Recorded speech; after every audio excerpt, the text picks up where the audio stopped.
Now, the Murin is just a legend. No one takes his existence seriously anymore.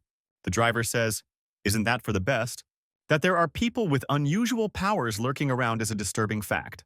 The passenger replies, "The problem is that it's this disturbing fact that's causing them to suffer." The driver tells the passenger that he didn't seem to like the promotion to senior manager. The passenger replies, "Naturally not to his liking." It is said that his predecessor died during one of his missions. He started out as a simple civil servant who only dreamed of spending his old age in peace and prosperity. And he doesn't want to go to the other world before he gets his pension. 6. Passenger says, "Okay, let's go." It turns out some high school kid they have has become a Murimian. He's just looking at his picture on his tablet. The driver asks if this is about the person they are now heading to. The passenger says, since he's a high school student, it's a pretty conscious age. If the guy was in his right mind, he'd never be a Murims. The driver agrees, there's almost no such thing. Though if he meets some strong Murimian before he dies, that's another matter. A young man is standing on the roof of a high-rise building at the very edge, holding onto the railing. He is looking down. The young man is very worried. His gaze is fixed on one point. He realizes that what he is about to do is a one-way road.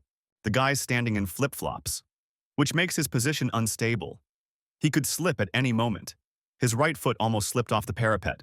The young man could barely hold on. He was very frightened. He heard someone ask him, "Are you going to jump?" The boy looked around. To his left, on the other side of the railing, stood a young man. He was staring off into the distance. He pretended not to be interested in what was happening on the roof. The young man wondered where it had come from, how long it had been standing there. The boy thought, who cares how long he stands there? He turned his head and looked down again. He's already written his will. That's the end of it. He'll close his eyes first. The boy shuddered. The stranger said he'd better not. The boy looked up and saw that the stranger was quite close. When had he gotten so close? The stranger continued to stare into the distance, expressing his indifference to what was happening around him. The boy looked at him and decided that he was a sophomore. A stranger says that before a person dies, he sees the life he has lived.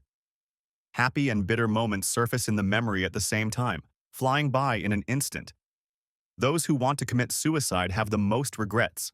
The boy looked at the stranger with a questioning look. He continued, saying that it was the last choice that had forced them to say goodbye to their lives. The young man shouted, "Stop pretending to understand anything. Had he ever died?" The young man cried. He said he didn't want to do it himself. He too was struggling like a fish against the ice, trying to get on with his life. But that Kim Yoon-ho, every time at times like this, bullied him even more. What was he supposed to do? The guy lifted up his shirt and showed me the beatings on his body. Said, "Look for yourself." He did that too, saying that the guy couldn't do his errand properly. This guy was putting him in front of everyone, whipping him on the cheeks, spitting in his face, and pulling down his pants. The stranger was silent. The young man went on. That Kim Yoon-ho is real trash. But for some reason, even the other students treat him like a downer. Every day seemed like hell to him. So he decided to ask the class teacher for help. But the teacher said, "Making trouble at school is bad for both of them. We should make up." He's not ready to make up with him. The stranger remained silent and stared ahead. The young man shouted that he felt really bad. If the world, a bad place, he should get out of here right away. The stranger said if that's the way he wanted it, that's the way it would be, and he pushed the young man. Horror flashed in the boy's eyes. His eyes were full of tears. The young man flew downward with a scream. The stranger waved his hand nonchalantly at him. In the aftermath, the stranger said, he thought it would be nice for the guy to get a taste of death once. The young man flew backwards, spreading his arms and legs and screaming loudly. He wondered what just happened. This guy had just pushed him. The young man continued to fly, drenching himself in tears and screaming loudly. Different thoughts ran through the boy's eyes. His parents are laughing. A birthday cake. The boy turns 1 year old. He remembered his mom when he was little. The boy remembered his dad from his childhood. His friends flashed before the young man's eyes. Some unpleasant memories from his life flashed by. How he fought. The young man saw Kim Yoon-ho, that bastard who caused all this to happen. If the young man had known then that his life would end like this, maybe he'd hit the bastard at least once. Guy didn't think it was fair. He didn't deserve to die like that. The next moment the young man opens his eyes. But he can't understand anything. He's not falling anywhere, and he's alive. The young man jumped up. He found himself on the bed. What a place this is. The guy realized he was in the sanitarium. Why he was here? What happened? The boy was trying to figure out what was wrong. How come he was here now, when he had just been on the roof of the house? The young man thought back to that stranger on the roof. If it had been a dream, or maybe a ghost. The young man could not understand at what point the dream began. The door opened and Kim Yunho entered the room. He said, "Kang Hajai, I knew I'd find you here." The young man exclaimed, "Yunho." The boy was very frightened. Yunho walked up to the young man and shoved him hard. The young man flew off to the side. Yunzo pulled Kana outside and pushed him to the ground. The boy barely resisted. Yunho tossed the young man the notebook at his feet. The boy looked at it with surprise. Why was it here? Yunho said he had seen his will. Yunho rolled his eyes and laughed. He said how touching it was, and it almost brought tears to his eyes. Yunho continued. What a rascal this guy made of him, in his death scribbles. Kang wondered if it wasn't a dream, but he remembers everything clearly. The young man was being beaten again. He was in a lot of pain and was bleeding. The boy was coughing and the blood was not coming out of his mouth. Yunho was telling the guy not to pass out, and kept kicking him. Kang held on with his last strength. Yunho asked if he didn't go to the roof to jump. Why, in that case, he found him sleeping in the infirmary. Kang thought he was getting a will and he didn't dream about the truancy. Then what was on the roof? How to explain it? Kang tried to focus. The roof, the young man. He pushes him. The young man falls down. How to explain it all? Kang clenches his fists. He's having new thoughts. The boy thought. What difference did it make whether it was a dream or not? Those sensations were very real. Yunho grabs the young man by the hair and lifts him up. He yells at him and says, "Can he die alone? Maybe he needs help."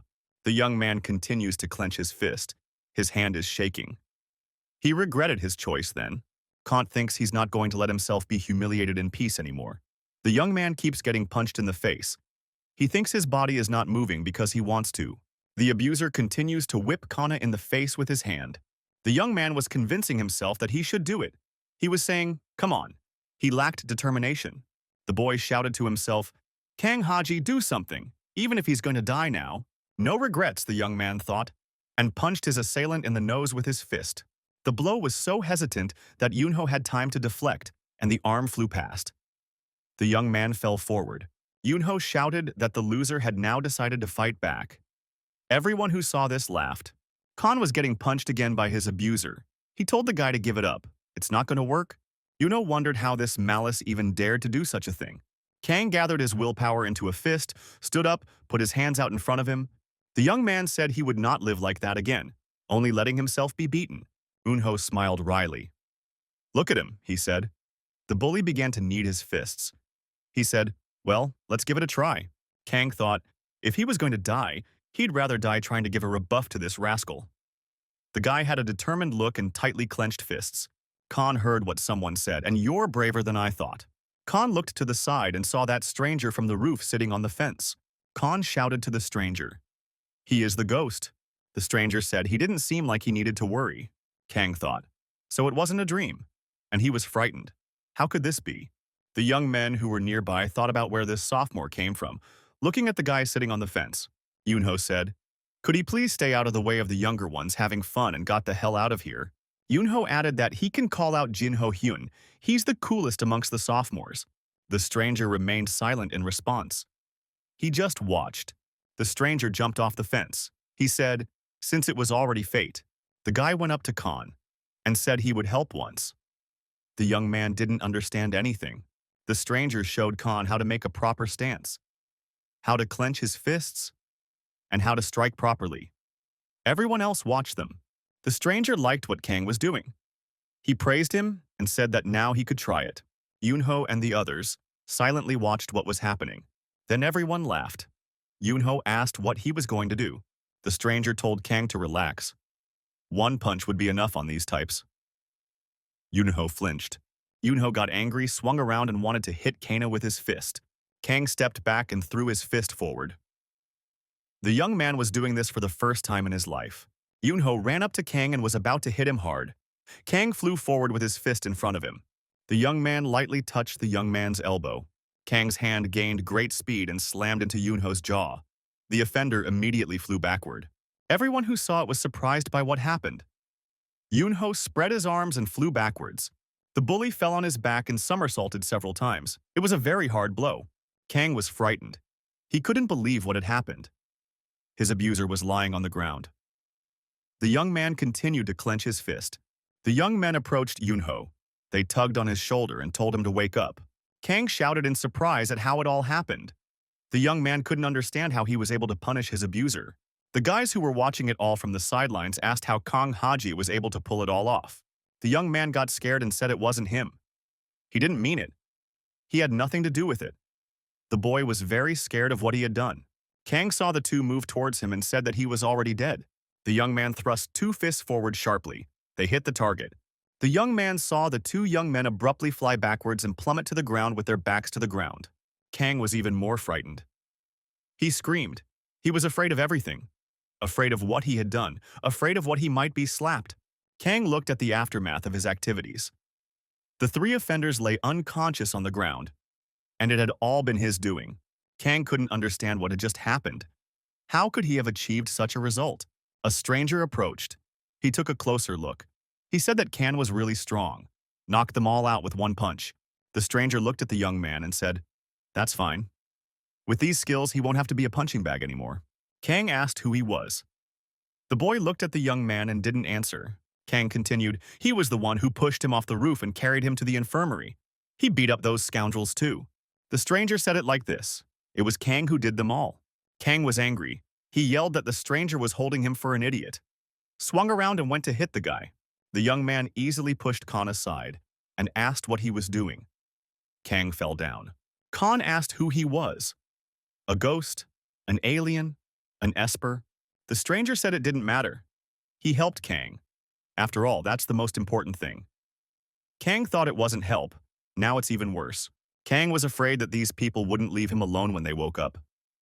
He thought that they would probably abuse him even more. The stranger looked at Khan and remained silent. The stranger looked at Khan and remained silent, crying as he went on. For hitting them just once, they would repay him 100 times over.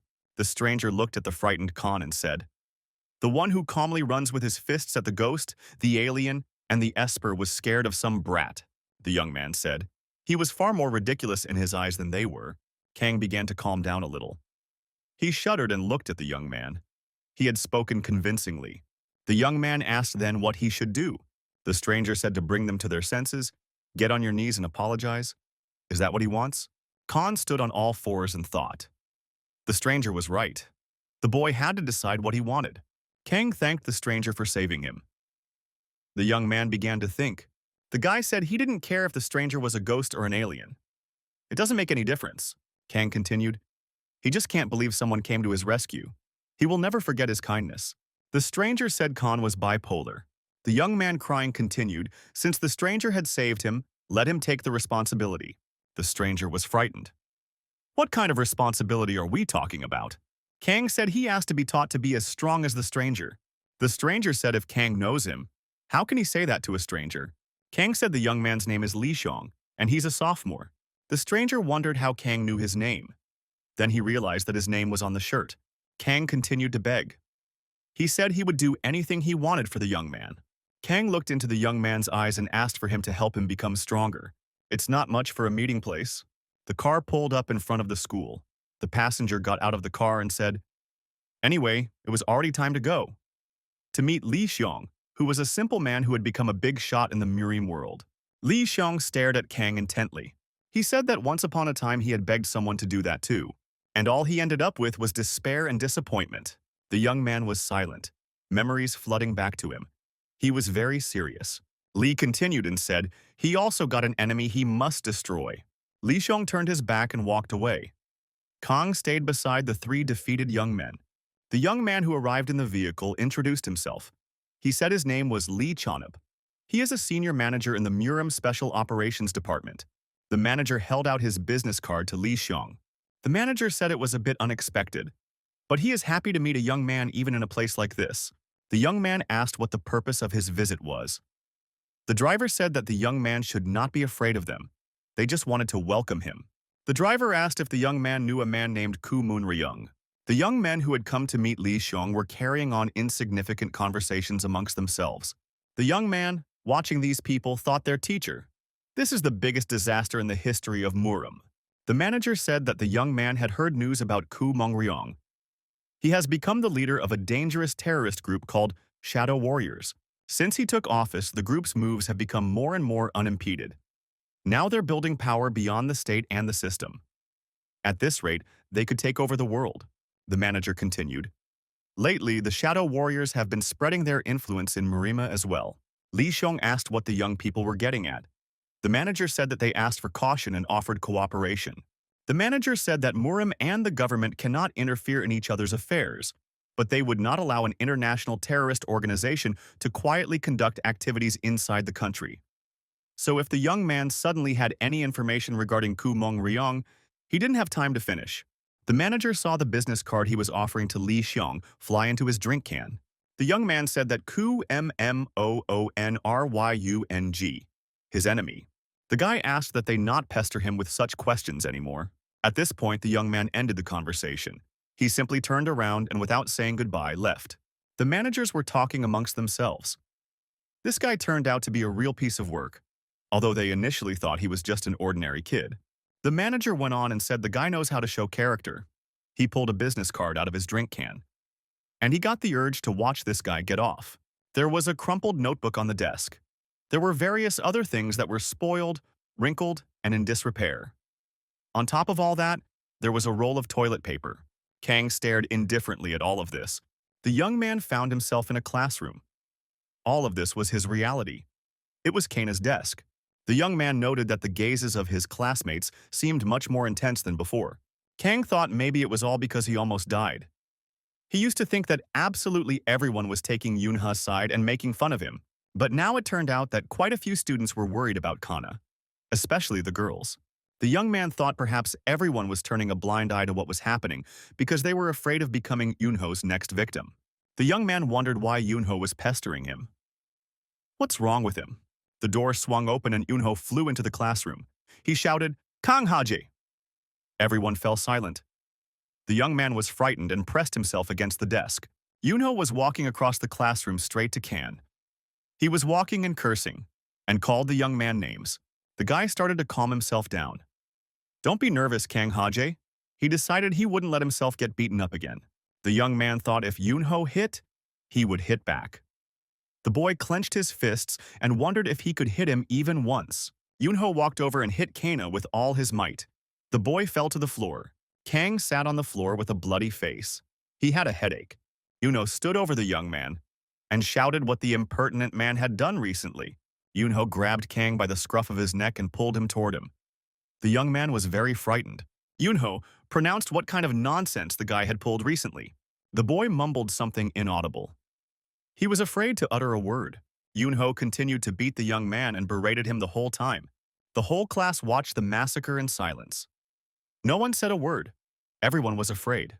Some of the classmates couldn't help themselves and yelled that Yunho's head had been blown off again. Yunho threw Kang to the ground and started beating him. The young man shouted for him to stop. The student said lunch would soon be over. She was implying that the teacher might come in soon. Enha looked at the girl and said, was she really trying to stop him now? The girl shuddered. The bully said he would take pity on her because she was the head girl. Yunho stood up and walked towards the old man. Blood dripped from his fist. He said, the girl knows who his father is. Yunho continued, his father is the toughest lawyer in the best law firm in their country. The guy went on to say, let's say he got a little messed up at school. And then what happens to him? The young man walked closely to the girl. He said, curious to see what they'd do to him in that case. Yunho stared at the frightened girl.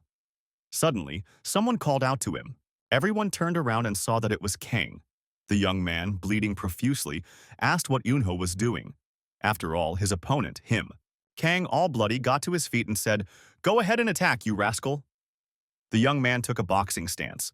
The whole class started to murmur. No one expected this. Kang stood and waited for his opponent. He remembered how he had crossed Yunho's path. Kang stood up for a student he was bullying, and it had gone that far. Blood dripped right to the young man's feet. The guy stood there wondering why he'd climbed it. Nothing's changed since then. Yunho got angry and went to Khan again. He said, then let's play for real. Kang flinched, but he kept his hands up. He was ready to fight back against his assailant. The classmates were afraid of the consequences. They thought it was time to stop Yunho. One of the classmates thought about what would happen if Kang Haji died. There would be big trouble in the class. Yunho moved straight for Kana. A classmate said Yunho should take the call. He should pick up the phone right now. Yunho pushed his desk away, cursed, and picked up his phone. The guy answered the phone. The conversation surprised him. Khan stood bloodied. He asked his interlocutor how he knew Haji. Yunho couldn't understand anything and yelled into the phone, "Why stop?" From the phone came a loud voice that everyone heard. If they didn't say, "No touching means no touching, you lousy bastard." A classmate asked Yunhei what happened. Yunhei replied, "Jinho Hyun said not to touch Ange." How could he know him? Eunho looked at Kang with anger. Kang flinched at that look. Eunho cursed rudely. He couldn't do what he really wanted to do. Yunho told Kang not to go anywhere. He's going to meet Jinho Hyun in person and find out everything. Yunho walked out of the classroom. The door slammed shut noisily. Everyone shuddered.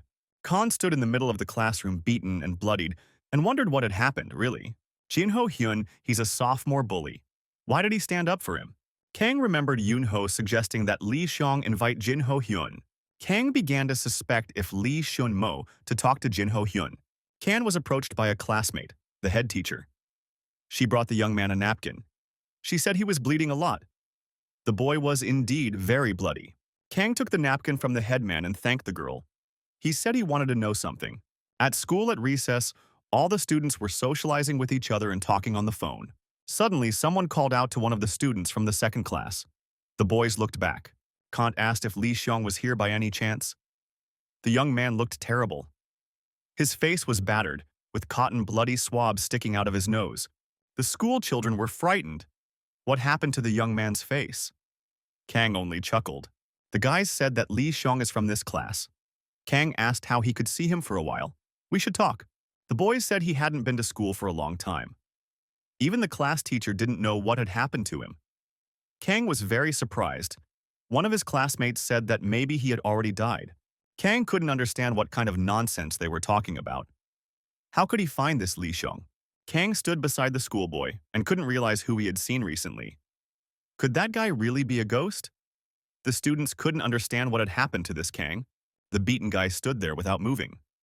The guys asked if he was in a stupor and tried to bring him to his senses. Kang was very dazed. An unknown big guy showed up at school. He was clearly not a second grader. No one knew him.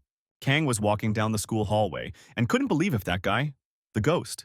In the next moment, the young man thought that there was no such thing. After all, Yunho and his gang had seen him, and he was real. Suddenly, someone grabbed Kana by the neck. At that, he said, "Hey, first year." The boy thought he was in trouble again. It was the big guy, the stranger. He said he had a few questions for the boy. Kang was scared again. Why did he have such bad luck today? He was in trouble. The big man took Khan outside and told him not to be afraid. He needed Kang to tell him what he knew. Kang asked what he was interested in. Kang wondered if the big man was definitely a high school student. The stranger said that not long ago, Kang had asked about Li Xiong. Kang nodded affirmatively. What's the big deal? The big guy wasn't alone. He was accompanied by two other young men. They led Kana to the edge of the schoolyard. Suddenly, someone called out to them and told them to stop. The boys turned around. It was a woman. She asked if she could have a brief conversation. Everyone looked at the woman. She was a stranger. One of the guys asked who she was. The other one said he didn't know. She didn't look like a student. She's too young to be a teacher. The girl looked at the name tag that was on Khan's pocket. She called his name, said Kang Haji's disciple. The young man responded. The girl asked if the boy could tell her what was going on. The big guy told the girl not to stick her nose where it didn't belong, because they got a thing for this guy. The girl, coming closer, said, "What business could such thugs have with a mutilated student?" The bully told the girl that she must have no brains or no fear at all. He told her to get out of here while she was being talked to nicely. The girl replied, "Okay, have it your way." She immediately picked up the phone and called someone. She could be heard explaining where she was. The road behind the sophomore housing. The girl said to come quickly. There are suspicious persons here. The big guy told his comrades to urgently take away the girl's cell phone. The guys rushed to her. Kang immediately shouted for them to stop. The young man was worried about this girl. What the young man saw in the next moment really struck him. One of the girl's attackers flew away sharply. Kang was frightened and screamed loudly. The attackers fell to the ground. The boy kept screaming. He was very frightened. What was happening in front of his eyes was hard for the boy to understand. The big guy looked at the girl and said he thought it was very strange. The guy's face was already wrinkled. The girl deftly dodged her attackers and knocked them out. The big man thought to himself, this girl, Murim. He wasn't glad he'd met her. Kang, hearing that word, was also startled. There was consternation and surprise in his gaze. He repeated, Murim. The girl decided to approach the company of these young men. She lowered her hands, signaling that she would keep her cool. The girl said it was a normal school and told the young people to stop making noise. The big man moved towards this girl, wanting to deal with her personally. The big guy said the clan that owns this school. If it's the head of the clan named Kang Sarah. The boy was surprised. The head of the clan? What are they even talking about? The girl said that everyone knows her name now. She doesn't need to introduce herself. The girl told them all to follow her. She'd like to hear about what happened in a more appropriate place. The big guy pulled something out of his pocket and tossed it towards the girl. Kang Sarah had time to set her purse down. That thing hit her. There was an explosion. It was very loud and unexpected, and a puff of smoke enveloped this girl. Khan shouted, blasting. The big man, holding him by the scruff of his neck, yelled for him to go forward. The young men turned around and tried to run away from the place. One of them asked what it was. A bomb. The big man said it was not a bomb. Dense smoke enveloped the stranger. She could not be seen. The young men wanted to take advantage of this to escape from the schoolyard and take Kana with them. The girl appeared through the smoke as if nothing had happened. She said they might not hope to escape with such a cheap trick. The girl stopped and said, no way. You could smell the scent of soul charm in the smoke screen. It is an intoxicant. The bullies, along with Kang, disappeared from the schoolyard. The girl on the phone reported that the intruders took first-year student Kang Haje hostage and escaped. The girl continued. They used the weapon of stealthy attack, which was laced with the flavor of soul charm. It seemed to her that the matter was taking a serious turn. The girl asked to gather all human resources and search the school. They couldn't even believe they'd run into Kang Saru. They even threw their stealth weapons at her. They decided to get the information quickly and get out of here. The big man turned to the guy. Anyway, they need information. The big man told Khan that they were ready to listen to him. The guy asked if Kang had seen Li Shun. If he had, where and under what circumstances? Khan asked why they were asking him that. The big guy said it shouldn't bother the guy. He should say everything he knows. Kang said he wouldn't say anything in that case. He stated that is not fair. They only find out what they need to find out. He has a lot of questions as well. That is why he is offering to exchange information. The big guy said he thought the kid didn't have the guts, but it turns out he didn't. The big man swung around and startled the young man, and he said, did he really want to go to the other side? The big man's fist whistled past Khan's ear. The boy was startled. Kang noticed that no matter how much he thought about it, he couldn't stop being amazed. It was as if the situation was becoming calmer. The young man said if he died, they wouldn't hear from him at all. One of the guys asked how long he was going to stand there. They didn't have time. Then he asked Khan what he wanted to know. They were ready to exchange information. Khan asked why these guys were chasing Li Xiong. The guy tried to explain the Sunnu clan had been pretty much sealed off lately. There had been no activity. However, the head of the clan had started to act, and that's why they got interested. Kang didn't understand anything. This information gave him nothing. Everything was vague and confusing. Kang asked the guys what they were talking about, what kind of clan Sunnu was, and its head. The guys discussed among themselves that Kang was a simple man and didn't know much. Guy tried a different way to explain the situation to Khan.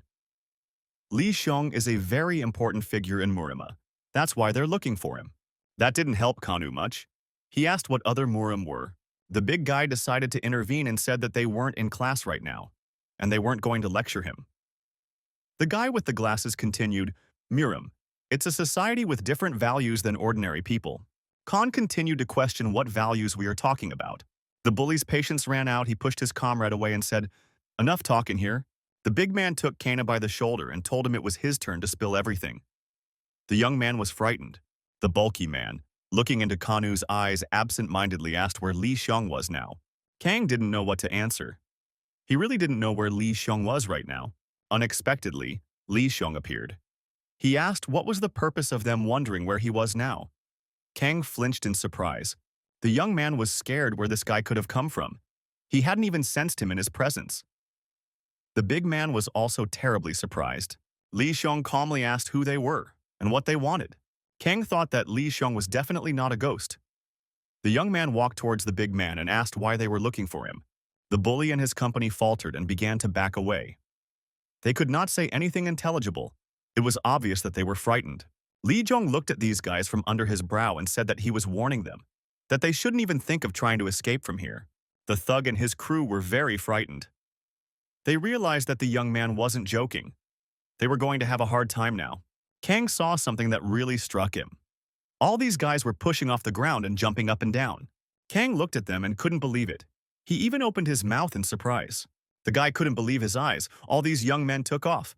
They jumped up, got off the ground, and flew upwards. So they decided to run away.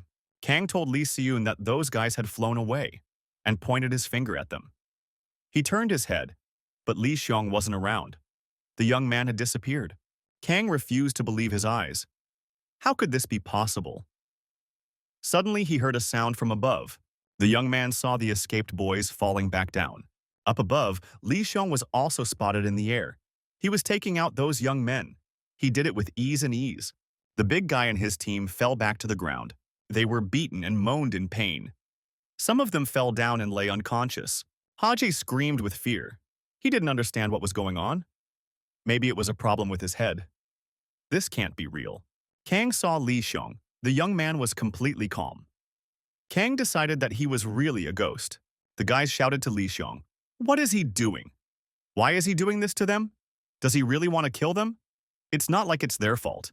The young man replied, "They threw a concealed assault weapon at the head of the clan and threatened an ordinary schoolboy. Also, thoughtlessly revealed information about Murim to a common man." The boys realized that these were persuasive arguments. They had nothing to say in response.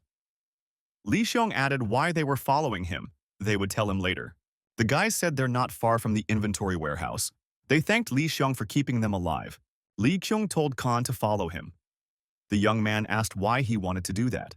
Khan turned back, looking at the thug and his crew. They were lying on the ground, beaten and bloody. The police arrived, summoned by the clan leader. The cops took the big guy and his team with them. Li Xiong told him to keep moving and follow him. He would not repeat it again. Li Xiong was walking somewhere past the school. Kang followed him a little farther behind. The young man didn't know where they were going. Kang watched this young man intently. Who he was? He had asked himself this question many times before, only he still hadn't found an answer to it. He doesn't look like a ghost, Khan thought. I mean, he's real. What he's doing isn't real. He thought that at that moment, Li Xiong looked very intimidating. Li Xiong told Kang that this is how it always ends up when the conversation is about him.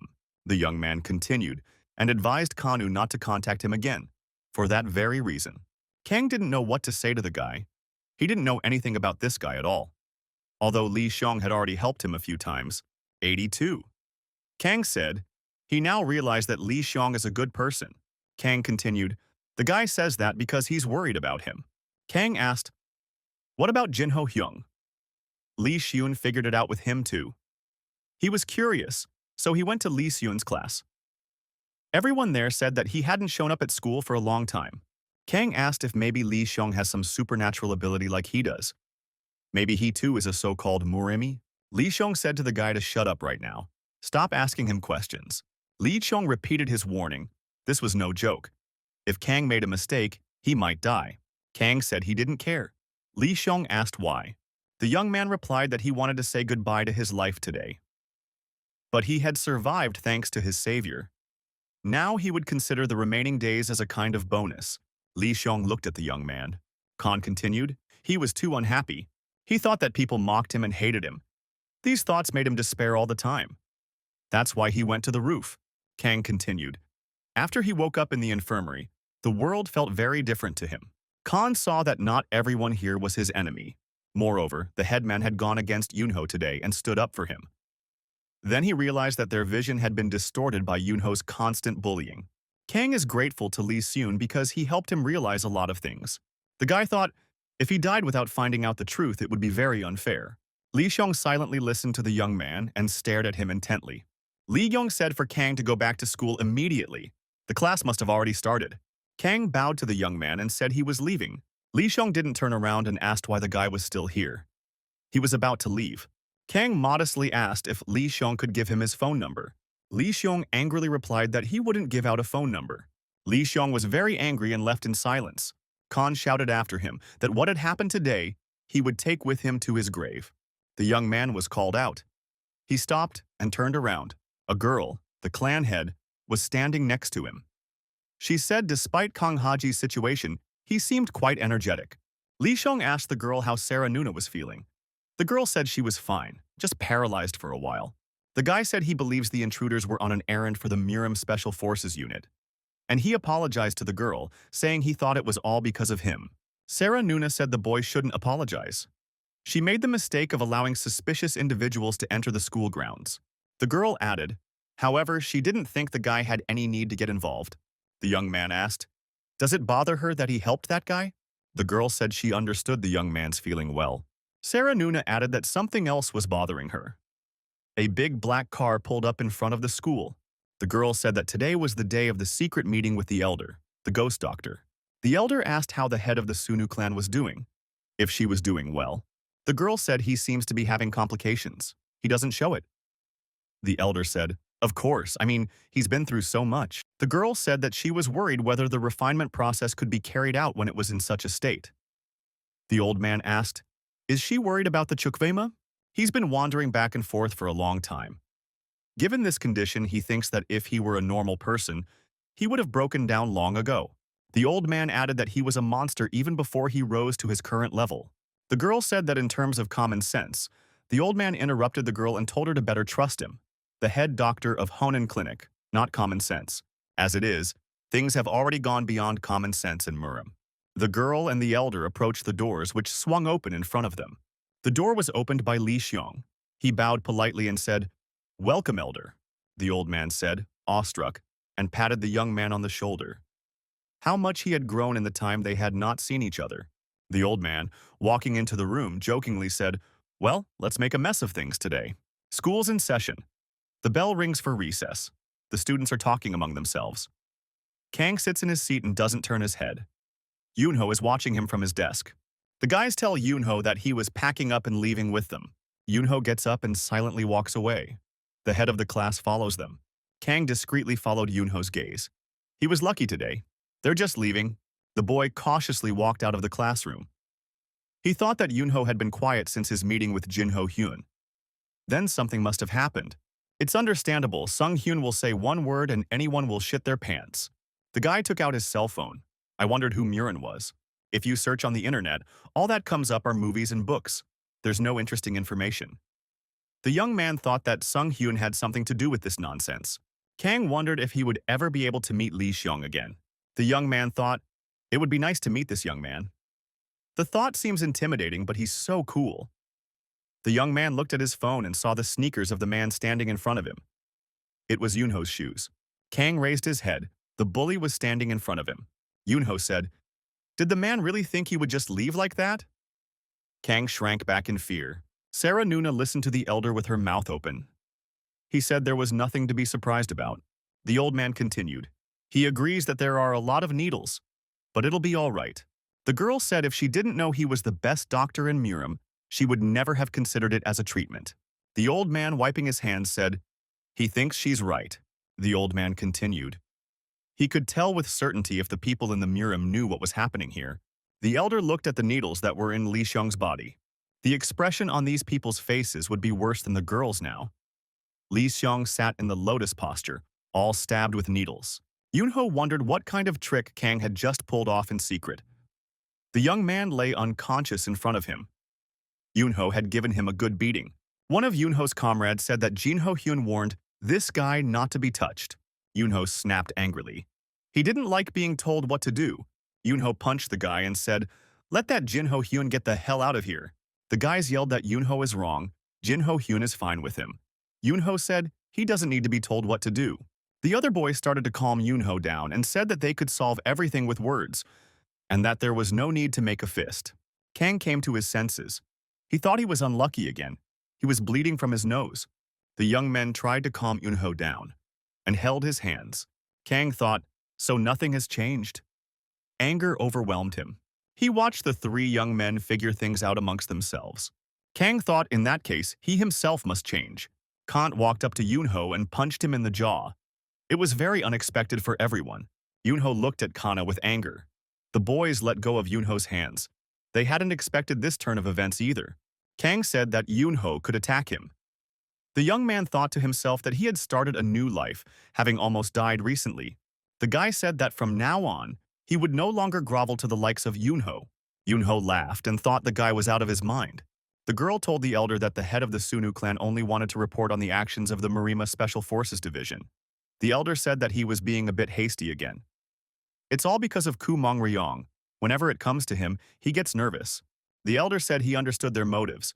He's Ku Mong Ryong's disciple after all. So don't mess with him. He's not like them. The boy said he would memorize everything the elder says. The young man hesitated and looked away. Something had alarmed him. The girl asked what was the matter. The young man apologized and said he felt some disturbing energy. The elder said that he did not feel anything like that. The old man got ready to leave. The girl confessed to the elder that Seun had been sensing an unreachable noise or energy as of late. The girl told the elder that Seun had recently sensed the energy of a student who was about to jump off the roof and had taken the boy out of the way. Elder suggested that maybe it is in the process of improvement. The boy asked that the elder set aside some time for him. Li Qiong, the girl from elder, approached the young man. Kang was lying unconscious in the place where Yunho had left him. The elder was surprised. He said he couldn't believe it. Li Qiong sensed the energy from there. How could this be possible? Kang was lying in a pool of his own blood. Li Qiong looked at the young man with compassion. The old man thought, if this is all true, he has far exceeded his expectations. The girl looked at Kana and recognized the boy. She said, poor student. The elder asked if the clan head knew him. The girl replied, it was the same disciple that Li Qiong had saved. Seun told Sarah Nuna to call an ambulance right away. The boy is in critical condition. The girl said she understood and grabbed her cell phone. The elder told them to disperse and headed towards the young man. Sarah Nuna reported the coordinates of the ambulance and said that the young man was in critical condition, unconscious. The elder tried to bring the young man to his senses. Sarah Nuna said an ambulance is on its way. Li Qiong watched intently as the old man tried to bring Kana to his senses. Sarah Nuna looked at the young man with regret. She felt sorry for Khan. The girl told Seun that it happened between ordinary people. This world is cruel, as Sarah Nuna added. Besides, they met for the first time today. Seun said, he knows what the guy's condition is now? Seun said the young man can't be left here. Then he would die. Does the girl really want him to deliberately pass by? Sarah Nuna shouted that the Murimen should not interfere. Li Qiong heard his name being spoken. He turned his head. The elder brought the battered boy to his senses. The boy, barely able to open his eyes, said that they had met again. Kang barely muttered that he didn't just let himself get beaten up this time. He'd taken one punch too. Li Qiong jumped up to the guy. He asked how the guy was feeling, whether he was okay. Kang lost consciousness again. The elder said he needn't worry. This young man's life is not in danger right now. He gave him first aid. Kang lay there with a smile on his face. He had only recently regained his senses. The old man asked what good things had happened to him that made him so happy. Li Qiong didn't reply anything. He looked at the young man sadly. He felt sorry for this guy. Kang came to his senses. His whole face was bruised. His head was bandaged. Band-aids on his nose and under his eye. One eye was so swollen that it wouldn't open. The young man tried to realize where he was. The boy was in a hospital room. Kang heard someone say, waking up. The young man tried to turn his head to see who was there. In the ward was Li Qiong. The young man rejoiced. Kang tried to pull himself up. It was difficult for him to do so. His whole body ached. The young man asked what Shun was doing here. Kang said he was in pain. Shun said he shouldn't overexert himself. The doctor just left.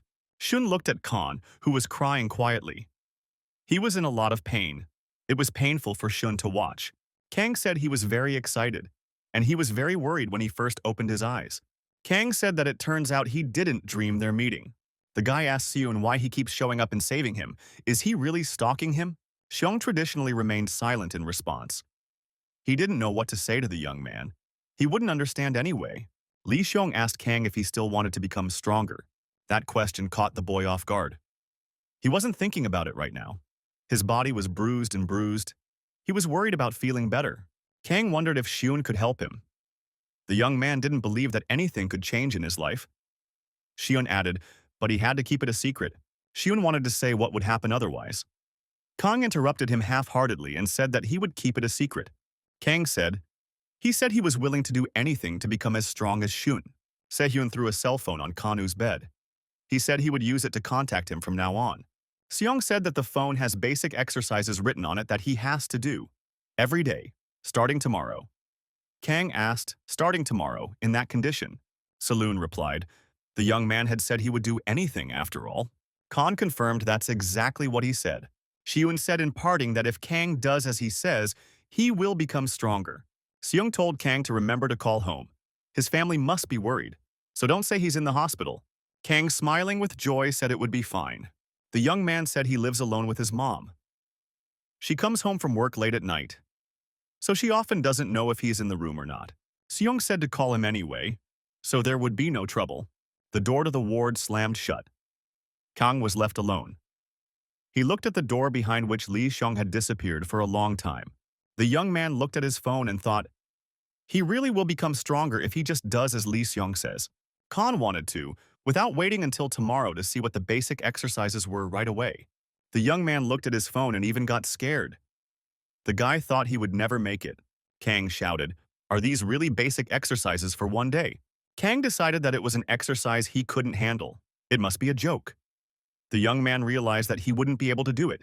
The guy got nervous and decided to call Lee Xiong urgently. He must have made a mistake. And these exercises are not for Kang. Kang lay back on the bed. There was no Lee Xiong's number on the phone. It was a one-way communication. The young man didn't know what he should do. The young man whispered why what had happened today seemed so unrealistic. Kang decided that the morning would be the wiser, as long as the morning didn't turn out to be a dream again. So the young man fell asleep. The next morning, Khan woke up, got up, went to the wash basin, opened the water, and looked in the mirror. And he thought, surely he is awake. The boy took the bandages off his face and saw that his face was completely whole. There had been nothing on it yesterday. He wondered how his bruises and abrasions had disappeared overnight. The guy's back in the room, and where is he anyway? Hospital room doesn't look cheap, probably going to be a big bill later. Someone approached the boy from behind and said, you don't have to worry about that. The young man flinched in fright and turned around. A girl stood in front of the young man. He did not immediately recognize her. It was Nuna, the one he saw yesterday at school, the head of the cult. The girl took him by the chin, lifted his head, and looked at his appearance. The girl moved close to Kan. The young man blushed. Nuna said that the skill of the ghost doctor elder was immediately noticeable. The guy didn't realize who the girl was talking about. She said it didn't matter now. They had something to talk about. The girl walking into the room said that she had heard about Kang being subjected to school violence. She intends to solve it right away. Nuna said that to prevent this from happening again, they would appoint a teacher in charge, and they would pay a stipend every quarter. The girl asked if the boy would agree to such conditions. Kang said he didn't need all this.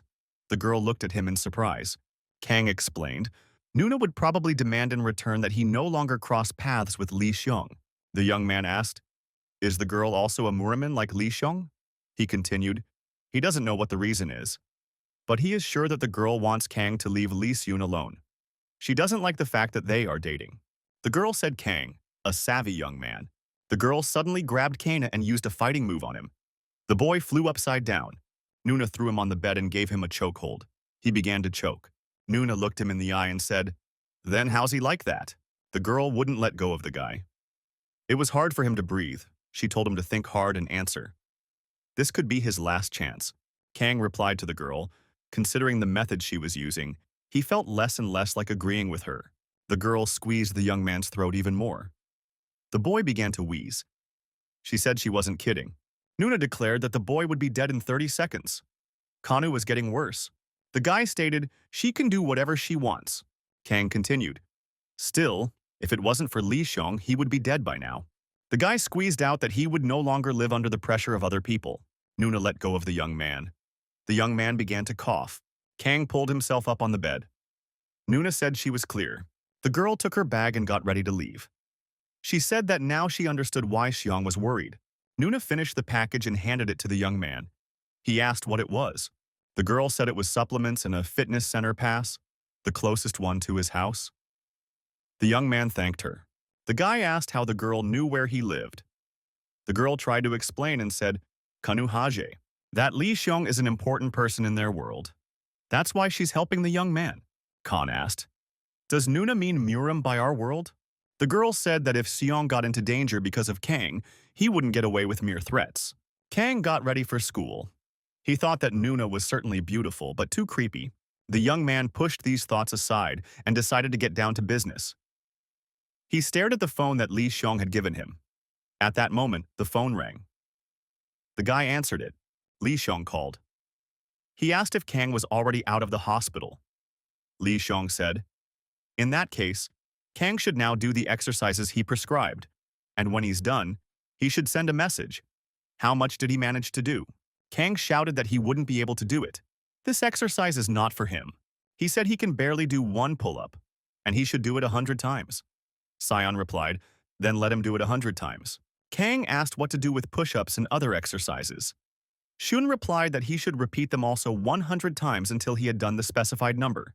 Khan asked if this is the right way to train, because it sounds kind of illiterate. Xiong said it was fine. Sarah Nuna gave him the miracle pills. Kong should take them one at a time after training. Wrap up the conversation, Seun said the guy only has 2 weeks to learn how to do all the exercises in a day. Kang asked what would happen if he failed. Xiun replied that in that case, their acquaintance would come to an end. Kang kept looking at his phone after the conversation. He thought it was too much to do everything in one day. In the end, Kang decided not to guess but to give it a try and see what happens. The young man pulled out his pass and looked up the address of the fitness center Nuna had mentioned. A young man came to this address and said he knew there would be something like this. Kang came into the gymnasium. There were athletes here who were practicing. They were powerful guys. Kang looked at them and decided that this was a strange environment. Kang thought he should find a place where he could study alone in peace. There were some serious athletes in the gym. They were working with heavy weights. They looked at this squishy guy with surprise. Kang was doing push-ups from the floor. His face was red. The young man could barely do the exercise. He said 70. The young man couldn't take it anymore and fell down. He said he couldn't take it anymore. It was obvious that he was having a hard time with this exercise. One of the athletes told the young man, he's been doing nothing but push-ups for over an hour. It was probably the first time he had come to training. The young man, drenching himself in sweat, said he was. This is his first training session. The young man wanted to continue this exercise. He said he needed to do 100 push-ups today. The athlete looked at the boy with pity, told him not to overdo it. He needed to stretch better. Otherwise, he would suffer from sore muscles tomorrow. Khan thanked the athlete for the advice but said that's how he was punished by his teacher. The athlete wanted to say something else to the young man, but his colleague stopped him. Kang kept doing push-ups. He counted 74, 75. It was very hard for the young man. The athletes decided to leave the young man alone and not to give him their advice. Tomorrow he will realize his mistake. When he feels bad. After practice, Kang lay exhausted on his bed at home. He couldn't move. The guy said regretfully that he tried hard but couldn't even do half of it. The young man looked at the list. Everything looked kind of hopeless. He wondered if he should just give up. The young man received a message. It was from Li Xiong. He asked if Kang had practiced well. The young man realized, that's right, he was supposed to write a message when he finished training. The guy wrote that he couldn't even do half of what was required. Shun replied that it was fine for the first day, and he told him to remember to eat the miracle pill. He remembered that Nuna had left him some supplements. The young man opened the package and looked at these pills. The guy thought, impressive looking. On each pill was written, miracle pill. The young man sniffed and thought it smelled like some Chinese medicine. He wondered if he would be all right. The young man decided that Seun would not advise badly. So he took one pill. The boy felt the pill on his tongue sizzle and dissolve. Kang wondered what it was. Kang popped the pill into his mouth and it melted immediately. The guy thought something was happening to him. He felt strange somehow. Never mind, he decided. It was time to wash up. Something shot in the young man's stomach. He began to pass out. The young man flopped down on his bed. He didn't even have the energy to go to the shower. Disconnecting, Khan thought he should go take a shower after all. The young man woke up and jumped up sharply from the bed. Could it be that he had slept so long? The boy looked at his watch. Wow, he thought. It was past 10. Kang couldn't understand how he could have slept so long. He decided to take a shower. In the shower room, the young man undressed and looked at himself in the mirror. He was surprised. The boy tensed and wondered. Maybe it was just his imagination, or maybe his muscles had actually gotten a little bigger. The young man stepped into the shower, turned on the water. His mood improved a little. What muscles, he thought. They couldn't have gotten any bigger in one day. At the next training session, the guy kept doing push-ups. Gritting his teeth, he counted 72, 73. The athletes continued to watch the young man with interest. The athletes thought, didn't this guy leave the gym late last night? Kang kept counting 78, 79. They said this young man practiced yesterday until the gym closed. The athletes were perplexed. And after yesterday's training, he has no pain today. Maybe it's because he's still young. Kang fell to the floor exhausted. Sweat was pouring off him. Perhaps the effects of such training would affect him tomorrow. The next day, the athletes continued to follow the young man and his progress with sporting interest. And so it was every day. The athletes wanted to remember how many days it had been since this young man had come here. They estimated that he had been training here for about 2 weeks. Kang continued to train hard. He was already doing a good pull-up on the bar. The athletes decided to ask what he was taking. What kind of supplements? The young man kept pulling himself up and counting 42, 43. The observers wondered how he could get so pumped up in 2 weeks. After 2 weeks, the young man lay contentedly with his arms spread out after practice. Kang was pleased with himself. He had done well. It's unbelievable. The young man couldn't believe his result. It was fantastic. The young man was very satisfied with his results. Kang remembered that he had to be sure to tell Shun, so he sent him a message. Coming home after practice, the young man thought he was too exhausted because today was the last day. Kang pulled out his cell phone. He heard that he had received a message. It was a message from Shun. Seong congratulated him and decided to give him a gift in honor of it. He said he was waiting for him near the subway station. The guy looked on the navigator and noticed that he could get to this subway station by bus. The young man looked at the bus stop and chose the route he could take to his destination. Khan was contemplating whether to go right now or go take a shower, run home, and change. The young man heard someone call his name. He turned around. The boy looked down and saw the shoes first. They were big black boots. The owner of the shoes told the young boy to stop. The boy looked up. In front of him was a green-eyed, red-haired girl. She was staring absent-mindedly at the young man, keeping her eyes fixed on him. He said to himself, "Wow, who is she? Must be some kind of celebrity?" The young man thought, "I wonder who she's calling." So he turned back, thinking someone was behind him. The girl told Kanu not to look away. The red-haired beauty pointed her finger at Khan and said she was addressing him. The boy wondered if it was a girl addressing him. The boy did not know how to behave further. The girl waved her finger at the boy. The young man came closer. Kang couldn't understand why she would be interested in him, why she would want someone like him. The girl asked if the young man knew Li Xiong, and added that she was aware of all the events, so he shouldn't try to avoid it. The young man was terribly embarrassed. At some point, the guy pointed his finger somewhere and shouted. The girl turned around. The girl saw a cat sitting peacefully behind her. And that was it. She thought, "What a cute cat." The stranger turned around and shouted, "Stop right there." The girl tried to find the young man. There was no sign of him. He managed to jump on the departing bus. The red-haired beauty thought he couldn't outsmart her. The girl jumped high and did a somersault over the departing bus. Kang was sitting on the bus. He thought, thank goodness the bus arrived on time. The young man was terrified when he heard about Shun.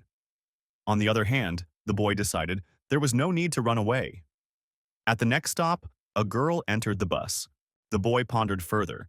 Since this girl had asked about Seun, she was also a Mormon. The boy started searching again on the search engine to find out what the word Murim meant. Again, he found nothing. Suddenly, someone snatched his phone out of his hands. The young man turned his head and cried out.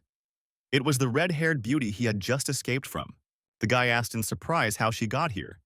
He had not seen her get on the bus. The girl answered why he was so surprised. The young man asked the girl, "Is she an ordinary person?" The girl was looking at her phone and thinking very strangely. Had her gut failed her? And she was absolutely sure of herself. At that moment, a message came in. The message was from Seun, in which he gave an address. an address where he would wait for the young man. The girl said she would borrow his phone for a while. The girl got off the bus and took the young man's phone away. Kang followed her and asked her to give back his phone. The girl said she did not want to give it back. The young man said, "You better give it to him nicely or he'll take it away by force." The girl twirled the phone in front of the guy and said, "We'll try it." Kang was angry. No matter how frail he was still a man. There was no need to take him for an idiot, especially since he had been training like crazy lately. The young man lunged at the girl with a scream. As tough as they are out there in that Murim, the guy thought. There's no way he couldn't handle some girl out there. The girl grabbed Kana's arm very easily and casually and twisted it so that the young man grimaced in pain. The girl's face didn't flinch a muscle. She was thinking about something else. At the same time, she twisted the young man's arm. The stranger performed a painful hold and Kana's arm ached terribly. The young man screamed. The girl let the guy go and he wanted to run away from her. He didn't like the encounter. The girl asked him who he was. The guy's a regular person, isn't he? Why does he have so much energy in him? The girl was approaching Kang. Kang tried to move away from her. Kang's arm was hurting very badly. He said he had no idea what she was talking about. He just wants her to give him his phone back. For a moment, it hit the girl. If he was the one. The boy again didn't know what he was talking about. The girl grabbed the guy's arm again and told him to follow her. The young people ran to the subway station, the place where the meeting with Shun was to be. After the young people got into the elevator, Kang asked where they were going now. The girl said wherever, to Shun's place of course. Kang shouted that Seong is a very dangerous person. The girl just doesn't know. He's not allowed to cross the road. The girl smiled and said she was looking forward to meeting him. Kang wasn't in the mood for jokes, which is what he told the girl, and told her to give his phone back. The girl rang the doorbell. Shun immediately opened it, but he was surprised. Kang said hello to Seun and wanted to explain to him what had happened. But he didn't have time. The beautiful stranger kicked Seong at the same moment in a leap. Thus, she decided to say hello to him. The girl was like a hurricane. She tried to deliver blow after blow. Kang couldn't understand what was happening. As effectively as the girl executed her strikes, showing her martial arts prowess, Seong dodged those strikes just as effectively. His skill was no less. Kang didn't understand how this was even possible. Why is this girl so fast? Moreover, even Li Xiong had a hard time dodging her blows. Kang couldn't figure out what he should do. The boy stood at a loss. At some point, the young man grabbed an umbrella and decided to lend a hand. The girl pushed Kana away with her foot. The guy was really scared. The young lady told Kan to stay out of the fight. Otherwise, he'd be finished. Xiong asked Gina what had gotten into her. Kang was terribly surprised. It turns out they know each other. Li Xiong asked another question as to why they had come together. The young man couldn't stop wondering. Kang said it turns out they know each other. Tonight was no longer a languid evening. The girl pointed her finger at Kang and asked Xiong if he had given him the Taiyuan life pill. Kang was even more surprised. Taiyuan life pills, the girl added, so that Seun wouldn't give her a hard time about it. She saw all the correspondence on her phone. That medicine was meant for Seun? Why did he give it to her? The young man tried to calm the girl down. Li Xiong said that he would answer all her questions, but they would talk a little later. The guy said his guest was terribly uncomfortable right now, meaning Khan. The girl calmed down and said, "Okay, I'll talk to you later." She didn't look so annoyed anymore. Kang called out to the young woman. The girl looked at him with a sidelong glance. The young man told her to return his phone after all. The phone immediately flew at the young man. The guy barely had time to catch it. Khan thought. Could have given a warning before throwing it. He almost let the phone out of his hand. Xiong calmly asked the young man, probably a little surprised because of this sudden commotion. Kang apologized and said that his girlfriend was most likely uncomfortable right now. He could come back later. Shun said it's fine. That young man had nothing to do with it. Kang thought it was the other way around. Xiong invited the young man to come in and offered him something to drink. Kang asked if he could have some water. Xiun noticed that Kang had changed since their last meeting. He had more or less pumped himself up. Kang replied he was just doing what Xiun told him to do. Kang sat across from Xiun, a question plaguing him. The boy decided to ask it. Kang looked intently into Li Xiong's eyes. Li Xiong looked at Kang. Kang asked who the Muriman was. Kang clarified his question as he realized this must be an unusual person.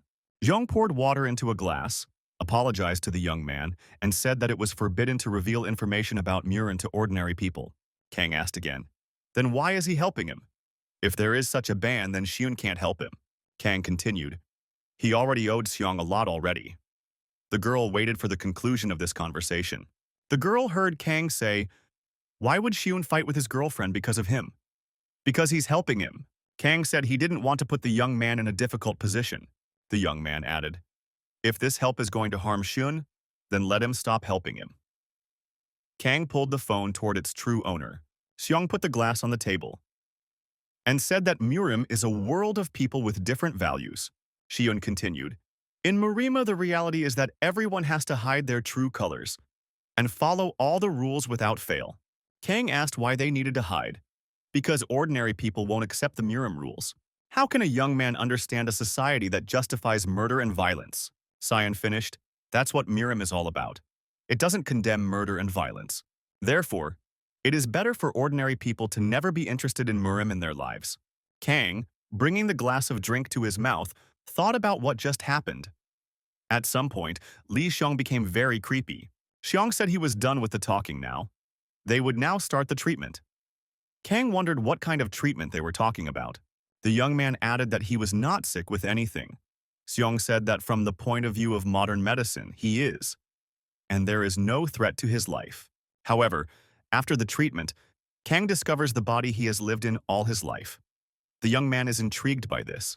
Kang sat in the lotus position. Xion pressed certain areas of the body on the young man's back. Kang couldn't understand why he was doing all this. Xion said to the young man not to be distracted by extraneous things. The thing to do now was to concentrate. At some point, Xion pressed Kanu on his back. The young man wondered what it was. Kang thought that heat was spreading throughout his body, and that was unusual.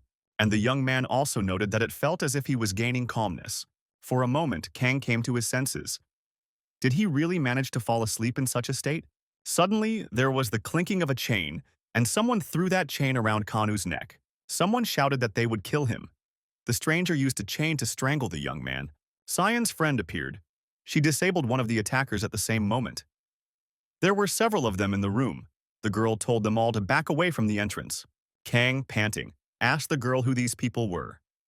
And where is Li Xiong now? The girl reprimanded. She asked what they were doing to the person who was now circulating energy. She inquired, are they definitely Murim? The guy was very surprised when he heard that phrase. A lot of Murim around him. The attacker, who was holding the young man with a chain, told the girl to get out of the way or he would break Kan's neck. Kan could not understand what was happening around him. Kang remembered Xiong's words. That's what a Murin is. Murder and violence are not condemned there. Kan was finding it harder and harder to breathe. The villain was making more effort and tightening the chain. The attacker told Kang to stay still and not to do anything stupid. The young man held on with his last strength. He shouted loudly. The girl looked at Kan. She did nothing. The attackers were wearing masks. Kang screamed, could he really die like this? He was enraged and pulled the chain with force. It burst. The young man was able to free himself. The attacker tightening the chain around Kana's neck said he was about to kill him. Gina said what they're doing to the man who's now circulating energy. Are they definitely Murim? Kang wondered. Murim again. The attacker told the girl to get out of the way. Otherwise, they'll break the guy's neck. Kang couldn't understand what was happening. Kang remembered Xiong's words. That's what a Murin is. Murder and violence are not condemned there. These words of Xion's seemed ridiculous to the young man. The striker told Kan to keep his head down and not to think of doing something stupid. Kang figured he wasn't going to die like this. The young man looked at Gina, who stood silently to the side. The young man pulled hard on the chain and broke it. The boy was free. The young man realized that it was within his power to change anything. There was determination in his eyes. Gina was surprised that the young man was able to free himself. Kan himself was equally surprised. The guy didn't understand how he managed to break this chain. Was it really steel? The masked attacker couldn't understand how the guy could do it. It's impossible to break such a strong chain with your hands. The attacker thought he didn't understand anything. But he realized that he had to get out of here right away. The attackers decided to grab Kan. They wanted the young man. The men in black jumped on the boy. Kang dodged the invaders. He was surprised at his own abilities. Where did he get it from?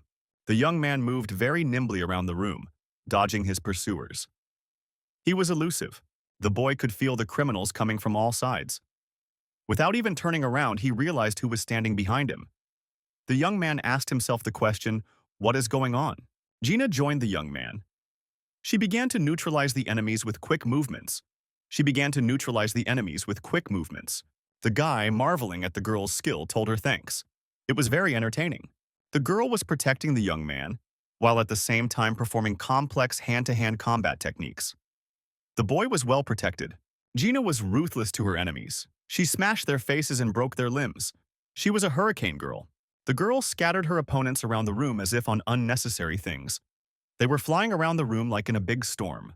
When Gina calmed down, all the villains had been neutralized and were lying scattered around the room unconscious. Kang was shocked by what he saw. Before he could even blink an eye, the girl had taken out 3 of them. The guy thought she was moving much faster than she had during the fight with Seun.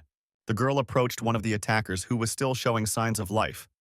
She kicked him in the face. The girl asked the barely alive guy who they were. At least they know where they are. The young man tried to stop the girl. He told her to stop the violence. The guy realizes the girl is really pissed off, but maybe they should call the police. Gina told me who's calling the police station because of the Murim squabbles. It's basic. Murim and the regular world don't meddle in each other's affairs. The girl heard her attacker laugh. She turned her attention to him. The guy, bleeding out, mouthed, "The Sunnu clan is so bad that they have to rely on the police," the girl concluded. "So they didn't just break in. There must be a reason."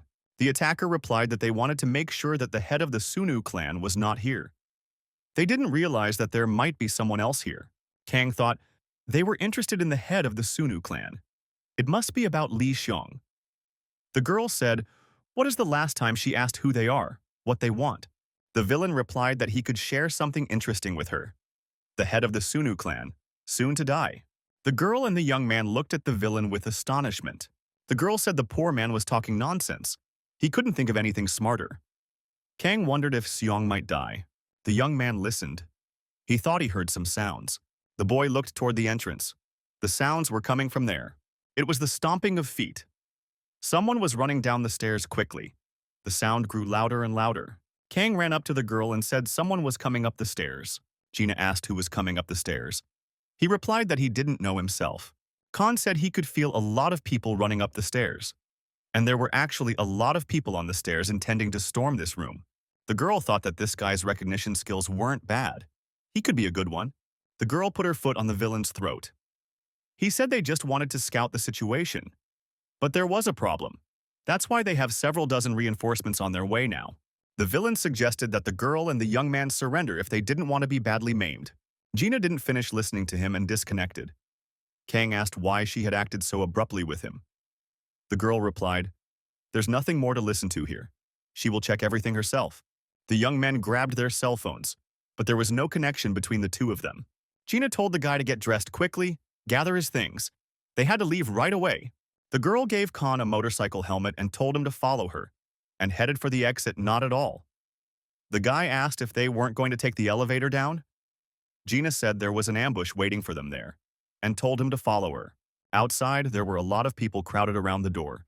They were going to break into the room. Kicking the door with their feet, the men entered the room. It was obvious that they were from different divisions.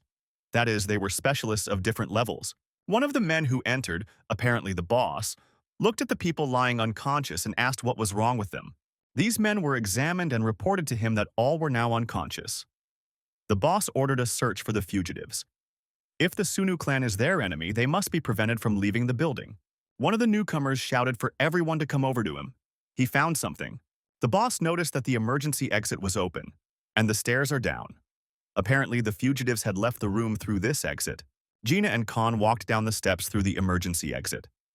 The phone was still out of service. The girl assumed that all the transponders were broken. As usual, Kang didn't understand what was going on, and what he'd gotten himself into, and who all these people were. Gina said she didn't have any answers to those questions. Seun asked to give Kang a ride home when he woke up. She sat and waited. Then those villains burst in. Kang asked what was wrong with Li Seun now, where he had gone, and what was the meaning of saying that Li Seun would die soon. The girl said that she doesn't know any of that. First, we have to find a place where we can get cell phone reception and contact Li Seun. The girl showed the guy a phone number and told him to write it down for himself just in case.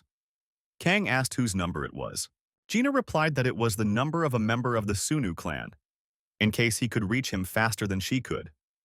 The guy wondered if it was a death flag used in movies or something like that. Dina told him not to yawn and to write down the phone number faster. The guy wrote it down and thought that no flag of death. The girl says she's off to start the bike. The guy should follow her downstairs as fast as he can. They'll meet on the second floor of the underground parking garage. The young man wanted to tell her that they could go there together. But the girl instantly disappeared. She was moving very fast. Kang thought he really couldn't keep up with her. The girl jumped over entire flights of stairs. The guy thought Gina had disappeared in just a moment. Is everyone in Murim really like that? Kang thought something was different about him after he woke up. He was able to break the chain, and she had some strange powers. The young man decided to see if he could jump an entire span like Gina. While Khan was trying out how he was going to do it, there was an exclamation from downstairs. What was he doing down there? He should get down faster. It was the girl calling him. The young man came to his senses and shouted that he was on his way. He ran up the stairs as usual. He thought he had lost his mind. What was he thinking when he was about to jump? As the young man walked down the steps, he was already breathing heavily. It was very difficult for him to overcome the steps. The young man opened the door to the parking lot and apologized for taking so long. Some unknown person flew past the young man and fell in the distance. The boy was stunned again. Kang looked forward, and an interesting picture opened up in front of him. There were people standing around. In the center of this circle, Gina was fighting off the attackers. There were many of them. But the girl knew how to deal with them all, using her helmet as an instrument of defense.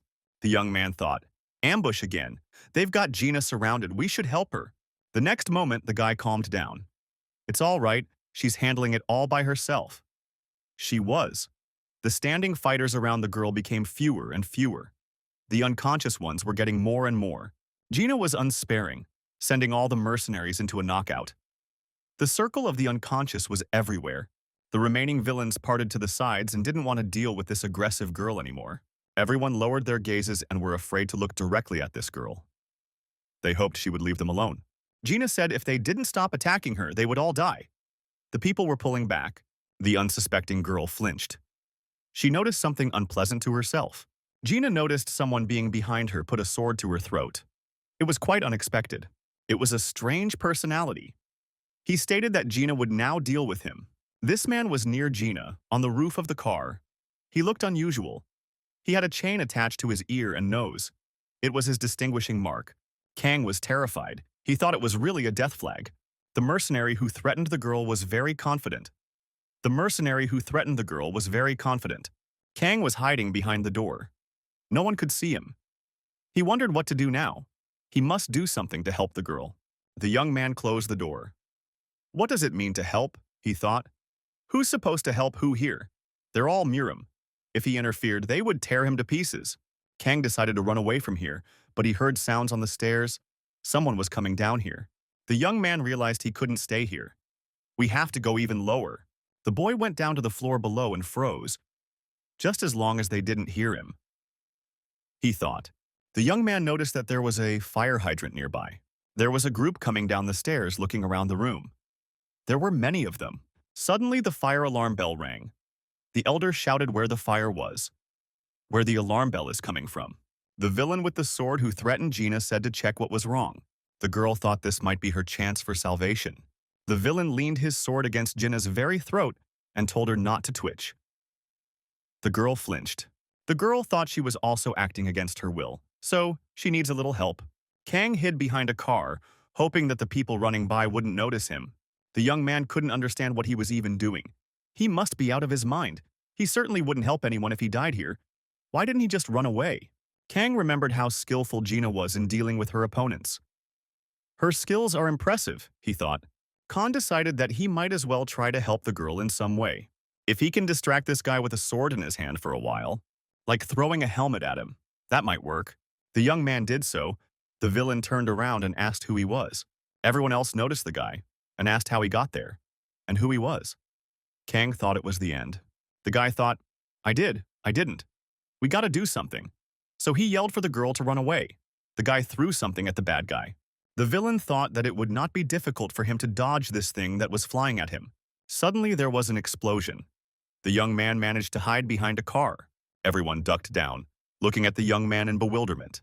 The villain was thrown from the roof to the ground by the blast wave. The girl took advantage of the situation. Can't shouted. Gina decided to change her dislocation and was quickly moving out of there. The villain got up and decided to chase after the girl. He was still in the game. The mercenary let out a curse and realized it was internal energy. The girl took advantage of the situation and decided to attack her opponent, using hand-to-hand combat. The villains were watching the situation carefully. Everyone was wondering how it would end. Kang was the one who was most surprised.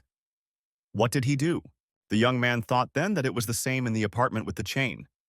It was as if he had acquired some incredible power. At one point, the young man noticed that Gina was already on her bike.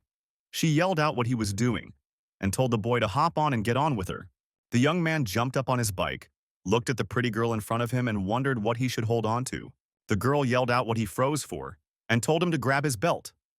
Kang put his arms around the girl's waist, pressed himself against her and said he was ready. The attacker was yelling that this bike had to be stopped and not let them get away. The girl let go of the clutch, hit the gas, and the bike sped off. Kang clung to the girl very tightly. The bike flew out of the parking lot in a very spectacular fashion, off the ground. The young man held on with all his might. The young man was having a hard time keeping up. He asked to drive slower. The girl shouted that now was not the time to relax. On the way, Gina tried to bring Kana up to speed a little. She said that they were being followed by a Mamungi, one of the 4 supernovae. Khan asked who it was. The girl continued, "He reports to the man that Sion was supposed to meet today." The young man said that saying that Xiong might die today might have been true.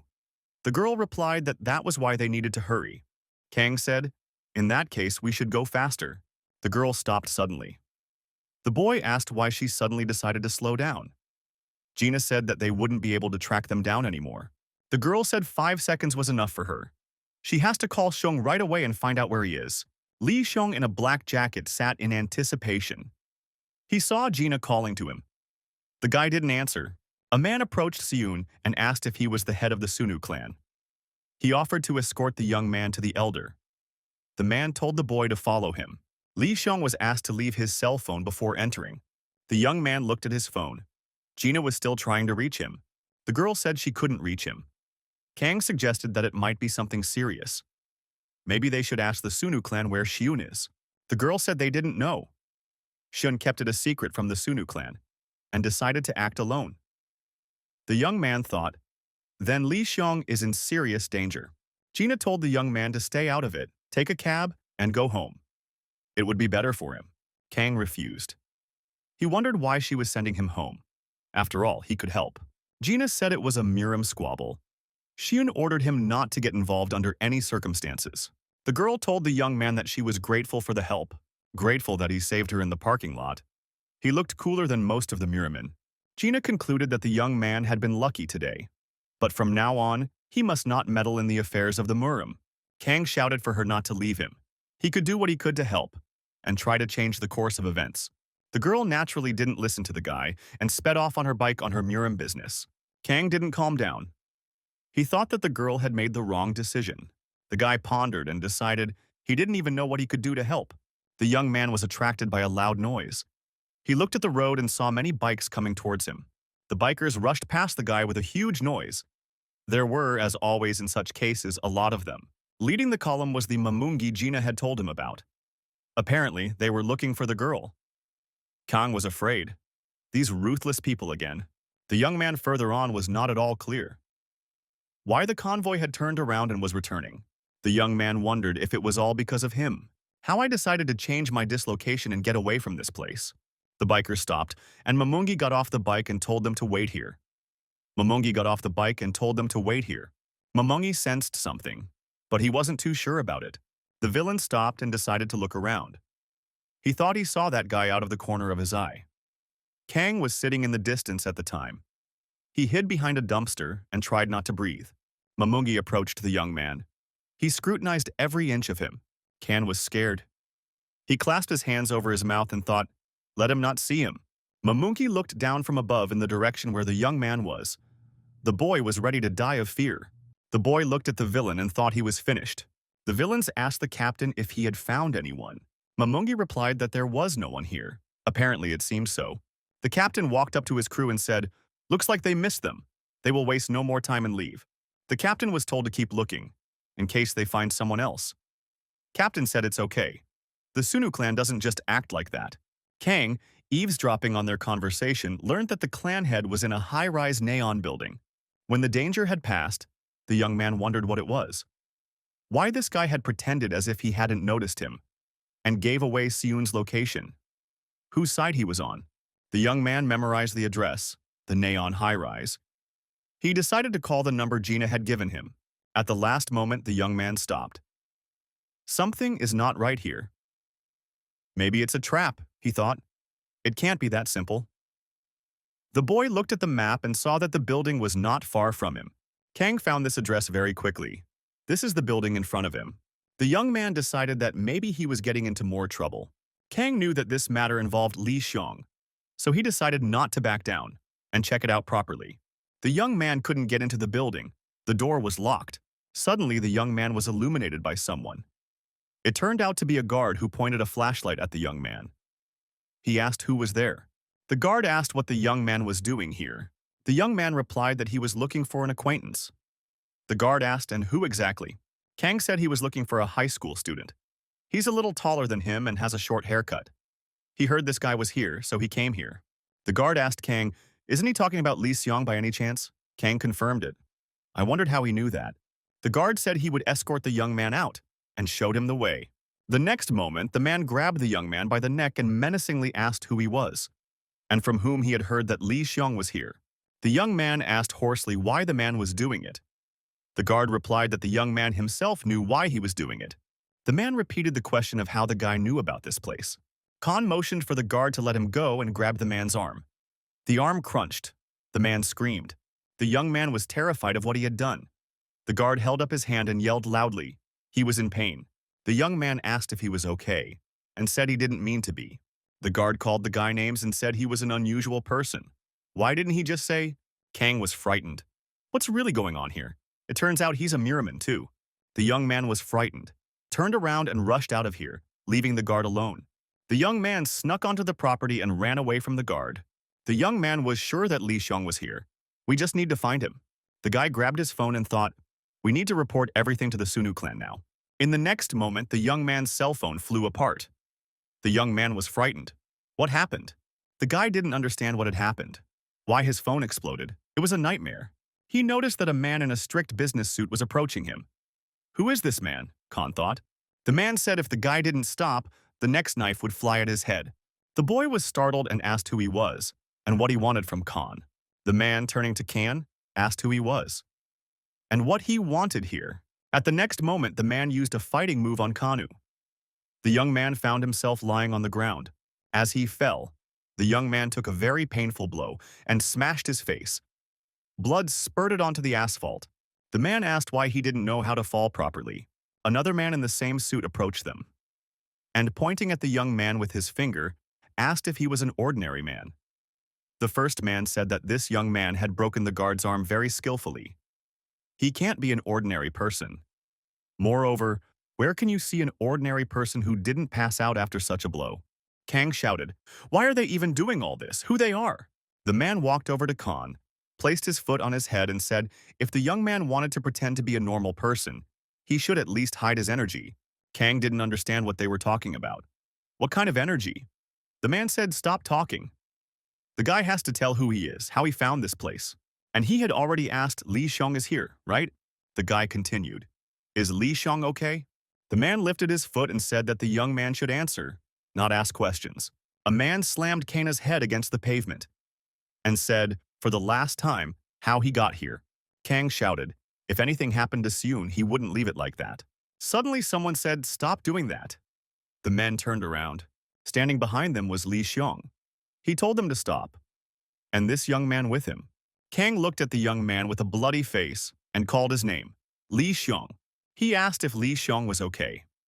Li Xiong wondered where this young man came from. Li Xiong looked at Kang Hajie. The young man was pitiful to look at. His face was bruised and everything was bloody. The young man was in a bad way. The young man decided he had to save Kana. Otherwise, he wouldn't get out of here alive. One of the men turned to Li Xiong. He said that the head of the Sunnu clan should be at the negotiation site right now. What is he doing here? Li Xiong said that it was first he wanted to know why his comrade was in such a state. The men were surprised. They didn't know that this young man was the clan chief's comrade. The man thought that only Li Xiong and the elder would be at the meeting, so they didn't know about any comrades. The young man replied, "Do they really think it was his fault?" The men began to apologize. Li Xiong said, "If they think he made a mistake, let's assume there was no negotiation." The young man told Kanu to get up and walk with him. The man screamed. He did not agree with this decision. He figured the young man was joking. The elder would be arriving soon. The young man made the appointment himself. Now he just wants to leave. There could be irreparable consequences. Lai Kyong wondered if they were afraid of the consequences of what they had done to his comrade. The man smiled and said that the head of the Sunnu clan was very amusing in this case. The young men were leaving. The man said he knew that the head of the Sunnu clan had been very popular in his time. The men headed after the young men. They had heard that Li Xiong was crippled after the unpleasant incident. Does the young man consider himself equal to the elder? The man finished. The young men were surrounded by several dozen men in black suits. Kang was very scared. He looked at Li Xiong hopefully, but he didn't know what to say to him. He wanted to get out of here quickly. Li Xiong said that nothing is impossible. Kang didn't understand anything. The negotiator only grinned. They were in the majority, against two young men. The man told the Sunnu leader to go back to the negotiation site. Otherwise, things could end badly. Li Xiong was calm. His face did not express any emotion. The young man said he came here for the purpose of negotiating, not to listen to threats against him. Nevertheless, finished the guy, if they're up for conflict, he won't quibble. Whether they are sure of their choice. At that moment, the elder appeared. He was not alone. Everyone parted. The elder was a man in his 70s, accompanied by a girl in a black suit. All the men in black turned around to face the elder and bowed to him in unison. The men said they were greeting the elder. The old man took it for granted. Kang Haji looked at this old man and thought, that's him, the same dangerous person Li Xiong was supposed to meet. Li Xiong calmly and confidently looked at the elder. The elder asked sternly what it all meant. He had not expected to be met with such a buffoonery. The man in black stated that the head of the Sunnu clan suddenly said he was leaving. They tried to talk him out of it. Kang observed the elder. Just a little old man, he thought. The elder noticed Kana Haje. He looked at him intently. The young man couldn't be missed, even though he was small. But his appearance, blood and battered face, made him stand out from the crowd. Who is this? The elder asked. He had been told that he was a comrade of the Sunnu clan chief. The old man thought it was strange. The boy had the energy of a Murim, even though he looked like a simple boy. The man in black looked at the young men suspiciously. He thought the Sunnu clan leader's companion was strange. The man said, "To the common people has leaked the power of the Murim, which must be strictly guarded." Kang wondered what he was talking about. He thought he was addressing Li Xiong. Kang Haji was worried that Li Xiong was in an awkward position because of him. The man in black invited Kanu to come with them. The boy will not participate in the negotiations. The man said he had something to check, so the young man would have to follow him. The elder silently continued to watch the young men. Li Xiong knocked the man out without much tension, very quickly and subtly. The punch was so strong that the man flew several meters into the air. When the man went down, Li Xiong pushed his head against the ground. The man's head slammed into the asphalt and blood spattered to the sides. Everyone was amazed at what they saw. It was so fast that no one had time to react. Kang Hajie was the most frightened of all. He cried out in fear. Kang asked Li Xiong why he did that. The young man was asked, the head of the Sunnu clan, what kind of tricks were these? The man in black lay face down and did not move. He must not forget who he is in front of. The elder asked what that was now. Why did the young man do that? The old man angrily asked if he really wanted to die. Kang Hajie flinched. He was terribly frightened by those words. The boy couldn't move out of fear. His whole body was restrained. Li Xiong turned to the elder and looked at him intently with a spiteful glare. The boy inquired if he was definitely invited as a guest of the elder. If Li Xiong is a guest, why are the guards allowing themselves to beat up his comrade and show disdain? The old man objected. What a ridiculous nagging from the young man. The boy continued, at the elder's request, he came alone, without the Sunnu clan's escort. But the elder is afraid of something if he brought so many people with him. Li Xiong asked if maybe their plan was to kidnap him. The guards became indignant.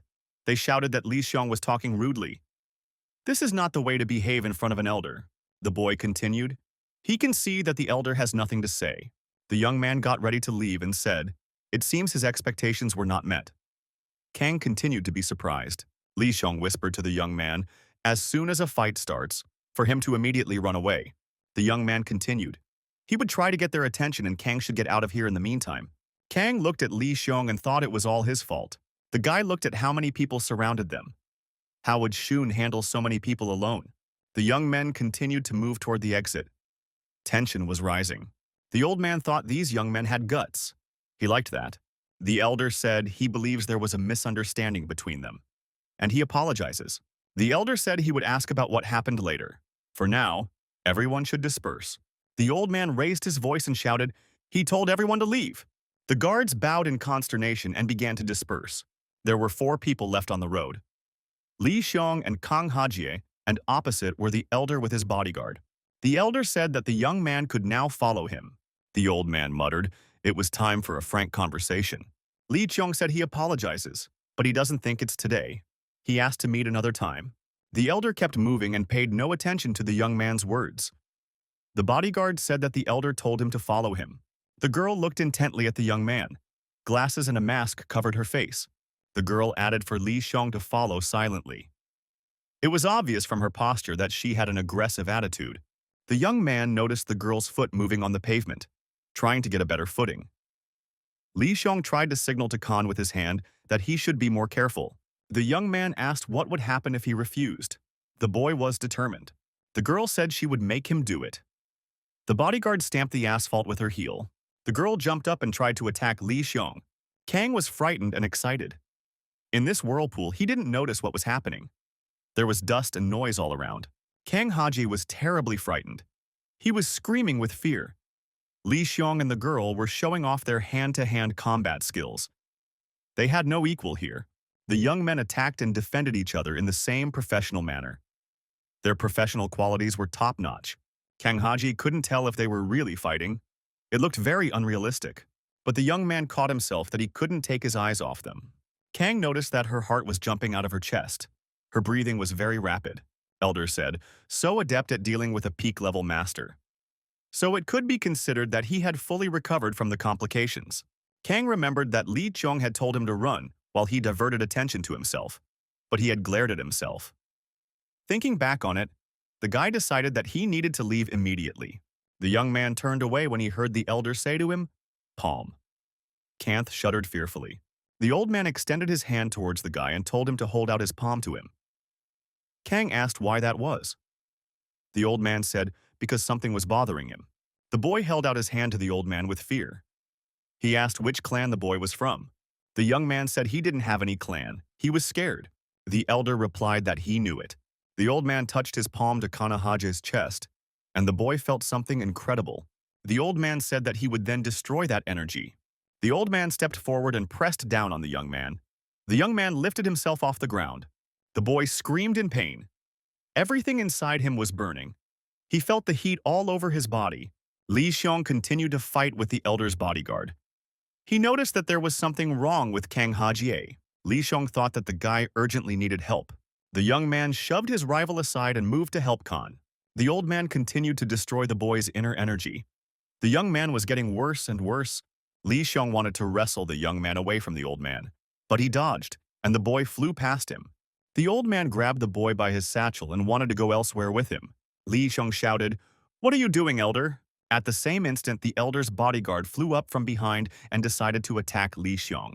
The elder continued to move, moving Kanahaji with him. Li Xiong continued to battle with the girl. Kang Hajie couldn't do anything against the old man. His body was paralyzed. Suddenly, Li Xiong appeared in front of the elder and told him to take his hands off the young man. The old man, smiling, said, "He knew it." It turns out Li Xiong was hiding his strength. The elder continued. Coming out, he was being cocky because he was relying on his power. The old man continued to hold Kanahaji close to him. The boy had no strength to do anything. Li Xiong asked, "Is the old man doing this because he disobeyed his order?" The old man holding Kana back turned to Li Xiong. The elder said that this child was endowed with powers that an ordinary person should not have. And the old man cannot allow such a thing to happen because he is a Murim elder. Li Sheng said if the elder let the guy go, then he would accept his invitation. The elder looked at the young man intently. Kang Haji shouted that the old man would kill Li Sheng. There was no way you could follow him. The young man fell silent and began to cough. Something was happening to him. He was out of breath. He was losing his strength. The old man took the guy by the throat and pumped. Who was he anyway? The old man was very angry. The elder continued to choke the young man. The boy was suffocating.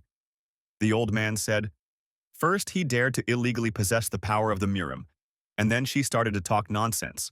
Kang shouted out with his last strength to stop Xiong from letting himself be fooled. He heard everything his subordinates were saying. The old man angrily asked Khan what he had heard there. Li Chong, flaming with anger, approached the old man from behind. He clenched his fist as he was about to strike. The old man let go of Kana and dodged sharply. The young man thought it was now. The old man suddenly gave Li Xiong a powerful kick with his foot. The guy wanted to call out to Li Xiong, but he couldn't speak. He only watched. The young man couldn't understand what was happening to him. He couldn't control his body.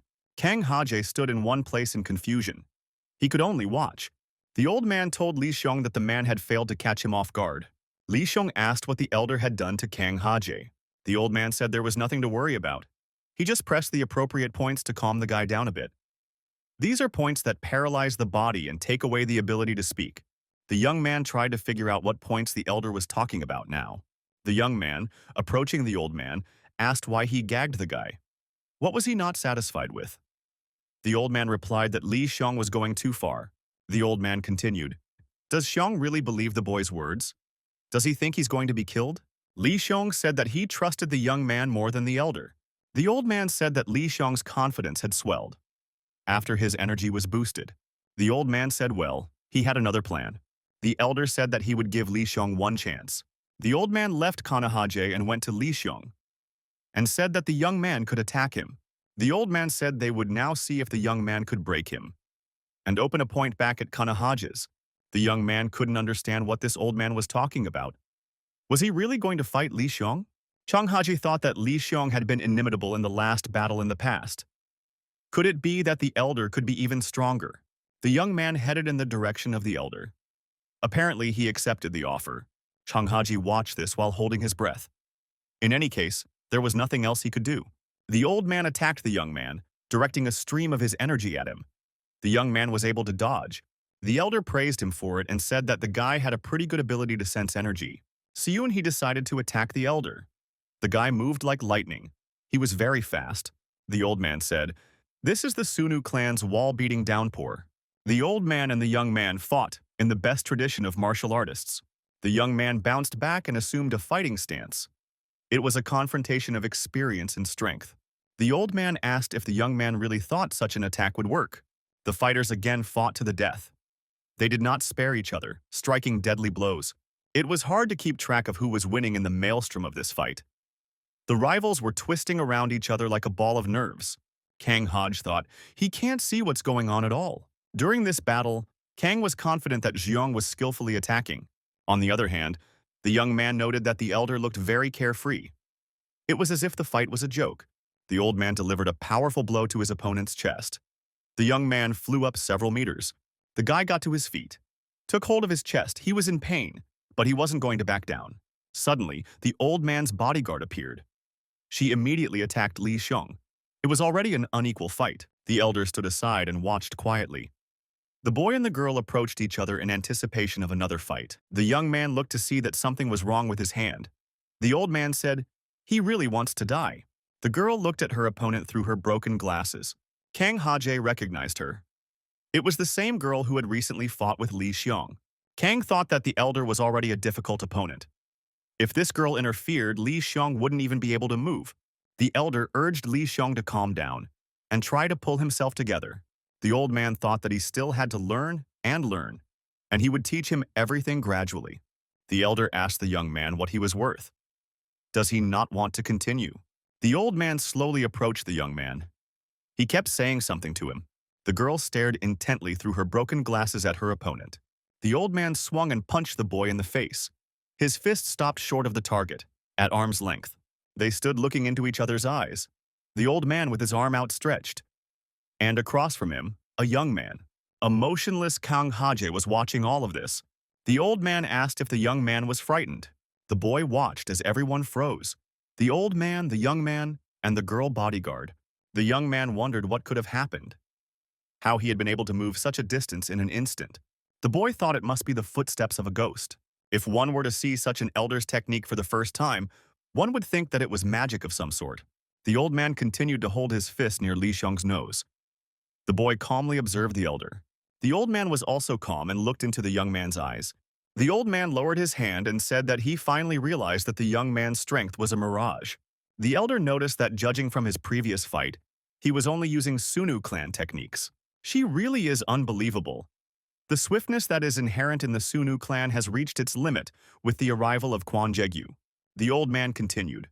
But the problem was that the energy in his body was created by the Black Heaven and Earth technique. Calmness is very important in this technique. Their techniques look soft and slow, the old man continued. The elder showed how he could use his outstretched arm to release his internal energy, turning it into a dangerous weapon. The elder explained that there was a powerful force hidden, like the one he had just shown. The old man extended his arm. There was an explosion just ahead of him. Kang thought it had suddenly exploded. The old man continued. The very essence of martial arts is that energy is first accumulated through circulation and then used in techniques. In other words, martial arts are formed through the harmony of energy, circulation, and techniques. No matter how excellent the circulation energy and techniques are, if they are not in harmony with each other, there will be no complete martial arts. That's why most clans study circulation along with technicians. Kang Hajie thought, somehow this is all strange. Didn't that elder intend to destroy Li Xiong? Why is he lecturing him then? The old man finished. If the young man was interested in full-fledged martial arts, then he should stop being stubborn and become his disciple. Kang was amazed at what it was like to become a disciple. It was all so unexpected for him. The young man said he knew that his energy didn't match the techniques of the Sunnu clan. The old man asked if he knew, then why persist in using them? Li Xiong replied because he is the head of this clan, and he can't betray those techniques. That's why it works. The old man sighed and called the young man a fool. He explained and explained to him, but the boy stood his ground. Li Xiong said that he should express his gratitude to the elder, not for his advice. The old man's bodyguard approached Kanu Haje. She brought her palm to the young man's body. The young man felt a jolt of energy. He felt uncomfortable. He cried out. The boy wondered why it hurt so much now. The young man was able to raise his arms and move. He shouted that his body was fine and obeyed him. Li Xiong said that he had already forgotten before the elder reminded him. Kang Hajie thought that the bodyguard was using the ghost's footsteps.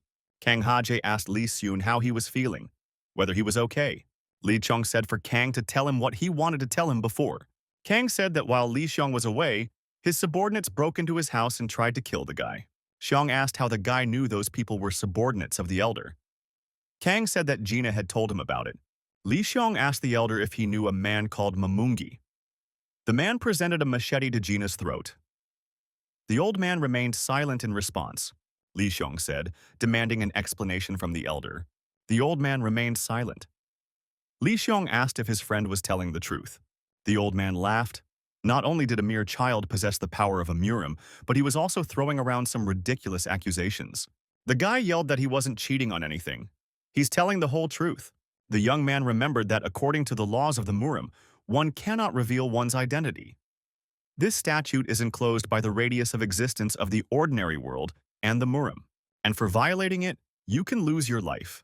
The old man summarized that now an ordinary man, endowed with energy, was reprimanding him, the elder, on matters concerning the Murim. Kang Haji guessed that Li Xiong had gone for something very serious, but was it really that serious? Kang thought that he had intervened for nothing in the first place. Why did Li Xiong take such a risk? The old man asked the young man how the young man had energy in his body. The elder asked as Li Xiong answered his question. The elder said if it turned out to be the work of the Sunnu clan head, not only he, but the entire Sunnu clan would be held responsible. Kang decided he had to do something about it. He told the elder that he had a question. Everyone looked at the young man. Kang Haje said to his grandfather, "The problem is that he is an ordinary man." The elder listened to the young man with interest. Kang continued, and said that the problem might go away if he became a Muriman. The elder was very much surprised. He hadn't expected such a turn of events. What this guy had gotten himself into, Khan clarified. If he becomes a Murim, this case will be all about the Murim. This is his opinion. Hajie asked Siyun. Isn't he right? The old man became angry and shouted rather absurdly. Does the young man really think that anyone can become a Muriman? The elder explained to become part of the Murim, one must either be born a Muriman or join the clan in early childhood. The old man angrily asked, did the guy really think that at his age, an ordinary person was capable of becoming a Muriman? Li Xiong said that it was possible. The young man explained that he himself had become a Muriman at the age of Kana Hajie. Therefore, he could do the same. The elder said angrily that it was a delusional idea. Li Xiong said that this guy would be able to join the Sunnu clan. Li Xiong added that he would be able to deal with the elder on this matter. What is nonsense and what is not nonsense? The young man continued. Now it was the elder's turn to answer questions. Zhang repeated his question. Did the elder order his subordinates to attack him? Li Qiong and the elder met gazes. They stared firmly at each other without averting their eyes. The old man couldn't stand it any longer and said, enough with the ridiculous suspicions. The young man himself knows that he could not have given such an order. Siyun objected. He had seen his friend being beaten. If the elder had nothing to fear, why did his men attack the man who came to meet him? Siyun said he knows that the elder has a deep hatred for the Sunnu clan. In spite of this, he came alone to talk to the elder. Li Xiong concluded that expecting the elder to have a normal conversation was a foolish decision. The old man said there seemed to be a misunderstanding. After all, he's an elder. Li Xiong clenched his fists. Why would an elder in this situation hope for dialogue? Kang listened to all of this while holding his breath. Xun said if the elder decided to continue this conversation, then he would have to talk to the corpse of a young man, Sion finished. Li Qiong and Kang Hajie stood and looked at the elder. The young man clenched his fists. The elder realized that he had to give an explanation. And in this case, Li Xiong didn't believe him. The bodyguard turned to the elder. The girl decided to bring this information to the elder. She said she decided to contact North Star just in case, but he wasn't answering. Moreover, the girl continued, the Sunnu clan was now scouring the places in the city that the Flux clan had visited. In other words, the situation is not good. The old man became nervous. Kang Hajie looked at him and shuddered. The boy wondered what had happened to the old man. Kan became very frightened. He was surprised, for the old man was just standing there. The young man hoped the old man wouldn't appear abruptly in front of his eyes and launch an attack. Kang watched the old man's actions. He was very afraid of him, although he couldn't explain to himself why. In the next moment, the elder was no longer said to be so creepy by Kanu Hajie. The elder turned to his bodyguard, told her to contact the Southern Red Star, to escort her, since the clan leader is here. The girl said she had already been contacted and explained everything. The young man flinched as the elder headed in his direction. The elder approached and asked the young man what his name was. The boy said his name was Khan Hajie. The old man repeated his name and looked intently into the young man's eyes. The boy didn't know where to put himself. The old man said, okay, let's see how long this guy can last in the Murim. Kang trembled.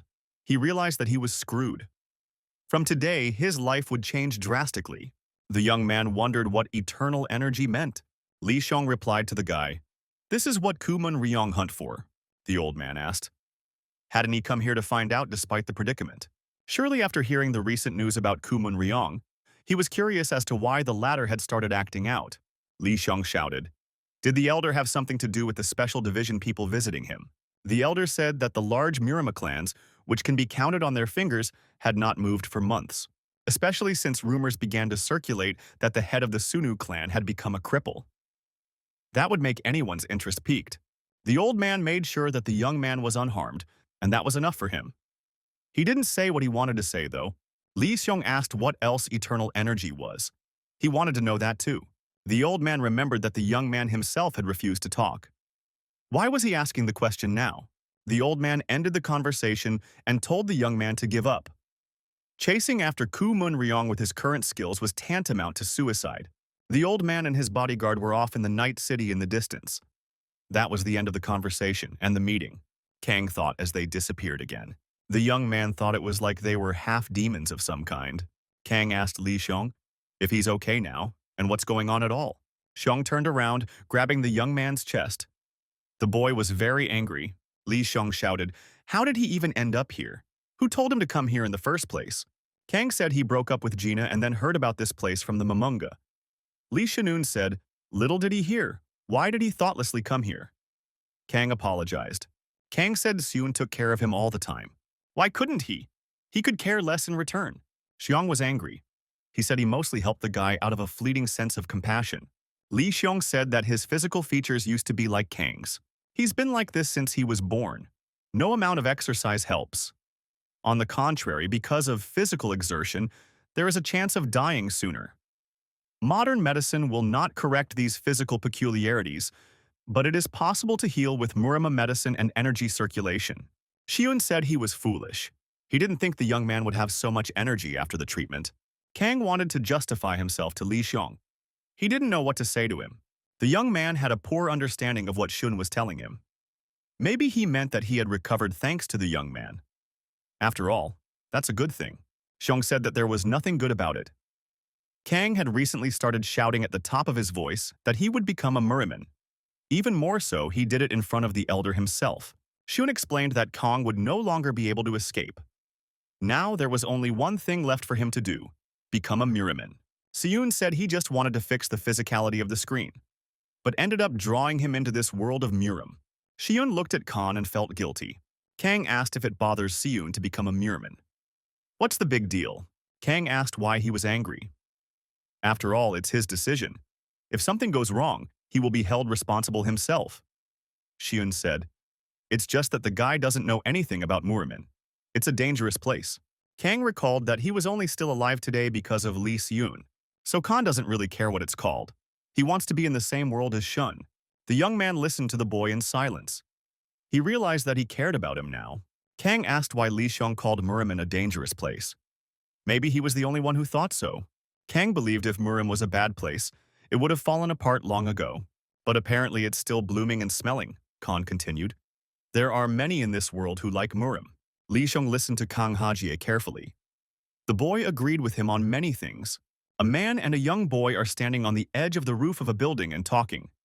The man says that perhaps to the young man this world seems wild. But for those who were born and raised in Murima, it is like a homeland. The man would very much like the young man to one day take Murim as his home. That young man was Li Xiong, the current elder. The young man accepted his offer. The guy realized that there were some who actually liked Murim. Chang Haje listened to Li Xiong with his mouth open. A strange young man in a hat appeared on the roof of the same house. He shouted, "Thank God you're still alive." Kang Haje pumped the stranger. "Who are you?" Siam told him that he was early today. An unfamiliar guy approached the young men and told them they'd better get there early. Kang didn't realize who the man was, but he saw that Xiong knew him. The stranger said that if he was late, things might not be right.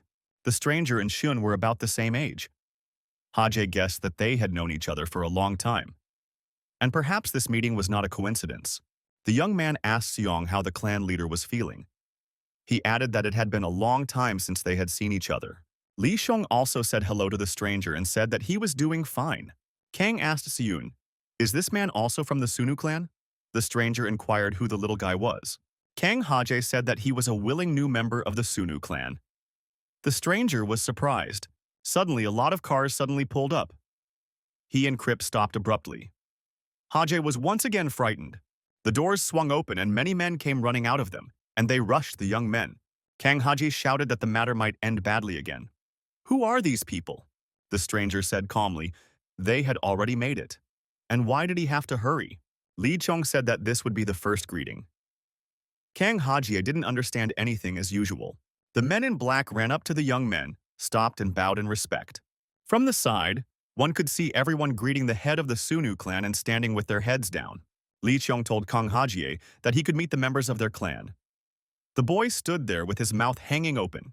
The two old men gazed intently, almost absent-mindedly at Kang Hajie. The young man scratched the back of his head, chuckled, and didn't know what to say to them. He looked ridiculous.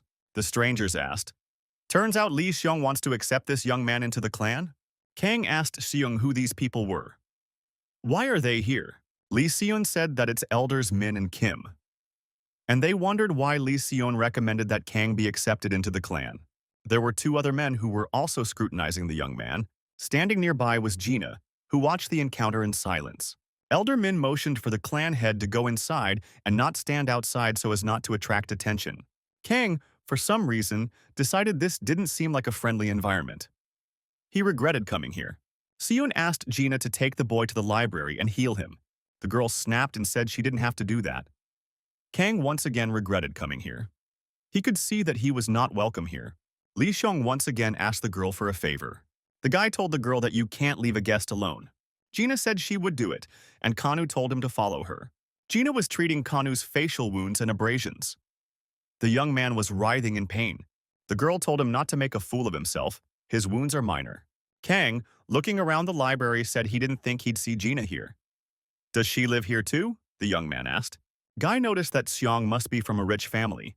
He has a very luxurious house. Gina told him not to make it look like they had known each other for a long time. The girl put a band-aid on the young man's wound and he cried out in pain. The girl grumbled at what Xiong was even thinking. After all, she had purposely kept silent about him using the Taiwan life pill unwisely. The guy asked, were these pills very valuable? The girl ranted. She had told him several times that these were very valuable. Why ask again? Gina said since she fixed the guy up, now he has to tell her everything. The girl asked how Kang ended up here along with Xiun. Kang tensed up and told Gina everything to keep her in the loop. The girl listened and said, that's how it happened. Lee Xiong said that he apologized for arbitrarily disposing of their clan's treasures. The elder replied that of course this also bothered him. But from the rest of the news, he was just completely bewildered. The old man added that the young man had been treated by the ghost doctor all this time. He also saw the head of the Martial Arts Federation, and it seems to the old man that the clan head has acted too lightly. The man complimented that Li Xiong should have consulted with them first before meeting with the ghost doctor and the head of the Martial Arts Federation. Xiong objected. Even if he had consulted, would they have consented to it? Li Xiong said, while in his hospital bed, he asked several times to arrange a meeting with the ghost doctor. However, the Sunnu clan has consistently opposed it, citing your enmity. The guy continued, when he was unable to do anything, feisty rumors began to spread around the Murim. Rumors that the Sunnu clan is falling apart, and the head of the Sunnu clan was crippled. Who spread those rumors did he really have to sit idly by? The young man in the hat thought he had changed. He used to be so gentle. The young man told Seon to let the clan leader take it easy. The elder said that Chief Lee only said that because he was worried about the clan head. S decided to close that topic and talk about Kumun Ryong, so he showed up in the Murim again. The elder said it's not a good arrangement. In such a case, even within the Sunnu clan, there would be discord. The elder asked what Min would say on the matter. Does he care about other people's opinions? Min asked, wondering if anyone doubted his hatred for Kumun Ryong. Everyone present looked at Li Xiong. They were waiting for his answer. Elder said he was merely outlining the current situation. A precious treasure of the Sunnu clan, gone to a mere schoolboy. And that's something to be reckoned with. And now Li Xiong is asking to be accepted into the clan. If reasoned logically, this could lead to a rending of the Sunnu clan. The elder continued.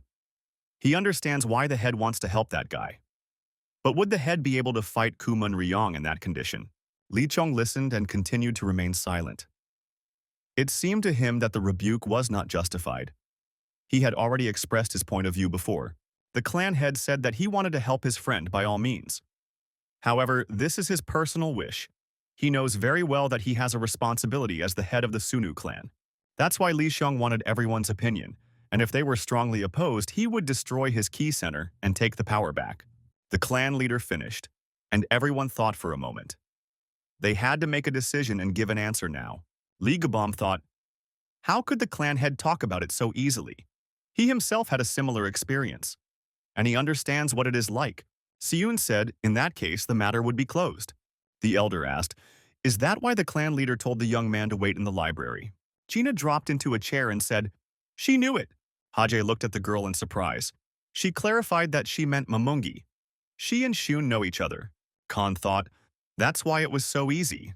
The girl said if Kang knew where Shun was right away, he should have reported it to the clan. Why didn't he do that? The young man replied, he thought it was some kind of trap. The young man said it was very strange. Why did he have to make a circus of it, if he then got the information from him quite calmly? The girl noted that the Mamongi was just afraid to cross the path of old man Dang Zhu. Kang asked what kind of old man he was. Kang asked if the girl was referring to that grandpa they used to date. Gina said, yes, she and him are sworn enemies.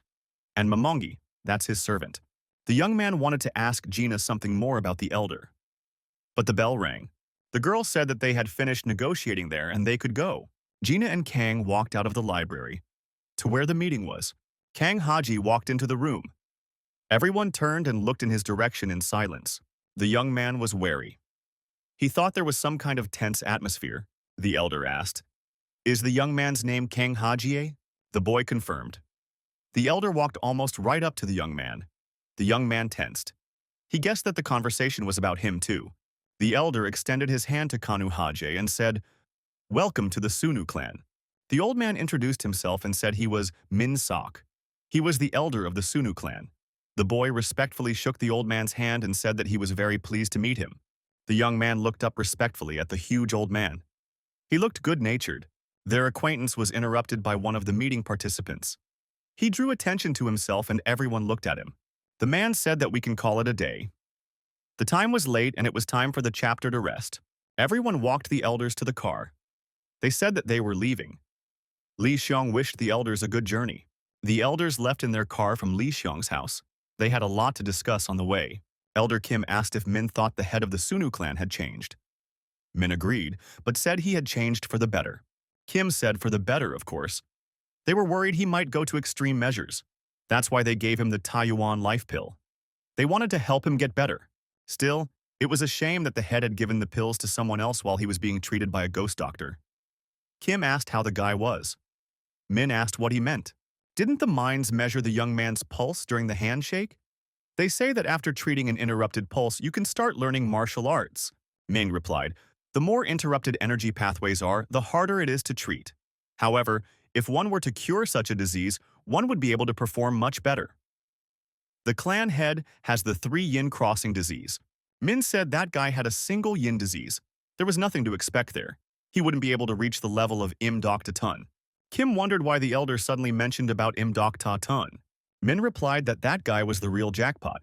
The old man remembered the young man smiling and thanking him for introducing him and accepting him into the clan. Gina told Kan to finish saying goodbye. She decided to give him a ride home. Kang Haje said he would be happy to have the girl give him a ride home. Gubom suddenly grabbed Kana Haje by the neck. The guy was very surprised. He hadn't done anything.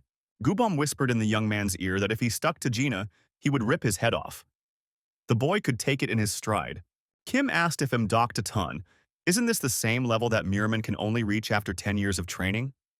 Taiyuan life pills are not that great a medicine. Ming replied, it's not just the pills.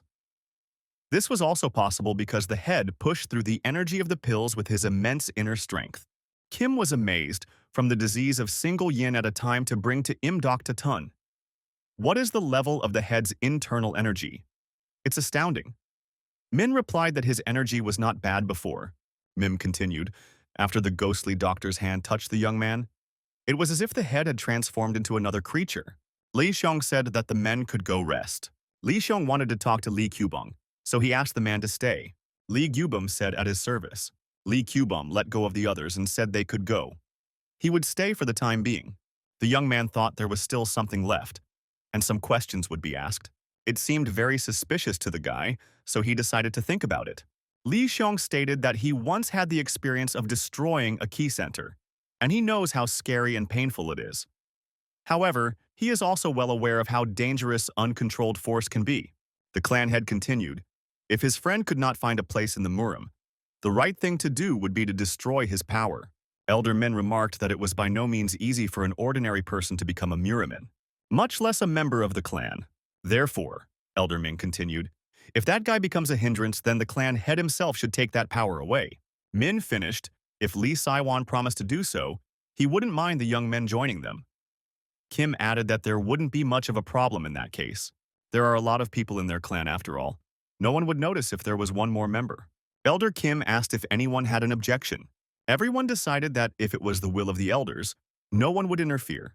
It's not a bad idea at all. Kim advised the chapter, listen to what the others are saying. The head of the Sunnu clan scrutinized the recommendations of all the members. Li Xiong thanked everyone for fulfilling such a huge request of his. The man thought he had another question. He turned to Tae Sin Hyung. Did he think the clan leader was serious about taking action if something happened? He said that he would probably do so. Taesun Hyung said that in order to survive in Murim, one day you'll have to change. He thinks he's making progress. The interviewer agreed with him. The young men continued to talk about the prospect of the young man's presence in the clan. They agreed that he would be watched, and they thought that there might be criticism from other clans because of this action. The man said he thought so. Apparently Jin was coming to the head of the clan for just that. Lee Seong asked, "Is there really suspicious movement within the clan just like Gina said?" The interlocutor said that he wasn't sure for sure yet. "Something does bother him," he added. The man said, "Yang Kilnam, the chairman of the Songjai company. Everyone remembers how he always attends the meetings." The clan head looked at this man's picture and remembered him. Chairman Yang has outstanding martial arts skills, also communication skills, because of which he is quite famous within the clan. There were rumors that the chairman has been in contact with another clan lately. Of course, he denies it. Someone suspects that he may be forming his own faction to leave the clan. Lee Seong asked, "Isn't most of the clan's property under the control of the householders?" The interlocutor agreed. "What would happen if everyone left the Sunnu clan?" Lee Seong asked. The interlocutor replied that then the clan would immediately fall apart. Chairman Ian was approached. He turned around. The man said they were contacted by the clan and announced that the head had returned. Chairman Yang was surprised. "It looks like there will be a meeting soon." Chairman Yang said he understood everything. Men are sitting in a restaurant and negotiating. One of them addressed and called all deeply beloved members of their community. Jan Kilnam stated that he had been told that the head had returned back to the clan today. "We should all congratulate him together." One of the men said he thought he'd never see the head of the clan again. It was so quiet. "I guess he's still alive." The other man said he was alive, but no more, and he grinned. Ian Kilnam suggested that we raise our glasses. A man asked what happened to Chairman Yang. Ian Kilnam said to be forgiven, he must step back for a while. The man, limping, leaning on his cane, withdrew into another room. Jan Kilnam turned to his interlocutor, who was sitting with his back to him in a high chair. Did he not think he was embarrassing himself by his sudden visit? The old man, drinking his tea, asked what he was talking about now. The elder said, "He only came to drink delicious tea and admire the beautiful view." Jan Kilnam said, he didn't think their tea would be to the elder's liking. Chairman Yang decided to sit down at the table with the elder. The elder said he had a question about their clan head. The old man continued and said he was unharmed. So much so that even Warden Lee was confused. Jan Kilnam was surprised and thoughtful when he heard such information. It was news to him. He didn't understand why it was necessary to disappear from sight then. It was a question that should have been asked before the clan leader's location was revealed. Jan Kilnam asked if the old man had any other information. For example, the weaknesses of their clan head. The old man said that Chairman Yang was quite shameless. He decided to target that huge fortune and extend his hand to others. Yang Kilnam asked why the elder spoke of him that way. Chairman Yang said that the elder should benefit if the Sunnu clan collapses. The elder said he didn't like people like the man he was talking to. You never know what's going on in their heads. Yang Kilnam said it was a coincidence. He harbors the same dislike for the elder. And for the same reason. The old man put the cup on the table and said that he was about to tell something interesting about the head of the clan. He advised me to pay attention to a guy named Kang Haje. He runs around the head of the clan. It could be very entertaining. The bike stopped at the roadside. Gina asked if this was where to drop him off. Kang Haje got off the bike and thanked Gina. The girl was about to leave. The young man asked what he should do from tomorrow. Could he come to Lee Xiong's house? The girl replied if he stayed home, a person would come to teach him. Kang wondered if Lee Xiong would be the one to teach him. The girl said that the clan head had enough to do without him. Haje listened to the girl. She said that when the head of the clan returned, there would be a real stir. The young man asked, "Is there some kind of problem in the Sunnu clan?" The girl replied, "No problem at all." The young man thought Lee Xiong, the head of the Sunnu clan. But it felt like something didn't add up. Gina replied, "We'll know a lot. We'll be old soon." Kang Haje replied, "Better let him watch himself." The girl told the young man, "It is said that after the treatment there was still some Shun energy left inside him. If something goes wrong, Kang will be able to use a much more unimaginable power." The girl concluded that the young man's body might just not hold up. A bone, for example, might break. However, after a few days this energy will disappear. so we must not overdo it just yet. The young man came home and collapsed on his bed. He thought it had been a killer day. Kang Haji remembered what had happened to him during the day. In the morning, he didn't even know that such a world existed. The guy lay on the bed and mentally ran through all the events that had happened to him today. But strangely enough, the scary moments wouldn't get out of his head. The boy thought if he started learning martial arts in the Sunnu clan, he too could one day become as strong as Li Xiong. The morning of the next day came. The young man woke up and sat up on his bed and stretched. He decided that he had had a good night's sleep. As he stood up, the young man noticed that his body felt as if it was lighter. He remembered that he didn't have a cell phone, so Gina wouldn't be able to reach him. The boy became nervous.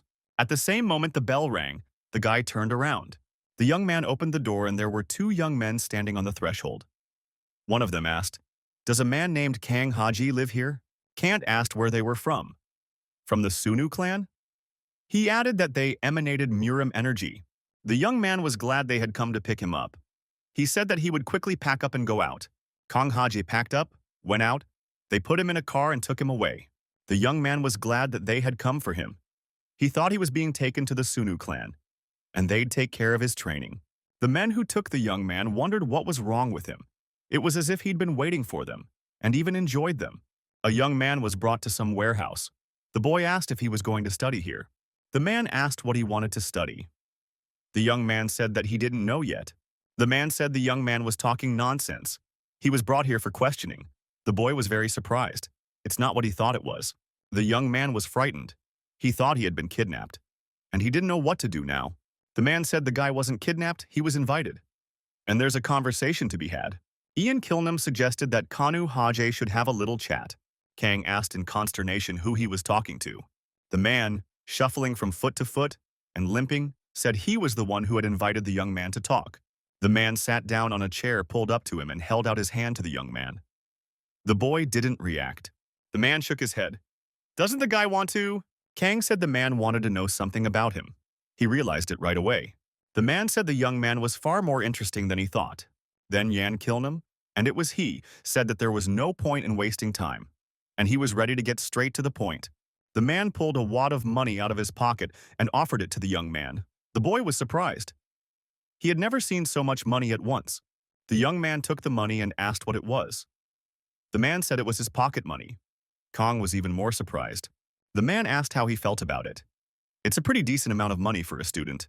Yang Kilnam told the guy, as a thank you, he would like to hear from Kang everything he knows about the head of the Sunnu clan, and about how the guy suddenly got into the Sunnu clan, even though he was a completely ordinary person until recently. Haje asked, wondering who he was talking to. Is he also from the Sunnu clan? What is the man's relationship with Li Xiong? Yang Kilnam asked. And what does that have to do with it? The man continued. The most important thing was that the young man was now lucky. After all, he had a lot of money. Isn't that right? Kang Haje said that Li Xiong is a good person, and he can't betray him. And that's why he's returning the money. The young man gave the money back to the man. The interlocutors looked intently into each other's eyes. The man said that the current head was only temporarily performing his duties. The boy wondered, why temporarily? The man said, the young man really doesn't know about what's going on in the Murim. Jan Kilnam said that the Sunnu clan has a real head. The current one is just a temporary replacement. The Sunnu clan is a formidable force. There are only a handful of others like it in Murima. Some of the clan members have more wealth than most rich people. However, the clan is now represented by an 18-year-old boy who wasn't even born a Murimian. It's not fair. The man continued. The current chapter will not die a natural death, just like the previous chapters. The man advised the young man to think carefully and make a wise decision whether he should follow the false head. Haje thought. That's why it seemed to him that Li Xiong seemed out of place. A lot of things were becoming clear to him now. The young man laughed and said that he wasn't particularly smart, so he didn't understand very well what the man was telling him.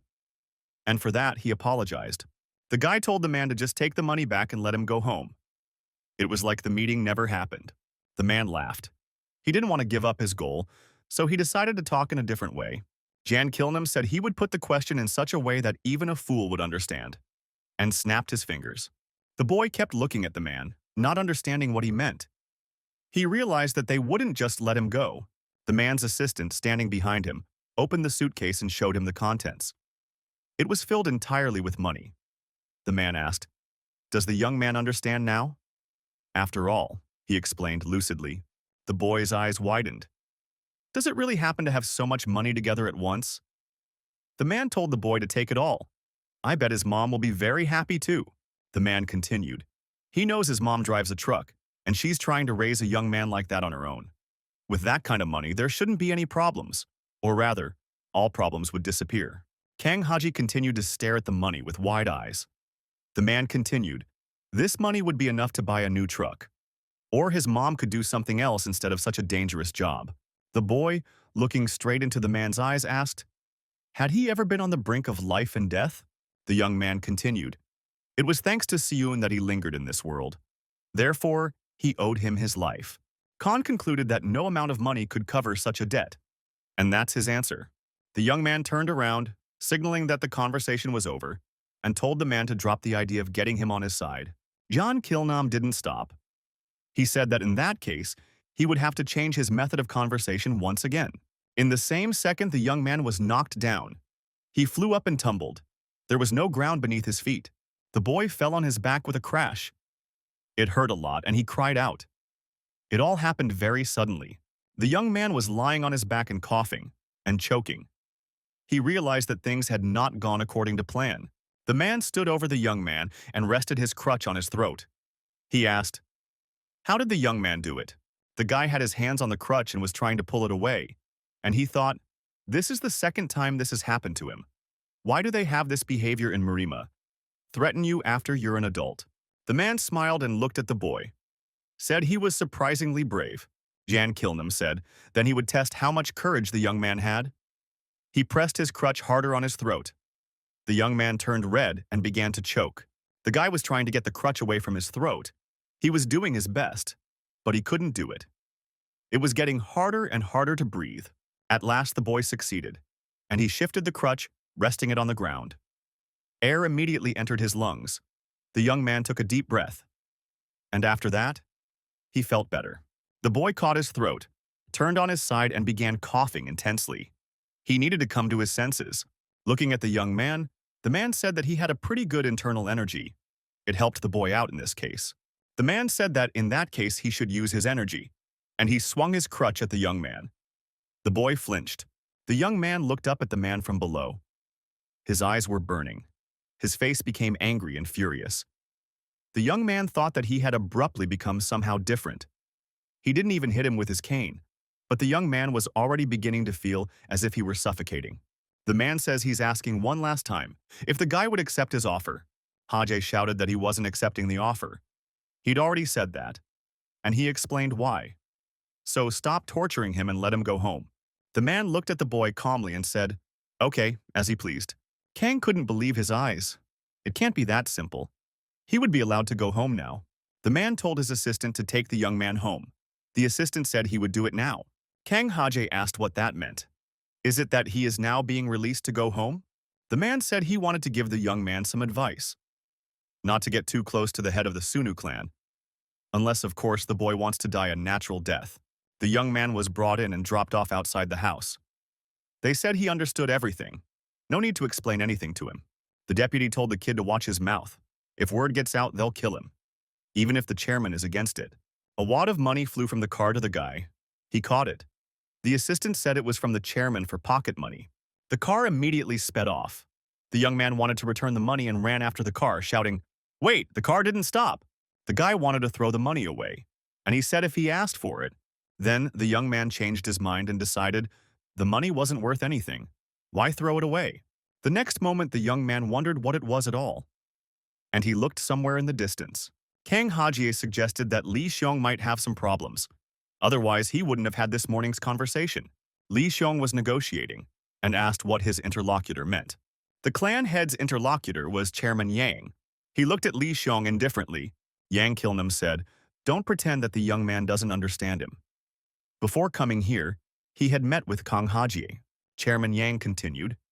He said he was left impressed. For someone who was just a simple person just a short while ago, the energy is incredible. The chairman repeated the question. He asked about the clan head's intentions.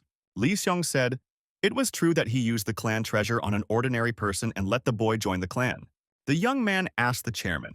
However, what did it matter? He had the support of the elders. The chairman said that most of the householders have expressed numerous complaints, and this could not be ignored. The chairman continued. They remained loyal to the Sun clan for only one reason. Elder Quan was a strong leader. However, in his absence, Li Xiong's behavior was extremely reckless. Chairman Yang asked what the young man was hoping for. After all, he is only a temporary fake.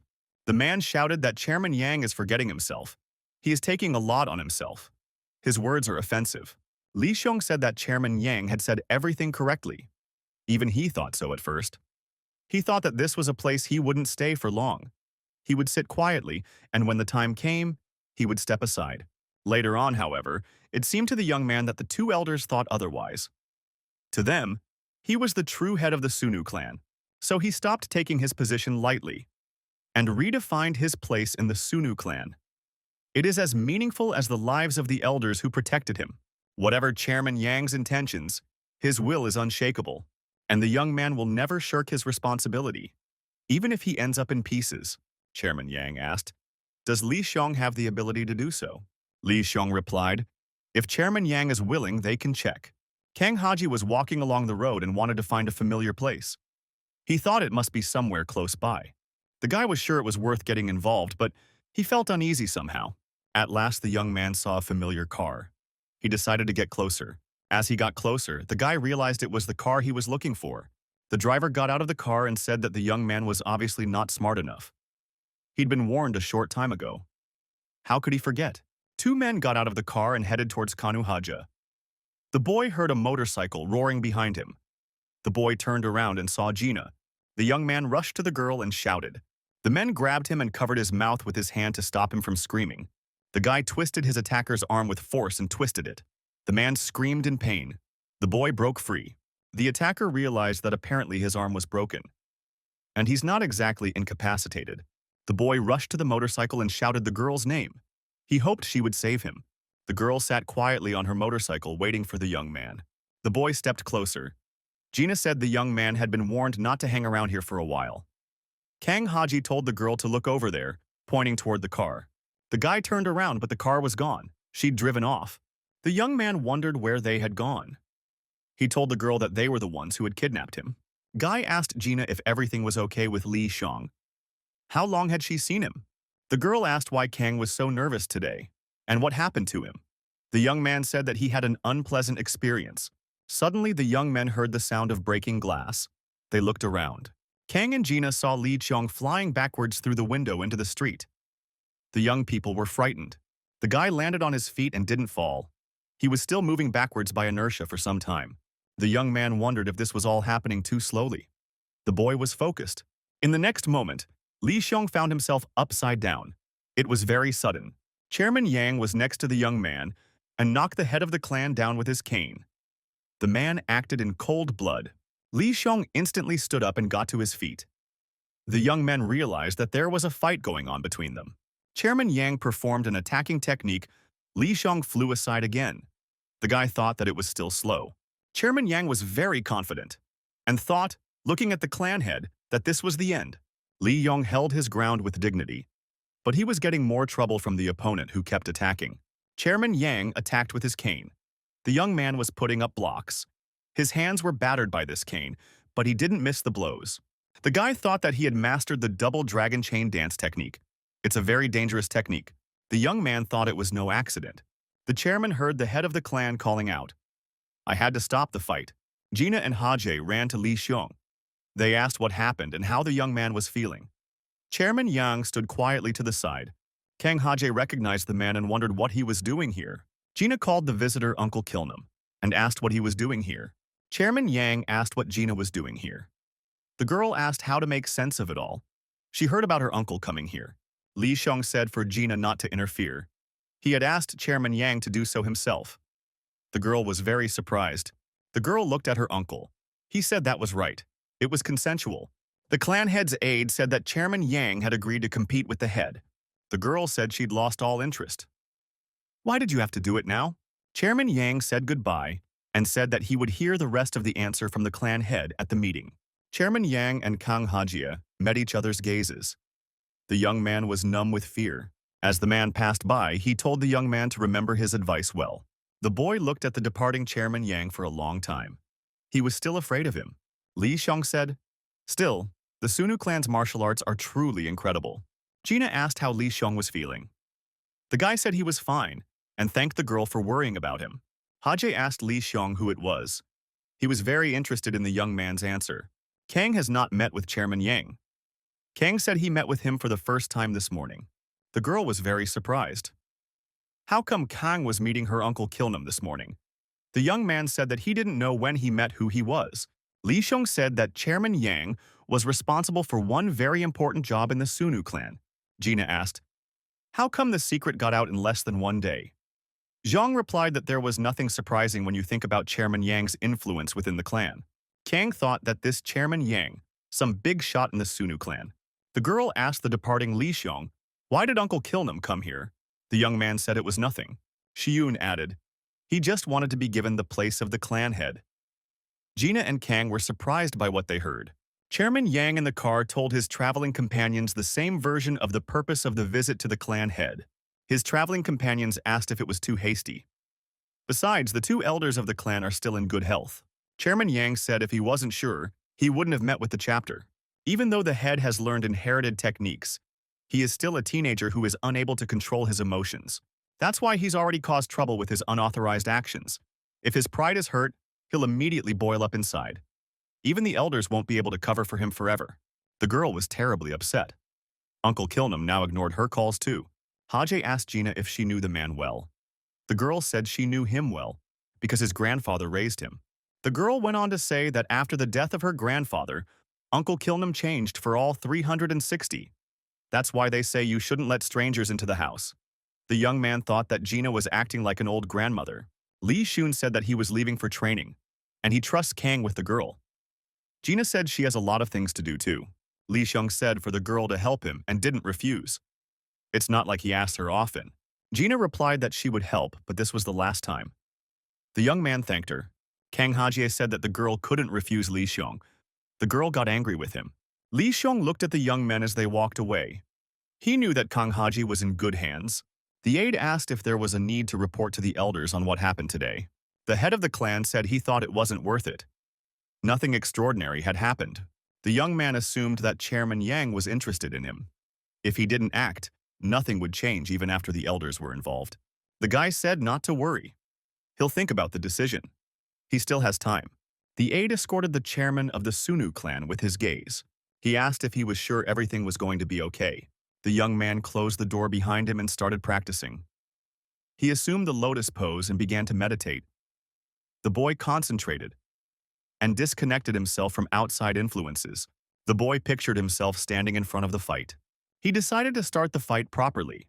He imagined that his opponent, Chairman Yang, was standing in front of him. The young man replayed tonight's fight in his head. Gina stood in the gym and pondered. It didn't give her a moment's peace. Siyun had locked himself in his house and she didn't even know what he was doing all these days. The girl was upset. Uncle Kilman didn't answer her anymore either. Kang Hajie continued to train hard. The girl yelled at Kang Hajie. Why is he hanging around here? Why doesn't he go to school? The girl said that Li Xiong entrusted the guy to her for just one day. Why does he come here every day? The young man said that he had not been given a personal instructor yet. So temporarily he would be bothering the girl. The girl wondered how Kang could stay so calm. She's really nervous right now, thinking about what could be with Li Xun. Hajie asked if it was really that bad. The girl answered, did he not realize after what he had seen how much the householders disrespected Xiong? The girl continued, and it's not just about Uncle Kilnum. After the death of his grandfather, many housemates have been trying to weed out Siyun. Because of this, he has been under a lot of stress for a long time. The young man asked then why Li Xiong had helped him. The guy thought, if he were in that situation, he wouldn't have the opportunity to bail out the other. Gina said that wasn't the reason. Li Xiong is just the kind of person he is. He's someone who cares about others more than himself. And because of this kind of character, Li Xiong has had a lot of problems dumped on his head.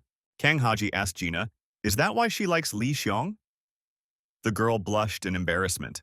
Gina jumped up to Can and forcefully squeezed his head and asked, "Who likes who here?" The young man said it was his fault and he wouldn't do it again.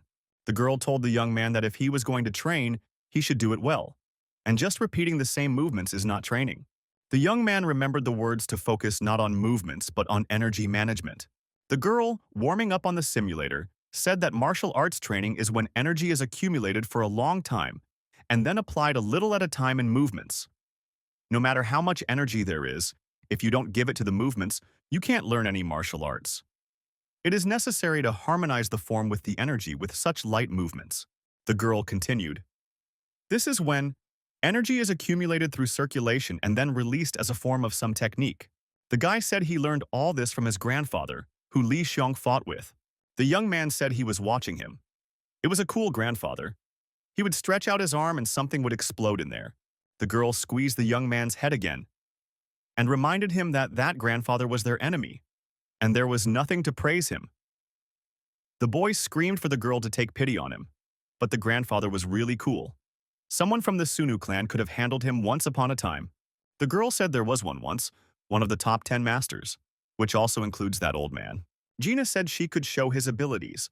The girl told Kang to watch carefully and started practicing his punches on the simulator. Gina mimed a thunderous boom that shook the heavens. It was powerful. The boy was amazed at what he saw. Gina smashed the exercise machine to pieces. Kang asked how the girl managed to form such a powerful technique. Gina said regretfully, failing again. This pathetic semblance was no match for Grandpa's technique, a thunderous boom shaking the heavens. Kang wondered how it could be a pathetic semblance. This pillar had been blown to pieces. The girl said angrily, even though this technique has a 9th grade level, it's too much of a torment. The boy thought that Gina was not just strong, she was very strong. Kang asked excitedly if he could learn the same thing. Gina replied that he hadn't learned to walk yet. The girl told him to start with circulation. Hone the harmony of energy and movement to perfection. Then, Xiong would worry less about him. Li Xiong was talking on the phone. He thought that his interlocutor was paying attention to it. The young man said goodbye and said, "See you at the family meeting." Li Xiong said that it was the elders. They found out everything from Chairman Yang. The aide asked if the head was sure everything would be all right. After all, he had even rejected the help of the elders. The young man said that they all saw that day that Chairman Yang was very strong. The boy said that he himself was not completely sure what the outcome would be. He felt that Chairman Yang was hiding a lot of things. After his assistant's report, Chairman Yang said that everything was exactly as he expected. Chairman Yang announced that just now, the head had finally rejected the help of the elders. Everyone nodded approvingly.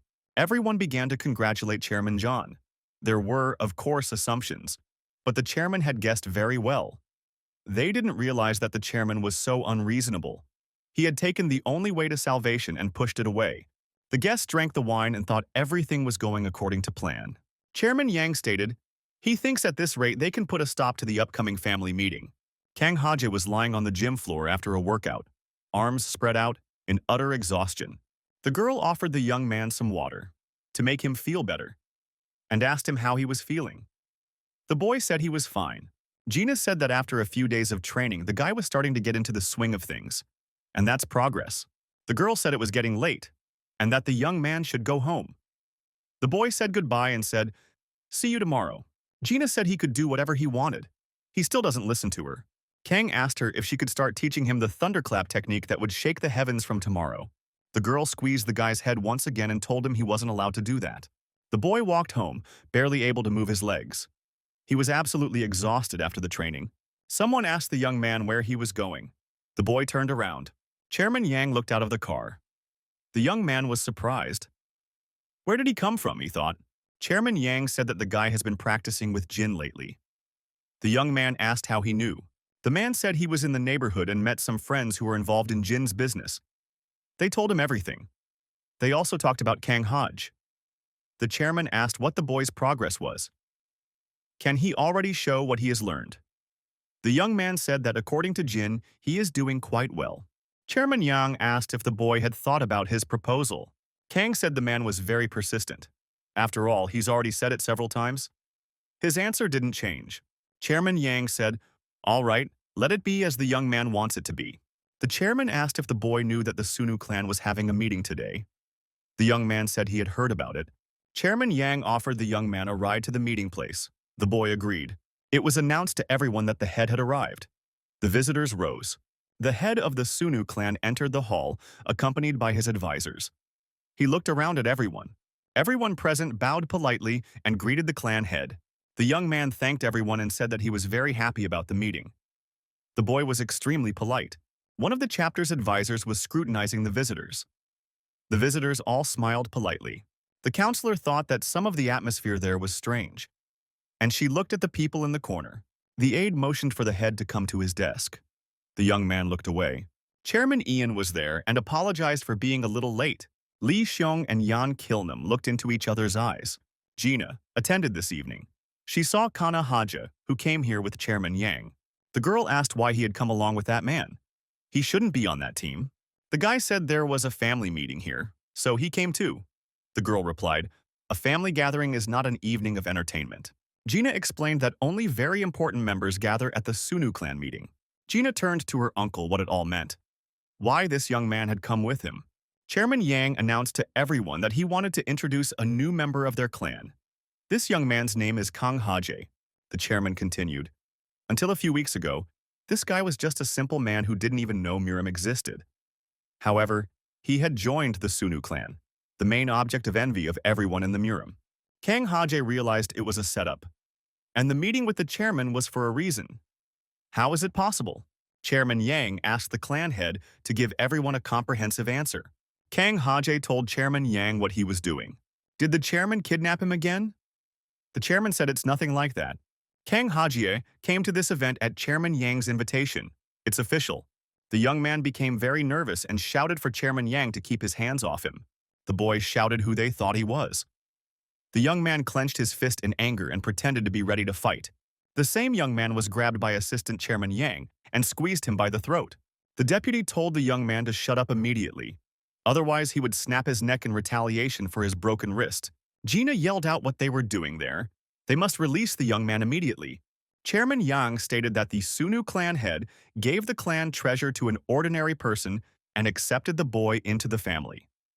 This is a perfect example that shows how irresponsible the leadership of the current head is. The chairman continued. He and a few other clan members who agreed with him demanded Li Xiong's immediate dismissal. If this demand is not accepted, the signatories of this document will leave the Sunnu clan. There was a murmur and a clamor in the hall. Gina couldn't believe her ears. How could this have happened? The girl screamed, Uncle Kilnam! What do you mean? What do you think you're doing? One of the clan members said that the main goal of the current head is money. The young man wants to take the clan's fortune and run away. One of the clan members approached the girl and said she was engaging in boorish behavior. She doesn't understand anything about these things at all. The man declared that such a little shit, some girl, dared not say anything at all. The assistant clan leader stood up for the girl. He said that if someone didn't like something Gina said, he could come forward. The guy complimented that he would defiantly bust everyone's heads in. Discontent began to appear among the clan members. The situation was about to get out of control. Something had to be done. The elders said what a scandal in their presence. Are they not being noticed? Elder Kim added, or someone would want to look at him in anger. The man began to fidget and correct his glasses. The aides who were holding Kanahaje shuddered with fear. The young man wondered where this elder could have gotten such ferocious energy from. He looked completely harmless. Chairman Yang apologized to Elder Kim. The man said he didn't want to be rude in front of the elder either. Chairman Yang continued, it took a lot of courage for him to do such an act due to the fact that many clan members were drafting this document. Elder Min demanded this document to look at how many people had signed it. Chairman Yang said he was sorry, but it would be problematic, even though it is required by the elder. This issue concerns only the signatories and the head of the clan. Therefore, the document can only be seen by him. Of course, on the condition of stepping down from his position, finished Chairman Yang. Elder Min concluded that it was an anonymous agreement. Min asked if it turns out that the chairman is asking the head to step down so he can see the contents of a document that may only have his name on it. Chairman Yang said there are probably signatures there from the majority of the people gathered tonight. Gina yelled for everyone to stop talking nonsense. There's no such thing. Chairman Yang said, he doesn't care what decision the head makes. He merely gives him a choice, as befits a member of the Sunnu clan.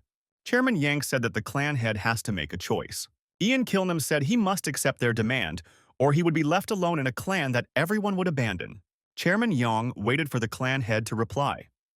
Everyone in the hall was whispering. Li Xiong asked if Chairman Yang had anything else to add. Yang Kilnam remained silent.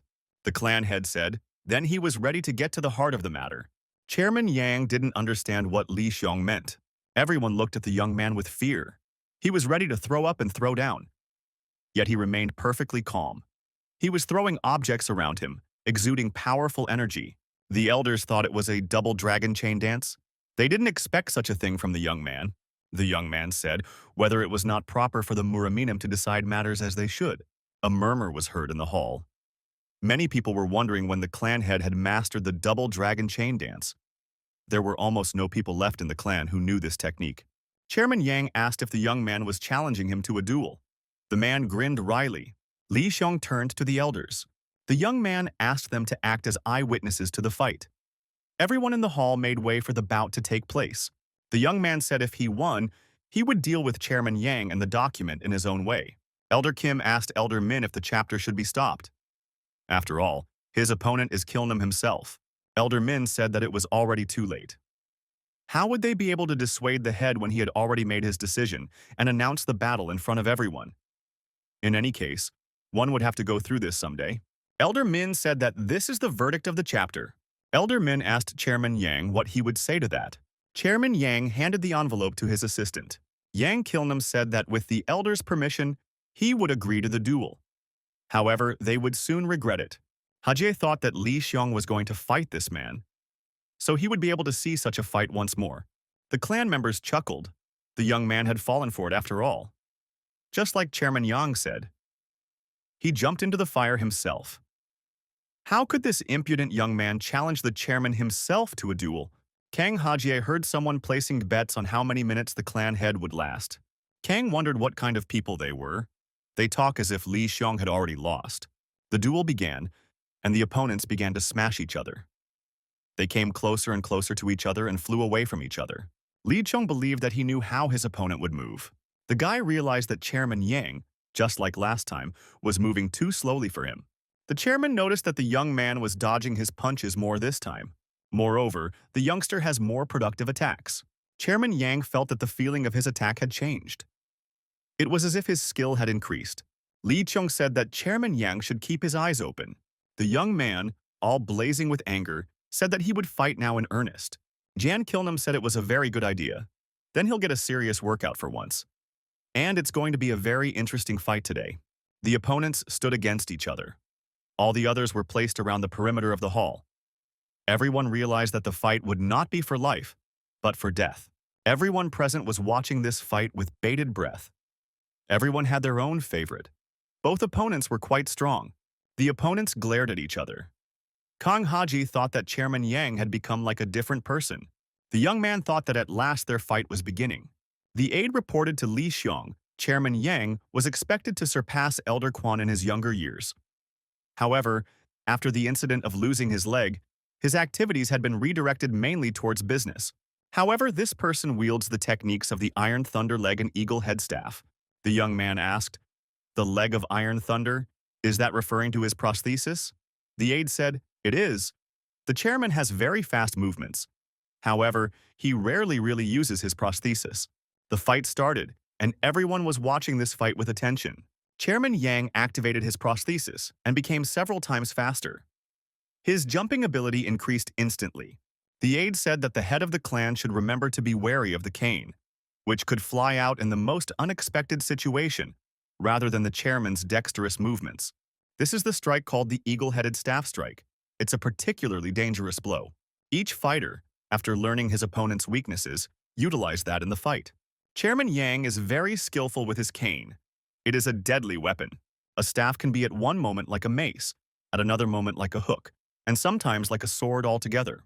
The leg of Iron Thunder is responsible for speed, and the eagle-headed staff is responsible for transformation. If no action is taken regarding these two things, it will be impossible to defeat Chairman Yang. Kang Haji watched Chairman Yang's actions and wondered how he could move like that. He had just recently limped on one leg.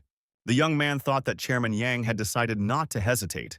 The clan members reasoned, Judging from the fact that Chairman Yang immediately used the Iron Thunder leg technique, he wasn't going to drag on for long, and it would most likely be over quickly. And then they would be able to celebrate. Kang Haje thought that these people were beginning to make him nervous. The clan head successfully attacked his opponent. His foot struck his chest and Chairman Yang flew far into the wall. The young man's eyes burned with anger. He was as fast as a hurricane. His rival tried to stay calm. The young man thought to stall for time until he got used to the speed of the Iron Thunder's foot strike. Chairman Yang decided that the young man wanted to end the fight with a one-time counterattack at an opportune moment. The young man thought, what is the opponent doing? He is performing tricks for his age. Apparently, Chairman Yang didn't know that the young man wasn't an easy opponent. He can't be defeated so easily. Ian Kilnum at some point decided to use your cane as a mace. Gina was very worried and emotional about this fight. Energy blasts here and there resounded throughout the entire hall. The audience scattered in all directions.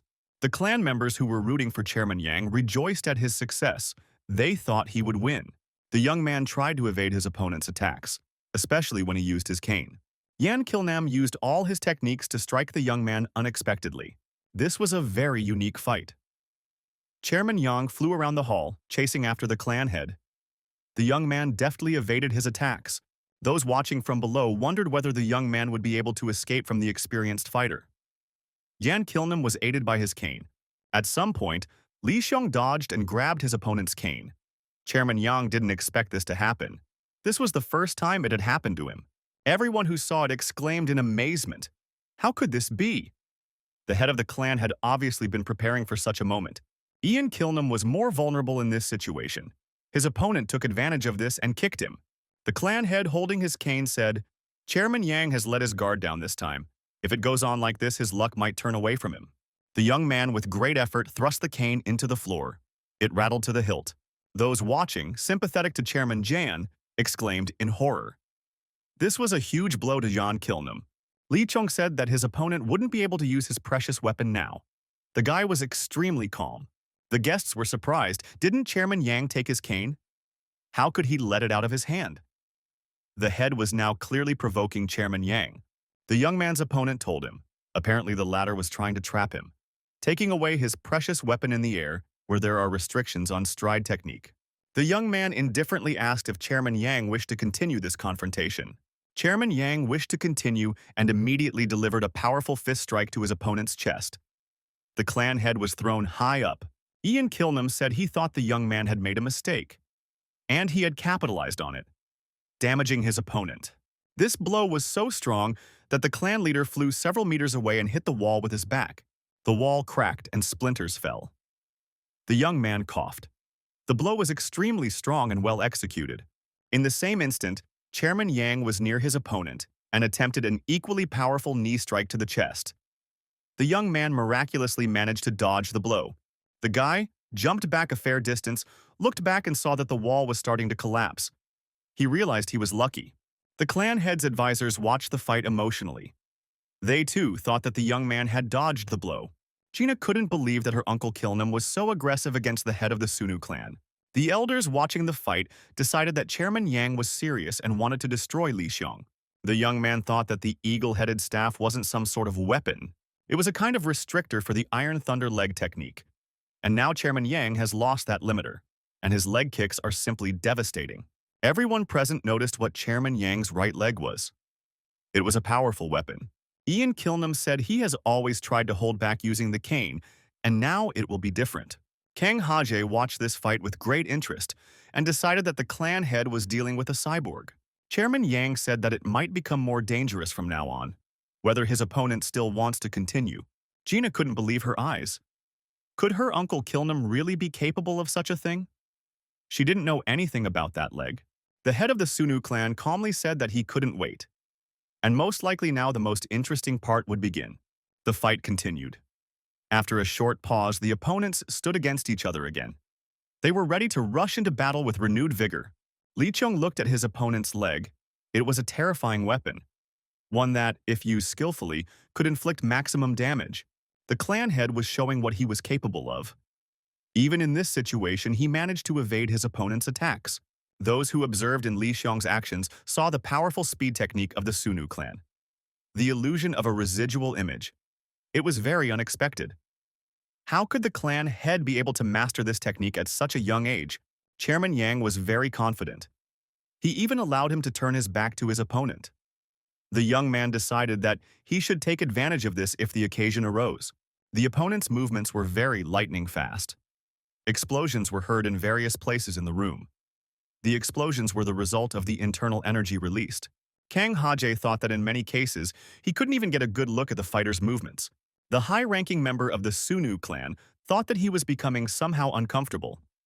Chairman Yang had already used the residual image illusion technique. He won't reveal all his cards at this rate. In such a case, the opponent will be able to calculate all the moves ahead. Everyone saw that Chairman Yang was feeling very confident either way and realized that this fight should not end in his defeat. A lot of people hoped so. There were arguments among those watching. Chairman Yang should not be inferior in skills to some boy. However, this same boy is still holding on. The clan head was able to endure despite the chairman revealing all of his cards and unleashing all of his might on his opponent. Passions were running high, and those who were watching were struggling to contain their emotions. They were counting on the clan leader to win this victory sooner. Many were afraid that if Chairman Yang lost, the document with the signatures would fall into the hands of the clan head. In that case, a lot of people here could get hurt, and the balance of power could be upset. Many here were trying to reassure themselves that this envelope would never fall into the hands of the clan head. One of the attendees said he received a blank sheet of the exact same envelope he gave the chairman.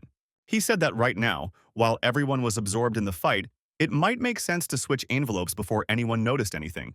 Many people liked the idea, but couldn't figure out how to change those envelopes without really anyone noticing. The man decided to try and pull the envelope swapping stunt, especially since he wasn't attracting attention at the moment. He said it's all about preparation, and it should always be very thorough. The men manipulated and replaced the envelopes. They thought no one had noticed. But there was no escaping the keen eye of Khan Haje in this cunning operation. The young man noticed that a forgery had been made. The guy yelled that he saw the whole thing, and there was something illegal. The young man wanted to get justice. The guy shouted across the room that the envelopes had just been switched, and he wants to go public with it. Gina told these people to let Kana Haje go immediately. The girl was aggressive and already clenched her fists. The men told Gina to calm down and mind her own business. It's none of her business. If the girl gets any closer, they'll break the young man's arm. And it's not just a threat. Kang Haje shouted for them to let him go. After all, he's not a prisoner. He is an invited guest. The men continued to hold the young man down. The young man yelled for them to get off of him, straightened up, squared his shoulders, and threw these men aside. It was very spectacular and powerfully executed. Gina hadn't expected this from the young man. He impressed her pleasantly. The results of long training were showing. Kang Haje made his way to the clan council member and said that he had a question for him. It was about that envelope. The old man told the guards that they were completely off their guard. That's what they get paid for. Suddenly, an advisor of the Sunnu clan head was near these people. He asked who had taught them manners. The guy said the head of the clan is having a fight right now. And why are these young men making a circus here? The guards began to apologize and beg to be spared. Kang Haji turned to the old man and told him to show him his briefcase. The man called the young man an insolent lout and said he dare not put his hands on the things of his elders. And he pushed the young man, so that the young man fell to the floor. Kang Haji shouted that he was in on it. He was watching everyone here. Nothing escaped his watchful eye. The young man took a fighting stance and told the man to step aside, or he wouldn't be responsible for himself. The man says he agrees, and let the young man attack. He wants to see what he can do. The young man blushed with anger. He said he was going to give him a hard time, but only so he wouldn't regret it. The young man shouted, a thunderous boom shaking the heavens. Everyone around him was very surprised. How could a young man know that? He is still young to have such skills. Kang Haji executed his kick. His opponent put a block on him. There was no effect. The young man was frightened, turned around and screamed, "That's not the technique." There was terror and despair in the boy's eyes. The man shouted loudly at the boy.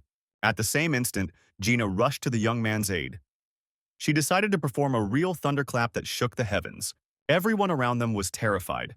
They saw a real thunderclap that shook the heavens. Everyone was surprised. There was no way that could be. It was Elder Kwan's technique. Gina's skills had grown so much. Her opponent was lying on the floor, dead. The girl decided that a quality kick again did not work. There's still work to be done. Kang Hajae picked up the briefcase. Gina asked what it was. The young man replied that it was a special briefcase for swapping documents. The girl was surprised by his answer. The young man heard the sounds of an ongoing battle and turned around to look at it. Chairman Yang was delivering his next blow. The clan head coughed after receiving another blow. Chairman Yang suggested to finally end it all. The clan head thought that his opponent's attacks wouldn't compare to the ones before. Chairman Yang executed a shooting kick into the sky. The young man flew high from the resulting blow. Everyone watching shouted out in horror. The elders assumed that the denouement was near. Chairman Yang's onslaught was increasing by the minute. Jan Kilnam destroyed everything in his path. No one could withstand such powerful attacks, the man said, because he warned me it would get a lot more dangerous.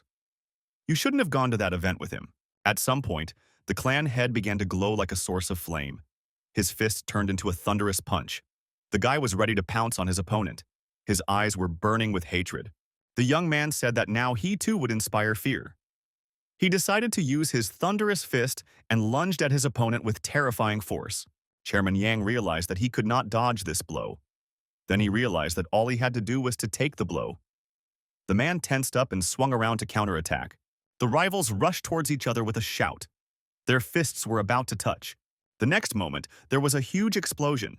It was the result of the release of two opposing energies. Those present tried to dodge the shockwave. Everyone got hit. It was like two powerful superweapons colliding. All present experienced the consequences of the clash of these two opposing forces. The battlefield looked like a battlefield of a large number of people. Chairman Yang said that the clan head had made a mistake, and this blow was not enough to hit him. Yang Kilnam was ready to lunge at his opponent, and sparks began to appear from under his artificial leg. The clan head realized that he had to prepare to repel a strong blow. But such a blow didn't happen. This fight, which has gone on for quite some time now, has not revealed a clear advantage for either opponent. Everyone present realized that the information that the Iron Thunder leg couldn't be used for a long time was true. Li Xiong said that if Chairman Yang wants to continue, he is ready. Everyone was surprised that the Iron Thunder leg technique had such a flaw. No one could think of such a thing because Chairman Yang had not had any long fights until now. All the opponents had surrendered early. Those sympathetic to Chairman Yang were annoyed. They perceived it as their loss. Ian Kilnam said enough, and he was ready to call it a day. The man sighed heavily. The head of the Sunnu clan was a bit puzzled. Was this really the end of the fight? Chairman Yang said. If just now the clan head had used the previous clan head's Gurm fist, any leg would be able to withstand such a blow with difficulty. Chairman Yang showed what was left of his cane. There was no point in him continuing this fight. Ian Kilnam has admitted that he lost this fight. Many began to condemn Chairman Yang for his refusal to continue the fight. Elder Ming said, if Chairman Yang admits defeat, the chapter has the right to decide how to deal with the chairman and the document. Chairman Yang said that he understood everything perfectly and had made a conscious choice. The man thought that he had underestimated his opponent's abilities in this fight. There was a great uproar in the hall. Many people became very nervous. They realized that the balance of power in the clan might be upset now. Elder Min said to give the document to the head of the Sunnu clan. Kang Haji said that Li Xiong should look at this document too. The guy raised the envelope high above his head. The guy headed over to the clan leader and said that this envelope was the one he had taken away with Gina when they tried to switch places. Gina stated that she didn't know which envelope was the real one, but they would know when they compared the two documents. Many people in the audience were tearing their hair out in frustration. The clan head held both envelopes in front of him. He would have to give his verdict now. Everyone in the hall was watching the young man with bated breath. Their fate depended on his actions. The head of the Sunnu clan approached Chairman Yang and asked if he was willing to accept any of his decisions. The man agreed. Li Xiong said that he suggested Chairman Yang to become an elder and help the young man. Everyone present was extremely surprised. What had just happened now? Could it be that Chairman Yang could be the new elder? Chairman Yang raised his head and looked at the young man. He asked, the clan head, what this meant. Li Qiong defiantly tore all the envelopes. It was a gesture that clearly made the clan head's intention clear. He would not allow discord within the clan. Kang Haji cried out in surprise. Gina expressed the same emotion. Everyone present had not expected such a gesture. The clan head called out to his aide, Li Gyubum. Lee Yong told him to burn those documents. It must be done immediately. The young man said that he had decided to deal with Chairman Yang and the document at his discretion if he won this duel. If anyone has any complaints regarding his decision, Gina yelled at Li Xiong. What is he doing? It was a list of traitors. The clan head stated that there are no traitors in the Sunnu clan, and they will solve all internal affairs peacefully. Young said conflict happens everywhere, but everyone here remains one family. The young man added, just as Chairman Yang had said, he was only temporarily holding the position of clan head. Li Xiong added, if anyone was unhappy with his actions, it was a personal blunder of his as the clan head. The guy said he lacked experience due to his age, and he made a lot of mistakes and disappointed a lot of people. The young man continued. However, he still holds this position because the members of the Sunnu clan believed in him. It was possible that he would disappoint someone again. So to prevent this from happening in the future, the young man said he asked Elder Yang to guide him, and the young man bowed respectfully to Ian Kilnam. There was a moment of silence. Everyone listened with their mouths hanging open. No one had expected such a turn of events. The hall broke up with clapping, which turned into applause. Everyone was amazed by the act of the clan head. Gina was surprised at this reaction. The girl thought that this guy had completely captured the hearts of the Sunnu clan members. And this scene was full of drama. Elders Kim and Min said that they didn't even have anything to help the young man. The head is already quite good at handling his role on his own. Elder Ming said that the most interesting part of it all is just beginning. There was a man in the audience who was filming everything on a hidden camera. It was attached to his tie. Someone sitting in a chair in his office was able to watch all the events on his screen. The man was silent and smiled as he looked at the screen. The stranger, looking at the screen with the clan leader, raised his whiskey glass and said, "Welcome back, Dragon Slayer." The news of the Sunnu clan leader's return would soon spread throughout Murim. The Sunnu clan members who supported Chairman Yang decided it was a complete fiasco. Chairman Yang's defeat was already a failure, so they were still in trouble when they were about to leave. The men went on. Didn't they all agree to tamper with the document? If it hadn't been for Chairman Chan's idea, this wouldn't have happened. Chairman Chan said that there was no point in discussing this topic now. Many people wondered how Chairman Yang could lose today. After all, he is such a great master. Chairman Chan said, no one thinks that Kilnam lost on purpose. The men wondered whether Chairman Yang would leave them after what had happened. The conspirators decided to meet the head of the clan sometime in a quiet setting. In today's duel, Li Xiong had proven that he had the right to be called the head of the clan. Therefore, if they talked to him, maybe it would be the road to salvation. The Sunnu clan head asked why Elder Yang wanted to meet with him. The elder with his cane looked at the young man. He had something he wanted to discuss. The man said he wondered what the clan head had in mind. Whatever the reason, but he had entered into a confrontation with the clan head. However, such a sudden offer for the position of elder. The young man interrupted his interlocutor and said that it was not a sudden decision. He had started looking for a new elder months ago. Elders Min and Kim highly recommended Yang Kilnam's candidacy. Li Xiong asked if Iron Thunder's leg was all right. Elder Yang said that his leg was fine now. The young man unleashed a torrent of energy at his interlocutor. Jan Kilnam asked how that could be understood.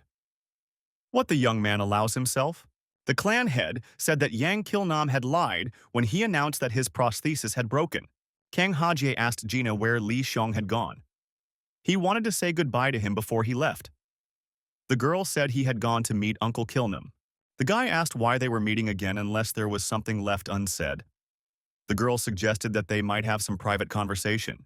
The clan head's aide asked why the young man didn't like Kilnam. The boy replied that he was an unpleasant person. He always thinks others are idiots, Hajie added. Besides, he had just fought with Li Xiong. The boy wondered if there might be an emotional clash between them again. Elder Yan managed to take a step back at the last moment. A pot of flowers flew in front of him. Li Xiong wanted to execute a death blow. The opponent instinctively dodged the attack. Yang Kilnam shouted at what the clan head was doing. He had already admitted his defeat after all. Li Xiong said that Elder Yang had intentionally hidden his abilities. Yan Kilnam said that the young man used such a dangerous blow to test his hunches. The guy said it was a Yen 1 clan technique. The young man couldn't show this technique in their recent duel, as he was only forced to use the Sunnu clan's technique. The guy thought if he demonstrated this technique, his opponent would realize he had nothing to hide. Elder Yan asked how the young man could know that he was hiding his abilities. The guy said he has mastered a spiritual practice that allows him to ideally complete any technique the first time. Li Xiong continued, so he managed to replay the techniques he had once shown him several times in his head. From the young man's observation, Elder Yan's abilities were almost that of Elder Quan's. The boy said, "It must be suspicious that such a person was able to lose to him when he was only imitating the Sunnu clan's technique." The elder said that the young man was overestimating him. He didn't hide his techniques. He just didn't flaunt them, since there was nothing to be proud of. Guy asked, even in this one, the outcome of which could decide everything. The clan head said that Elder Yang had purposely pretended to be a traitor in order to figure out the real traitors of the Sunnu clan. Li Xiong assumed that Yang Kilnam openly endeavored to pass on this list of names. Elder Yan said that the young man's imagination knows no bounds. The world is not that romantic. Elder Yang said that he didn't intend to be a traitor, and he wasn't going to intentionally miss the chance to become the head of the clan. The young man said he had learned something about Yan Kilnam from two elders. The boy stated, to the best of his knowledge, Yang Kilnam spent his childhood in Elder Quan's house, so he is like his own father to him. The young man thinks that it is impossible that such a person betrayed the Sunnu clan because of some money. Ian Kilnam asked why the clan leader tore up those papers. The guy said that making the list public in a situation like this, it wouldn't be the best decision. The internal issues of an organization as large as the Sunnu clan didn't end with simply replacing problematic people. On top of that, you have to take into account the huge amount of money and time spent, as well as hidden disagreements and conflicts within the clan. Making hasty decisions will show the Sunnu clan from a weak side in front of other clans. Jan Kilnam said that there was logic in the clan leader's words. The guy said that Ian Kilnam can't just turn a blind eye to the problem. That's why he needs his help. Elder Yang had gotten close to these traitors in the process of drafting the document. The young man said that he trusted Elder Yan of these people and asked for active participation in the clan's affairs. Elder Yang asked if the young man had thought of it himself. The boy said there was someone who gave him advice. The elder said he understood now. It's obviously about that girl from the Milyang clan. Ian Kilnam said, there is nothing that can be done about what has happened. But to consult with an outsider about the internal matters of the Sunnu clan, it is not right. Li Xiong replied. Had Elder Yang forgotten that the current clan head was an outsider himself? Ian Kilnam said the young man was the one to whom everyone entrusted their lives. Therefore, no one in the Sunnu clan would consider him a stranger. Li Xiong thanked his interlocutor and said that he would never forget it. The young man said that Elder Yan has very dexterous hands. If he attacked the young man, he wouldn't have time to dodge. John Kilman pulled himself together and apologized. He said that he had done it himself without realizing it. The man said he wanted to formally introduce himself. He called himself Elder Yang. He said he would serve the clan head with heart and soul. The young man said he relies on the elder and counts on his support. Suddenly, Haji and Gina appeared. They asked if there had been another fight. The girl asked what had happened to both of them. Did they decide to play child's play? Two grown men. Li Xiong said that they were just talking. Elder Yang said that the girl shouldn't worry. Yan Kilnam sat down in the seat of his car. It had been a long day for him. He needed to rest. The driver asked how Chairman Yang was feeling. The man said he was fine. In the next second, Elder Yang said that not only was everything all right, but he was having a lot of fun right now. Elder Yang said that he wanted to test the man and ended up testing him. Jan Kilnam said that now he understood for certain what the gentleman had seen in the young man. The driver asked what exactly Chairman Yang wanted to say with this. Ian Kilnam said that as long as they are alive, the Sunnu clan could undergo the strongest changes in its history. At that moment, Kang Haje unceremoniously got into the car. Elder Yan wondered why this boy was here. The guy said since he was kidnapped and brought here, he should be brought back home now. The guard said that the young man didn't dare behave so impertinently. Elder Yang shouted at him. The man told the driver that he could consider it a night out on the town. Elder Yang said that the young man was not a timid person. He asked what the boy wanted to say. Kang Hajie asked what the conversation in private with Li Xiong was about. Ian Kilnam asked if the lad wanted to know what the clan head's interest was. Everyone in the clan knows the answer to that question. The clan head's primary interest is Ku Mong Ryong. The man said they got this photo through the CIA. That's reliable information. It is said that Ku Mun Ryong destroyed the guerrilla base of Assistan in just a week. The elder wondered if Ku Mun Ryong hadn't been to Latin America recently. The man said that after he completes a case, he immediately moves to another location on his private jet. He has an incredible number of clients all over the planet. The elder asked if they had found any leads on his activities inside the country. The man said it was not easy to do that. The shadow warrior group to which Ku Munryong belongs has already become an impressive international force spanning political and economic circles. Domestic activities are also carried out under their control. Government investigations alone are not sufficient to distinguish their activities from ordinary corporate affairs. The elder thought they were indeed hiding in the shadows. The man said that it was in this regard that the help of the Murim was required. Otherwise, at this rate, the barrier between the Murim and the ordinary world could really collapse. The elder said they don't have to worry. After all, that is what the union is for. The man said that he wanted to know if the elder had contacted the Sunnu clan on this occasion. The man added, "It seems to them that this clan has been quite aggressive lately." The old man said, "Don't worry about it. He knows the head of this clan very well." The man asked how well the elder knew Yang Kilnum. The elder replied that Ian Kilnum was now a new elder, whom he had known for a long time. Elder Yang is looking into the financial affairs of the Sunnu clan. He is studying the reports given to him. He is told that the net profit of one of the companies is too low compared to last year. Elder Yang reveals to the clan leader that a point was missed about the overseas investment of this company. The young man agrees that a mistake has been made. Elder Min said he had one question. The young men looked back at him. The elder said that the meeting had been going on for over 2 hours. The time passed quickly. Li Xiong thanked everyone and said that they would meet in 2 days. Elder Yan said that the clan head was simply incredible for his years. He didn't expect the guy to read all the reports and even check the numbers in detail. Elder Ming said that the clan head was simply in a desperate situation. Elder Yan wondered what he meant. Min continued, "Before, the clan head used to assign all matters to them, while he himself was only thinking about getting back to normal life. Therefore, the clan head was now desperately trying to understand their responsibilities." Elder Ming finished.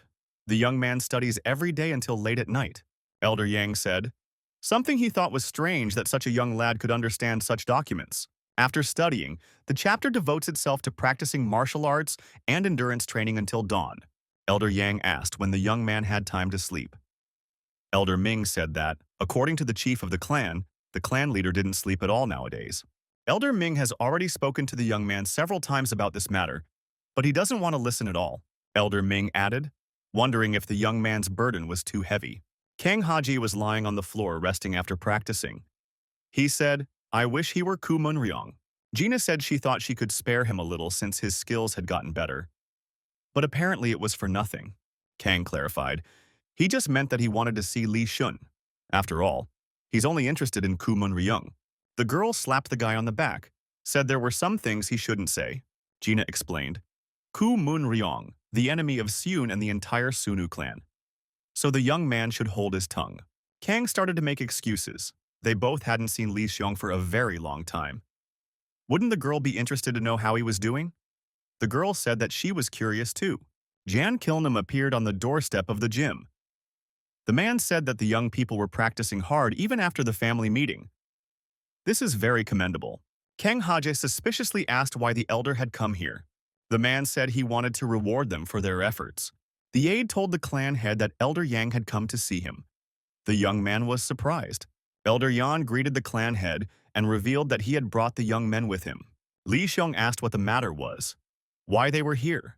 Elder Yan said that they received a call that the reconstruction of the pitchfork was finished. The clan head has no business today and tomorrow. Maybe he would agree to spend a few days at the villa to rest. Kang Haje and Gina said they were free too. Maybe all the young people will rest together? Li Xiong saddened everyone by saying that he didn't have time to have fun, and he planned to work for the weekend. The clan head asked why Kang Haje was not in school right now.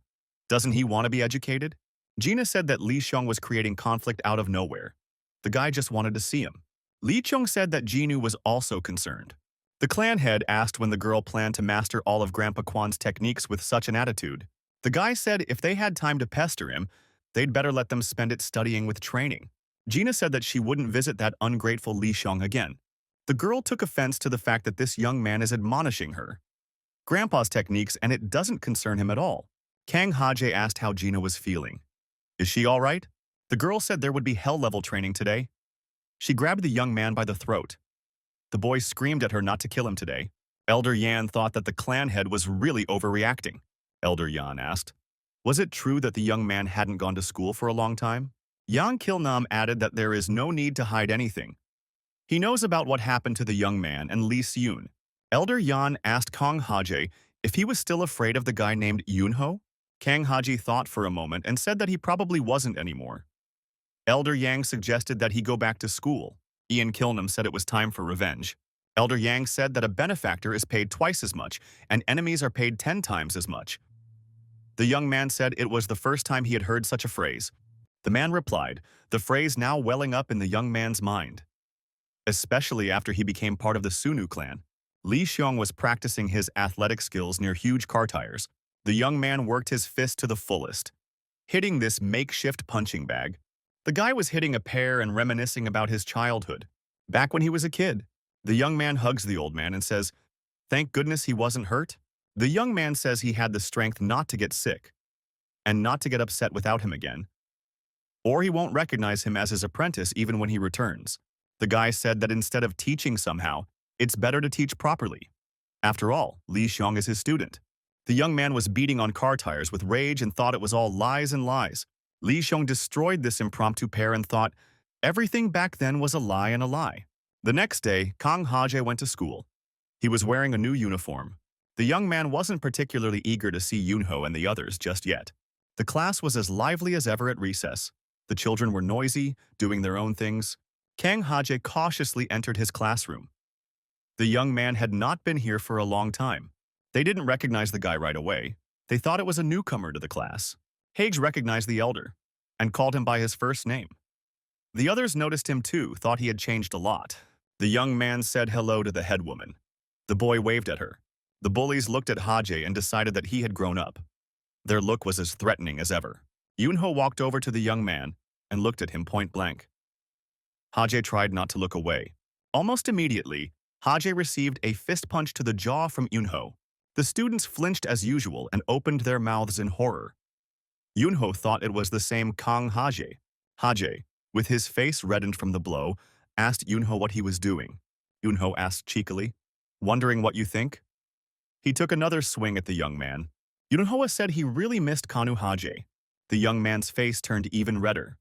Yunho said, wow, you're still standing on your feet. You must have worked out at the gym. Yunho told Haji to stay after class, not to go anywhere. It was a direct threat. The young man thought, is that it?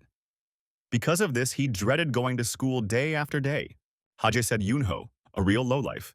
The bully didn't expect such a response, cursed, clenched his fist, and turned back to the young man again.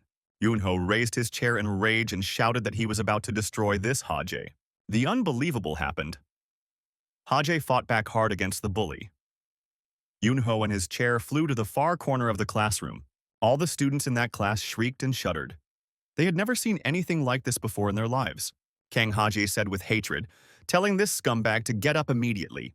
The young man shouted that Yunho would get 10 times more than him.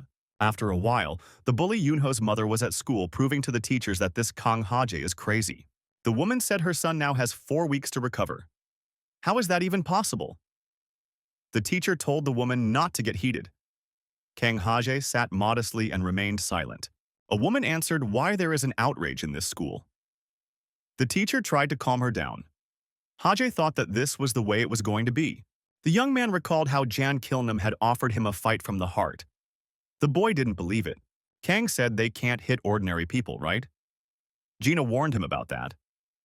Elder Yang said that's the way it is. If you hit the wrong person, it's all gone. Elder Yan clarified, this prohibition only applies to masters. And the young man had only recently started studying martial arts. The man continued, so no one would suspect anything if they saw it? The young man sat in school and wondered how come they didn't suspect. Yunho was sent to the hospital for 4 weeks. It was over before it started. He only threw 1 punch. The bully's mother said we should do anything. Either kick him out of school or transfer him to another school. Kang Haji didn't agree with that verdict. After all, he wasn't even listened to. The woman shouted that she was not even going to listen. The teacher said that there is order in such matters, and they should not be in a hurry. The woman started threatening and saying that she would tell the media what had happened. The teacher said he had invited the young man's guardian here, he would be here any minute. The door opened and a man entered the office. He said he was the guardian of a student named Haje. The man asked who the woman was. If she was the representative of a student named Yunho. The man introduced himself once again and said he would protect Kana Haje's interests. The woman didn't expect that some guardian might show up here and became indignant. The mother of the bully began to tell what condition her son was in now. The guardian asked Haje, had he handled him? The guardian said that Kang Haje had been bullied by her son for a long time. And that's the aspect they're going to focus on now. The woman became indignant. What is the man talking about anyway? Her son is the injured party. Haje's guardian asked the secretary for the documents. The guardian showed notes from the nurse's station and the hospital. He said that doctors' statements were also attached, and offered the woman to familiarize herself with all these documents. The woman screamed that she was being taken for a lunatic here. There is no evidence that her son was the one doing the beating. The guardian showed a surveillance video taken on the day of Haje's hospitalization. The video was found by chance. The video proved that Yunho and his accomplices had beaten Kana Haje. Taking a seat at the table, Haje's guardian said it was clear from the paperwork that the injuries were so serious they could have been fatal. The guardian continued. Yunho again beat up Haje, who had just healed and barely made it to school. Moreover, he used a heavy object. A video is also present among the evidence. The woman screamed at the guardian, is he saying Haje did the right thing in bringing her son to a hospital bed? The woman shouted out if this guardian knew who her husband was. The man said that he was very well aware of it. The man explained that her husband is one of the legal partners his company works with. The woman was very surprised by this answer and immediately changed the tone of the conversation. The man apologized for not introducing himself right away. His name is Yang Kilnam. He is the manager of a small company called Songjai. The woman could no longer say anything. The teacher said that he immediately recognized the man's face.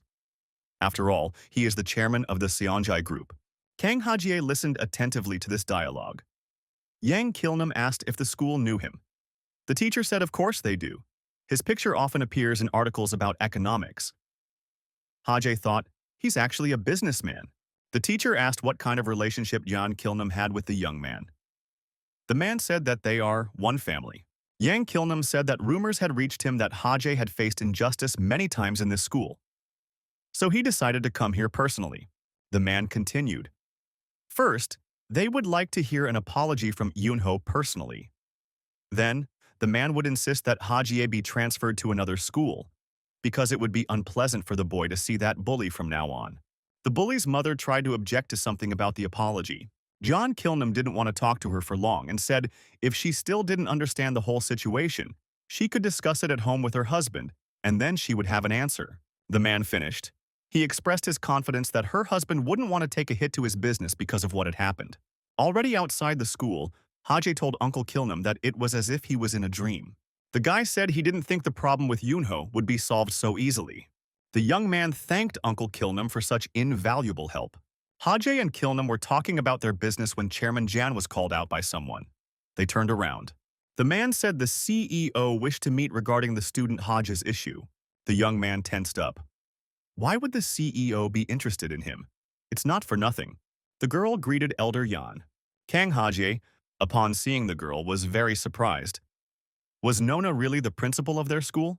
Yang Kilnam told the director that most likely she was aware of his coming. The girl said that she assumed this after hearing the news about the incident between Haji and Yunho. The director said that a clan unknown in Murima had broken a taboo and created a stir. The girl continued. Apparently Yang Kilnam is a man who wants to avoid the gaze of everyone in the Murim. He wanted to visit her under the pretext of school affairs. Elder Yang said that the girl is indeed not simple, as they say about her. Kang Haji looked at Uncle Kilnam and realized that he was using him again. Elder Yan asked if the girl knew the reason for his visit. The girl assumed that the man was here because of Mr. Jiang. It's obvious. Yan Kilnam said that the headmaster had understood correctly. The clan head should not be allowed to drive himself to his grave in the end. Kang Haji didn't understand anything, but he was very scared for Li Xiong. The young man said, the head of the clan that's such a mansion, and even in a rich neighborhood sees Sunnu on a whole other level. The aide says since the young man liked it so much he can join their clan. A smiling blade is always welcome. The young man refuses.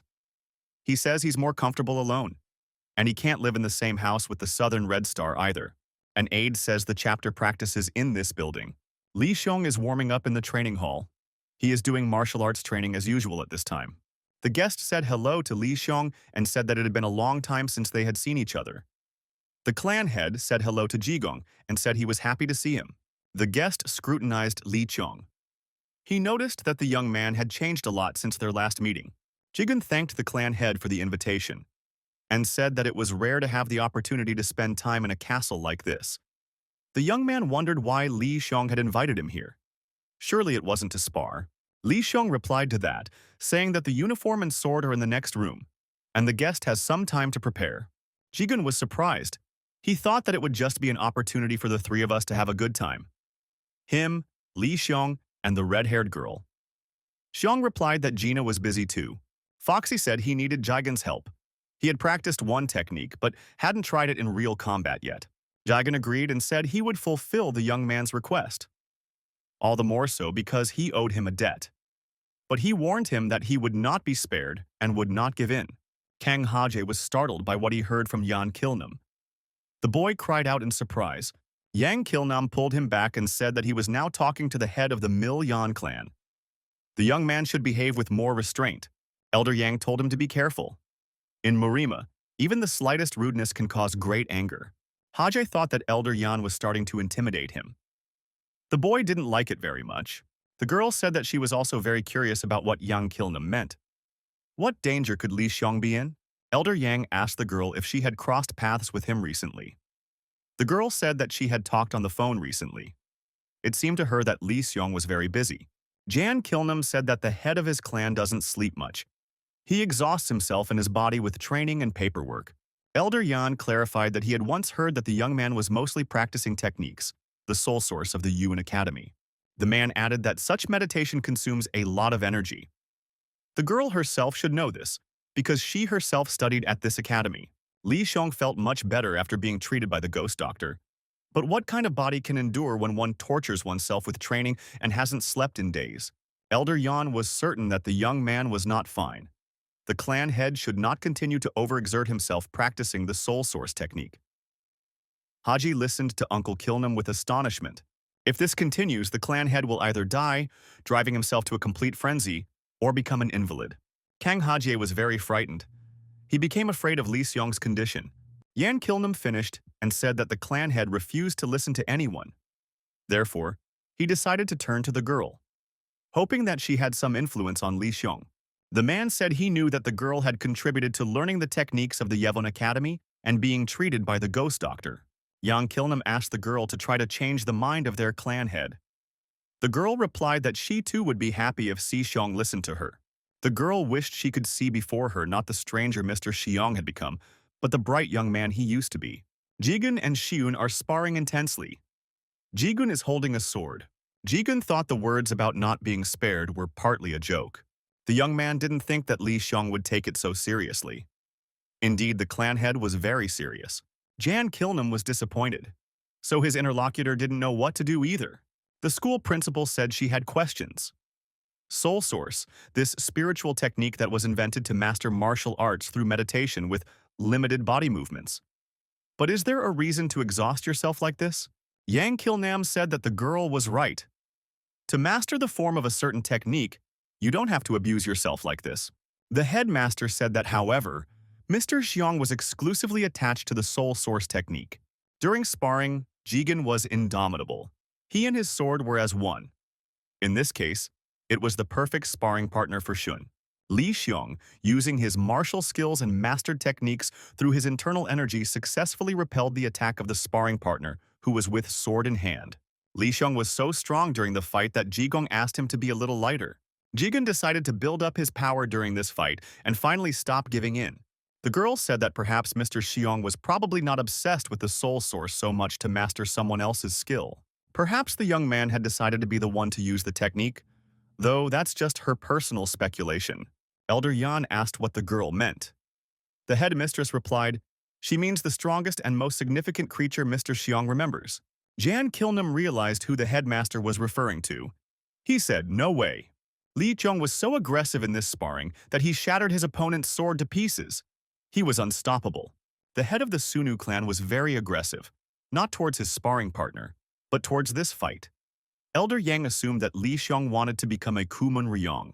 Jigen asked his opponent to stop. He didn't want this sporting duel to escalate into something more significant. Jigong said that they're actually having a training fight, and in his opinion, Li Xiong is pushing his opponent too hard. He doesn't want to put him in the grave. The girl said that a lot of tragic events happened to Mr. Seun during that time, and he blames himself for everything. The school principal suggested that the young man was torturing himself because of his sense of responsibility. Jan Kilnum decided that the situation was much worse than he thought. We can't leave things as they are. Kang Haje, who had been silent all this time, raised his hand and said he had a question. Haje asked why they didn't want to discuss it with Li Xiong's parents. The young man wondered if he had asked an inappropriate question. After that fight, Jigen said he felt alive again. Jigong asked Li Xiong, "What kind of technique was that?" It looked very creepy. He thought he couldn't take it. Li Xiong replied that he was just getting into the funk. Jigen asked how the young man was feeling right now. Jigong said regretfully, he was sorry about Li Xiong's mom. Li Xiong's only family member, his mother, recently passed away. Kang Hajie, upon hearing the news, was very upset. It was a tragic event for Li Xiong. Yang Kilnum said, if Haje was not aware of it, then surely he also did not know that she died because of Kumun Ryong's pursuers. Kang Haje didn't expect to hear that. He was very surprised. Elder Yan continued that a woman was attacked in broad daylight in the middle of the city, in order to provoke her son. She lay unconscious in the hospital for a while, then regained consciousness briefly, but died as a result. Kang Haje said that these words did not fit at all with those he had heard from Uncle Kilnum. Uncle Kilman told Hajia that Kumun Ryong was Li Xiong's teacher.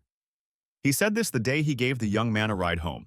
Ian Kilnum said he had not lied to the young man at the time. Elder Yang continued.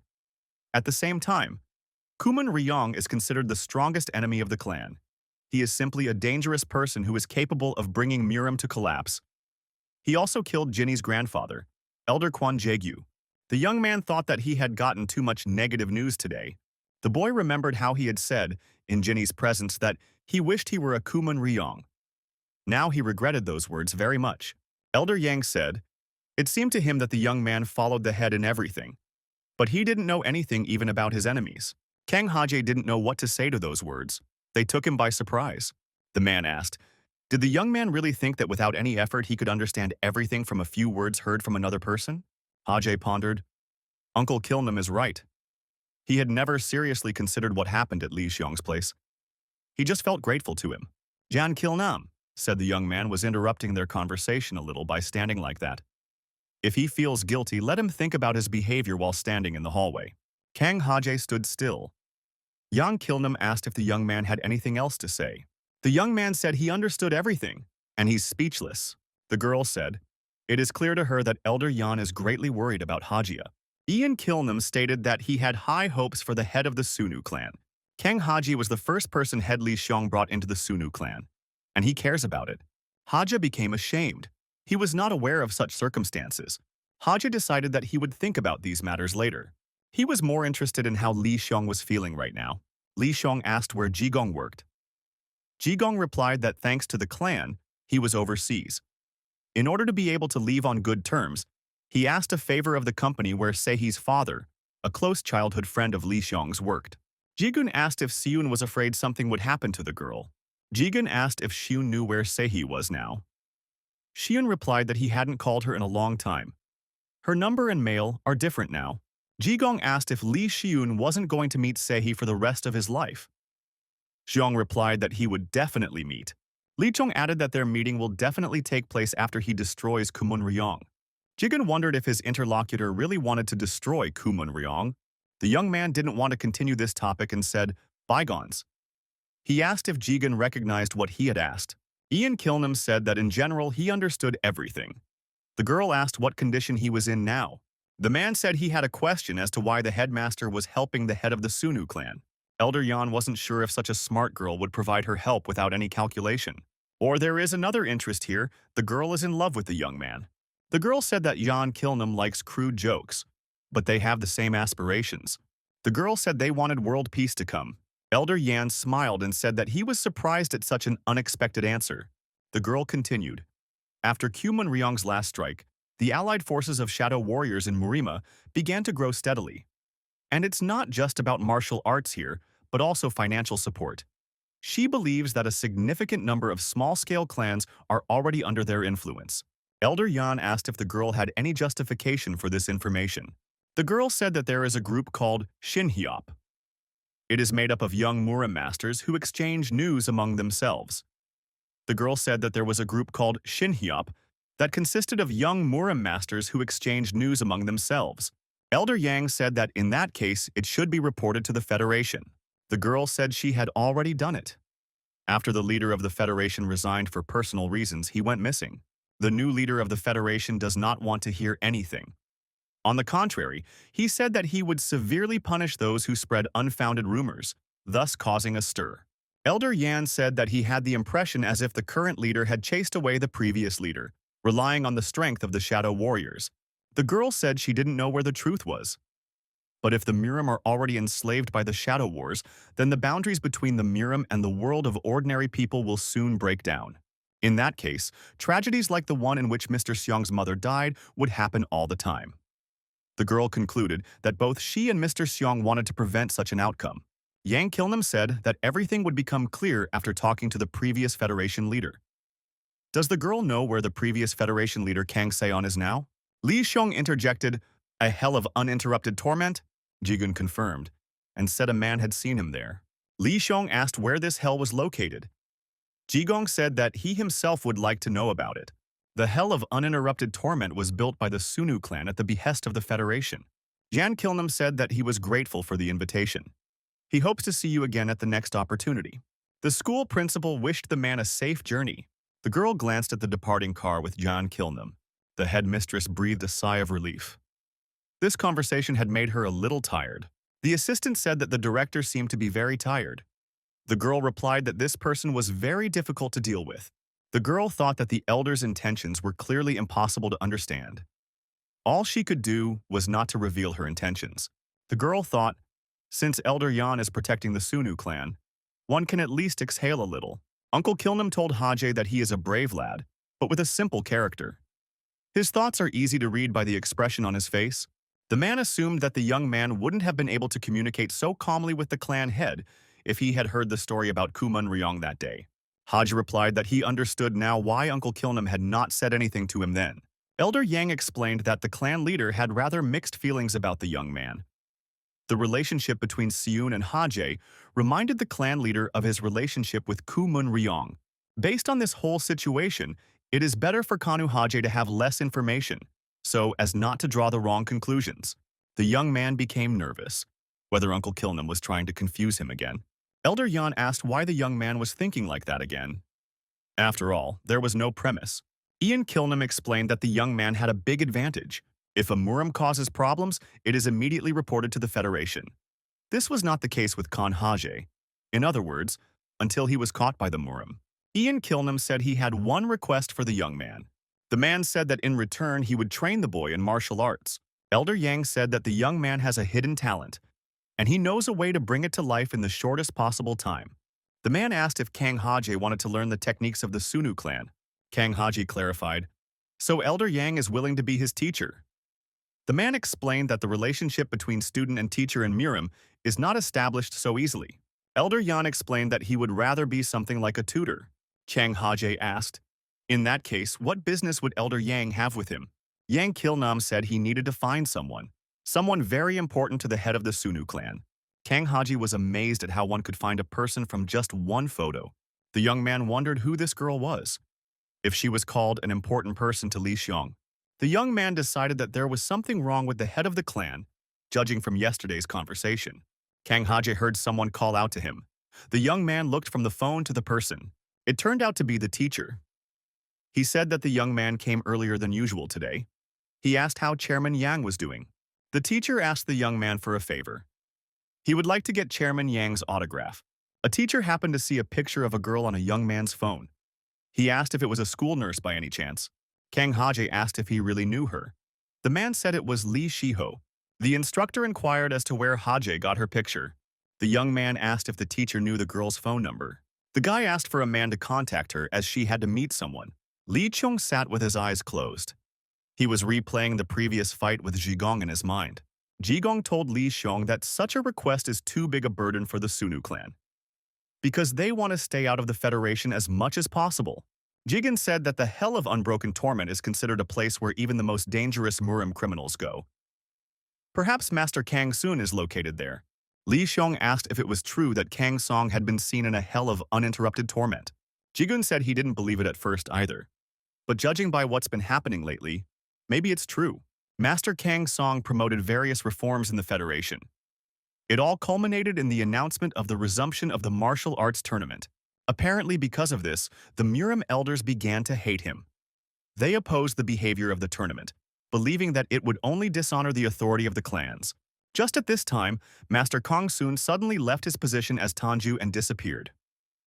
Wanju Vetra, the previous Tanju, and the one supported by the Murim elders, took his place.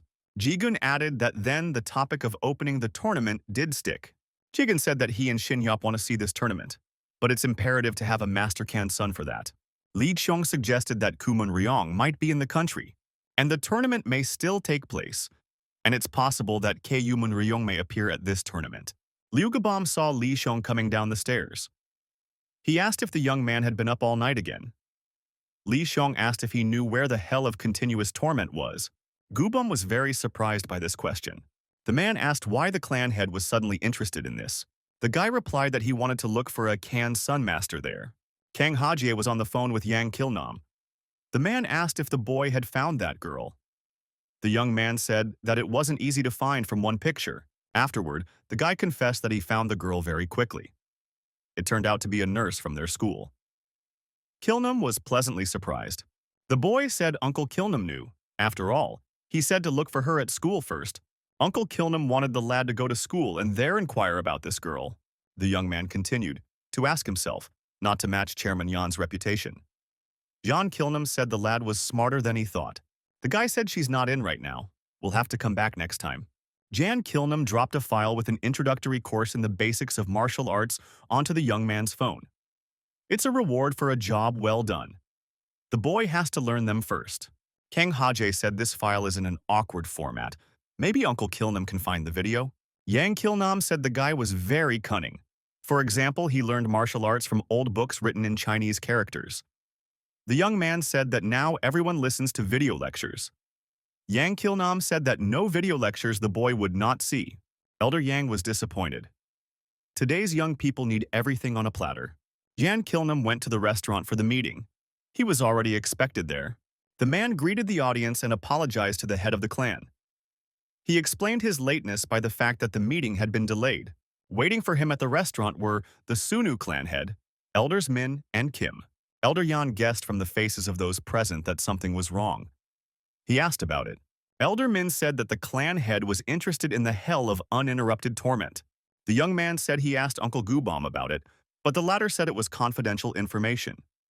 He advised him to go to the elders. Elder Yang asked if the clan head wanted to know about the hell of continuous torment because of the rumors that Kang Song was imprisoned there. Yang Kilnam said that he had recently heard about it when he happened to meet with the head of the Milyan clan. She said that there were rumors among the young masters that the head of the Federation had teamed up with the Shadow Warriors and imprisoned Khan Sona. Elder Yang said it's unknown if it's true. The Sunnu clan is now withdrawn from all Federation-related matters. The young man asked if there was a way to know the inner circumstances. Elder Yang replied that it was not easy. From uninterrupted torment, it is considered an independent territory that is separated from the outside world. They even carry out communication by occasion. Li Xiong said that he was at least interested in the location and internal structure. Elder Yang asked if the clan head was asked by the Xinhyop clan. If this clan intends to get information about the hell of unending torment and invade it, they must be stopped. In the hell of continuous torture is the most dangerous prisoners. This place is crawling with monsters who tear chains with their bare hands. They kill people with a smirk on their faces. The very structure of hell is like a mixture of a labyrinth and a fortress. There have been a large number of cases when the keepers themselves fell into the clutches of criminals. When the Sunnu clan was in charge of the hell of uninterrupted torment, one man was nicknamed the Unshakable Steel Wall. He almost lost his life. Li Xiong asked, in that case, if it was not possible to personally borrow strength from the Sunnu clan. Elder Min asked if the clan head really wanted Sunnu to break into hell. Li Xiong said that it should be done for Murim's sake, in the event that Khan Dream is really there. Elder Kim said that the Federation is in charge of the hell of continuous torture. When the Sunnu invade, they will be the enemy of all Murim. Elder Kim continued, they probably don't know if the Khan Sunnu is there. Even if he is there is nothing the Sunnu clan can do about it. Elder Yang said, it's not really a stalemate. If the clan leader wants to go to the hell of uninterrupted torment, he will be able to help him. Elder Kim shouted, what does that mean? What does Elder Yang mean? Yang Kilnam said, but it would be on one condition. From now on, Li Xiong must resign from all the duties of the clan head. Yang Kilnam continued, such an action would become Li Xiong's own will, not related to the Sunnu clan in any way. Elder Yang said that the young man had been asked to do so by a Shinyop. In that case, they would be the ones in charge. Li Xiong only succumbed to circumstances and briefly aligned himself with that clan. So Li Xiun's actions will have nothing to do with the Sunnu clan. Ian Kilnam is finished, and until the matter is resolved, the young man will be reported missing. The elder added, if the young man agrees, he will look for a way to enter the hell of uninterrupted torment. Elder Ming thought that the clan head was clearly out of sorts. It was strange that the clan head had decided to leave her position and go to the hell of uninterrupted torment. Elder Kim reminded him that the head had already overburdened himself all this time. Now, thanks to Elder Yan, he would at least be able to rest for a while. Things will get better soon. Elder isn't sure it's a question worth taking so lightly. Lately, the clan head's soul and body seem somehow detached.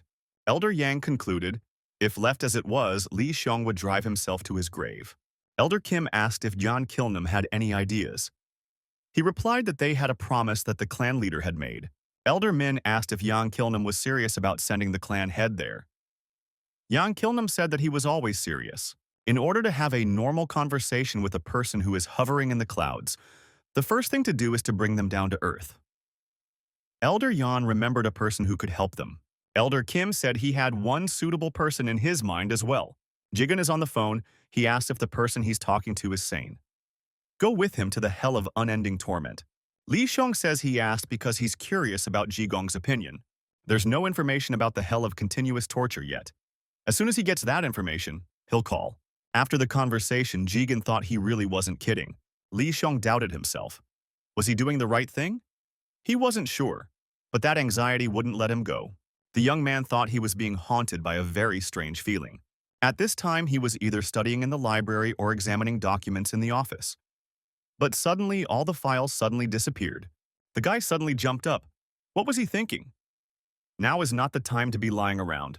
The young man decided if he got some free time, he'd better spend it practicing. Gubam said that the clan head had a visitor. The young man asked who it was. Gubam said that it is Mr. Unshakable Steel Wall. The guest said that from today he would begin to prepare the young man for departure to the hell of uninterrupted torment. Li Chung wondered if he would have to learn something. The visitor said that he has no talent for making speeches. Because of this, he asks to be forgiven. A man thinks a conversation will go better with action, with less words and more deeds. The guest suggested that the young man attack him first. The case took place in a gymnasium. The unwavering steel wall said that after this sparring session, he would decide how they would proceed. Li Chung was surprised that the guest had offered him a duel. The visitor asked, is the young man going to go to that place because of Kumun Ryong? The visitor continued. When the Shin Hyop brought information about Khan Sona and the hell of uninterrupted torment, Li Xiong learned that dangerous Murim criminals were gathered there.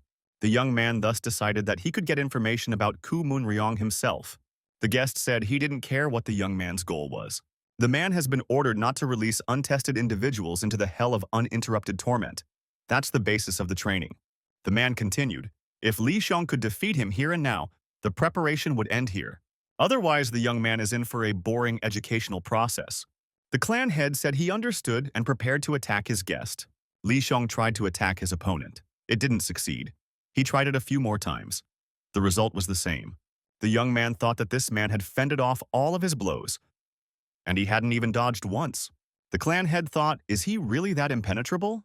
The young man decided to attack his opponent again, but to hit harder. Li Xiong attacked, but was pushed far back by his opponent. The boy concluded that most likely he was deluded. The young man thought that his opponent, because of his large build, would be very slow. But the opposite happened.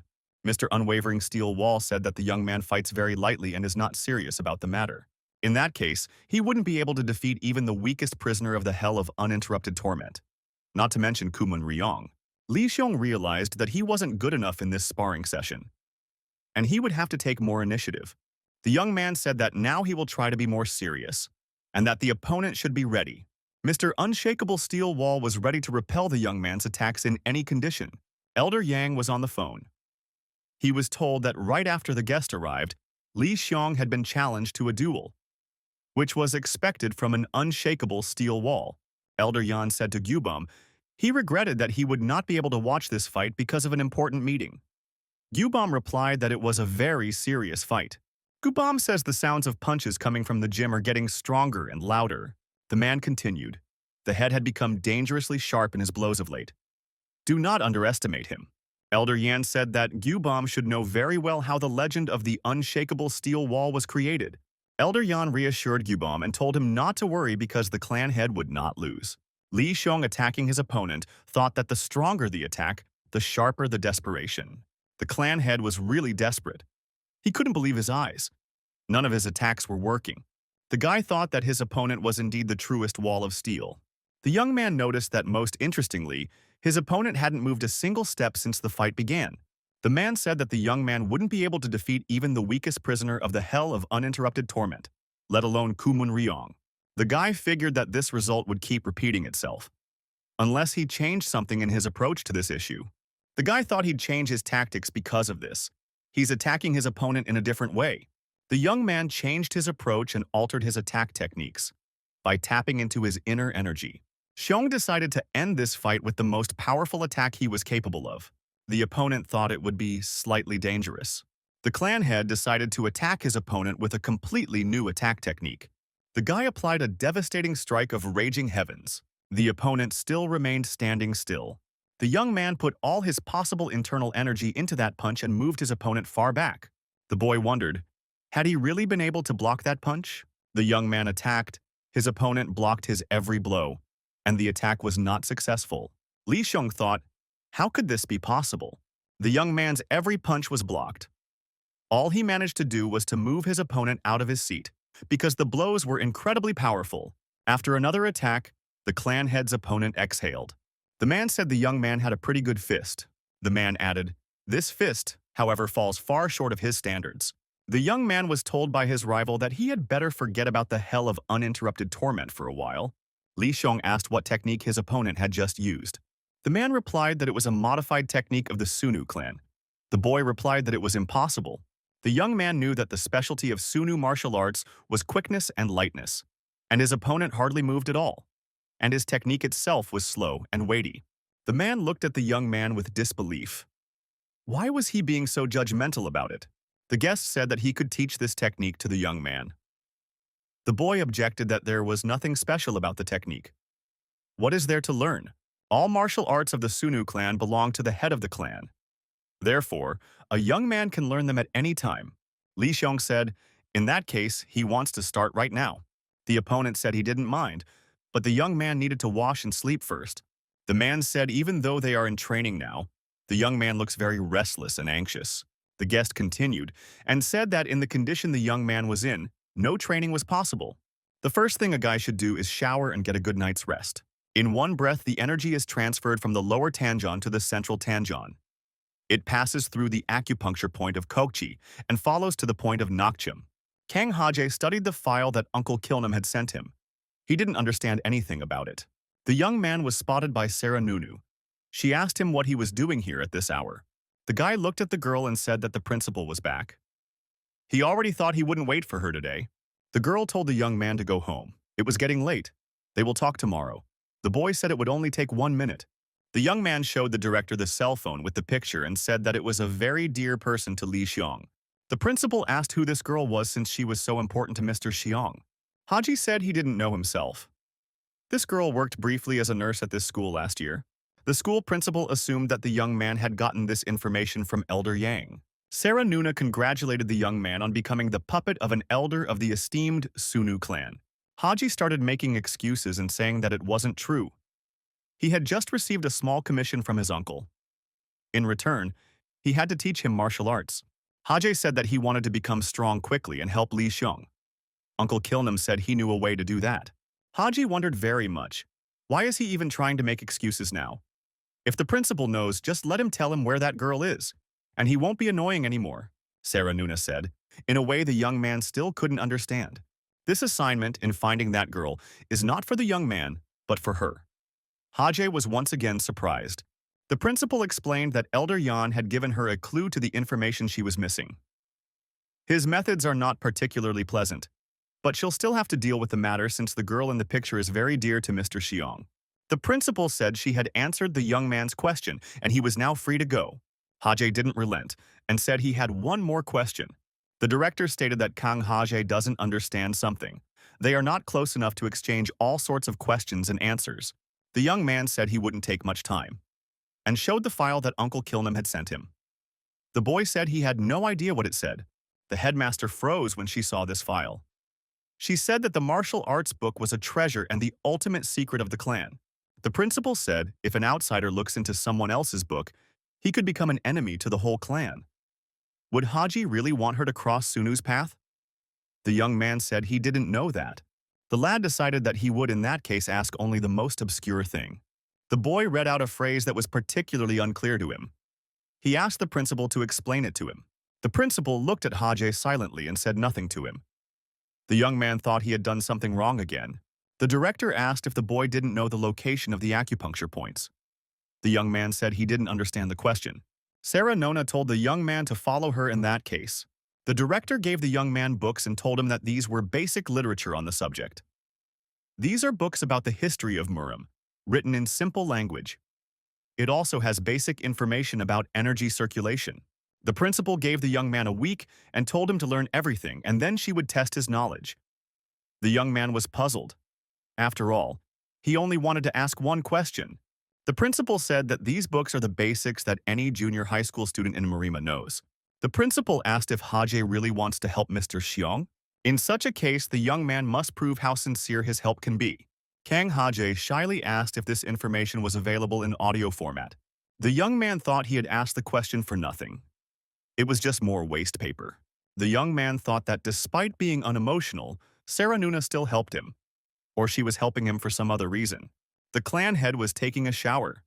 He thought that a duel while meditating and a real duel were very different things. Uncle Tessen's technique that he had shown today was simply incredible. The young man still couldn't believe how he was able to repel the destructive strike of the black heavens so easily.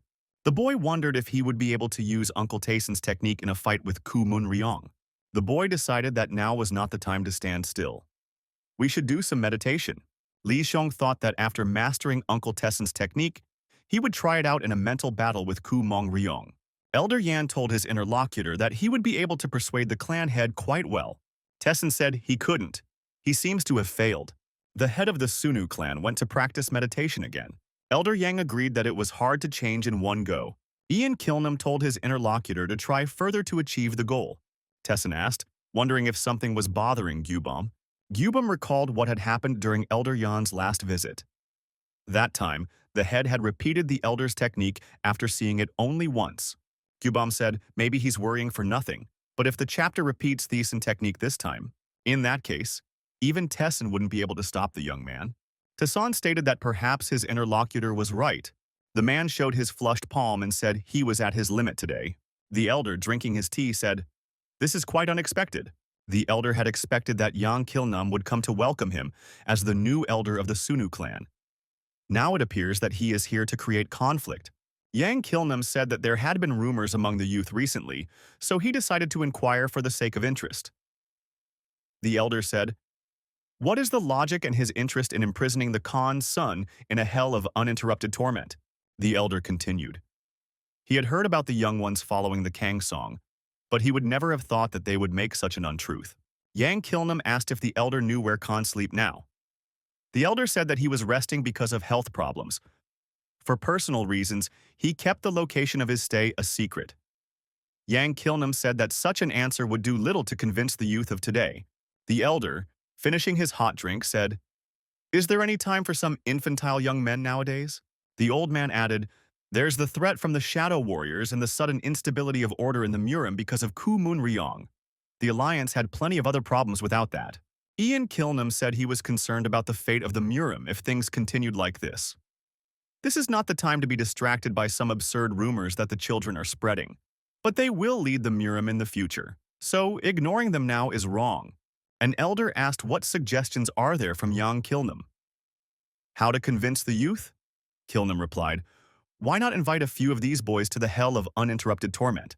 Young people will be able to see for themselves that their arguments about Consona being there are unfounded. The elder became nervous. Was the hell of intermittent torment some kind of attraction for Kilnam? What if something happened to the young men? Who would take responsibility? Kilnam said their clan knows this better than anyone else. It just so happens that the current one is built on the sacrifices of the Sunnu clan. Elder noted, it seems that young Kilnam had really come to quarrel. Why does he have to stir up something that has already been settled? Kilnam apologized and said that he had obviously behaved tactlessly without knowing it. He understood the elder's reply. Kilnam stood up and said he was grateful for his time. After the visitor left, the elder thought, could he have gotten wind of something? The old man asked his assistant if there was any news from the hell of uninterrupted torment. The girl replied that since the last planning report there is no news, and there are no suspicious movements either. The girl added, if the elder is worried, you can send a few more people from the incessant torment. The elder said that wasn't the point. The old man figured if someone suspected something, they could wait out the moment to act. The elder finished, even if there were already rumors, they shouldn't worry for now. There is no way this man can escape the hell of unrelenting torment. Elder Yang, while talking on the phone, said that he expected in some ways this result of the conversation. For example, he never stirred. Elder Min said that the old man is a trickster. Don't forget that. We should look for people who have something to do with the hell of continuous torment to find out what the situation is. The old man added, if there really is a Kansunu in there, it's worth using force before any problems arise. But the head of the Sunnu clan had better not be allowed into the hell of uninterrupted torment. Elder Yang said that his colleague could not worry about it. After all, there is now an unshakable steel wall with the head. Li Xiong meditated and mentally conducted the fight with his new opponent. He took into account all the nuances he had memorized in the actual fight. Not an easy technique for Uncle Tessin to understand, the boy thought. However, the boy knew that Uncle Tessin would still be training him from today. Gubam handed the young man Tessin's answer. The man said it wouldn't work. Li Xiong was very surprised. They had agreed on everything yesterday. Gubam said the young man ignored the advice again and stayed up all night. That was why Tessin-san had instructed the young man to rest for a few days and regain his strength. The boy said he was fine with his strength. The young man had no sooner finished that sentence than his nose began to bleed. Gubam noticed it. Li Xiong wiped away the blood and thought, what had happened to him? He was certainly a bit tired, but this kind of thing had never happened to him before. The aide asked how the head of the clan was feeling. The young man replied that it was no big deal, and it can be ignored. Gubam said that the young man was wrong. There was no way to turn a blind eye to it. A master like Li Xiong had developed health abnormalities. Gubam said that the young man had been awake for a very long time and had exhausted himself. The boy replied that he just couldn't sleep. The clan head says, as he closes his eyes, Kumun Ryong pops up in his mind. Recently, there has been more and more information about him. The young man is sure he will reappear soon, becoming even stronger. That's why his anxiety is growing inside him every day. Li Xiong is afraid that if he has to engage in a fight with Kumun Ryong, he might play around just like last time. The young man says this must not happen. He has to become stronger by all means. Gubam said that he understood the clan head. However, one cannot be in such a hurry.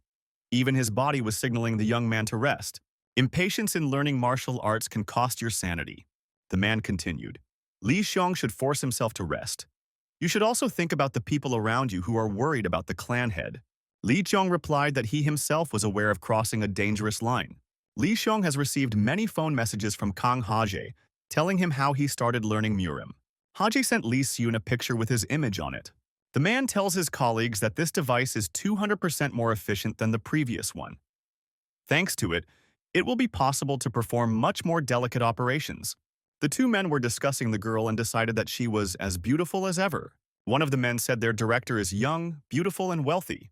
That's just perfect. Another noted that she's very unemotional, and that's kind of scary. The principal is so calm that it seems as if she is completely unperturbed by anything.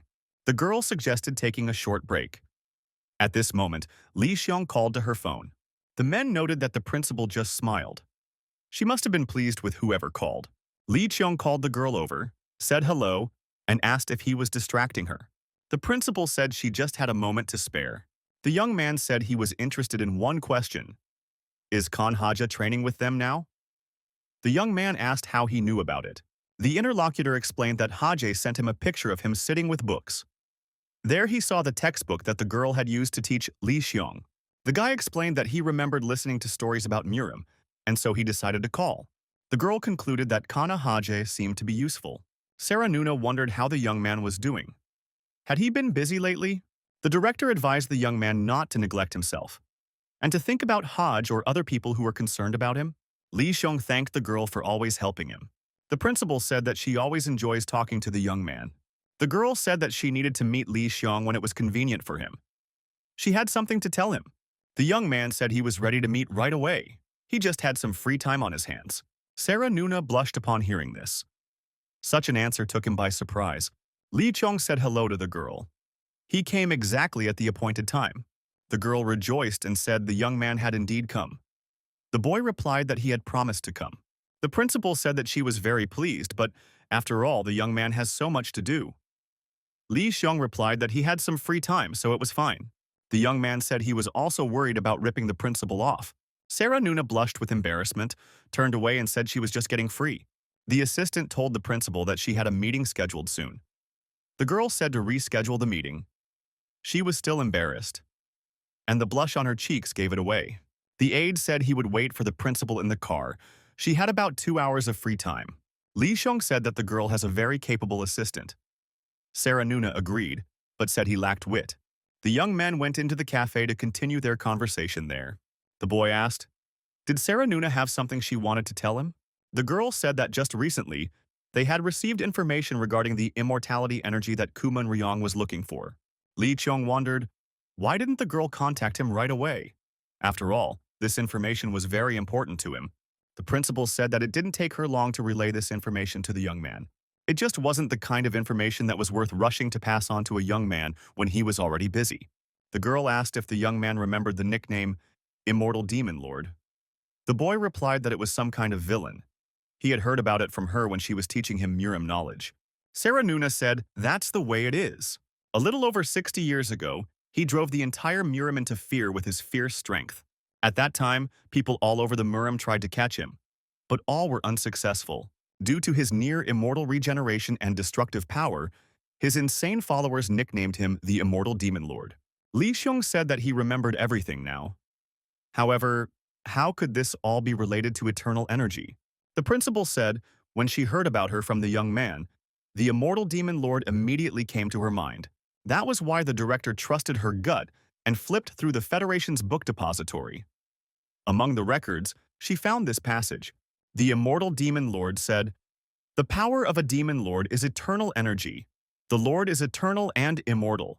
The principal added that the next page was about how he looked from the outside. According to the records, no matter how much the Immortal Demon Lord used his techniques, he never once got tired and survived any mortal wounds. After all that was said, the young man assumed that the eternal energy that Ku Mongryong was looking for belonged to an immortal demon lord. The headmaster noted that it was impossible to say for sure yet. Originally, the eternal energy was only a legend, reflecting the cherished desires of everyone in the Murim. Murim is no exception. They also strive for the ability to eternally apply energy that is mercilessly expended from the slightest use of techniques. The girl added, so it could be assumed that the Immortal Demon Lord's eternal energy had become a strong belief for his followers. Li Xiong asked, what happened to this Immortal Lord? Could it be that he was still alive? The girl said that the end of the book described the last moments of the Immortal Demon Lord and his followers. The Immortal Lord died in a trap with the inhabitants of Murim, and his followers fled. The young man asked, so now there was no more information about the eternal energy? Didn't this lord leave any book behind? The girl replied that absolutely all books related to demonic leaders had been destroyed in the Murim. Those materials she operated on have miraculously survived. Li Xiong asked why it was necessary to get rid of those books. The principal said that in Murim, it was easy to worship power. Therefore, the books couldn't help but become a temptation for them. Techniques that left great scars on the Murima could be the ground for a new conflict, or a prerequisite for the birth of a new demonic leader. That's why they had to be gotten rid of. The young man said he understood everything. That's why the girl said at the beginning that it was not information that should be rushed. Sarah Nuna said she was afraid that the story had increased the young man's anxiety. The young man said it did not. The guy noted that because he had learned that eternal energy, which had previously seemed to him a mere fiction, was mentioned in reality, Li Xiong noticed if the eternal energy that Kumong Ryong was looking for, which really belonged to the immortal demon lord, fell into the hands of the former, it would not end well. Kumon Ryong will turn into an unkillable creature that no technique will work against. The principal said that the young man was probably right, and it will be like a demon coming into the human world. The young man said he had a question for the old man. Does the old man know him? The old man said that Kumon Ryong was good for coming here. The guy said the old man was right, but why did he bring him here? The old man said that the young man was about to find out everything, and he smiled. The guy calmly watched the fire raging around him. The old man drew his axe and moved straight toward the young man. He had a determined look in his eyes. The old man declared that the young man had nowhere else to run to. This place would become his grave. The guy looked indifferently at the man. He calmly lit his cigarette. The old man offered to attack the young man, and they would go to hell together. The guy told Grandpa to stop doing nonsense. He's not young anymore. He's the one who asked him to find the eternal energy. It's unclear why the grandfather is making this mess and trying to kill the young man. The old man needs to stop threatening with his big axe and not increase his aggression. The old man said that the rascal was still trying to fool him. The old man shouted, he has known about Kumon Ryong's intrigues for a long time. The guy knows very well that they have been searching for the cult leader's eternal energy for a long time. After all, the information about the Shadow Warriors had been revealed on purpose, as if it was an accident. That's why they asked for help. And they got money and pretended to be helpers. So the moment the eternal energy was found, they were going to take out everyone and intercept the find. The old man thinks he's right. The old man shouted that Kumon Ryong would die here today. He would sacrifice all the energy he had gathered over 80 years. Kumon Ryong told the old man to shut up. The Shadow Warriors immediately cut him down. The old man's blood splattered in all directions, so he was finished. The young man said, old people talk too much. Kumon Ryong asked why they cut him up. After all, they had somehow found a follower of the immortal demon lord. How are they going to look for clues to the eternal energy now? Now they'd have to find another follower, preferably one who wasn't so talkative. It's been 60 years. By now there are very few of his followers left. The girl communicates via video link and says she has found other survivors. They're in 3 countries. Kumon Ryong asked which country had the most of them. The girl said there were 3 in Korea. The guy asked when is there free time in the schedule? The girl replied that from next weekend. Then we should organize a vacation for everyone, said Kumon Ryong. Sophia asked, really going to Korea again? Kumon Ren replied, if there are as many as 3 talking types there, 1 or 2 could be finished off. Yubom told Lee Sung that it had done him good to go on a date. The young man replied that it was not a date. The aide asked what they were talking about. It seemed to him that the young man had been drawn into the conversation. Sarah Nunes said that the only information about the immortal demon lord was left only to his surviving followers. However, even they after the death of their leader scattered wherever, so it will be very difficult to find them. Li Xiong asked his assistant, where could the immortal demon lord's followers have gone? Yubom asked why the clan head needed such information. The guy said he needed the followers of the demonic leader to deal with the eternal energy. The deputy said he didn't know. I mean, they're all criminals. People in a different category than them. The young man thought that indeed they might be criminals. The boy remembered Tesson's words, that the dangerous Murim criminals were gathered there. The young man thought that by going to the hell of uninterrupted torment, he could find information about the followers of the immortal demon lord there. Jigen wondered if the young man was really serious about going to a hell of uninterrupted torment. Adol Yashong said it was the only place he could find something. The young man remained silent because he didn't want to reveal all the information right now. From behind, a girl approached Jigun. She called out to the young man. Jigun thanked Choya for the coffee. The guy asked that the girl leave them alone. They have a confidential conversation. The girl apologized, said that she had lost her head and left so as not to interfere with their conversation. Jigong said that Li Xiong could have warned him that he was coming. He would deal with the office and call the other guys. Jigong said that he wanted to return to the conversation and asked what Li Xiong wanted to find in the hell of uninterrupted torment. The guy replied that he was interested in information about the immortal demon lord. Jigen was surprised at the directness of his interlocutor. Jigen said that the young man didn't think about what he was saying, because he used to be a simple man. There are some topics in Murim that should be raised with caution. Shun replied, he is aware of the fact that all information about him has been destroyed. That's why he's going to a hell of unending torment. Perhaps he will find some clue there. Jigen replied that this was a very bad idea. The young man added that they had been indoctrinated as children that an immortal demon lord was not even something to be interested in. Jigun said it was because the clans and the people had suffered a lot from him. Everyone was told to keep their mouths shut. Li Chong did not hesitate to say this name right now without any hesitation. This was something he shouldn't have done. The young man asked if his peers knew nothing about this man. The girl stated that it's not that simple.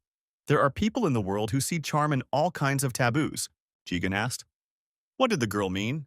Since she had overheard this conversation anyway. The girl sent Jigen the file on her phone and asked that he forward it to Mr. Seun. This is the information about the immortal demon lord she found and pieced together. Really, there's nothing grandiose about this information. Just systematized rumors that have been floating around. One piece of information was that the young man had a mole in the shape of a star. Jigen thought it was unnecessary information. Li Xiong asked, how did the girl manage to get this information? After all information about him had been eliminated. The girl said that the Murima is full of people who are very interested in forbidden information. Choa said that Kumonryun even has his own fan club. The girl jerked herself up and apologized. She said she hadn't thought at all. Seong said he was very interested in some lines in this text.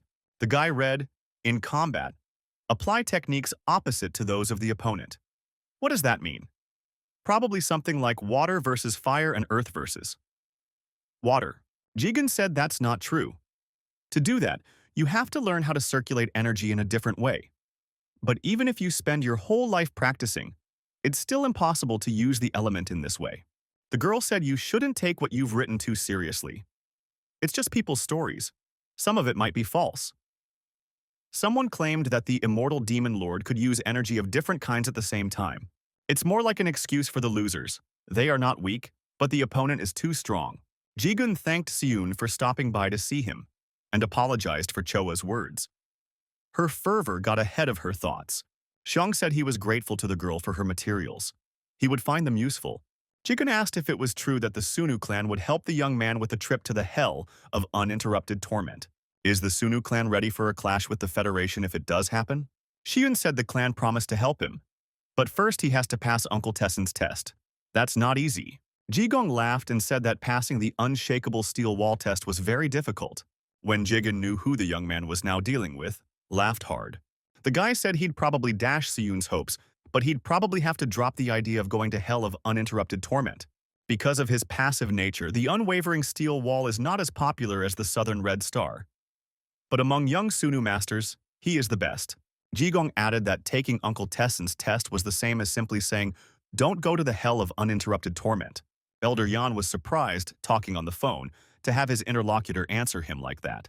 Yang Kilnam explained to Li Xiong that the steel wall had received clear instructions to escort the young man to the hell of uninterrupted torment. The boy wondered, then why can't he go right now? Why is there a need for this drill? The elder said that he could not answer that question. It would be better for the young man to discuss the details with the unshakable steel wall. The aide asked Elder Yang, could something be wrong? Kilnam said that everything was fine. Tessen is doing a great job. Xiun lay on the bed and pondered. It turned out to be just as Jigun had said. Everyone was lying, speaking in riddles. The young man thought he'd been cheated. There is deception everywhere. The boy remembered that Uncle Tasim had said he would teach him techniques, but even those turned out to be defensive. So the test would be impossible to pass. To pass Tessim's task would be to break his defenses. The young man thought that no matter how many times he tried, he couldn't find such a way. Tessen's quick attacks are easily blocked, but strong blows don't work on him. The young man thought, no thoughts coming to his mind. He wondered what techniques the immortal demon lord had used to become so strong. Tessen asked, does the clan head still stay awake at night? Gyubum replied that even after Tessen's arrival, the head hadn't slept well for days. The clan head continued to meditate in the gymnasium. The young man was distracted by the people who entered the gym. The guy said hello to them and asked what brought them to the training room at this time. Tessin replied that they were worried. The man asked how many days Xiong hadn't slept for. His body wouldn't thank him after that. Gubam said that the young man is not in a good condition right now, and his body is weakened. Li Xiong said that he is perfectly fine now. There's no need to worry about him. Taesan said that the clan head had deceived him. The young man looked at the man in surprise. Tessin said that he had arrived here after the young man's words about his readiness. However, the boy didn't change anything at all, and he's disappointed. Tessin told Shun to let himself rest. When he regained his strength and was ready to learn the real techniques, they would continue training. Xiong said that he didn't have the option to just sit and wait. He must go to the hell of uninterrupted torment right now. Gubam said it's not worth discussing right now. The young man stated that he was willing to take Uncle Thason's test now. Gubam was surprised. The young man saw the skills of an unshakable steel wall. What kind of duel could we talk about now, if the young man was in such a state? Seong stated that he has a better understanding of his own body, and he suspects that he is being stopped on purpose with excuses about his health. Gubam said that's not the case at all. Xiong suggested right now to have a second duel. The guy is determined to prove that his abilities are enough to step into the hell of uninterrupted torment. Taesan and Gubam looked at the young man. Li Xiong was waiting in the ring for his opponent. Gubam wondered why the head didn't stop being stubborn. Could it be that he had completely mastered the technique of the unshakable steel wall, as was the case with Elder Yan's technique? However, even if this is true, Li Xiong's condition is not conducive to sparring. Tessin thought, there's nothing we can do about it. We'll have to get in the ring with the young man. Tessin told his interlocutor, he knows the clan leader is by no means in the best shape right now. Gubam thought, in that case, we should deal with this matter as soon as possible and send the young man to rest. Tessin came to the ring and said he was ready to continue training. And to test the young man, Li Xiong was prepared for this fight. His eyes were burning, his whole body saying that he was determined to pass the test this time and break through Uncle Tessin's defense. Gubam wondered, was the clan head really willing to use full force from the start? The young man attacked in a new way. He was using new techniques. Tessin was very surprised. He didn't expect the young man to show such initiative. Gubam was surprised. It was a split soul fist. The clan leader had never used such a technique before. Tessin thought that the blow was indeed powerful. But the head must realize that such a tactic wouldn't work. The young man didn't give up and continued to break through the powerful Tessin's defense, using a variety of attack options. Tessin was like 100%. The young man knew what he was doing. Using the ghost mind technique, he checked Uncle Tessin's every move. To the clan head, it seemed at first that his opponent was simply taking a powerful blow. But that's not how it turned out in reality. Tessin used his hands several times to balance the pressure. His gestures were so precise and instantaneous that the young man didn't notice anything at once. That's why the Sunnu clan's quick and light techniques didn't pass Uncle's defense. The strong, slow blows of the Yuan clan also failed. Tessin wondered, could the split soul fist be used continuously? The gap between his opponent's attacks was getting shorter and shorter. Gubam thought he had some sort of bad feeling. Maybe it was just a feeling he had. Xiong thought that ordinary speed or strength was not enough to break through Uncle Tessin's defense.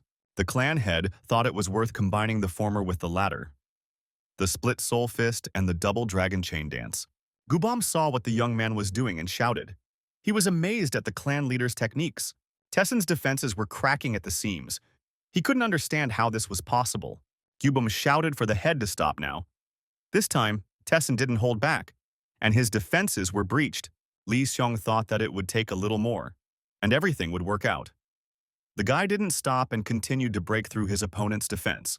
Tessin felt himself beginning to give up under the onslaught of the clan head. The young man was like a hurricane. He didn't stop for a second. He was relentlessly breaking through the dumb defenses of his powerful opponent.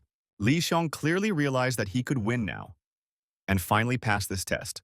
Tessin at one point tried to counterattack the head, but the young man dodged his opponent's attack very effectively. Li Xiong was very surprised. This was Uncle Tayson's unconventional behavior. Why did he attack out of the blue? Before that, he was always defending himself. The boy decided not to stop. He had already caught the right rhythm and was seeing progress. The guy decided that he should continue at the same pace. Gubam couldn't help himself and wanted to stop Li Xiong. It came out instinctively. Gubam pulled himself together and apologized. After that, the young man fell into oblivion. The young man came to his senses and couldn't understand what this place was. Had he passed out during the fight with Uncle Tessin? The boy saw Ginny sleeping in front of him, near the table. He called out to her. The girl flinched and woke up. Instinctively, she asked who was here. The young men looked at each other, trying to remember how they had gotten here. The girl flew over to the guy, hugged him and asked him how he was feeling. Li Xiong said that he was fine. The guy blushed with embarrassment. He couldn't understand where Gina had come from. The girl shouted that Siyun had come to his senses and called everyone here. The young man wondered why the girl had made such a fuss. He had not risen from the dead. Gina explained to the young man that he had been unconscious for 3 days. The girl learned that the head of the clan had decided to duel in his exhausted state. If the young man had not been stopped by force, he might have died. Nearly went insane. Gina added that she had heard about the hell of uninterrupted torment. Does Li Xiong really want to go there? The guy said he has such a wish. There might be clues to finding Kumun Ryong there. Gina said that Li Xiong had really lost his mind. Why would he be looking for Kumun Ryong? The young man said he's awake, he's fine, and Gina can go. Li Xiong reminded that the girl needed to practice. Gina got angry and grabbed the young man by the shirt. She said it was disturbing to hide from that scoundrel, and he was going after him.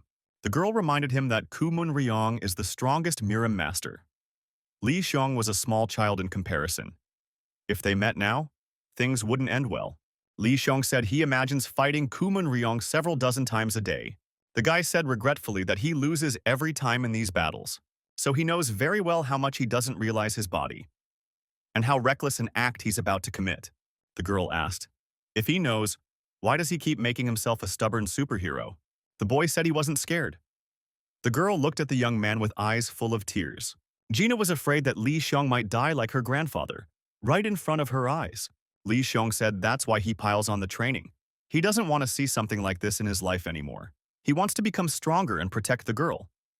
Gina said that there's no need to rush. Can't we wait a little longer? The girl cried. The young man apologized and said he didn't have much of a chance.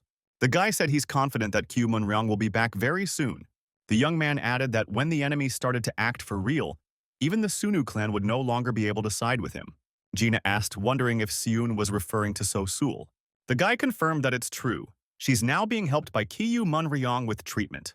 Kumun Ryong wouldn't disinterestedly give her help. He would use the So Sul to force the Sunna into action, like he did with the Federation in the past. In that case, the Sunnu clan won't be able to compete with Kumun Ryong. Gina asked, why is Siyun so sure of that? Gina added, she doesn't know what the past was like, but she knows what Kumun Ryong did to her grandfather. The young man said that reality is unfortunately not what they want it to be. The boy wondered to the girl if his being here made her realize nothing. Kumun Ryong's supporters had already begun to appear in the clans. They are all watching the head closely, thinking that he might make a careless move that will go against Kumun Ryong's plans. The girl asked, does Siyun think that Uncle Tyson is on purpose, so he's discouraging her from going to the hell of uninterrupted torment? The boy asked, then what was the reason? Even Gyubum intervened when he almost won the duel. The girl said that in that case she apologizes.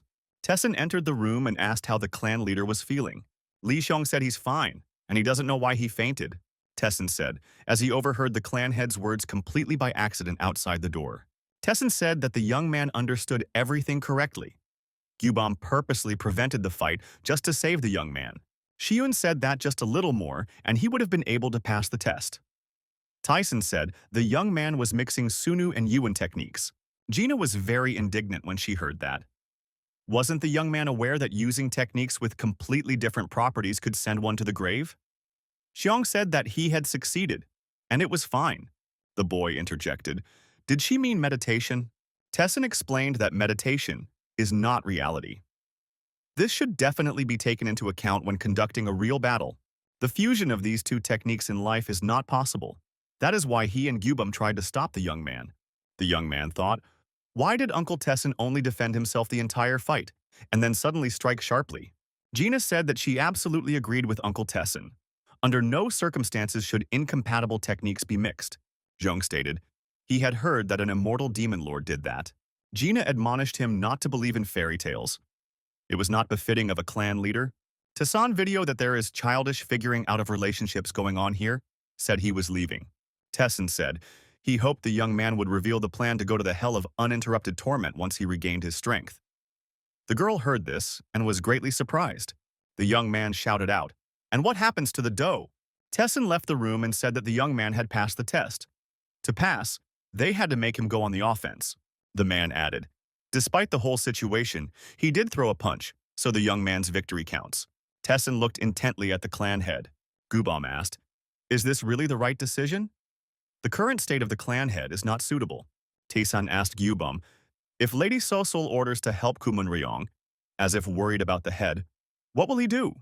Gubam replied, "Kumun Ryong is an enemy to all Murim. The reason why Mrs. Sosol had given Mr. Seun the place of clan head to her." The man didn't finish. Tessin interrupted him. Tessin said, "So Gubam hadn't thought of that arrangement." Tessin admitted that he hadn't thought about it either, to be honest. He was trying not to think about it on purpose. Gubam said that this problem, which they were unknowingly dodging, the clan head was thinking about alone. Tessin said he trusted the clan head and wanted to help him. It is to him a sign of respect to Elder Kwan, who recognized Siuna as the head of the clan. Elder Min asked, "Did Tessin really dare to escort the head to the hell of uninterrupted torment?" Elder Kim confirmed. Tayson told him if the head satisfied the conditions set, there was no reason to restrain him anymore. Elder Yang apologized and said that he didn't expect the master to suddenly change his mind. Elder Ming said that it was not his fault. He did not know what to do about the matter. The rights to the hell of unending torment had gone to the Federation, so they wouldn't be able to enter it at will. If they asked to open the passage to the unending torment hell, they would have to face not only Murin but also the government. Elder Yan said that he would try to look for some other way out. Elder Kim said, Ian Kilnam said he was looking for someone for the chapter. John Kilnam confirmed, but said that the skill of the fellow to whom he had entrusted the matter did not please him at all. Khan Haji said over the phone that he was offended by his interlocutor's words. The boy said he hasn't been getting much sleep lately. He studies at school during the day, then studies Murim at night. He also finds time to look for clues. Sarah Nuna said if the boy doesn't want to, he can stop. The young man said himself that he wanted to help Mr. Siuna. The guy said it was like that. It seemed to the principal that someone suddenly got scared. He must find the oldest of the clan, who comes from the same place as Teacher Lee. Sarah Nuna said that Murim usually acted in clans. If the girl is alive, she would probably contact someone in the clan. So we need to find out something about the teacher. Sarah Nuna said that Haje went there as a simple schoolboy volunteer. Therefore, the young man must behave with extreme caution. The director said that she was paying special attention to this moment because the Murim elders were also in that sanatorium. The boy must be extremely careful. The girl is sure that something must be happening. If it wasn't for Mr. Shun, she wouldn't even agree to look after this schoolboy. After the conversation, Haje decided that Sarah Nuna was taking him for a little kid, repeating the same thing 10 times. The young man was approached by the headman and asked who he was talking to just now. The young man asked what was the matter. The girl replied that he had been asked to help with the vegetable garden. The boy was surprised. Did the sanatorium really have a vegetable garden? The girl said she was surprised too. Haji replied that he was not an expert on vegetable gardens. The headman said that the people here thought that Haji would do an excellent job. He's so strong. The girl said she was amazed by the young man. Not so long ago he was different. The headman asked how the young man was able to improve his body so quickly. Although not only had the young man's body changed, he had become different as a person. The boy asked if maybe he was wrong to ask the headman to go along with him. The girl said she was very glad. The headman asked how the Haji knew there were volunteers here. The young man replied that it happened by chance. The young men continued talking and moving along the road. Suddenly the boy braked sharply and grabbed the headwoman's arm. He said that she should be careful. At that moment, a pot with flowers fell in front of them. The girl cried out in fear. The boy asked where the flower had fallen from. Haji saw some young man approaching them. The guy was smoking a cigarette and was reservedly silent. The young man took his time walking up to Haja and the headman and stared intently at the boy. Haji was wary. Who was that guy who approached them? The stranger stared at Haji. He felt that it was difficult to breathe. Haji shuddered. He read on the young man's chest that he was from the Q Ryan school. The stranger did not say a word, turned around and slowly walked away. The young people remained standing in bewilderment. Kang Haji's heart was racing. Who was that just now? The stranger was moving away. Haji thought he felt a strong pressure coming from this stranger, and besides that, he felt something else. The headman asked if Haji knew the man. The boy said it was the first time he had seen him. The young man remembered how the headmaster had warned him not to show others that he was a Muriman. The young man decided to forget about this stranger. Haji asked the headman what should be done in the vegetable garden. The girl replied that she did not know exactly. Kang Haji didn't expect this. He never imagined that a shovel would be waiting for him when he volunteered. An old man in the neighborhood was watching the young man with his crutch. The boy asked why he was digging a hole. The old man, watching the young man closely, said that he was digging the hole for fertilizer. The boy asked his grandfather if this place was too far from the sanatorium. The grandfather said it was good on the contrary. It's very quiet here. The boy thought that the old man liked to be alone. The old man said he doesn't like to get involved with other people, to avoid unnecessary problems. Heijie, working with a shovel, came across something. He said there was something here.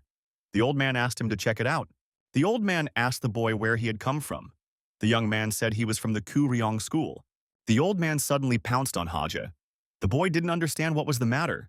The old man fell the young man into the hole he had just dug. He told the young man not to deceive him. He was already convinced that the boy was a Moorman. It's suspicious that a young guy like that would come to this neck of the woods. The old man swung his shovel at Khadija and asked him what he wanted. Why was the young man looking for him? Haji asked if the flower pot that fell from the window was the old man's handiwork. The old man said the boy had guessed. He's good at sensing energy. Haji shouted that it was very dangerous. What if that pot had fallen on them? The boy noticed that in the hole in which he was lying there was a human skeleton. The young man shouted that there were human remains near him. The old man told the young man to be quiet. The old man looked aggressive. He told the young man to lay out who they were. The old man said he was aware that the types who followed him weren't from Milyon. They don't have such professionals. The boy was frightened. What types were following him? Could it be that stranger? The boy shouted for his grandfather not to jump to conclusions. He's not like that. The young man wondered if there was any point in telling his grandfather the whole truth. How could he guarantee that he wouldn't touch him anyway? Looking at the skeleton, the young man assumed that it was his grandfather who had done this kind of thing many times before. And now he had made Haji dig his own grave. Whatever answer he gave, he thought, the old man would eventually finish him off. The boy decided that he had to find a way to make it on his own. The young man closed his eyes and tried to think, to move his brain. Gina had taught him different forms. He should use something in a situation like this. The old man assumed that the young man was from the Shadow Warrior clan. That was why the young man was so reluctant to reveal himself. The old man said that his comrades had stopped contacting him after contacting the Shadow Wars. He assumed they would come for him one day. The old man added that there was no way they would find what they were looking for. The old man said that it was in the tomb of an immortal demon lord. The old man said he had no choice. Since the young man had learned such valuable information, he would take his life as payment. The boy thought it was the end. The old man swung the shovel over his head. At that moment, someone shouted at the old man and said hello to him. It was a girl. She walked up to the old man and asked, "Li Changhe?" The girl compared the old man to a picture of him on her phone. Figured it was him. Asian old men all look alike. The girl immediately dodged the shovel the old man used against her. The old man still had his crutch. He jumped towards the stranger, waving that crutch around. The girl managed to dodge the crutch at the last moment. The old man kept trying to strike with his crutch. The girl dodged skillfully. The phone was still in her hand, and she told her boss on the phone that she had caught him.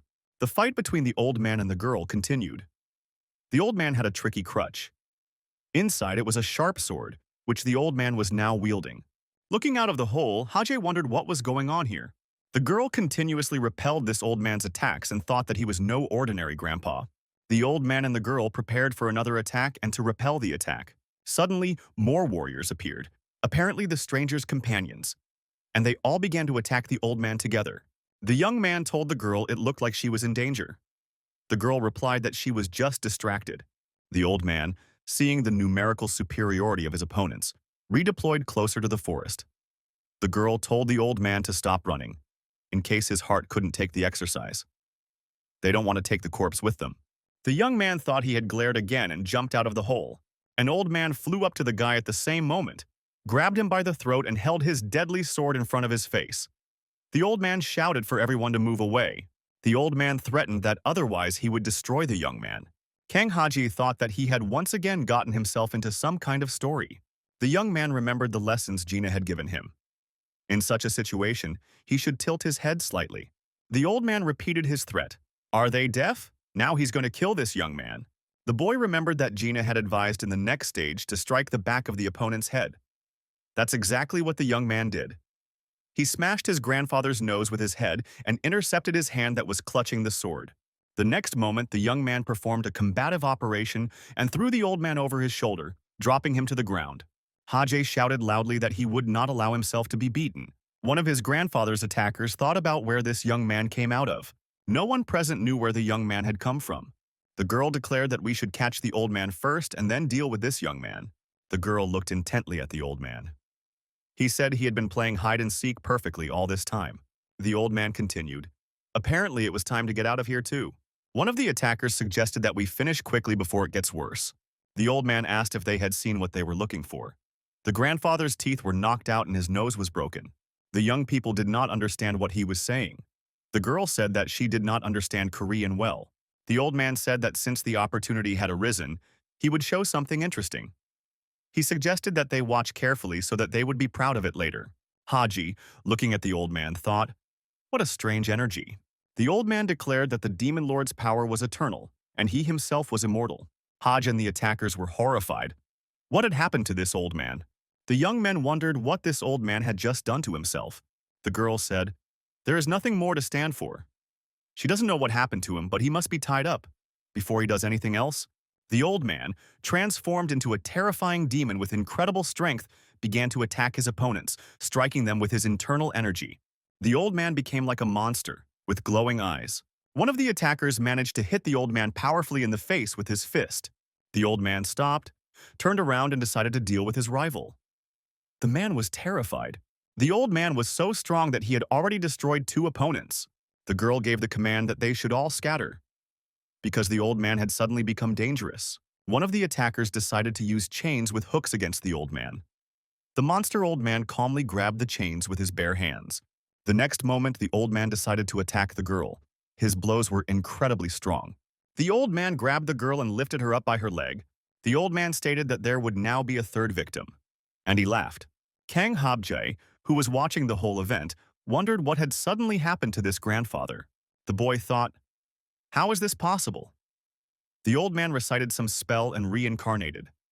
The boy wondered if this was one of the features that people in the Murim had. At some point, the stranger Hajj had seen with the headman appeared.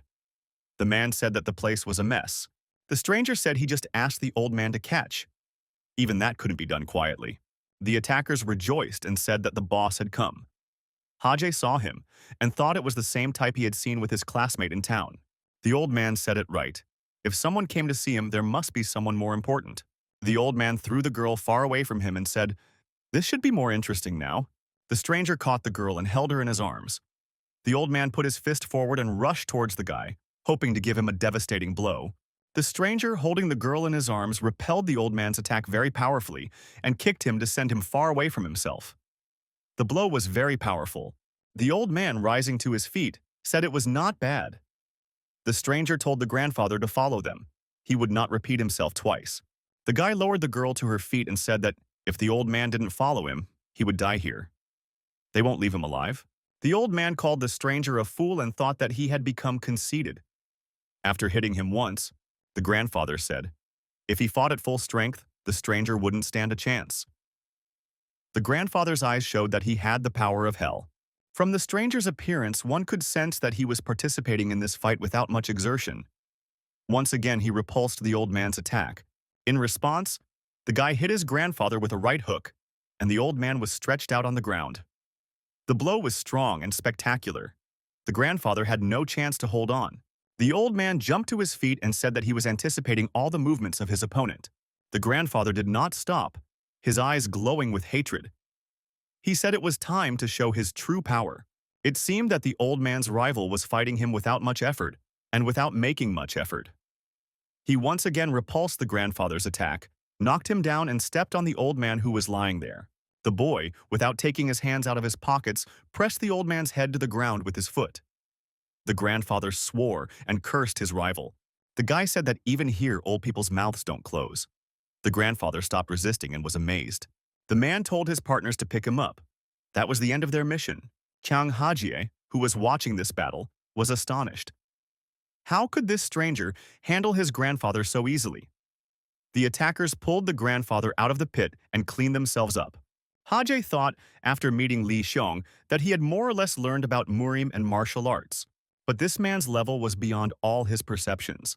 He was incredibly strong. The attackers held the old man under their arms. He came to his senses and said he had a good feeling. The attackers said that the old man was completely crazy. The old man continued and said that it was as much fun then as it is now. When you fight with a demon lord, it seems like you have the whole world in your hands. The old man said he was waiting for a repeat of what had happened in the old days. Grandpa finished and said it looked like that was the end of it. It seemed as if he was glowing from the inside, as if some flame were burning inside him. The stranger shouted for the young men to quickly move away from the old man. Kang Hajia, seeing all this, was horrified. The old man had set himself on fire. The young man couldn't understand why he set himself on fire. The attackers could not understand what had happened. The old man spontaneously combusted and burned completely. The girl asked her boss if it had something to do with eternal energy. The grandfather's reincarnation seemed suspicious from the start. The girl looked at what was left of the old man and said that the last of the 3 survivors in this country was dead. Haji caught himself thinking that he was frozen in place again. And now he would be discovered. The girl told her boss that the old man was here with that young guy. Maybe he knows something. The stranger and Haji's eyes met again. Haji again had the same feelings as the first time they met. Li Xiong and Tae-sun were sparring again. Now the young man was defending himself, while the man was attacking and throwing punches. Tae-sun praised the boy and said that today was great, already much better than before. Progress is being made. Yong thanked his opponent for the praise. But he didn't understand. How would he be able to crush his opponent with defense techniques? Tae-sun said that he was not showing a method of removing the enemy, but a survival technique. They are different things. The man explained that in most cases gaps appear in the attack. Especially in this case, as the young man uses extremely aggressive and destructive techniques. There are incredibly vile and despicable creatures in the hell of continuous torment. Li Xiong would immediately fall prey to them with these techniques. Tae-sun remarked that such a thing could not be allowed to happen. But if the young man got into any kind of fight, he should remember that his goal was to survive, not to defeat the enemy. The young man listened attentively and said he understood. The young man listened carefully and said that he understood. Gubam appeared in the doorway and said it was time to go to the meeting. All the elders were present at the meeting. They announced that they were happy to give the young man positive news. The elders told Li Xiong during a video conference that it would not be long before he could go to the hell of uninterrupted torment. The elders stated that they had visited over 20 clans within the alliance. They had succeeded in changing their positions. The young man was surprised as far as he knew they had a sense of rejection towards the Xiong clan. Elder Yang replied that that was why they used the name Xiong and the Xinhyop clan. It turned out that the rising talents of many clans had a positive attitude towards the Xinhyop clan.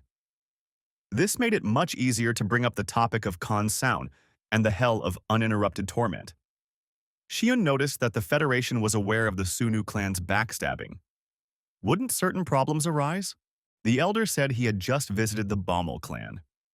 According to them, the Federation is now completely on the side of the Xinhyop clan. Elder Yan continued, the Federation head is still stubborn, but the Baumel said that it won't last long. The driver reported that Chairman Jan had someone on the phone. After this call, Elder Yang said that he had just been contacted by the Murim Special Forces unit. They want to meet without attracting attention. Kyung wondered, why is there a need for this meeting? Elder Yan said, he didn't think there was anything important there. The man was very surprised. Was his interlocutor really serious about this? The man continued. The situation in Murima was already unstable. If the Sunnu clan were to come into conflict with the Federation, that could be a problem. The man didn't think he would hear the edification of Murima from people who came out of the government. Jan Kilnam reminded that Murim and government do not touch each other. Had his interlocutor forgotten this? The man said he remembers everything. But the hell of unrelenting torment, that's the exception. The inmates there are crusaders who know no boundaries. If they are all released at the same time, the world will descend into chaos that cannot be eradicated. However, the Sunnu clan continues to reach for the dangerous bomb, the man said, so they asked the Khan Sunnu to stop. There is no need to alarm the Murim with false rumors that the Khan Sunnu is in a hell of uninterrupted torment. The men heard the objection, that they should be the ones to stop. The head of the Sunnu clan who had just entered took the floor and continued. They sided with the Federation because they only listened to their position. The men, upon seeing Li Xiong, greeted the head of the Sunnu clan. The man rebuked Elder Yang for his fondness for making a fuss. They offered to see each other in private, and he called the head of his clan. Xiong said, he came here because he had to do it. All of Elder Yan's recent activities are related to his orders. Li Xiong continued, if they wanted to say something about the hell of uninterrupted torment, they could tell him personally. The man said that the young man had changed a lot recently, but in any case, he suggested getting straight to the point. The elder, talking on the phone, he started to get nervous. What do you mean? He asked to restrain those who were disturbing the peace of the Murim. They instead began to vindicate them. The interlocutor replied to the elder that they were not defending anyone. They just thought it was the right thing to do. The man continued. It turned out that since a long time ago, the elder had responded with disdain to questions raised by the Shinhub clan. The head learned about it from them, after which he instructed Elder Yan to check the veracity of this information. The man continued. Elder Yan had visited several clans for this, but no false rumors were spread about. The old man wondered, how could they believe it? The man replied that they don't know where the lies are and where the truth is. The man added that they do not want to interfere in the conflict between people in Murima, because no matter which side the government takes, they will still be insulted. It follows that the head of the Federation has used all his cards. Elder Yan said that they should be informed of the news of the continuous torture hell soon. They would probably have to make preparations soon. Li Xiong asked if his interlocutor thought that he had provoked the head of the Federation. Jan Kilman replied that the head of the Federation must have calculated such an arrangement. The head of the Federation knew that people's positions were not moving in his favor. He did not want to appear as a weak man who was buckling under the public. Therefore, the head of the Federation decided to engage the government to create a reason to open the hell of uninterrupted torture on their initiative. Elder Yan suggested that the clan head not to worry and rest. The young man thanked him and left. Yang Kilnam said that it was too early to relax. This is just the beginning, Kilnam continued. They are dealing with the Federation. No matter how good the training is, they can be hit back. Elder Yan's assistant said that he has been very overstressed lately. The man said he was perfectly fine, and so was the clingy young man. Jan Kilnam remembered the young man and wondered why Haji had not heard from him for days. Elder Yang knew where Kang Haji was. From this place, he had disappeared 3 days ago. Deputy Sarah Nuna noted that several dead bodies were found in the vegetable garden at the location. The man suggested that there was probably a conflict between the residents of the Murim. The director agreed, but it is safe to say that these footprints do not belong to Haji, but to real martial arts masters. The girl assumed that Haji had accidentally gotten involved in someone else's fight. Sarah Nuna, of course, assumed that the young man might cause some trouble. But apparently it's serious now. We need to investigate this case. Jan Kilnam wondered, had Haye disappeared without a trace? How could this have happened? What were the circumstances of the disappearance? Sarah Nuna said his mother returned home a few days later and reported her son missing. Kilnam wondered, why so late? There had been no calls before. The girl replied that before losing contact, Haji had told his mother that his phone was broken and he had taken it to a repair shop. The woman thought that this was the reason why she could not reach her son. Sarah Nuna continued, the police took the mother's statement and tracked the location of the cell phone, and at the spot where the battery died, they found some strange findings. They were buried corpses and signs of battle. That's where Haji followed an elderly man named Li Jianhe. Kilnam asked who was the old man. The girl replied that he was being treated in a sanatorium. After they checked his documents, they turned out to be fake. The director continued, while Haji was in the vegetable garden, a certain group of suspicious foreigners visited the sanatorium. Elder Yang was interested in this information. The director said that the foreigners were not caught on any CCTV cameras. They were only remembered by the sanatorium staff. Jan Kilnam suggested that you had foreigners following the old man. The director shared his point of view. The man suggested that Kang Haji might have been accidentally drawn into their conflict.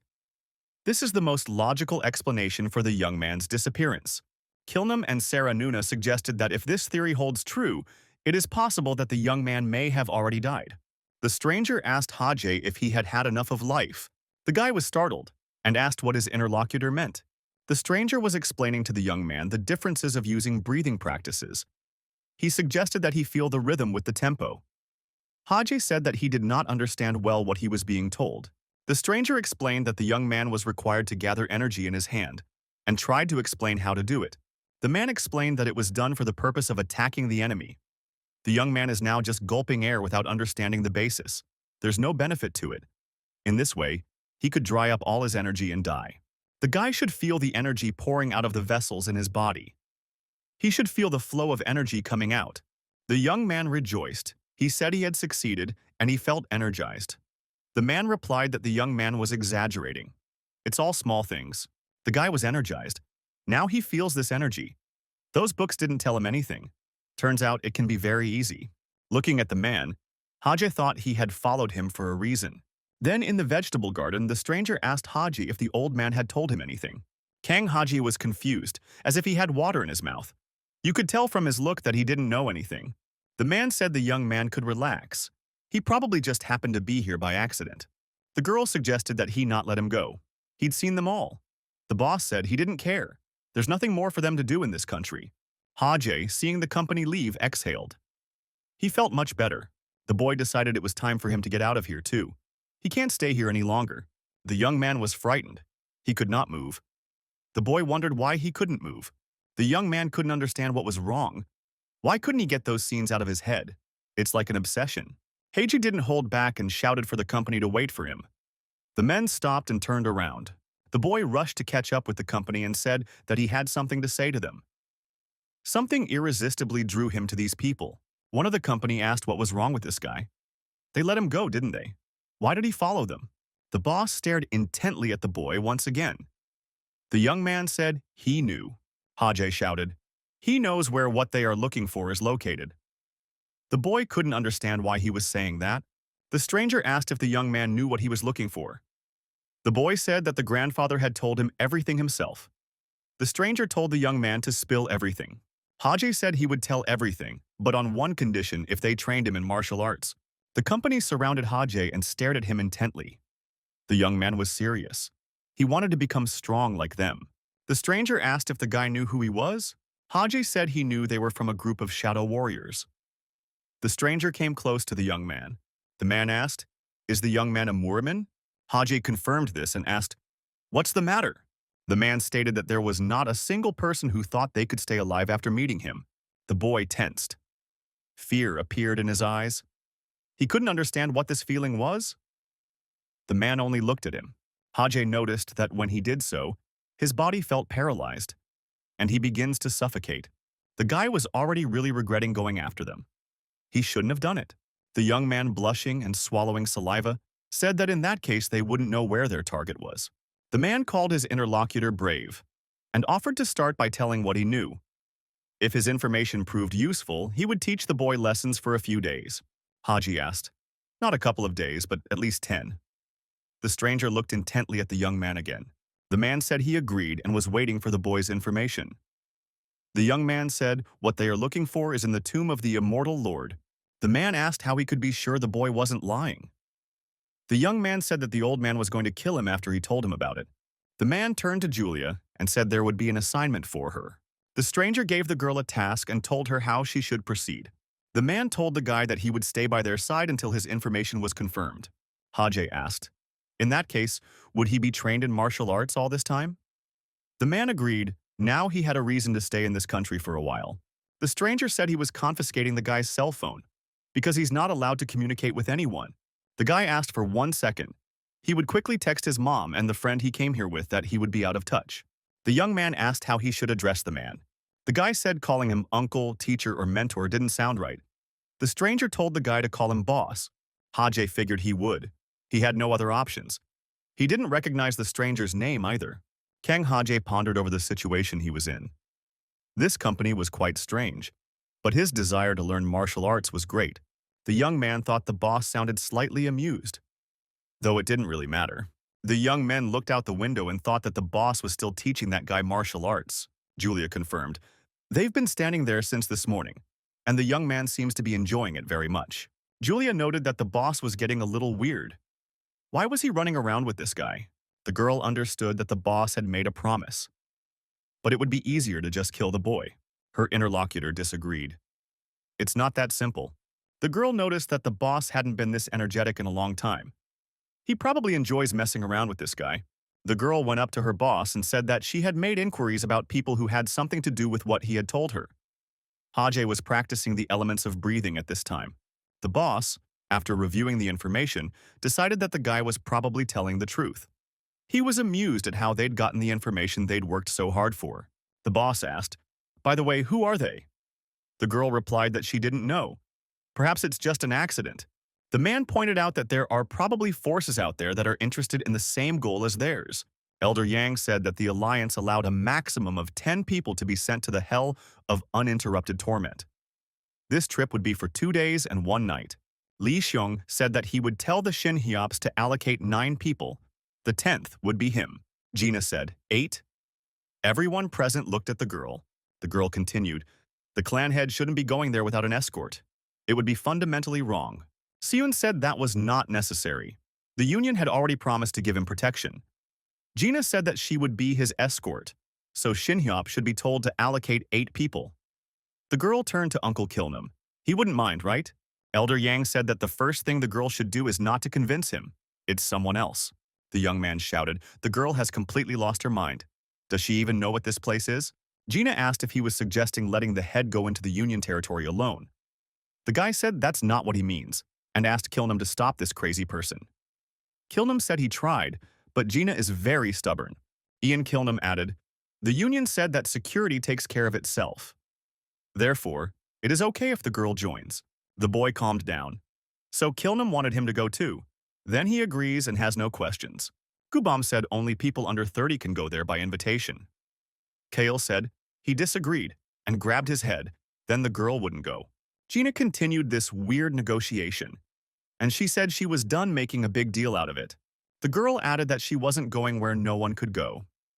If it's that dangerous, the head of the Sunnu clan should be talked out of it first. Hale remarked that Gina and the clan leader were different things. The girl asked if he thought she was weak. The girl added that one should not underestimate her. She is the granddaughter of a prominent man, and she is not going to live under Hale's tutelage anymore. The negotiations are over. Li Xiong said that they were leaving.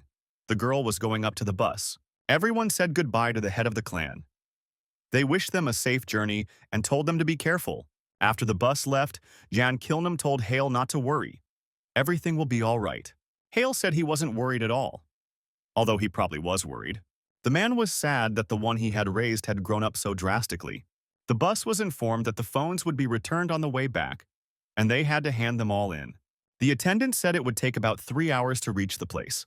After arrival, it would take about 10 kilometers on foot. Someone said hello to the young men. They looked back. It was Jigen and his girlfriend Choa. The guy said, "That's the meeting," and offered everyone chips. Gina declared that this was not a happy reunion for her, and she took the bag of chips. Jigun's girlfriend asked the girl, "Her name is Quan Jinny, and is she one of the new 4 talents?" Gina asked who she was dealing with. Sam thought to herself she hadn't heard anything about the new foursome of talent. The girl was very glad that she had gone. She couldn't believe that she was seeing with her own eyes the one she only knew about from other people's words. Choa asked if she could sit down with the girl. Gina wondered why she was taking a seat if she hadn't consented yet. She noticed that Choa wasn't nervous at all about the fact that they were going to a hell of uninterrupted torment. Jigun explained that the girl always shuts off her thoughts if she sees something she likes. Xiu noticed that Jigun was also in a relaxed state. Jigun said that if it was dangerous there, they wouldn't have been invited. The young man noticed that the people here were not all as relaxed as he was. Seo Gunu of the Chanha clan was present. There was also Li Junyong from the Yongnam clan. Kim Yoonji from the Chonghua Garden was present. Among them was a young man named Shin Wujik from the Halim clan, Hadong Chul of the Samho clan, Kim Jae-ho from Shimsu School. Li Chong decided to get to know each other better when the opportunity came up. These guys are all rising stars of the Murim.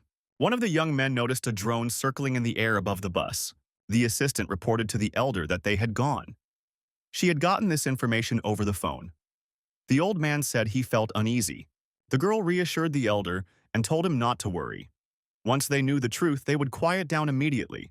The old man said he didn't mean that. The elder added, First the sudden rumors of Kansona, then what happened to the young ones. It's also strange. The assistant asked, is the elder implying that there is some kind of conspiracy behind all this? The old man said that after a long life in the Murim, he was always beginning to doubt things. The old man hoped it would be over without too much discord. He added that it was good that his friend could be trusted. The bus driver couldn't figure out what was wrong. After all, they were almost there. A police car was overtaking the bus. Its flashing lights were shining. The young men noticed that the police car stopped abruptly in front of the bus, signaling that the bus driver should stop. Jigun asked what was the matter. The driver couldn't understand what had happened either. Why did he have to stop? The police officer approached the driver and told him to get off the bus. The bus driver inquired as to the reason the police officers stopped them. The policeman stepped closer and put a gun to the driver's temple. The passengers on the bus saw this. Jigun jumped up from his seat. The policeman, without lowering his weapon, ordered the driver to shut up and get off the bus faster. Passengers got up from the back seats of the bus and came closer. They wanted to know what was going on here. The escort asked what was the matter. Why was the policeman acting like that? The policeman ordered everyone to get off the bus. Jigun asked, where have they seen such barbaric policemen? There is clearly something wrong here. One of the passengers asked why Jigun was speaking to him on a first-name basis. Another passenger saw a car coming through the bus window. He said that the police were not alone. Armed thugs ran out of that vehicle. There were quite a few of them. They had swords and firearms in their hands. The passengers on the bus wondered, who are these types? It seems that this type with a gun near the driver is not a policeman either. The driver was ordered to open the door immediately. He was given 10 seconds to do so. The pseudo-police officer started counting 1, 2. The passengers of the bus began to assess the situation around them. The policeman uttered 3. Gina jumped up from her seat. Li Xiong warned the girl that the gun was too close. Jigong asked Li Xiong what to do in such a case. The young man replied that there was only one way out. The policeman pronounced 4. Xiong said he felt some kind of energy. The policeman had already pronounced 6. Armed men could be seen approaching the bus from outside. The policeman said 8. The mercenaries were already close. The bus passengers were ready to act. The policeman said 9. The policeman had no sooner uttered the word 10 than he was kicked in the jaw. Everyone outside saw the armed policeman do a somersault in the air and fly far away from the bus. The blow to the jaw was very powerful. A young man appeared among the policemen and resisted the villains. Everyone on the bus was amazed. The attendant, the driver, and all the passengers shrieked, revealing you. The young man outside was very fast and strong. The passengers recognized this young man. It was Hyuk Seochon, the heir of the Cheondo clan. The passengers wondered what this young man was doing here. Sion noted that it was exactly his energy. Another policeman jumped up to the bus and pointed a gun at the driver. He told the young man that if he moved, the policeman would blow the driver's head off. Li Yung told Jinny to be careful. The girl said she understood. Hyuk Seochon didn't give the criminal a chance, instantly standing beside him and deactivating him with her foot. The police officers were finished in this fight. There were still armed thugs outside. The criminals didn't like it. They were very scared. But since they were armed, they decided not to retreat. The criminals opened fire at the young man. The young man dodged the bullets while neutralizing the enemies. Panic broke out in the middle of the attack. The young man said he advised them to stop if they didn't want to make things worse. The guy was completely calm. One of the attackers shouted for the others to destroy him, and there's nothing to stand around for. The attack on the young man continued. The boy stood calmly waiting for the nearest attacker. The young man continued his occupation. He neutralized another criminal, dodging bullets in the process. The passengers on the bus watched the events unfolding outside with breathless interest. The young man was alone and dealing with a bunch of gangsters. Someone said the rumors about him were true. Choa was in awe of the young man. How could anyone be so perfect? The girl regretted that she hadn't brought a video camera with her. She didn't have her phone with her. Jigen told the girl to come to her senses. Choa looked at the people around her and said, "Oops." The girl thought she had said a lot of unnecessary things. Outside, events continued to unfold. A young man approached one of the attackers. The young man said he didn't like long conversations, and he asked who were they and who sent them here. An elder heard a caller on the phone tell him it was a blessing cult.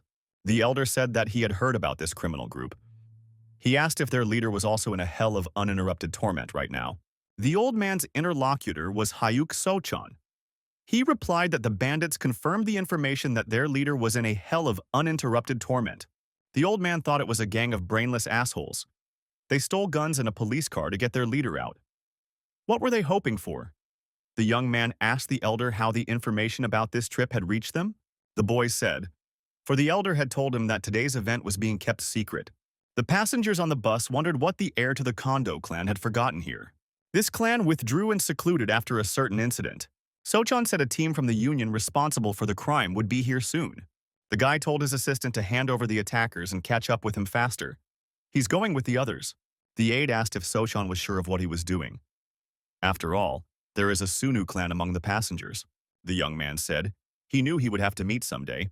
The young man approached the bus passengers and said he wanted to introduce himself. The young man said his name was Hyuk Sochan. He came here at the request of the Alliance for the sake of provision and protection. The young man looked carefully at all the passengers. Jigun said they realized who he was. Jigun continued, wondering if the young man thought it would be a good idea to start with an explanation rather than a greeting. Gina stepped into the conversation and said she too was wondering, how should this all be understood? How did the Cheondoman clan that is supposed to be shut down because of a well-known incident end up here? The young man replied that there were many powerful criminals where they were going. So Tanju-san wondered if their accomplices would also come out of the shadows after hearing about this trip. So the elder asked their clan for help just in case. The attackers wanted to take the bus passengers hostage so that they could exchange them for prisoners. A passenger asked what the young man had to say about the drone that was following the bus. The guy confirmed they planned to guard the bus from a distance until the transportation reached its destination. Gina said that in return for protection, they received an indulgence from the union for the fact that the apprentice, along with an elder from their clan, had killed their elder. Sochan said they conversely feel responsible for what they did, which is why they agreed to help. Sochan bowed and said that he would like to apologize again from the entire clan for what happened then. Gina was offended, and she defiantly turned her back on Sochan and stepped aside. The young man heard that the Cheondoman clan itself was equally shocked by what had happened. Seun said he's sure they've had a hard time too, and he is grateful for the help the young man has now given. Sochan replied that he was immensely grateful for Li Xiong's concern. Passengers took their seats and the bus moved on along the established route. While the bus was moving, a young man approached Sochan. He apologized and said that he had not greeted the young man. Sochan said that he was happy to meet Mr. Kim Jae-ho. The young men smiled at each other. Ji-ho asked if Sochan remembered him.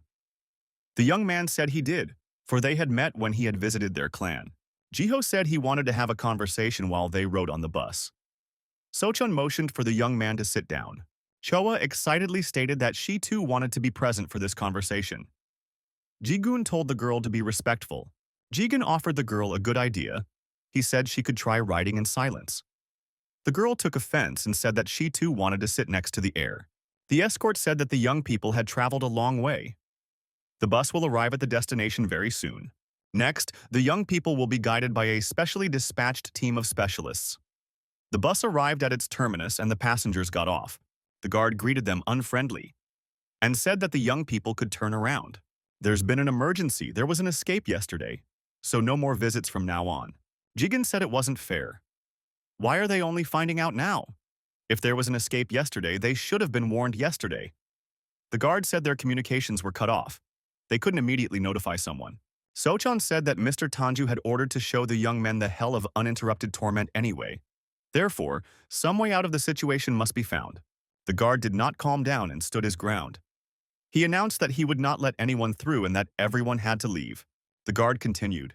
It's not a playground for children inside. This prison houses some of the most dangerous criminals in the world.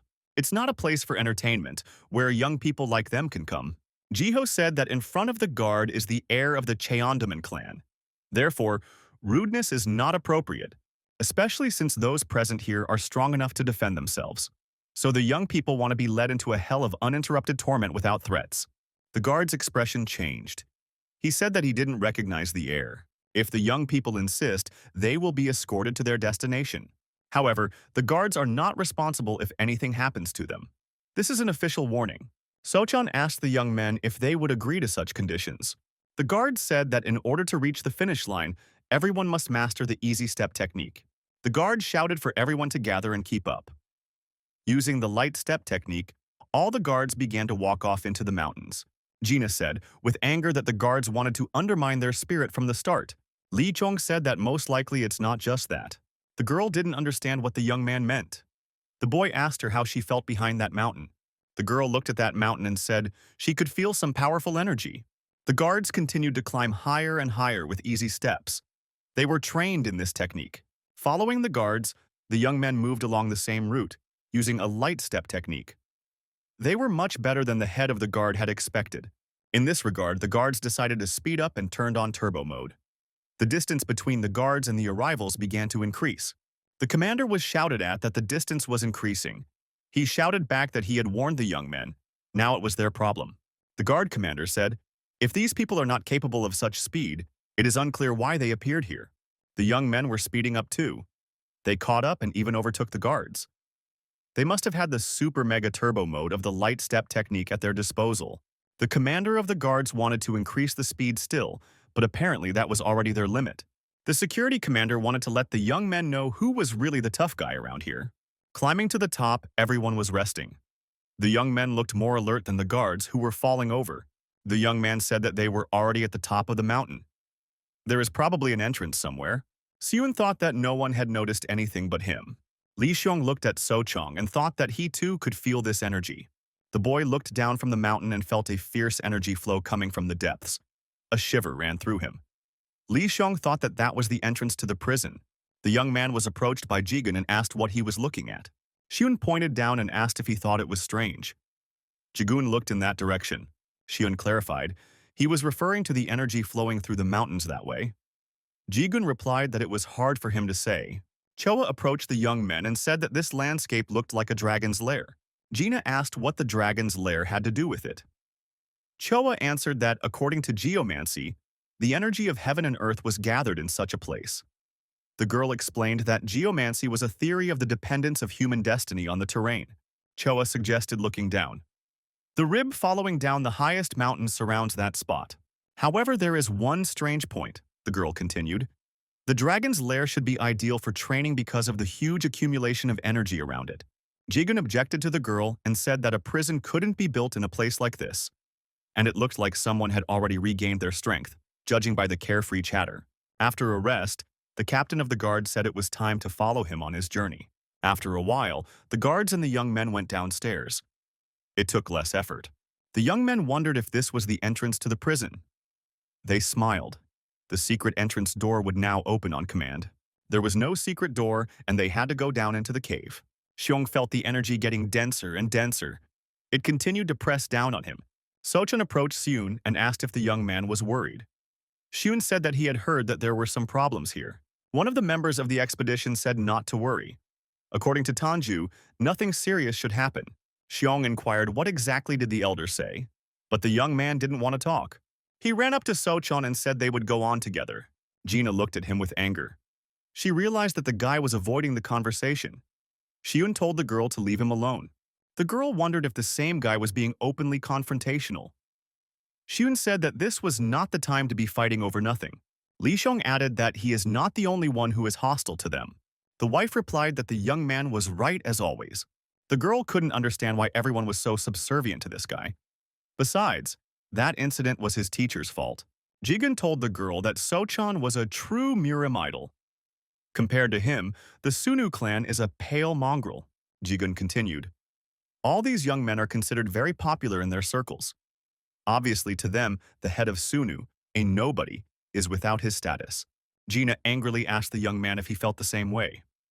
Jigun replied, when it comes to the art of ball handling, he can't say no. As they talked, the expedition made its way through the cave and came to a huge gate, which was securely locked.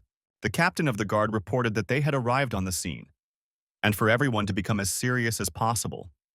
Li Xiong felt this energy coming from this place. The next moment, someone appeared out of nowhere and wanted to hit the guard captain. Sochan managed to pull the guard aside. The captain of the guard got off with a minor abrasion. He thought the young man had very good reactions. The guard shouted that there was a fugitive in front of them. The captain of the guard ordered his subordinates to catch him immediately. The subordinates rushed to carry out the orders. The fugitive had no intention of running away this time. He decided to confront the approaching guards. The fugitive asked, "Are they sure they could apprehend him?" He grabbed the two guards by their heads and lifted them up. The unfortunate ones dangled in the air. The villain banged the guards' heads, and their blood splattered in all directions. The villain said that they had very negligible skills, and there was nothing they could do against him. The captain of the guard shouted that he was about to destroy this fugitive and would not take him prisoner alive. The young men decided that it was necessary to help the security service as much as possible, and they decided not to hesitate. The villain, eyes bulging and holding the heads of the unfortunate guards, asked why everyone had stopped and no one was approaching him. The fugitive himself moved to meet the guards and wondered if they would engage in a confrontation with him. The captain continued to curse and call the fugitive names, but he didn't budge yet. The villain hurled their injured comrades forward, toward the guards. The captain of the guard was frightened. He was hesitant to go on the offense. The fugitive said it was as a reward, meaning wounded guards. At that moment, Sochan appeared and attacked the fugitive. He kicked him in the back. The fugitive managed to dodge, and the blow missed him. The villain managed to catch another guard. The young men watched this with bated breath. It was as if they were in a daze. The villain thought that this young man had very good energy. If he didn't dodge, he would get a good beating. The fugitive said he would fit the young man with a reward as well, and tossed the captured guard toward the young man. Sochan hesitated as he dodged a flying guard. The villain decided that everything was fine and going as it should. He rushed toward the young man. The fugitive decided that he would now be his plaything and wanted to take the young man prisoner. The young man shouted that they must not allow the heir to be captured. At the same instant, Li Xiong appeared beside the villain. He hit the fugitive's outstretched hand hard. He probably broke it. The villain cried out loudly in pain. He hadn't expected this. He hadn't even imagined that someone could put up a decent resistance to him. The fugitive shouted, "Who are you?" Li Xiong had no intention of negotiating with the invader. He knocked him out with a powerful punch. Sochan and the head of the guards watched in horror. They didn't expect to see such a reaction and strength coming from Li Xiong. The young men were amazed at how brave their colleague had acted. Li Xiong was the hero of this beating. The young man stepped aside. At the open gate lay a motionless baguette. He was covered in blood and gave no sign of life. From the darkness, on the other side of the gate, footsteps were heard, a man approaching. Everyone present looked in that direction. The stranger said that he seemed to have been spared some trouble. The young men stared in silence with their mouths open. They did not understand anything yet. Who was this stranger? A man stepped out of the shadows. Everyone saw that it was Mr. Kang Sun. The young men saw that it was Mr. Kang Sun. Was he really here? The security chief bowed and said that he welcomed Mr. Kang Sun. The young men did the same, tilted their heads, and said that they saluted Mr. Kang Sun. Kang Sun said he was happy to see everyone. He thanked them for coming all the way. Kang Sun said he learned of the young men's arrival from Tanju's letter.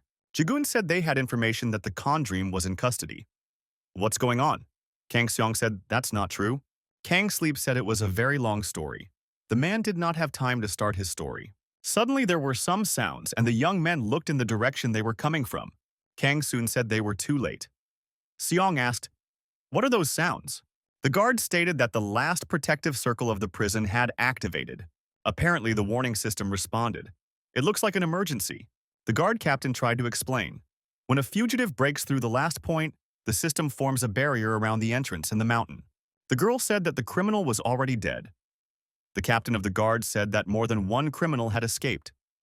The girl asked, "Then how many escaped from the prison?" The guard said that it was unknown exactly. That was the danger. Kang Sleon checked the condition of the injured guard. The guard survived. Kang Sleep said he was lucky. He took the man under his arm and tried to help him move around. The guard stated to go inside. If the last circle is activated, this place will be locked down soon. The captain of the guard said to get everyone inside as fast as possible and help the victims move around. Kang Soon helped the guard get inside. The man told him to tread carefully. Li Xiong watched him carefully. Seun was thanked for his help. The young man looked back. It was Sochon, the heir of the clan.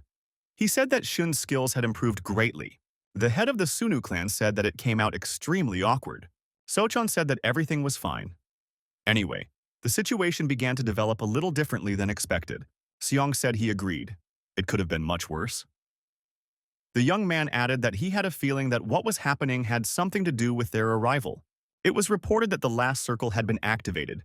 For the sake of safety, the prisoners were asked not to move. The guards and young men continued to move in. Tension was building. The young men came to a long staircase. It led deep down. The information about the activation of the last circle was repeated. The mine was deep and you couldn't see the bottom of it. Kangsun said where they should go next. The young men followed him. The young men noticed that the scale of this place was simply no nonsense. Just being here made them feel uncomfortable. The young men were advised not to touch anything on the path so as not to create an abnormal situation. The guard said that failing to do so could activate one of the traps. The young man asked where the prisoners were now. The man said that there were cells with prisoners in them. That's where most of the prison facilities are located. And this place is a staircase, a kind of connecting bridge. Gina was as displeased as ever. She said there's been so much fuss made. She feels like a picnic right now. Li Xiong turned to Mr. Kang Song. The young man had a question. A guard popped out of one cave and said, "You finally showed up." They were worried and searching. Kang Soon inquired, "What else happened?" The guard said that one of the fugitives opened the 14th block. And that's a big problem. The man warned me to hurry. Before it was too late, he was very excited. The young people became concerned. What did it all mean? No one knew exactly, but they concluded that they too were in danger. Kang Soon said he understood everything, but he had one question. What's that guard's name? The master stated that this was the first time he had ever seen him. The guard grinned wryly.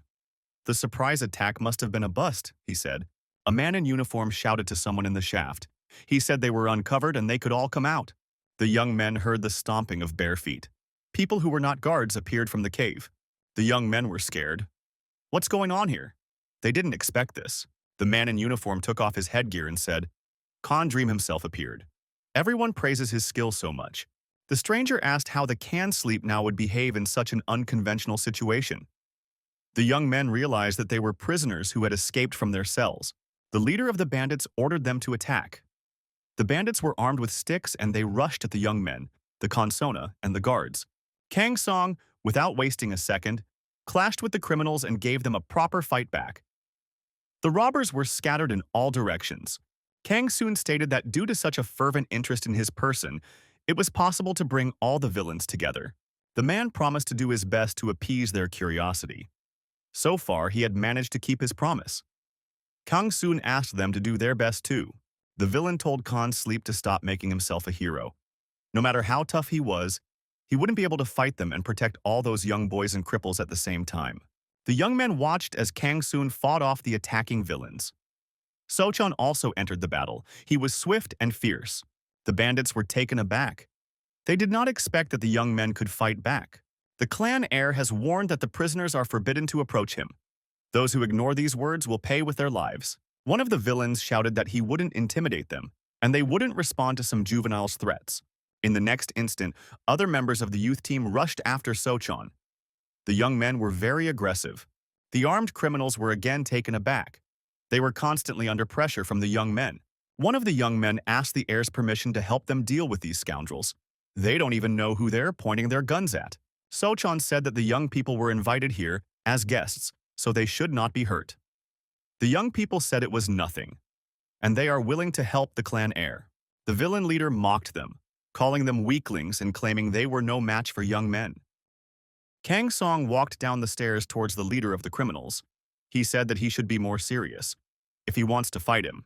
The villain said that he wasn't actually going to participate, but since this was the case, he was willing to play a little. The perpetrator was holding an edged weapon. The villain attempted to attack Kan's son, but the man dodged effectively. The young man got cocky. He said that the villains could attack him and get a decent response, which is exactly what happened. Those watching him thought the guy was crazy. That's probably because he's realizing his dream right now. Gina thought, what are these young people so excited about? It's like they came to the playground. Li Xiong felt once again that energy. It was present here. The villains were terribly surprised. They had not expected that the young men could use hand-to-hand combat techniques so effectively. One of the perpetrators said he thought they were just kids. But he was wrong. One of the outlaws shouted into the depths of the cave for the others to come out to do his bidding. What the villains saw terrified him. The criminals were lying still and bleeding. A monster with glowing eyes was coming toward him. The monster thundered. He'd heard there was a Can Sleep here, so he's going to the right place. The villain shrieked in fright. What did he want? The man's legs were shaking with fear. The monster grabbed the villain's head with a bloody hand and squeezed hard. He asked if the man had forgotten his name. The young men noticed that the criminals were resisting less and less, and that only encouraged them. The young people asked if the competitors had already run out of steam, but they were not finished yet. One of the guests said there was no point in helping him. We did it without him. A strange sound came from the cave. The guests wondered what was it. They heard the clinking of metal. It sounded like someone dragging a chain up the steps. The young men heard someone calling for Kang's son. The sound came from deep inside the cave. Kang Sleep, fending off another attack from the criminal, heard his name being called and turned around. The voice sounded familiar to him. All the guests became wary. This caused an even greater sense of unease. The situation was escalating. Everyone saw a huge monster emerge from the cave. Its eyes were glowing. All the criminals ran away in terror. His feet were chained together. Kang Sun's opponent screamed in horror when he saw the monster. Kang Sun's expression changed as well. He asked, "What idiot let him out?" The monster said, "So that's where you've been, Kandream." Jigun asked in consternation, "Who is the big guy?" The guard said it was Pak Chegwan, nicknamed the Giant Ape. Who thought of opening his cell? The Giant Ape was the monster that tore apart the Alliance guards with his bare hands. He was also famous for killing every opponent he dueled with. The guards said that they were able to detain Park Chegwan thanks to the help of Mr. Kang Sun. He was even confined in a separate cell and closely monitored. Kang Sun's opponent came to his senses and continued to attack him. The men effectively evaded his attacks. The perp said to keep the cannon distracted. The villain warned that his duck swords are poisonous, and there's no way to dodge all the blows. All it takes is one touch, and the Khan will die. The giant ape slowly descended the steps right towards the young men. The young men cried out in consternation, "What is he going to do? Isn't he embarrassed that they are standing in his way?" One of the young men aggressively declared that let that Verzilla try to pass through them. At the same moment, Sochan covered him and bent down himself to evade the monster's attack. His fist whistled above their heads. The giant ape's fist flew past and hit the wall. The wall cracked at the same time, and stone fragments rained down on the stairs. Everyone was amazed at the power of this monster. The young men saw the huge fist in front of them and realized how much power this giant ape had. In the same instant, Sochan sprang toward the monster and struck a knee to the head. The villain's head snapped back. The young man said it worked, hit it right on the point above the lip, which was expected of an heir. But it didn't work, Li Xiong remarked.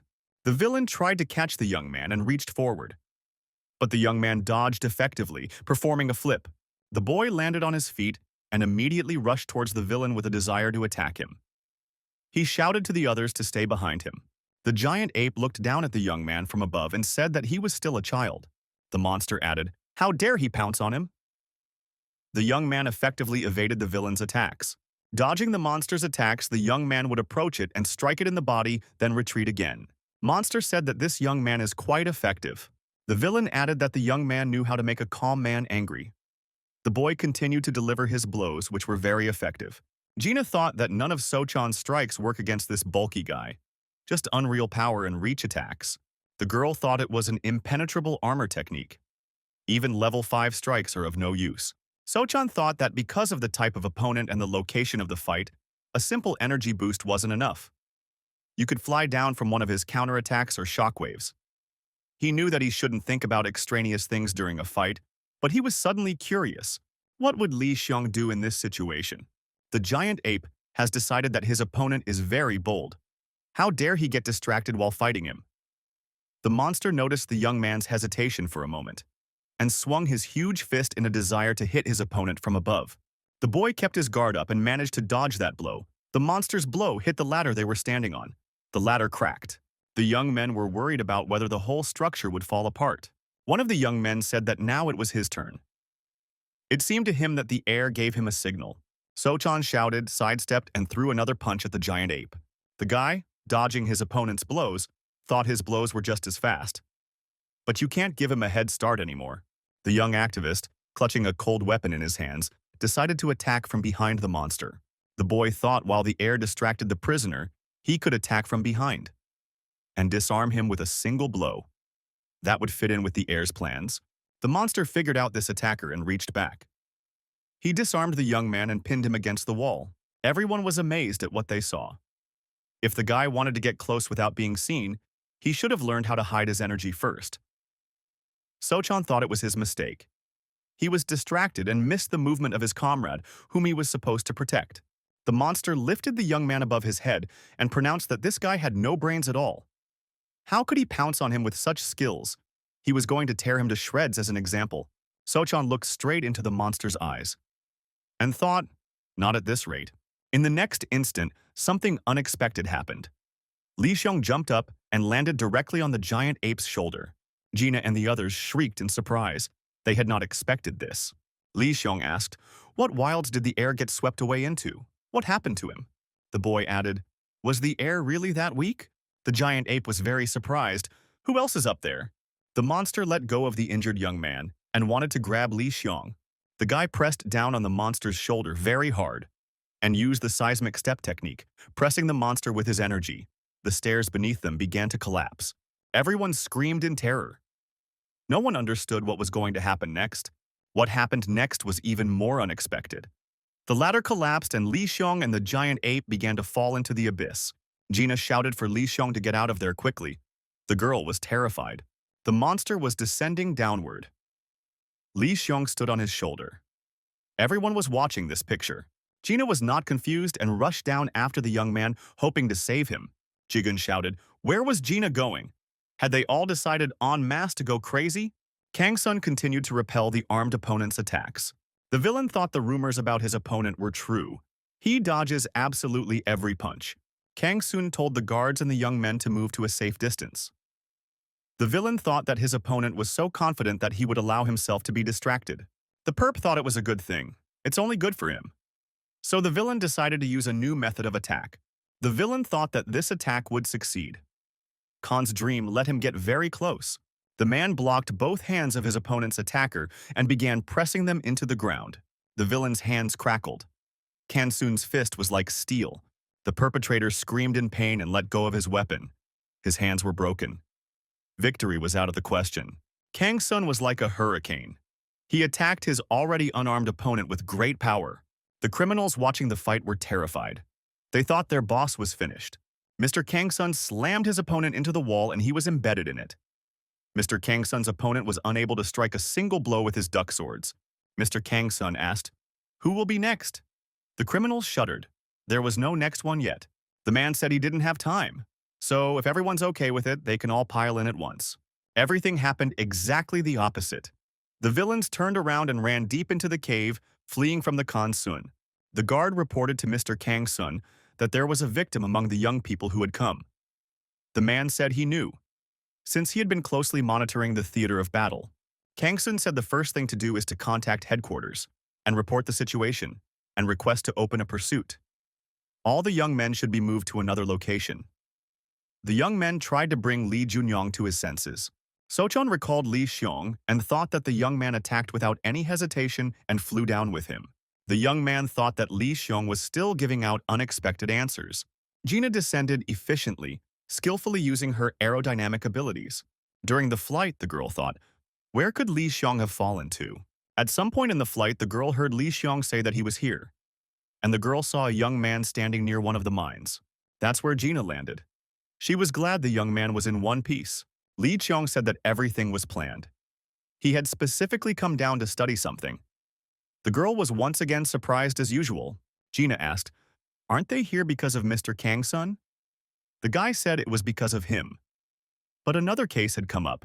The young man, pointing deep into the cave, told the girl that some strange energy was emanating from here. A monster appeared in the doorway, and he said, "Here comes the guy. Judging by the way he's talking, he's not even thinking about running away." The monster said that the young man was hoping to finish him off with that punch. Li Xiong said not at all. He deliberately lowered the power of the technique. The guy added, "He didn't expect the giant ape to come so quickly. The monster is angry. The young man thinks he's all-powerful. He's got a lot of nerve." Gina was startled. Li Xiong calmly looked straight into his opponent's eyes. There was a tremendous energy emanating from the cave. The monster landed a powerful blow on the young man. His fist was huge and powerful. The boy effectively blocked the blow, and it didn't have the desired effect. The giant ape was astonished. How did the young man master this technique? The monster asked. Is his opponent a disciple of the unyielding steel wall? Li Xiong asked. How did the giant ape know Tessin's uncle? The monster realized how this young man was so strong. The monster said he wasn't going to fight Tessin's apprentice. It would be ineffective. The giant ape said, let the young man mind his own business. He would go on to look for Khan Sona. Li Xiong asked why his opponent was eager to fight Mr. Kang Sun but against fighting Uncle Taesan. The monster replied that while the unyielding steel wall was here, he had managed to fight him a few times. Then he got bored. He had only fought the Khan Sun once. The monster said it was 10 years ago. An eerie interest creeps through him, wondering if he can still win now. Kang Sun stated that he had no words. He was very surprised to learn that only the raw zone had been studied. Mr. Kang Sun had been told that there was a serious shortage of people due to the arrival of new refugees in different parts of the prison. Mr. Kang Sun has ordered that every effort be made to search, but to ensure proper security. The man said he was sure the head of Sunnu couldn't have fallen down that easily, considering all his skills. The young men wondered if the head of the Sunnu clan was all right, and it was unknown whether he had reached rock bottom. Mr. Kang Sun didn't have answers to these questions, but he was also interested in finding a way out. Sochon asked if he could join the search for the head of the Sunnu. Li Xiong said that the giant ape didn't have to be helped. The monster said he was on his way anyway. All the more reason not to aid the disciple of the unshakable steel wall. Gina assumed that Uncle Taesan was a popular person here. The monster showed the way and said that the young man should go further down, but he did not advise him to do so. Further down, a natural cave begins. It is extremely unsafe. There is no lighting in that place, and if you get lost, there is a high probability that you can stay there. The young man asked again, really, there are no people further in? The monster confirmed, inside, no one. The young man asked his interlocutor why he could feel people's energy from there. The guy asked, where did all this stuff come from? There was some kind of cord and many boxes nearby. I could see that it was the work of human hands. The giant ape was shouted by someone. The monster looked in surprise in the direction the voice had come from. A man emerged from the cave and asked what fate brought the giant ape here. And who were the young men beside him? The monster said he wanted to ask Kwok Yung the exact same question. What's he doing here? And what's this weird mess he's making upstairs? The man said that the monster was only interested in fighting Kang Sun. What happens here is none of his business. The giant ape was angry at such a response. Had the man decided to play a joke on him? The giant ape told the man to answer nicely. What's he up to? The man was silent. The big man said it was like he was talking to a wall. The monster and the young men noticed that the lights were missing. The giant ape asked, why did the man turn off the lights? The giant ape shouted for him to turn the lights back on quickly. This man with a cold weapon in his hands decided to attack the giant ape from behind. The villain was aware that the giant ape possessed the technique of impenetrable armor. He was also aware that he needed to see his opponent to do this, so he turned off the lights. Gina noticed that Li Xiong had abruptly disappeared somewhere. The next moment, a light appeared, and beside Li Xiong lay a defeated opponent. The guy explained. He noticed the man moving the patch to his other eye, used to the darkness. That's why he turned off the light, to attack unnoticed. The guy said that he had experienced a stunt like this once, so he knows how to act in such a situation. The giant ape grabbed the villain's head with his huge hand and asked him who he thought he was fooling. Did the giant ape tell the unfortunate man to tell what his plan was? The man shouted that it wasn't his fault in any way. His job was just to follow Baek Seong-ho's instructions. Giant Monkey said Baek Seong-ho, that's the head of the blessing cult. The girl thought back to where she had heard about this cult recently. The girl remembered and told Lee Seun that they were the guys who had recently attacked the bus. The young man thought that there must be something wrong. The young man looked into the boxes and noticed that all of them held bombs. The giant ape asked, what are these bombs? Where did they come from? The man smirked. Bombs aren't just here, he said. Bombs have already been placed throughout the prison.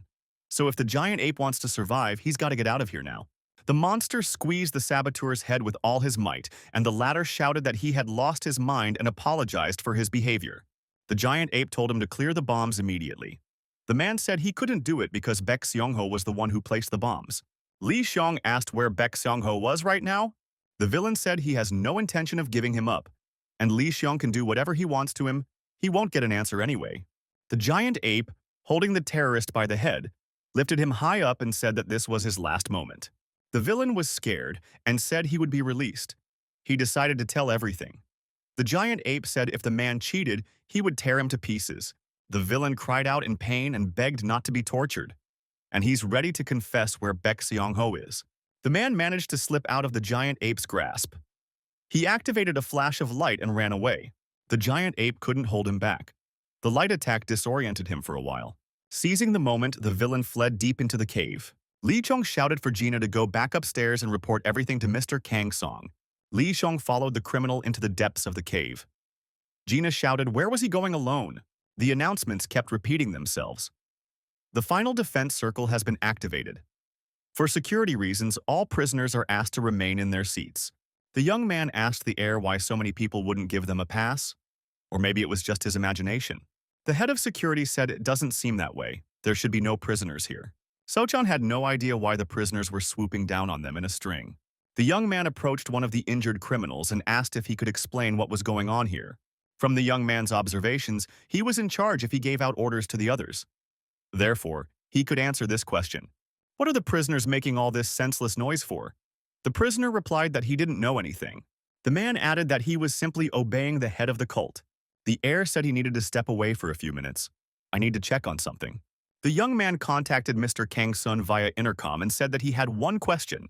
The boy asked if there was a man named Baek Seong-ho among those who had escaped. Sochan said he was the head of a sectarian blessing cult. The old man lived a secluded life with no one around him. He was now sitting at his desk, bent over a book. The old man was disturbed. He was distracted, and he looked to see who had come to see him.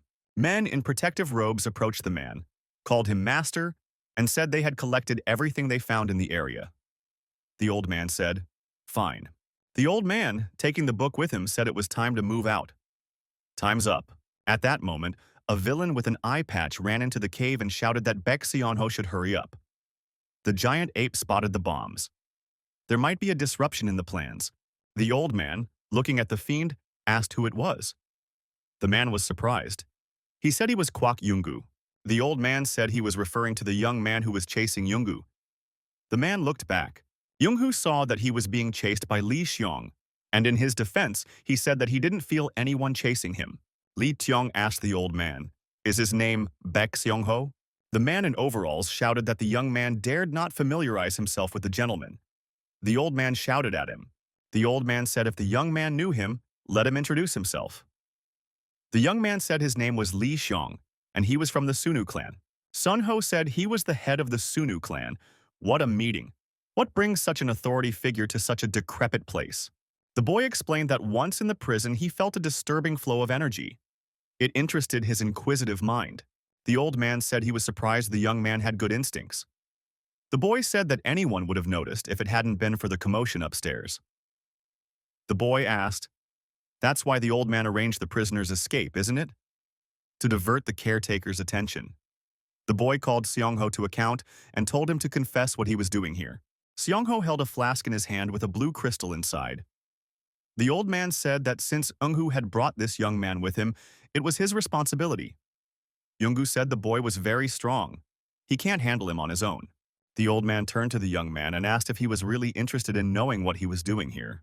The old man showed the young man a flask with a crystal inside and said he was looking for something. Li Zhong listened with interest to what it could be. The guy guessed that there might be some kind of conspiracy here. The old man pulled Young-gu close to him and said that he would omit the tedious explanations in this case. Seong-ho's gaze was full of determination. Sunho put this blue crystal into Young's mouth. The man intuitively swallowed it and asked what it was. The old man told him to feel it for himself. Yingwu started coughing and grunting. The old man said that this was the power of eternal energy. Li Xiong looked at it with horror. The young man asked if the eternal energy was related to the immortal demon lord. The old man replied, he didn't expect anyone else to know about eternal energy. Li Xiong continued his questioning. He asked, "What is eternal energy?" Young-hu continued to squirm and cough. The man was getting worse. At some point, his condition changed. He opened his eyes and said that he felt very well. The old man looking at the man said that apparently the circulation process had ended. Song-ho added that he was leaving. He ordered the man to deal with the young man and catch up with him.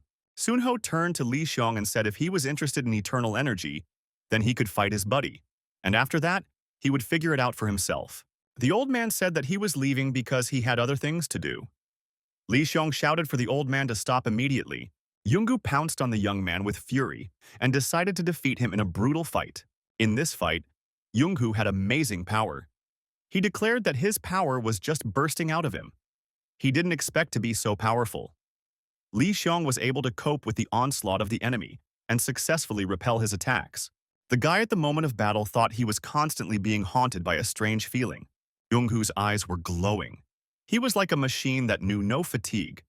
Li Xiong thought that this immensely flowing power was what eternal energy was all about. The young man wondered, is that really all there is to it? It doesn't make much sense. Li Xiong landed a crushing blow on his opponent. The young man wondered what happened. He had hit his opponent. The opponent didn't seem to notice. Yungu said, "Is that a blow?" The man grew even more heated with hatred and panting power. Li Xiong's blows had no effect on him. Yungu said he was about to show what a real punch should be. The villain put all the power and strength into his punch. It was very crushing. But the young man was able to dodge it. Yungu was furious. His opponent was able to dodge. The man became even more aggressive. He was unstoppable. Yingwu shouted that he wanted to see how much the young man would have. He only needs one blow to finish off his opponent. After that, he will deal with the giant ape. The girl tried to call on the intercom. The phone was malfunctioning. The giant ape was on hold. The girl couldn't figure out where to find a serviceable connection, how high she would have to climb. At this rate, they would get farther and farther away from Li Xiong. The girl had an idea. Maybe the giant ape will report the bombs to Kang Sun. She'll try to look for Li Xiong in the meantime. The giant ape said it was a bad idea, because the wardens won't believe him. He has a tarnished reputation. The girl asked, what other options does he have? She mustn't let anything happen to Li Xiong. The giant ape said that he had an alternative plan. He will go in search of Li Xiong. Gina will be going upstairs to look for a serviceable connection, to contact Mr. Kang Sun, and report to him what happened here. Yungu continued to smash everything around him. He was like a machine that never tired. The villain asked why the head of the Sunnu clan doesn't attack him anymore. Yungu said that the guy could repeat his attack that he performed recently. Or was he already tired? The young man calmly watched his opponent. Yungu said, if a young man is tired, it is sad, because his energy is burning with fire. He feels that he is about to defeat any opponent. Li Xiong yawned and said, stop doing chit-chat already, it's boring. Shouldn't we get down to business? Yungu said he would show him now. The villain said his goal was to rip Li Xion's head off. The young man told Yungu to look at his hands. Blood was oozing out of them. The man looked and saw that his hands were bloody. It was his own blood. The guy explained that this always happens when energy overflows an energy vessel, as in this case. The villain was frightened and looked at his hands. They were shaking. The young man explained that there would be unfortunate consequences if one used energy that was more powerful than one's own strength. Yungu is surprised and frightened. Why could there be unfortunate consequences from such a magnificent power? With it, he could defeat the giant ape in no time. The young man wanted to advise the man how to behave further, but the man wouldn't listen. He told him to shut up. Yungu once again lashed out at his opponent, swinging his fist and saying that the young man didn't understand anything. The guy blocked his opponent's punch and used his internal energy to repel the attack. The young man kindly told his rival to stop or he would drive himself into the grave. Baek Sunho said about Yungu that he's a one-time puppet. He's not a one-time puppet, so don't get too hung up on him. The aide said that the old man had given him a very valuable item. Songho decided that it was okay. If you cling to the small things, you might miss out on the big prize. A big catch is more important than a little thing like Yungu. The old man had other, far-reaching plans. As Sonyo continued his journey, he saw a young man who was in a team of people who had arrived by bus at the prison. The old man didn't expect to see the young man here, so he expressed his surprise. Sunho said he was extremely surprised. He ordered all paths leading downward to be blocked. The boy was perfectly calm. He said he had one question for the old man. Why wasn't the guide we were supposed to meet at the entrance? And what's another blessing cult attack? The old man said things were bad. He didn't want to cross paths with that young man. It was an unplanned meeting. The young man said he'd heard Baek Seonho had gone a little crazy, but not crazy enough to steal the Shadow Warriors things. Sunho stated that he had found a bigger client. It's nothing personal, it's business. The young man was surprised, for there was no one who could attach the terms better than he could. The old man said that there is such a client, and he was very influential. Somewhere over the mountains, a helicopter appeared. It looked like it was looking for a place to land. A man appeared from the helicopter and asked, "Is this the tomb of the immortal demon lord?" The young man said he had to go now, and he would go on about his business. Li Xiong advised Ung to circulate to calm the energy flow. Because the man's life was now in danger, Ungu was frightened. Was his life really in danger? Although, to be honest, he too felt that something was wrong with him. Yungu got nervous again and told the young man that they weren't done yet. Yungu shouted that he wasn't letting the young man go anywhere and decided to make another attack on the young man. The boy calmly dodged this blow. Li Xiong shouted that he hadn't lied to his opponent, and he would be in trouble any minute now. Yungu shouted that he didn't care anymore. The man shouted that he might look insane, but he had never had this kind of power before. Yungu continued and said that he had finally found his long-awaited power and a chance to prove himself. So he is not going to stop. The man decided that he would rather die fighting the Murim than give up his new power. The young man said that Yungu had decided his own fate, and it would be as he wished. The young man touched his rival, directing his inner energy at him. The villain immediately became inflamed. He screamed in pain and terror. But this was already the beginning of an irreversible reaction. Sunnu thought he had all his affairs in order. He had everything under control. The old man thought that he should settle the matter with this young man before he left. And shut him up, the old man declared. If they crossed paths now, he couldn't let the young man go so easily. The guy said he was only interested in the merchandise right now. That's why he was here. The old man wondered why the young man was now bringing up the merchandise. The next moment, several people from the old man's entourage were stabbed in the throat by something sharp. Blood was gushing from their necks. The old man was frightened and ducked down. The young man said the old man had a pretty good reaction time. Now it saved his life. One person in Songho's entourage thought his attack was rather unexpected. In fact, he was the one who killed his colleagues. The man reported to the young man that the goods had been received. The old man asked the man as he was bribed by the Shadow Warriors. The young man said that the man had been a member of their group from the beginning. The old man just didn't realize it. Songho wondered if he had been dancing to their tune all this time. The old man didn't count on having a traitor in his ranks. He wondered who was behind all this. The old man heard the answer that Kumun Ryong might be behind all this. This answer surprised him. The guy said Kumun Ryong is a member of the Shadow Warriors, and he doesn't need any obstacles. The old man said that the dragon could not be imprisoned in the pond. Kumun Ryong's influence has surpassed the Shadow Warriors. He doesn't need this organization. He may be looking for an excuse to leave the Shadow Warrior clan. The young man said that Kumun Ryong was now heading here for eternal energy. The old man thought, this is happening just as he found her. There is a possibility that Kumun Ryong's goal is to absorb the Shadow Warriors with eternal energy. It seems to be fate. The young man asked the old man, if it was destiny, why didn't he want to join them? The old man decides that the young man is a fanatic, so he talks his teeth in his mouth. The young man told his accomplice to kill the old man. Talking is useless. The aide wanted to execute the order, but the old man handled it very easily and deactivated the traitor. The old man grabbed his bag and said that they were proving to be very difficult to deal with and they were tiring him out. The old man pulled some kind of ball out of his bag and said if they didn't want to do it the right way, he would do it another way.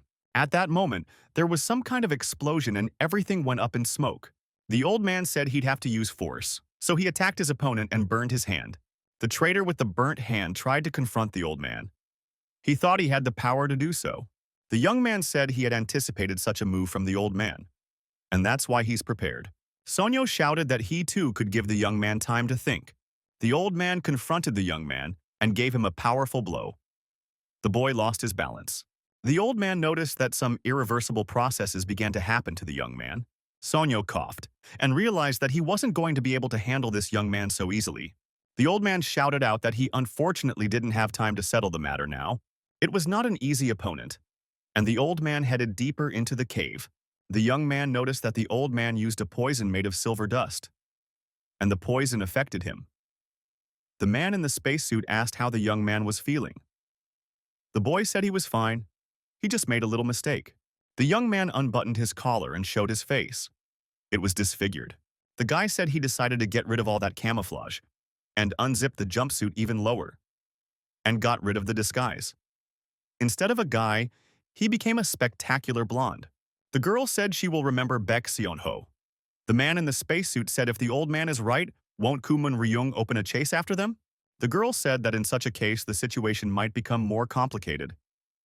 There was no way to hide from Kumun Ryong. The girl felt that something strange was waiting for them when she heard that Li Xiong would be here. The girl said that Li Xiong is Kumun Ryong's enemy. If they fight, the girl can buy herself some time. The girl said it's unclear where they both are at this point. The man in the spacesuit stated that he had recently seen Li Xiong. Gina continued upstairs looking for Kansan or a connection to him. The girl looked around carefully. Suddenly, Gina's attention was drawn to the prisoners who were not far from the intercom phone. The girl wondered, who are these people? They look like escaped convicts. What are they doing here? The girl noticed that several prisoners were near the telephone. They are probably waiting for someone to call them. So there is a connection here and the phone works. The girl heard one of the prisoners say they were meeting the founder. Xiangho appeared in front of the prisoners. He asked if any uninvited guests had come here. He was told that no one had come here. The prisoner asked what happened to the others. The old man replied that they were in trouble. A traitor had appeared in their ranks. The old man asked if they had received a call from Kumun Ryong. Gina overheard the whole conversation. She didn't give away her presence. The girl was very frightened when she heard Kumun Ryong's name. The old man replied that in that case he would go up higher and wait there. He ordered everyone to leave except the two who were to remain here. The old man announced that all who were now downstairs were traitors. They must be destroyed, their belongings seized, and they must be moved to the hall. The two who are left here should definitely take the call from Kumun Ryong. They must receive all the information that Kumun Ryong leaves for them. The prisoners who remained near the telephone were discussing their plan of action. One of the criminals hesitated and looked away, but it was too late. At that moment, Gina appeared, who came out from her hiding place and delivered a crushing blow to the criminal. He didn't stand a chance. After deactivating one of them, the girl attacked the other and used a strangulation hold on him. The man began to suffocate. The girl said he must answer her questions. Then he has a chance to save himself. Gina asked, "What are they doing here? Who was that old man? And what were their ties to Kumun Ryong?" The man gasped and blushed. It was hard for him to breathe. The perpetrator remembered that he had a cold weapon and decided to retrieve it from its sheath. The villain asked the girl who she was. And where did she come from? Gina saw the knife in her opponent's hands and dodged it just in time. The girl, not letting go of the villain, performed a complicated hold and tossed the criminal upwards. Gina powerfully brought her opponent's head down and slammed him to the ground. The blow was very strong and the criminal was neutralized. The girl screamed that he had unknowingly pulled out the knife. It was his mistake. He could have at least responded before taking any action. The girl decided that in any case she had found a phone number to contact Khan's son. Gina dialed the number. No one answered. The girl was nervous. Why did it take so long for the call to be answered? Someone shouted into the phone that Kumun Ryong's entourage had arrived. The first rabbit in front of the cave. We have to open the gate right away. Kumun Ryong and his men were standing outside the cave. Gina heard the message. She was frightened. There was terror in her eyes. The girl hung up the phone with a trembling hand. Did Kumun Ryong really come here? The girl knew that Kumun Ryong was the enemy who killed her grandfather. And that person is here now. It was becoming clear to the girl. That ridiculous bomb, this strange commotion. Gina saw this as an opportunity to get revenge on this man for everything. The girl was determined. The girl was tormented by doubts. You can't do this. If Li Xiong finds out that Kumun Ryong is here, she doesn't know what he will do. And if Li Xiong meets that person, he might die. Gina decided not to tell Li Xiong in any way that Kumun Ryong had shown up. It would take Kang Sun himself to figure it out completely. She calmed down a little and picked up the phone again. The man upstairs with the telephone receiver in his hands couldn't understand why his information hadn't reached its destination. Kumun Ryong was as calm as ever. The man with the phone in his hand apologized to Kumun Ryong. He said there was probably a problem with the connection. They would probably call back soon and open the door. Kumun Ryong told his assistant to take action. The villain took action, used force, and opened the gate. Kumun Ryong told the man with the phone to show him the way. The man was frightened and agreed. Julia asked her boss if everything had gone too smoothly. Could there be a trap ahead of them? Kumun Ryong said that everything would be fine and that she should ignore the nuances. The man said if it was a trap, they wouldn't have made such an oversight. Kumun Ryong said that he was more interested in the strange energy felt in that area. Therefore, they might see something amazing. Yoongu came to his senses and asked what the young man was doing. Li Xiong said, If he came to his senses, he better let him start by recovering. The guy put his hand on the villain's chest and helped him start his recovery. The young man said if he balanced his ki now, he could survive. Since the young man had helped him, he should now try to balance his energy. Yungu remembered that he was a villain and shouted, "What was the young man doing?" After all, they had just been in a state of battle. Li Xiong told him to shut up and work on his recovery. The guy said it's not the fight that's important right now, it's surviving. And then they'll think about what to do next. The villain didn't understand what kind of Murim he was. He wouldn't let him die with dignity. The villain said if the young man did that, he wouldn't be able to stay in the Murim for long. Li Xiong replied that he often hears this kind of thing. The young man stated that everything is calm right now. The man needs to heal a little longer. Villain stated that he is getting frustrated with it. His adversary is healing him. This is kind of out of character. Accompanied by a man in a spacesuit deep underground, a spectacular blonde woman suddenly appeared and said that people don't change. It was as if she was walking casually by, deep in a cave. The girl said she thought the young man was stronger until they saw each other. Li Xiong and the villain looked at her in surprise. "What was she doing here?" the young man asked. "Who was she anyway?" Li Xiong inquired. "Could it be Zhang Myunggren?" The girl was surprised. The young man even remembered her name. She's flattered. The young man looking at this girl thought, what happened in this place is related to Kumun Ryong. The girl noted that the young man had a remarkable wit. He was a pleasure to deal with. The boy asked where Kumun Ryong was. The girl wondered if the young man really wanted to meet him. The girl advised him to give up. If he met Kumong Ryong with such a weak attitude, he would crush him like a cake. The girl said she hoped to meet a stronger version of the young man next time, and wanted to say goodbye. Li Xiong didn't like this kind of farewell and punched the girl. His fist was transfixed in fury. The young lady's head snapped back. All the girl had time to think was, what a powerful blow. The guy said he's right now while he's giving her his strong version. The young man didn't have much time to negotiate, so he did so, and said that the girl had to now answer the question posed. The spectacular stranger told Li Xiong that he also had a tough side. The girl signaled to her assistant not to take any action yet. The blonde pulled out her whip and prepared to show what she could do. The girl suggested that Li Xiong conduct a small test. The stranger jumped at the young man and wanted to hit him in the jaw with her knee. Li Xiong dodged at the last moment, and the girl missed. The blonde put her whip into action. The young man dodged her as well. The guy said if the girl was really eager to have a test, he could arrange it for her. Li Yong decided that he would not behave correctly with this girl, and would show what he was capable of. The girl decided to attack the young man once more, but he said that such an attack would not work on him. So he dodged her. The blonde said that's not all she can do.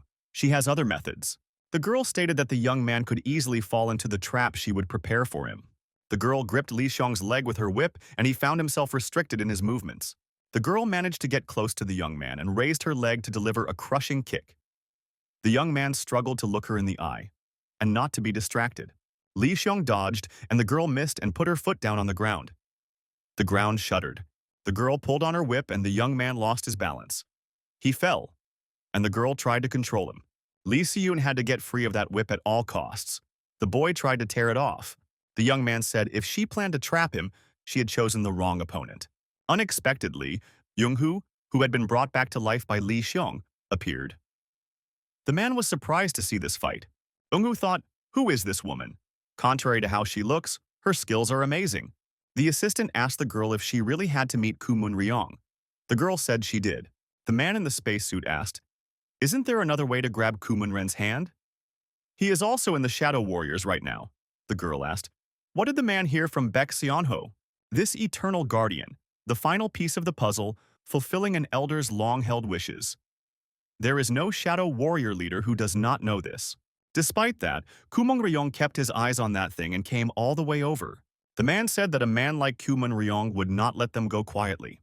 The girl told the man not to think about unnecessary things. If he didn't want to die, he should follow her quietly. At least she will scratch Li Xiong a little to give them time to get out. The man said he understood the whole situation. But what does that have to do with Kumun Ryong?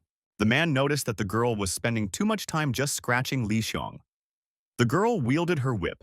Li Xiong tried to free himself from her. The girl thought it wasn't what she wanted. Li Xiong thought of the anger he saw that day. If ever again he became like this, Ku Mongryong would waste his time dealing with this guy. The guy wanted the girl to come out and all and show her anger.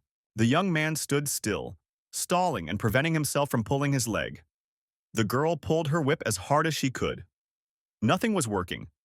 She thought the young man was using the 1,000 weights method. And he was good at it. It was a way to block her attacks this way. The guy asked how she was going to deal with him if she was going to stand still like that. If the flow of ki stops during a fight, one should open one's ki and let one's instincts take over. And don't rely only on your eyes and head. Then he will be able to use powers he didn't even know existed. The young man thought that he shouldn't delve into it too much. His teacher had once said that if you did something wrong, there would be big trouble. The young man dared to let go of thought and control quite a bit. The girl couldn't understand how she had managed to get so hurt. Why had she gotten hurt so badly? After all, she had an undeniable advantage. The guy decided to use a different tactic. Instead of trying to retreat, he rushed straight towards his opponent. That was unexpected. The young man was so swift that the girl did not have time to react properly, and the boy struck her down with his powerful fist. The girl thought she would try a different tactic. She got an unfamiliar feeling. Lee Chung was very angry. His eyes shone and expressed fury. The young man was determined to deal with his rival. Everything around them was mixed up. The observer could not understand who was winning in this fight. The girl did not let go of her whip. The blonde thought she was addicted to this unfamiliar feeling. The young man handled the new attack. It was obvious that he was confident. The girl wondered how he was able to block this attack. The guy looked at his rival holding the whip and thought she was stronger than he expected. The young man wondered. Should he continue to raise his ki? The blonde asked. The young man is curious to know where Kumun Ryong is right now, isn't he? He's not going to give up on that now, is he? Hearing Kumun Ryong's name, the young man became very angry. The young man was not himself. His inner energy was bursting out. He was ready to tear his rival apart. But first he had to find the answer to her question. Ungu suddenly felt an eerie energy around him. Is everything all right? The girl decided that enough negotiation was enough. The young man reacts very nervously to the name Kumun Ryong. The guy said he's like this because of Kumun Ryong. He'd do anything to overthrow him now. The young man felt someone put a hand on his head. The hand was huge. The boy tensed up. The giant ape appeared beside Li Xiong. The giant ape said that the young man lost his temper very easily, and it might be difficult to continue the fight in the future. The villain thought an indestructible giant appeared. The giant ape asked what was even going on here. The giant ape looked at Li Xiong's rival and thought, where did the half-naked maiden come from? The girl wondered, why is the giant ape still alive? Why didn't Li Xiong not deal with that monster? The girl looked deep into the cave and decided they were already there. Armed fugitives approached the place where Li Xiong and the girl were figuring things out. It was quite an unexpected encounter. The criminals are very interested in who this woman is? What is this blonde woman doing so deep in the cave? The criminals wondered why the indestructible giant was near the young man. The criminals shouted, what is the indestructible giant doing here? Shouldn't he be dealing with the issue of Kan's son? The criminals said that if the indestructible giant killed all the humans, then they would take him to their side. One of the villains said if he didn't agree, he could see his end with the rest of them. Ungu told them to stop. Because this is where his savior is. The criminals laughed back. This man doesn't understand what is happening here now. One of the outlaws shouted that the giant should first kill the unfortunate man who had interceded for the young man. The man said he's in league with Baek Seon-ho, and they're all his subordinates. He was told to shut up. Li Xiong and the indestructible giant watched this dialogue in silence. The perpetrators said they came here to clean up as instructed by their supervisor. The man said they were just pawns in someone else's game. They didn't do it out of their own minds. The man said that Baek Seon-ho is a real bastard. He's going to get even with him. The girl thought, looking at the young man, that she was now interrupting all the fun because of these criminals. The blonde said regretfully that they would be done for the day. The perpetrators assumed the girl wanted to come over to their side. They said it was fine with them, and they'd give her a very warm welcome. The girl blushed and said that the villain annoyed her with his underhandedness. Unfortunately, he can't see further than his nose. The blonde took out her whip and began to hit the criminals with it very effectively. Who couldn't put up a decent resistance? The indestructible giant was surprised at the technique this girl possessed. Li Chong said that he wouldn't let her get away that easily, so he decided to detain the blonde. The girl threw some sort of suspicious ball in the young man's direction. At the same instant, an explosion rang out and the young man was thrown back by the blast wave. The villains started coughing and choking. Their mouths were bleeding. The girl launched a chemical attack. The boy tried to recognize the dangerous compound spreading in the air. The girl said that, as expected, the boy immediately guessed and stopped breathing. The girl stated that the young man should remain alert. If he carelessly inhaled the smoke, he would be seriously injured. The blonde said she might see you again, waved her hand and disappeared into the noxious smoke. Li Xiong continued to hold his breath. He thought that this girl was a thousand-faced girl, and he would take care of her in the future. The giant asked how the young man was feeling. The boy said he was fine. The criminals began to come to their senses. They took a breath after the chemical attack and told the giant to grab that young man. They urgently needed to find out what kind of relationship he had with Ku Munryong. The criminals wondered why the giant did not react to their words. And does not take the young man prisoner? The villain shouted that the giant probably wanted to go to the other world first. He could arrange that now. Sochan is on the phone. He asks, "Is it really possible?" Kang Song said that's exactly what it was. Ms. Gina confirmed it herself. Kang Sun added, he couldn't realize how serious the problem was, so he requested an urgent investigation. Until progress is made, everyone stops searching for Sunnu and returns to headquarters. Kang Sun hung up the phone, ending the conversation. He sighed heavily and closed his eyes. Someone knocked on the door. The man opened the door and looked at the visitors. There were guards standing in front of the Kang Sun. The man asked, "What are they doing here?" The captain of the guard asked, "Kang Sun is going to go to the auditorium where Ku Munryong is said to be." Kang Sun said to the guards not to worry about unnecessary things. Everyone should go back to their seats and go about their business. The guard captain tried to dissuade the man. The captain of the guard reminded him that Mr. Khan sleeps here to heal internal wounds and regain his strength. The guard continued. Khan Sleep could not get proper treatment because he was doing his job even in this place. The guard told me to pretend that Kang Sion didn't know anything. It didn't matter what purpose Ku Mongryong came here for. Kang Sun thanked the guard captain for taking care of him. However, said Kang Sun, he was currently in charge of this place. Whatever the reason for Ku Mongryong's coming here, it's a fact that can't be changed at this point. Kang Sun said that as a responsible person, he has a duty to protect this place. But he's not going to shirk his duty, even if he has to die on the job. The giant deep in the cave was asking the villain what he meant by saying he was going to send that one to the other world. The rest of the villains were lying scattered around the cave. The giant handled all the villains by himself. The giant wondered, where do troubled people come from nowadays? Why can't they realize where they belong? The giant asked the young man why he was fighting with that blonde. The boy replied that he didn't have the patience. He was seized with emotion when talking about Ku Munryong. The giant was surprised to hear the name Ku Munryong. The monster asked, is he still alive? The young man asked, what does the giant know about him? The giant replied that he too watched the War of the Gods at that time. The giant ape said that Ku Mongryong was not like a human. He wants to fight a really capable person once. He was tired of just watching him. The giant concluded that maybe he wasn't that good. The surviving villain said his boss went to meet Ku Munryong. The villain added, if his boss contacted Ku Munryong, it wouldn't be good for everyone. Li Xiong grabbed the villain's chest and asked, where is this meeting? The young man repeated, where is the meeting place with Ku Munryong? Ku Munryong was told it was an honor to meet him. Sunho said that seeing Ku Munryong in person after having heard about him was very touching. Ku Munryong and his team stood waiting. The old man approached this company. This was their meeting place. The man calmly and indifferently examined this old man from head to toe.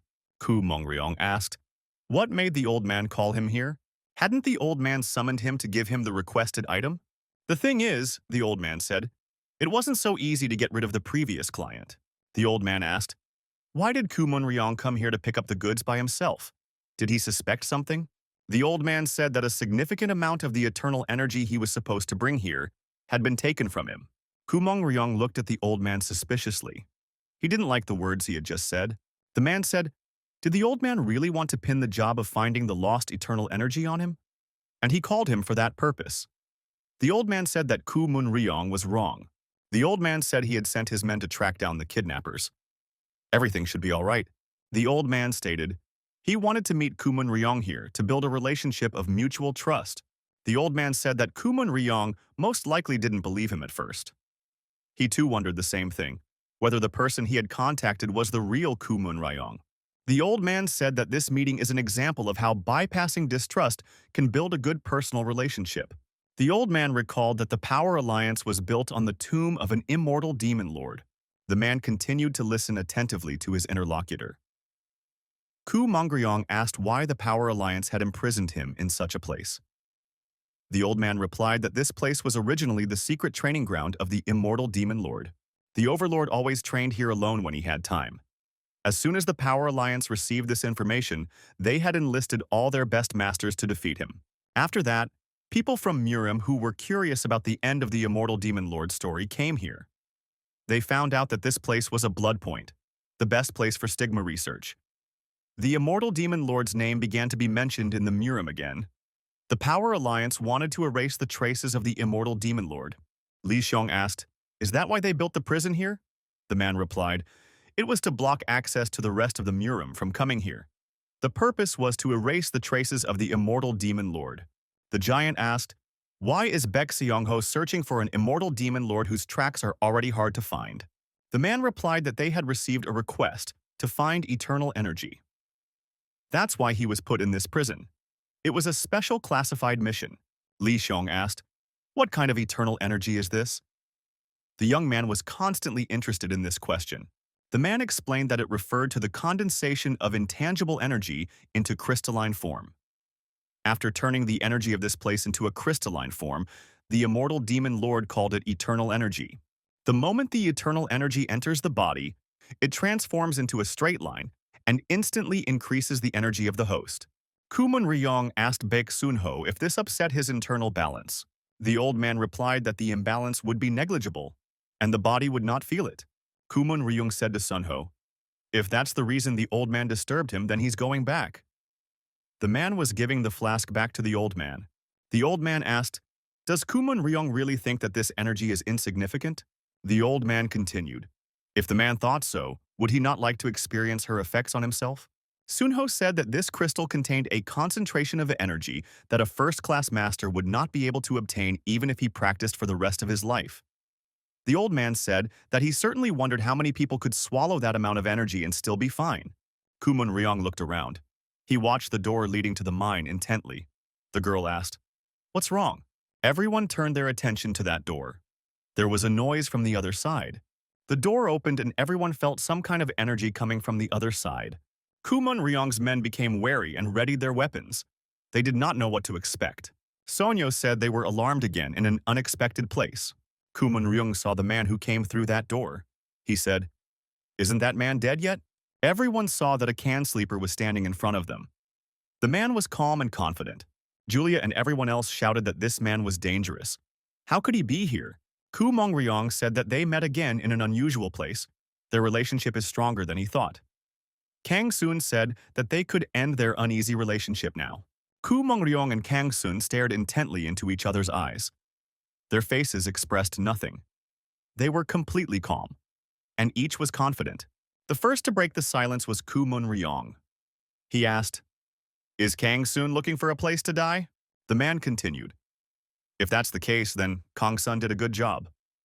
Ku Mun Ryong pulled out the crystal he had gotten from Seong Ho from his pocket. Ku Mun Ryong said that he will definitely think about the relationship they had and destroy his rival. Kang Soon said that killing him won't be as easy as Ku Mun Ryong thinks. He's not the same person he used to be. Ku Mong Ryong threw the first punch. It was a very powerful punch. Kang Song blocked it and deflected the first attack. Li Xiong was aiming for the exit. He had received information that there would be a Ku Mun Ryong here. He was eager to fight these villains. The young man said to the giant, he just felt Ku Mun Ryong's internal energy. It looked like he was fighting someone. The giant thought, who could be Ku Mun Ryong's opponent? He would have to have a great ability. Only one candidate came to his mind. Sochon stood and listened to the information his interlocutors were giving him. The captain of the guard said that Khan Sleep ordered everyone to wait in the break room until this situation is over.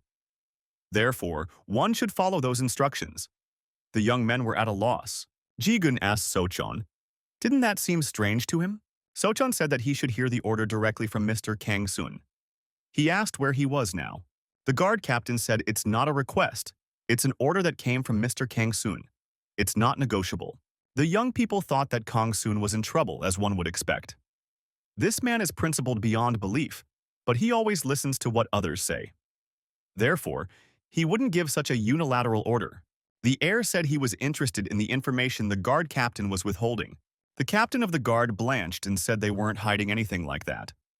The man made a poor attempt to hide his excitement. Sochon said he was not asking in such a case as a visitor to the prison, but as the head of the Cheon-domen. The young man said gravely that the captain of the guard must fully consider the relationship between the alliance and Cheon-domen before he could give an answer. And he repeated his question, "Where is the Khan sleep now?" The captain of the guard realized that he was up against the wall and it was useless to get out of it. The man said that Kang-sun had gotten the information that Kumun Ryong had come here and had gone to deal with him. The young men were amazed at the information they heard. "Why did Kumun Ryong come here so suddenly?" Sochan shouted. "Does the captain of the guard know what state the Khan sleep is in now?" The captain of the guard said they were acting under his orders. "He's a subordinate. What he's told, he does." Jigun asked, "Where Kumun Ryong was now?" The guard said that this information was classified to the young men and they could not reveal it. The guard stated that the Khan had told them not to interfere. Although he didn't say anything about outsiders, Choa suggested that he might be in the audience. The guard wondered, how could the girl know that? Choa replied that Kumun Ryong must have come here at someone's invitation. So, he must have had some sort of appointment. If you look at the prison from the inside, the only suitable room where many people can gather is the hall. There was a fight going on in the hall at the same time. Kumun Ryong was fighting with Kang Seong. It was an incredible battle. Kang Seong blocked Kumun Ryong's punches and he dodged Kang Seong's punches. It was hard to give the victory to anyone at this stage. Kumu Ryong was burning with anger. He made efforts to defeat his opponent. The opponents were ruthless to each other. They knew what to expect in this fight and were ready for anything. At one point, Kang Soon delivered a powerful knee strike to his opponent's chest. Ku Mong Ryong flew backwards. The man steadied himself and decided to retaliate. He was determined to win. Kang Song continued to attack. Ku Mong Ryong effectively evaded his opponent's attacks. At one point, Ku Mong Ryong jumped and hit his opponent in the head with his foot. The blow was so strong that the Kang Seong was bleeding. Ku Mong Ryong looked at the result of his counterattack and was satisfied. Kang Soon's eyes blurred. Kang Sung continued to press his opponent. The number of his attacks exceeded the number of attacks of Ku Mun Ryong. The latter's companions, who were watching the fight, were surprised by Kang Soon's fighting style. The young man said that last time Khan's sleep was only focused on defense, but now he continues to attack relentlessly. How can one counterattack after being hit so many times by their boss? What is this Dream made of? Julia thought. If they're fighting like this, it's clear that this battle isn't going to end so easily. Seong-ho thought. How did Khan Sleep manage to get himself into this situation? What was going on in the first place? It's going to be difficult to stall before the bomb goes off. That's a real problem. The guards who studied the bombs concluded that this was a job for professionals. It's not a level they can handle. If something goes wrong, it's going to explode immediately. The guard admitted there was a problem. The timer's already started, and counting down. The guard noticed that the amount of explosives was not that high, and there's plenty of time before the explosion. The guard concluded that the blast wave would hit the upper floors where the prison cells are located. The lower part of the cave would collapse and block the way. The man figured there was nothing they could do right now anyway. All they could do was leave the bombs in place and evacuate. The man wondered where Ginny went after bringing them here. Ginny asked the surviving criminal where Sione and the giant had gone. The criminal said that they had gone back upstairs. The girl thought that Shun had found out that Kumun Ryong had come. Gina concluded that something terrible had happened that she didn't even want to think about. The girl thought if Shun met Kumun Ryong now, something terrible might happen. By any means necessary to prevent them from meeting. The man said, over there, where the big lighted window is the hall. Xiong said it would be difficult to get there. Climbing up the cliff was the fastest way. There were no elevators in the prison. The man said that he had brought Shun to where he had asked. But if Kumun Ryong is in the hall, you probably shouldn't go there. Li Chong declared that he had his own way of dealing with Kumun Ryong. The young man was absolutely sure of himself and unwavering. The boy began to transform. It was like he was glowing. The giant and the man looked at Siyun and asked what happened to his body. Li Xiong said decisively that Kumun Ryong will meet his end here. He added, you'll see. It was as if the guy had become the owner of a jet engine. He directed all his energy upward toward the hall. The young man pushed himself upward. The man screamed, what is this? Suddenly the boy had a strange energy. The giant said that this young man senses an energy that they cannot detect. That is why his interlocutor cannot understand anything. The giant added, the young man undoubtedly knows that he can't defeat Kumun Ryong alone. Therefore, striving upward, he created such an atmosphere. The man told the giant that the young man might need his help. The giant confirmed that without him, the young man might die. Li Xiong thought that even if Kang Sun didn't like it, but he should still meet Kumun Ryong. Kumun Ryong said his opponent is putting up a dirty fight. Kang Sun decided that all means are good in this fight. It's all about winning. The man thought that this might be his last battle. Kang, sleep bleeding, pounced on his opponent with fury. He thought that he would leave no regrets in this confrontation. Kang Sun asked, what did his interlocutor want? The elder talks about how Kan Dream is going to transform the Union. Isn't that saying that they should transfer the rights of the branch that split from the clan to the Union? Does he really think the Murim elders or some of the people who separated from the clan will accept that? Kang Sun said, it's a necessary process for the future of the Murim. The elder said he didn't believe people who said that. They are always hiding something. The elder, after studying the documents, said that he had no idea what was behind the plan. That's why he's curious about what the Dream can really want. Kang Sun replied that he wants stability and peace in Murim. The elder, without averting his gaze, stared intently at Master Kang Song. The old man asked if that was really all the Khan Dream was trying to accomplish. The man said it was absolutely everything. The elder replied that he would probably decline the request for the time being. The old man said he was sorry, but he didn't want to get involved with the union's business anymore. Besides, he hadn't told Khan everything yet. The elder thinks the man is taking on too much since his teacher Baek Kyul passed away. The elder added that the Khan Sun teacher was involved in an unpleasant incident and was sacrificed to the Murima people. The old man assumed the Khan's sleep to justify the teacher's death, determined that he should become the perfect ideal Muriman. And as a result, the elder continued, Khan Sun is now a perfect Muriman, respected by everyone in the Murim. However, his interlocutor sacrifices many things to maintain his image. Elder finished, he thinks Khan's sleep is in a critical position. The old man said that Kan Dream is ultimately human after all. One must allow oneself to be annoyed, angry, and hateful. Don't deny his emotions. If he wants something, he must fight for it. He's a living being. Kang Sleep can afford to be a little honest. Kang Song and Kumun Ryong continued to fight. The fight did not reveal a clear advantage for anyone. Although Kang Song looked more tired as time passed, Kang Sleep wondered how to be honest in this situation. When the man first saw Kumun Ryong, he experienced awe and curiosity, intertwining the basic issue of favor and disfavor, coupled with a thirst for revenge. Now there's a lot of anger and hatred in him, and how is he supposed to be honest when he has mixed feelings of longing and regret? Kumun Ryong said, why is his opponent trying so hard? The man added that Khan Sona has almost no ki left, and he can barely stay on his feet. Kang Sleep replied because he knows he won't get another opportunity. Kansan added that this is an opportunity to get revenge, something he has not been able to do before because of his position as head of the union. Kang Sun said that Kumun Ryong hurt his teacher and even killed the priest. The man said that he had forgotten for a while that he was the head of the union. He was now a great disciple of Baek Kyul, named Kan Sun. He will fight for the honor of the former head of the union, who was an extraordinary man. The rivals' gazes crossed again. There was no fear in them. Kumong Ryong said that it was strange for him to hear such honest words from his opponent's mouth. He was only capable of pretentious things before.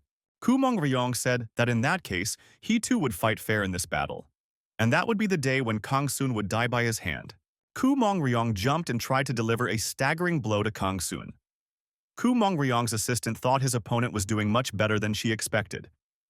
If this continues, their boss might get hurt, her companion remarked. Julia replied that there was no need to worry for nothing. Their boss always defeats his opponents, even though he is overwhelmingly superior. Kumun Ryong's men noticed that young men, clan representatives, had appeared in the hall. Sochan shouted and spoke Kang Sun's name when he saw what was happening in this hall. Kumun Ryong's companions realized that there were unnecessary witnesses who might have to be dealt with now. Sochan looked around the hall carefully. He noticed that in addition to the combatants, there were also people from Kumun Ryong. As the fight progressed, Kumun Ryong began to press on. It was obvious that Kang Seong had less strength left. He was slowly retreating. Kumong Ryong is determined to take this fight to its logical conclusion. He must put an end to their relationship. The young people became convinced that the opponent of Kang Sung was actually Kumon Ryong. Kumon Ryong continued to press his opponent. Kang Seong went on the defensive. His attacks became less frequent and short-lived. Sochan decided to come to the aid of Kan's son, and he rushed to the conflict zone. Jigen shouted for Sochan not to do that. The heir shouted for no one to come any closer. One of Kumon Ryong's henchmen advanced towards Sochan. Moved towards Sochan. The man shouted to the heir not to interfere in this fight, and blocked his way. Thus, another confrontation arose. The fighters intensively clarified relations, having organized their own battlefield. Julia, Kumon Ryong's assistant, also decided to speak out. She decided to neutralize Sochan and showed an act of aggression against him. The girl said that the young man wouldn't be able to just dodge and walk past them. He was too young and not experienced enough. The result was that all of Kumon Ryong's minions were distracted by Sochan and were trying to deactivate him. So far, it hasn't been successful. Kang Sung shouted for the heir to be more careful. Kumon Ryong called him a daring young man. Gumong Ryong decided to change his tactics. He thought that Sochan's actions might play into his hands. Seizing the moment when Kang Soon was distracted by the heir, Kumong Ryong decided to make a winning move here and now. He crept up behind his opponent and prepared to deliver a devastating blow. Kumon Ryong decided to use a crushing thunderstrike and end this fight. Kumong Ryong did what he had planned. Kang Song was distracted and let his opponent get close to him. Kumon Ryong's fist was in close proximity to his opponent's head. At the last moment, Kang Soon managed to dodge and block Kumon Ryong's punch. It was a grand spectacle. The man said he expected such an act from Kumon Ryong. In response, Kang Soon threw a sudden powerful punch and sent his opponent far back. He said that he had been waiting for his opponent to lose his guard and was confident of his victory. Everyone in the room was distracted and paid attention to the kick that was executed by Kang Seon. Kumon Ryong didn't expect to get such a rebuff this time. The opponents again came close, and as at the beginning of the fight began to exchange multiple blows. Kumon Ryong said that Kang Soon had done everything properly. He had no idea that his opponent would resort to such tricks. Kang Sun said that he was tired of the relationship between them. It's all very tiring. The man urged his rival to end things here and now. Kang Soon piled on top of his opponent. They flew up together and the man pressed Kumon Ryong straight into the wall, which cracked under the onslaught. Again, everyone in the audience cringed. They couldn't take their eyes off what was happening in the epicenter of events. Kumon Ryong cried out in pain. Kang Soon was hurt too, but he held on. He didn't say a word. The men broke through the wall and began to fall into the abyss. There was nothing to hold on to. At the bottom was Li Xiong, who had been making his way up the whole time. And he noticed the fall. Kumon Ryong flew and screamed. As he screamed, blood came out of his mouth. Kumon Ryong noticed Li Xiong. The young man didn't expect their meeting to happen like this. Kumon Ryong grabbed onto Kang Sung in a fall and shouted to go with him. Kang Sun applied a strong metal arm in the fall to hold his opponent tighter. Kang Soon clutched his opponent's hands and pulled him down with him. Kumon Ryong realized that this rascal was dragging him behind him into the abyss and restraining him in his arms. The fall continued. The opponents flew downward, bound together by the same force. Kang Soon tried to resist and used force on his opponent. He realized that his strength was leaving him. Kumon Ryong wondered how his opponent could continue to fight under such conditions. At some point, Khan's sleep began to faint, but his hands held his opponent securely. Thanks to the strong metal arm, you can grab your opponent and not let go even after death. Kumon Ryong thought that his opponent was very cold-blooded. Apparently, he was going to die with him from the beginning. Kumon Ryong thought that Kang Seon wouldn't succeed, so he tried to get out of the situation. Kumon Ryong gathered his strength and tried to loosen his opponent's iron grip to free himself from it.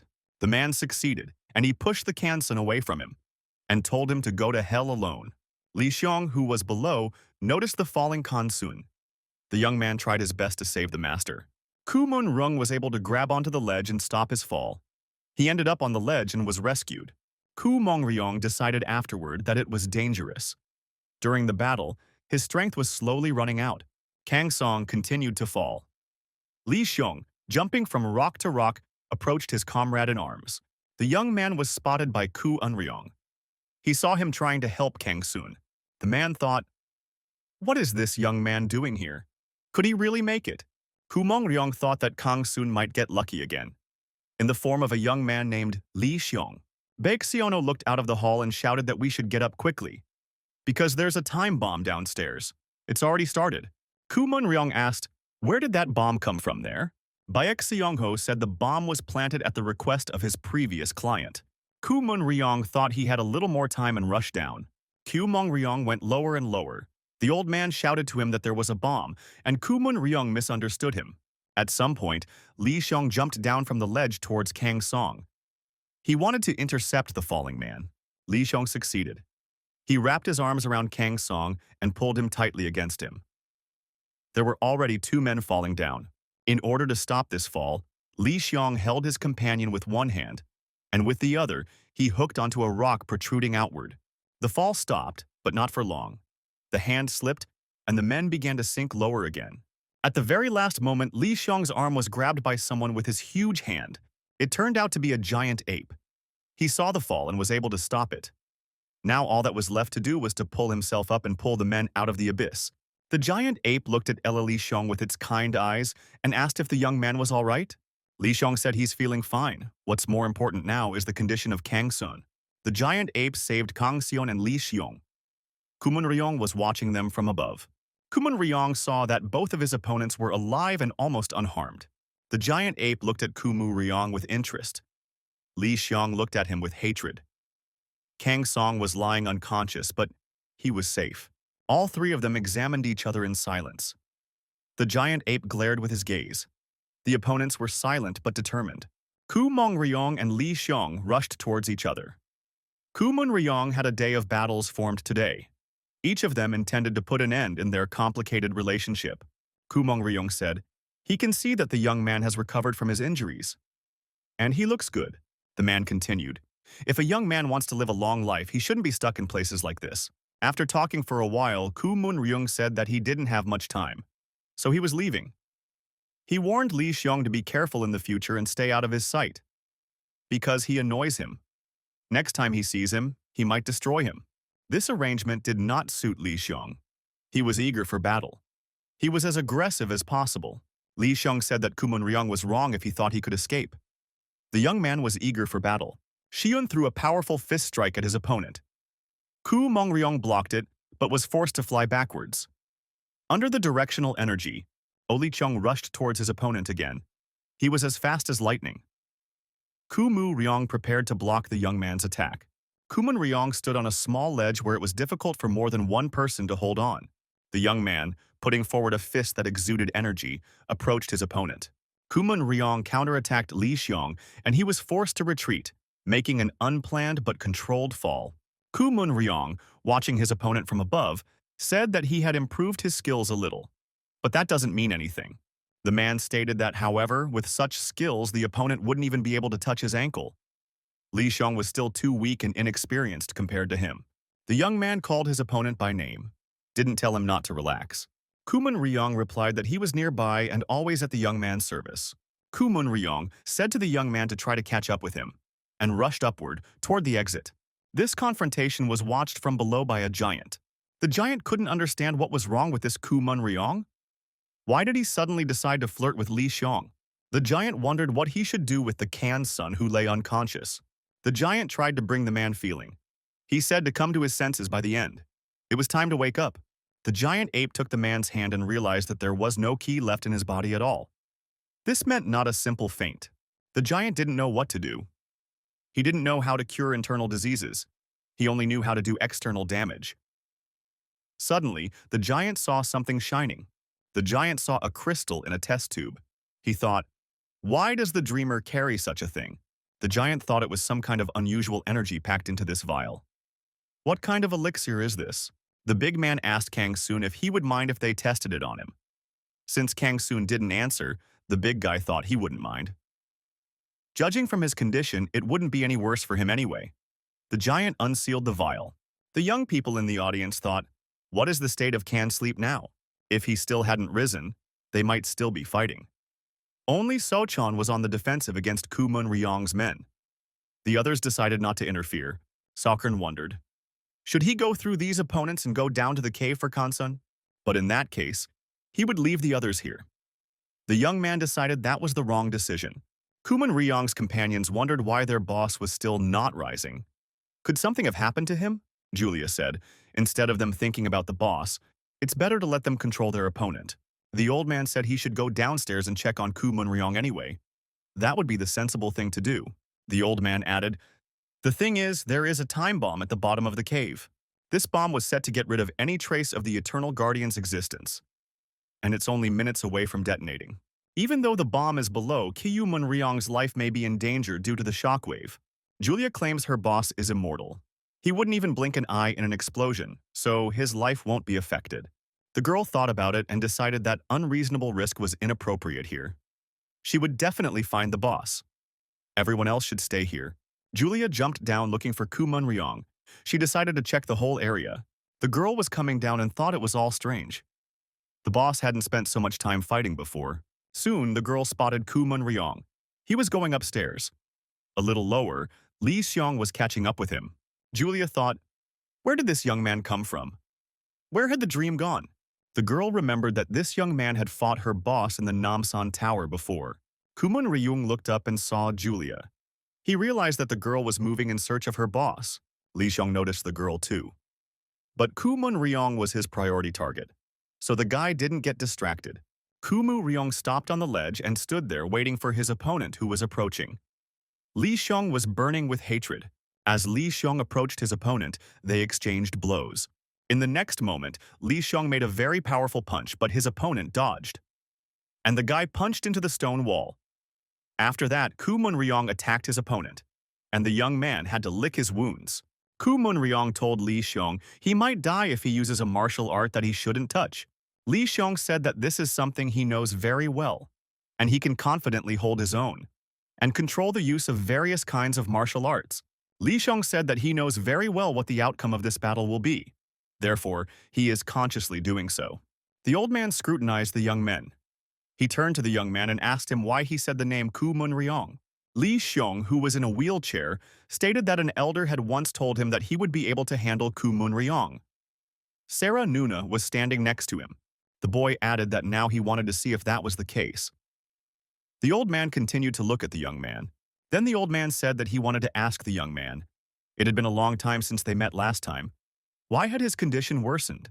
Sarah Nuna intervened in the conversation and said that it was actually simple. The young man kept asking to see the elder. The girl continued. It was said that Lee's son had a strong resistance inside. The old man wondered what this had to do with his current condition. The old man wondered, had the young man decided to harm himself in order to meet him? The young man said that he alone was responsible for his actions, and it didn't matter what he did to meet with the elder. Lee Chong said that it was very important to hear the elder's answer before him now. That was why they were here now, and met. The young man's question sounded like this. Would he be able to handle Kuman Ryong if he did recover? The doctor said it all makes sense to him now. You didn't have to make it so complicated. The old man said that the young man contacted him for such an occasion through Milyon. This is definitely not normal. The elder added that in such a terrible state, the young man was more obsessed with revenge against Kuman Ryong than with his treatment. And that is not normal either. The old man summarized that the young man was acting on emotion. Therefore, he would not succeed. Lee Xiong stated that that man broke everything in him. Why can't he take revenge for that? The old man shouted that the guy in front of his eyes has a living example. It's Kuman Ryong. Doesn't he realize that? A life of revenge is no life. The boy shouted that the elder was his last hope. The young man added, if the elder said that the guy couldn't get revenge, he would consider his life to be over. The doctor cursed. He was not happy with this arrangement. He said that he would speak bluntly. Ku Mongryong had reached the pinnacle among martial artists at the moment. It didn't matter how much sorrow the young man had endured in doing so. Objectively speaking, there was little chance of a young man defeating such a person. That said, the old man said if you go beyond common sense and change the approach, it makes a difference. If we're talking about becoming superhuman, for example, this time it was Sarah Nuna who got angry. She said she couldn't believe her ears. What does the elder mean now? It's just a legend. The old man countered that in the past, a great number of masters had believed in the legend and tried recklessly to do so. But they died or were left crippled. Therefore, superhumanity is certainly a Murim legend. The old man clarified and said it remained a legend until he saw the transformation for the better with his own eyes. The elder added that right now, The only way to resist Kumun Ryong was to become a superhuman. However, the price for failure would be high. The young man would either die or, at best, be crippled. Sarah Nuna said that this is a reckless decision that is peculiar to young men, not a respected elder. The young man said he agreed. The guy added, "Revenge or death. That's what he wants." The old man said that if the young man had made up his mind, there was something he needed to know. The superhuman process has some nuances. It is absolutely forbidden to worry. If the young man worries, it will immediately lead to failure. Also in the process of transformation, the guy must completely forget about Kumun Ryong or revenge. It won't be easy, but if the young man's transformation succeeds, he will be able to resist Kumun Ryong in 10 years. The boy was very surprised. Fighting just to see if he could win? Li Xiong said that he wasn't interested. The young man said he wants victory at all costs. Li Xiong prepared for another attack. He was burning with hatred. His internal energy was bursting out with great power. Kumu Ryong was in an unstable position. He was balancing on the edge. The man was also tense. He saw the young man as a worthy opponent, so he was serious about continuing the fight. Li Xiong wanted to inflict at least one wound on his opponent that would never be erased. Kumun Ryong used the Black Heaven's destructive strike. Li Xiong used the seismic step. The outcome of this fight should now be decided. This was a powerful confrontation. The energy charges that were released when these two opponents clashed resulted in a huge explosion. Even Gina, who was approaching the scene of the battle, saw and heard it. The girl wondered, what was that sound? The girl came out of the mine and saw a ruined staircase at the site of the rivals' clash.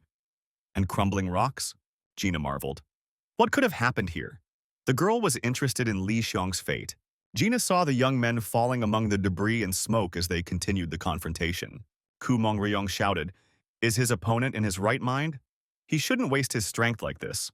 The young man was like a demon with a never-depleting supply of energy and ever-increasing strength. Kumong Ryong thought it was a crazy young man who had decided to die with him. Li Xiong was becoming more fierce and dangerous by the second. There was definitely nothing that could stop him now. Kumong Ryong decided if the young man wanted it that way, he would remind him of everything now. Kumu Ryong gave a crushing blow and hit Li Xiong's chest. The young man was knocked backwards. He was breaking rocks and emitting a huge amount of energy. Julia and Gina, who had been watching this confrontation, screamed in horror. Kumun Ryong said, "The young man must have forgotten who his teacher was.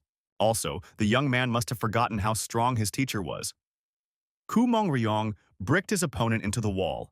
Li Xiong was bleeding and lowered his head. Kumong Ryong looked at his opponent. The young man was exhausted. His head was hanging down on his chest. The victor did not express a sense of satisfaction. This fight had not brought him any joy. Julia showed up. She asked if the boss was okay. She asked what happened to Kang Soon, and where did that young man come from. Kumong Ryong didn't want to dialogue with her. He asked why she had followed him. Was she trying to interfere with this fight in any way? The girl said that she didn't doubt the boss's abilities. She wanted to report that there might be an explosion soon, since there is a time bomb downstairs. Kumon Ryong said he was aware of it. He was going to come up later anyway, until he'd settled things. Julia said it was time to get up and get back to the chopper. There wasn't much time left before the bomb went off. Kumon Ryong leaned his palm against the chest of the defeated young man. The girl asked, "What is he doing?" The man said that this guy is still the head of the Sunnu clan. Kumong Ryong stated, since he wasted his strength on him, he would take him with him for ransom. Julia told her boss it wasn't worth it. He would be a lot of trouble. Kumon Ryong agreed that Li Xiun is a troubled guy and stated that he wasn't dead yet. Julia realized that this young man was her boss's disciple. But why didn't Kumong Ryong tell her about it before? The girls are sitting in a bar having a drink. Julia is talking about something to her companion. The girl told Julia that their boss takes drugs to erase painful memories, causing him to forget other related things. However, ever since he met that guy, he's been trying to stop taking those drugs and accept his painful past. Julia asked if that young man was really that important to their boss. The girl replied that that was what she was worried about. The girl added that the boss definitely harbors affection for this guy. If a situation should suddenly arise in which the young man would fight the boss at the cost of his life, the girl fears the decision the boss might make. Julia, watching Kumon Ryong, was afraid of what he might do. Kumong Ryong said to Li Xiong, Did the young man really think that he could drag him along just because he had improved his skills a little? It was very naive to think so. Li Xiong came to his senses and said that in this he absolutely agreed with his opponent. Kuman Ryong looked at the young man in surprise. In the next instant, Li Xiong pushed his opponent away and ran off to the side. Julia could not understand how the rascal could escape. He was unconscious. Kumu Ryong realized that the fight wasn't over yet. Li Xiong turned into a flaming monster. The young man was like a volcano spewing lava from its depths. He was terrifying to look at. Kumong Ryong decided to hold on to Julia, who was ready to rush into battle. Lai Xiong decided to use the double dragon chain dance and soul-crushing strike. Kumong Ryong held Julia and retreated to a safe distance. Julia, being nearby, heard her boss attack. She realized that it was Li Xiong. The girl rejoiced. It meant that the clan head was alive and somewhere not far away. The girl decided not to waste a minute and get closer to where the sounds were coming from. Kumu Ryong and Julia stopped on one of the ledges. They tried to wait out Li Xiong's incredible attack. It would take time for the smoke to clear. Kumong Ryong evaluated his opponent's behavior. The young man used defense and attack techniques at the same time. Julia asked her boss, "How could this young man suddenly show such power? Who was he anyway?" The girl recoiled to the side in horror. Li Xiong was nearby. The young man struck his opponent and bounced higher. Kumong Ryong staggered. Julia lost her balance. Kumong Ryong evaluated Li Xiong's attack. It was a thunderous fist combined with a devastating black heaven strike. Kumong Ryong was wounded in the chest area. Julia cried out in fear and asked how the boss was feeling. The girl thought that this young man had lost his mind. She had never seen an attack like this before. The girl pointed out that Li Xiong arbitrarily combines martial arts with completely different properties. And this is not a one-time action. Julia looked at Kumon Ryong and said it was deeper than she thought. "We have to get out of here right away," Kumon Ryong said. "It's okay." After all, the young man had almost no strength left. The man explained, if one mixed and used martial arts in this way, the body would literally break apart due to the rotating energy. As the opponent consistently used this kind of attack, it is difficult for him to keep his sanity due to the pain. The young man was indeed like a monster that had lost its mind. Li Xiong was not himself. There was only one thing going through the young man's mind, Kumun Ryong. Kayumun Ryong thought that the young man was indeed unconscious. The attack was a kind of unconsciousness of the young man. It was the boundary of the black source. In his right mind, he wouldn't be able to mix martial arts. Kuman Ryong realized he had forgotten something. He wondered what kind of soul the young man had now. In what state did it now exist? Kuman Ryong shouted for Julia to get out of here immediately. There's no time at all. Only one word resounded in the monster's head, Kuman Ryong. The monster had only one desire, to kill Kuman Ryong. And that was the only goal for him at the moment. Kumong Ryong remembered that the young man was a guy who didn't know how to give up. He went all the way to the end, regardless of the fact that he might break down and disappear. That's why Kumong Ryong became his teacher at that time. The man thought it was the most stressful time of his life. Li Xiong continued to attack his opponent. He did not see any obstacles in his way. Kumu Ryong was unable to resist properly and had to maneuver and retreat. Julia, watching this confrontation from the side, couldn't understand how this young man could have such power, even with such a significant injury. The girl felt that her boss shouldn't continue this fight. Li Xiong exhaustedly leaned against the wall again. The guy was in an unconscious state. Kumong Ryong relaxed a little and exhaled. There was a pause to gather his strength. The man started coughing and blood came out of his mouth along with coughing. His wound was serious. Something had to be done. Julia, looking at Li Xiong's unconscious state, told the boss that he had overdone it this time. Kumon Ryong looked up. Something was happening in the area of the hall. One of Kumong Ryong's accomplices was falling down from above. He was holding a chain in his hands. Julia tensed. What else could it be? Who were they having a relationship with? Kumong Ryong rushed to meet his comrade in arms to give him support. The man managed to grab the young man at the last moment and prevent him from falling further. The next moment, Julia came up and asked, "Is it okay, or is the boss?" Kumong Ryong said he's fine. That guy just passed out for a while. The young man was lying next to him unconscious. The girl stated that she wasn't worried about Pierre. Julia watched Kumon Ryong carefully. The man was thoughtful and detached. Upstairs from the hall, Sochon watched the situation in the mine. Julia said, "Is this the one who put Pierre in this condition?" Pierre was still unconscious. Gumong Ryong said it's Sochon from Cheon Domen. It turns out he's here too. The man realized that if Sochon was here, then it was no surprise what had happened. Julia noticed that the young man looked like an ordinary guy. There was nothing outstanding about him. Kumon Ryong told Julia to help Pierre come to his senses and bring the head of the Sunnu clan here. The girl asked, "Is her boss really going to fight that guy now?" After all, the boss is not in a very satisfactory condition. Ku Mongryong said that he was feeling fine. The man would add, if it weren't for that fact, Sochon wouldn't even dare to deal with him. Lee Seong thought he couldn't see Kang Song down there. What happened to the man? In the hall, the opposing factions were fighting. Sochon realized that he would have to fight Ku Mongryong and try to find out where Kang Soon was. Jigun asked Sochon where the Khan sleep. Why hadn't he found it yet? Sochon thought that we must not delay. And both of these matters must be solved, fought, and found. Sochon shouted for everyone to step back. He realized that a man was coming this way. The young men fixed their gazes in the direction where Sochon was. Out of nowhere, there was a Kumun Ryong. The man was wounded all over. He said how nice it was that the children were here. The young men shuddered. It was the first time they had seen this villain so close. Kumun Ryong's team, on the contrary, rejoiced. They said, "Finally, the boss is back." Ku Mong Ryong said he had some curious information for the young people. He's in a nightmare state right now. So if someone wants to do away with him now, they shouldn't miss the opportunity. The man added that if the young people are going to attack, it is better to do it all at the same time, because he wants to get it over with as quickly as possible. The girl was trying to figure out what was going on up there in the hall. Julia thought that her boss was probably overreacting right now, which wasn't like him at all. There must be a reason for that. Lei Xiong moved. He began to slowly come to his senses. Julia thought this guy, a weak spot for her boss. If that's the case, the boy's chances are practically slim. The girl thought and decided to draw her sword from its sheath. Julia looked around, and there was a noise behind her. Someone was there. It was Gina who showed up. She yelled for the woman to get away from her boss and kicked her.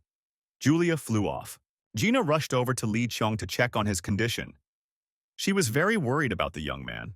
Gina picked up Li Xiong and tried to pull him to safety. It was hard for the girl to do this because the young man was still in a semi-conscious state. Julia tensed up and pushed Li Xiong right into the stairwell, where he remained more secure. At that moment, Julia threw her sword in the direction of the young man. The girl noticed that the sword hurt her boss. Gina screamed. The sword had already almost touched Li Xiong's chest. Gina screamed in horror. The girl realized her mistake. She had left the enemy out of her line of sight. Julia attacked Gina. The girls got into an argument. Julia pulled out the sword from Li Xiong's body. She noticed that the young man was still alive. Julia decided that in that case she would kill her rival. Gina rushed toward Julia with all her legs. She thought it was ignorant. How can you give in to your feelings when facing an enemy? Julia, armed with her sword, thought her opponent had no chance, and she would defeat her effortlessly. The battle between the girls was no joke, but Gina was a worthy opponent. Julia was unable to neutralize her. Gina applied the technique, the swift flight of the phoenix. Julia was surprised. How did this girl suddenly have such power? The girls continued to fight fiercely. There was no clear winner. Gina thought, how could this scum dare to injure Li Xiong in front of her? Gina managed and delivered a powerful blow to her rival. She decided to dedicate the blow to her boss.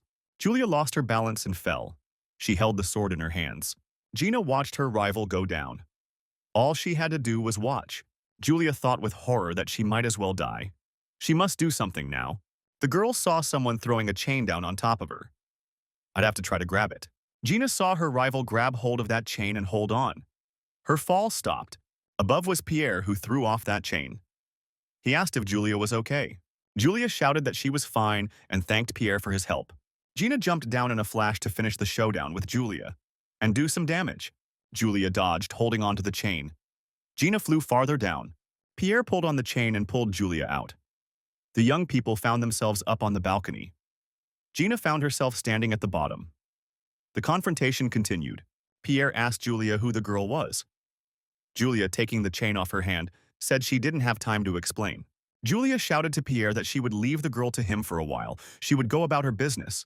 She had one, a very important one, which she must finish. Gina noticed the harpoon attached to the chain Pierre had launched at her. The girl dodged the harpoon and pulled sharply on the chain. She was sure of herself. Pierre screamed. the chain wrapping around his arm, and he was feeling unnecessary tension. Julia approached Li Xiong with her sword in hand. This was her unfinished business. Julia sprinted over to Li Xiong and decided that she would do it all in one blow. Suddenly, Gina appeared, kicked Julia very powerfully, and said that she had no business being near Li Xiong. Julia thought Pierre had failed in his assignment. What was he doing anyway? The girls furiously began throwing punches at each other. Gina was especially indomitable. She didn't stop for a second. Pierre didn't waste any time either. Once again, he managed to catch Gina by the leg with his chain. The girl screamed and stretched out on the balcony. It was very unfortunate. Gina was lying down, the chain taut and preventing the girl from moving forward. Julia was at a safe distance from her rival. Julia shouted as Pierre almost let her down. Any more, and she would have been hurt. Pierre apologized and said that this girl was a little faster than he thought. But everything's okay now. Julia praised the girl and said her skills were pretty good. Gina was very angry. Julia added that the girl had met the wrong person today. Julia held out her sword toward her rival. Julia looked at that sword. There was no fear in her eyes. There was disappointment. The girl regretted that she wouldn't be able to protect Li Xiong. There was a noise and the girls turned around. In front of them stood a monster. Its breath was like that of a demon. It was Li Xiong. His body was emitting energy and light. The young man was terrifying in his anger. Pierre saw this and became very frightened. How could this guy become such a demon? Gina was horrified to think that it was Li Xiong. The young man was unrecognizable. What had happened to him? The monster uttered a single word, Kumun Ryong, and then added that he wouldn't let it go. At the same time, another fight was breaking out in the hall. Sochan and Kumun Ryong were fighting to the death. The heir thought that Kumun Ryong wasn't as strong as he used to be. No doubt he is tired. We must take advantage of that. Sochan noticed that his opponent doesn't hesitate when attacking. He thinks his skills have not improved at all. In that case, Sochan tried using the secret martial art he had practiced since their last encounter. It was to his advantage that Kumun Ryong was underestimating him. Kumun Ryong thought that he would deal with this boy very easily and then deal with the rest of the company. Sochan tried on his secret weapon. There was a huge flash and his opponent was blinded. Everyone in this hall also felt the power of this attack. When the smoke cleared, Kumun Ryong showed up. He looked partially injured from the attack. Kumun Ryong said that the young man had changed a lot since they hadn't seen each other. Kumun Ryong decided that he would now treat his opponent accordingly. Julia and Gina looked at Li Xiong with horror. They didn't know what he would do next. Julia wondered if this man was immortal. It was the first thing that came to her mind. Li Xiong's hands were trembling. His gaze was demonic. As he breathed, he cast down flames. Julia wouldn't rest and decided that she could handle this monster. And she wanted to end it right now. Julia decided she would make sure this young man never pestered her boss again. Julia shouted for that wench not to go near her Li Xiong. Julia jerked forward but was immediately stopped by Pierre. He pulled on the chain and said, "Where is she going?" Julia approached the fiery Li Xiong and swung her sword. She had a clear plan of action that she decided to stick to. On the balcony, above the abyss, a picture like this took shape. Julia was trying to attack the demon Li Xiong with her sword. Pierre had Julia on a chain. He wouldn't let her help her boss. At this time in the hall upstairs, there was a confrontation between Kumun Ryong and Sochan. Upstairs in the hall, the opposing factions ceased their confrontation and watched Kumun Ryong and Sochan being planted. Such pictures preceded the explosion of the bombs. The next moment, there was an explosion. A clockwork mechanism was triggered. When the smoke cleared, everyone in the room saw Young-hoo climbing up from below. He survived. The man said he didn't expect to survive. The man didn't understand how it happened. That bomb couldn't have caused such a huge explosion. Young-hoo assumed Baek Sanho had his hand in something else. Kumun Ryong's companions were worried. Julia and Pierre still hadn't gotten up. Would they be all right? Baek Seong-ho listened to everyone's outrage. It was a huge explosion. How could this have happened? Gumong Ryong looked at the old man suspiciously. Baek Seong-ho was not telling us something. Sochan thought that Kumun Ryong was still worried about the subordinates below him. So was Kong-sun. Kumun Ryong decided that Sochan had been lucky today.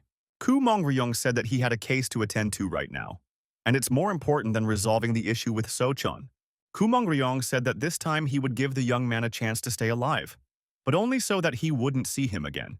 Kumu Ryong looked even scarier than before the explosion. He was completely unrecognizable. He wanted to watch his opponent wriggle until he died. The young men were terrified when they saw Kumon Ryong in such a state. No one wanted to deal with him.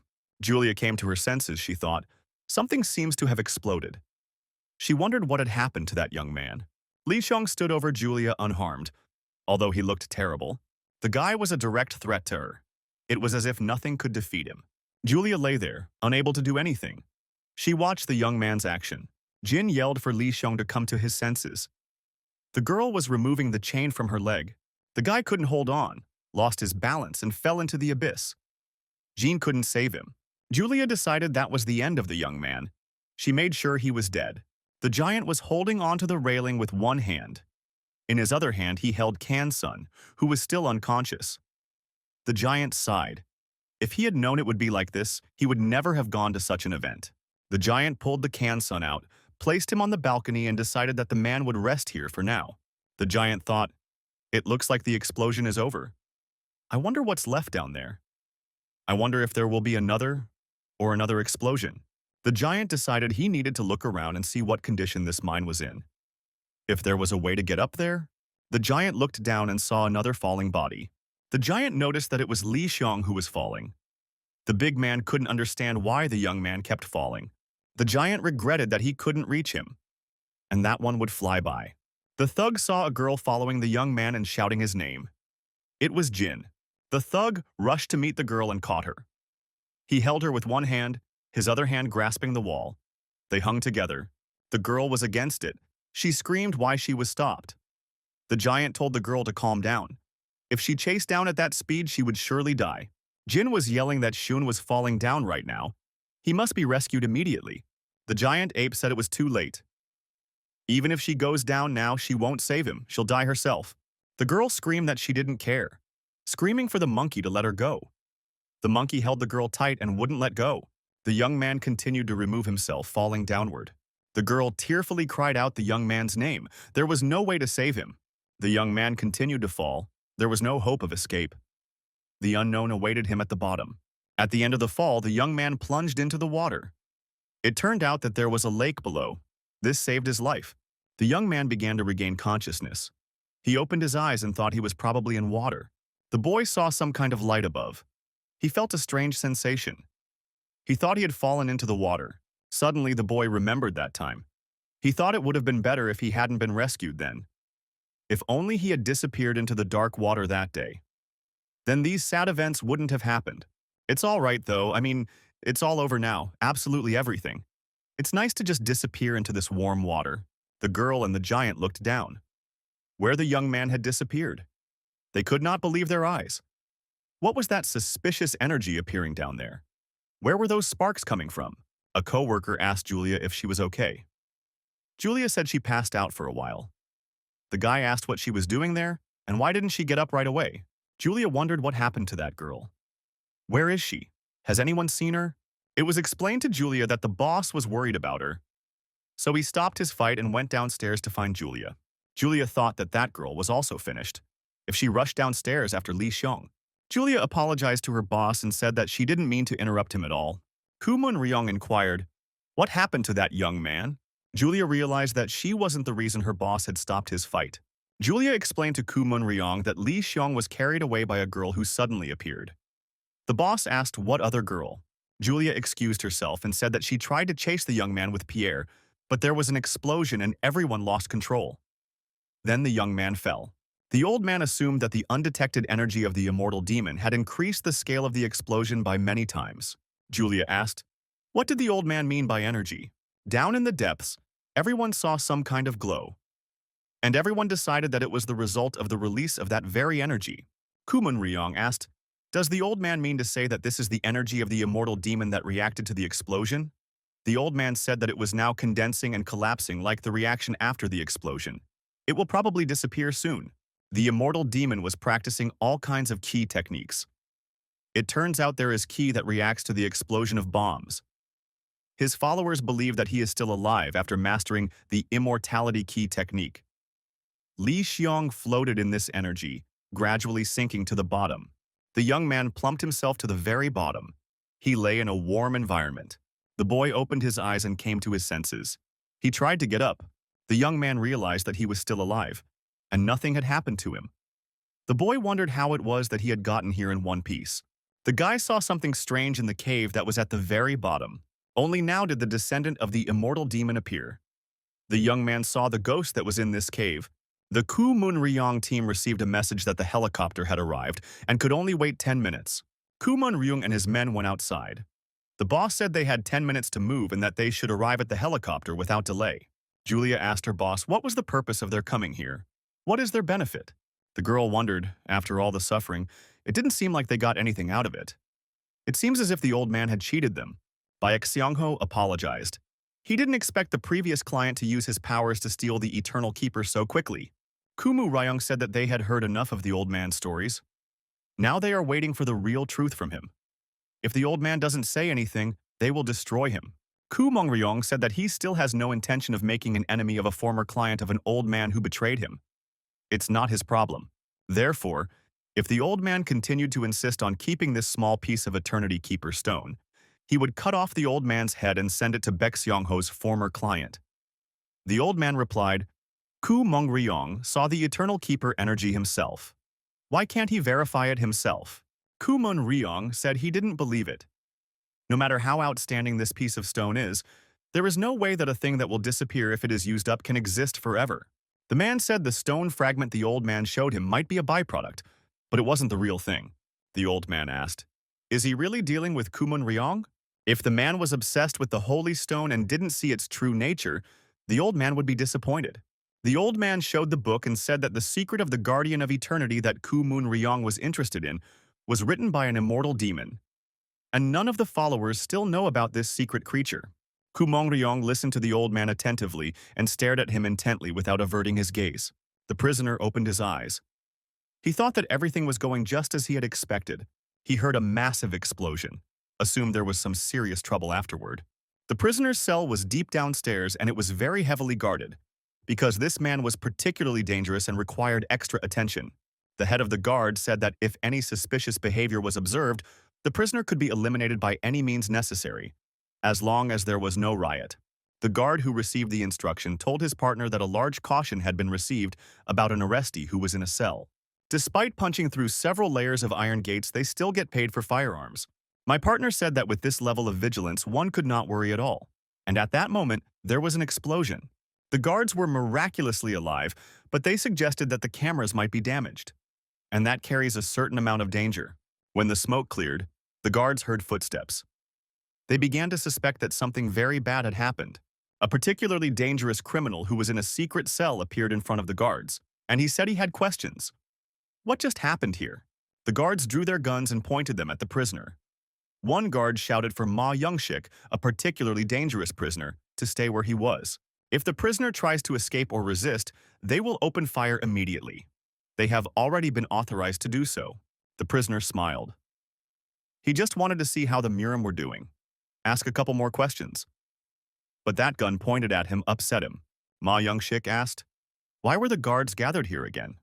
After all, he hadn't given a reason. The guard noticed the prisoner standing behind him. They bowed respectfully and said they were ready to meet the president. One of the prisoners apologized for breaking the president's word not to act without his direction. However, an anomaly was detected in the holy energy. Ma Youngshik said he felt it too. He understands the general excitement caused by this uncertainty. The guard was tense. He pointed his gun at a particularly dangerous prisoner. The prisoner said, since his colleagues had come here, maybe they would all go to the sanctuary now. The guard with the gun shouted for the prisoner not to move. Otherwise, he would be forced to use firearms to kill him. The prisoner did not listen. The warders did not understand what was happening to their bodies. The guards noticed that they could not move. What's happening to them now? Ma Youngshik paid no attention to the threats. He kept moving. The guard once again ordered the prisoner to stop. If he didn't return to his seat, everyone would die. The prisoner realized that if physical force was not used against the guards, they would not calm down. Ma Youngshik disarmed the guards, injuring them. He said he could have quietly turned a blind eye, but the current guards have no manners at all. A prisoner asked the president if this was the way to immortality. The man replied, you could say it was the first step towards it. Ma Youngshik said thoughtfully. He seemed to be seeing his teacher's shadow now. What could have happened to the shrine? The giant said it didn't sound like a good idea. The giant and Gina moved along the ledges deep into the cave, with flashes of energy all around them. The giant asked why they shouldn't go down there with someone else. After this suspicious energy was gone, Gina said if the giant is afraid, he can go back. The big guy said he was worried about the girl. He saw bodies falling from a great height, but they didn't look human. The girl tells the giant ape to shut up. She doesn't want to listen to his lamentations, Gina said with tears in her eyes. She doesn't care what Li Xiong has become. She really wants to see him. The giant said he thinks the energy here is fading. It made sense to wait a while. The girl refused to wait and jumped down, right into the fog. The giant closed his eyes in fear. He said it was possible to go mad. How come he got involved with a child who wouldn't listen to anyone?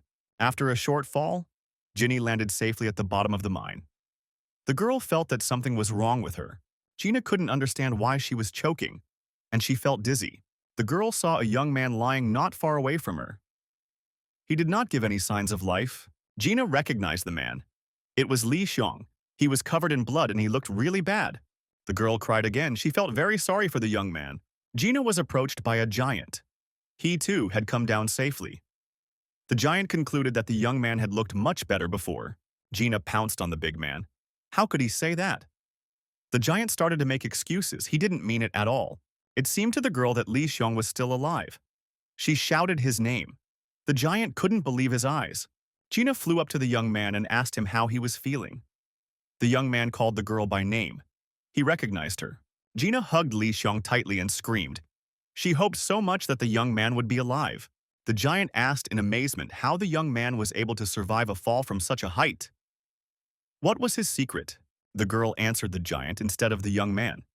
What does he care? The main thing is that the young man is fine, and there's no need to dwell on that. Li Xiong looked up and asked, did he really fall from there? Gina asked if he didn't remember anything. The guy said he seemed to remember something. The young man looked up and asked, who was the strange man? The girl was frightened. What man? The young man pointed his finger upwards and said, the one talking to him is from up there. Gina and the giant looked up and thought, what is the young man talking about? From above, among the rocks, they all saw a skeleton. What's he doing up there? Li Xiong couldn't believe it was a skeleton. Just a few minutes ago, he was still talking to it. The young man distinctly remembered the man upstairs saying, descendant of an immortal demon. Gina looked at the young man in surprise. What does he mean? The girl thought that the boy had a problem with his head. Li Gong said, it seems like he was wrong. The young man thought, wasn't the immortal demon banned in the Murim? The boy thought that he shouldn't bring it up again. The young man remembered and asked, where is Kumun Ryong? What's wrong with him? Gina shouted at the young man. What's wrong with him? Why is he looking for Kumun Ryong even when he almost died? Doesn't Li Xiong realize that if he continues like this, he will die? Gina clarified what she meant. She had seen the state in which Li Xiong was fighting the enemy. The giant listened to this dialogue with great interest. The girl added that at that moment the guy was on the verge of death. She doesn't want to lose him. The girl continued. Does Li Xiong really want to die at the hand of that rascal? Does he really want to leave like her grandfather and leave her alone? The girl kept crying. She said the guy doesn't think about the people who care about him at all. The giant did not hold back and said that maybe the young men would leave their amorous affairs for later. It was time for them to move out. It was better up there than down here. Gina thought, what's wrong with this man? Why does he keep getting into other people's dialogue? And what amorous business is he talking about? The giant told the girl not to get angry and not to meddle in other people's business either. The young men noticed that the light was getting shorter and shorter. At this rate, it would soon be dark. If they didn't plan to follow the same road they had come here, they should leave now. The giant also added that he was interested in the condition of the canned sona he had left upstairs unattended. Gramila said that if no attention is given, Kansun's condition will worsen. There were young men near the Kanseon, Jigun and Sochon. Sochon said they should hurry up and heal the Kanseong. He hopes it's not too late, but we have to hurry. Sochon received information that the young men were able to contact headquarters, and they have additional information. Choa said they would come right away to pick up the young people. So we have to wait a little longer. We've received a message over the intercom. There is an injured Mr. Kang Seong in Section 5 of the vertical cave. The members of the teams that have completed the rescue operations should immediately begin rescue work related to Mr. Khan's son, as instructed by their superiors. The information about Mr. Khan's son's rescue was heard once more. This information was heard in the vertical shaft. The giant calmed down a bit. It seemed that the other boys had found Mr. Kang-soon first. The giant suggested at this point that we part ways. He decided that his work was done. It was time for him to go back. Li Xiong wanted to tell the giant that he might be released since he had helped Mr. Kang-soon escape. The giant said, removing himself, "Thank you, he didn't need it."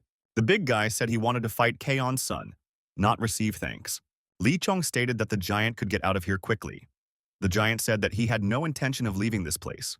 The big guy climbed onto the balcony before hiding in the shaft and said that he was comfortable here, so there's no need to think about unnecessary worries. Gina asked in surprise, "What's the reason the giant doesn't want to leave this place?" The giant said he too has a secret he doesn't want to reveal, and you don't have to worry about him. The giant said, though briefly, he was having fun thanks to the young men. He asked to say hello to the steel wall. The giant ape advised the young men to get out of here quickly and inquire about Kang-soon. After all, they are worried about him too. At this time, Can Sleep lay unconscious, but he was alive. Mr. Can Sleep was taken to doctors who tried to stabilize his body and get him back to normal. The young men stood waiting for information about Mr. Kang-soon's condition.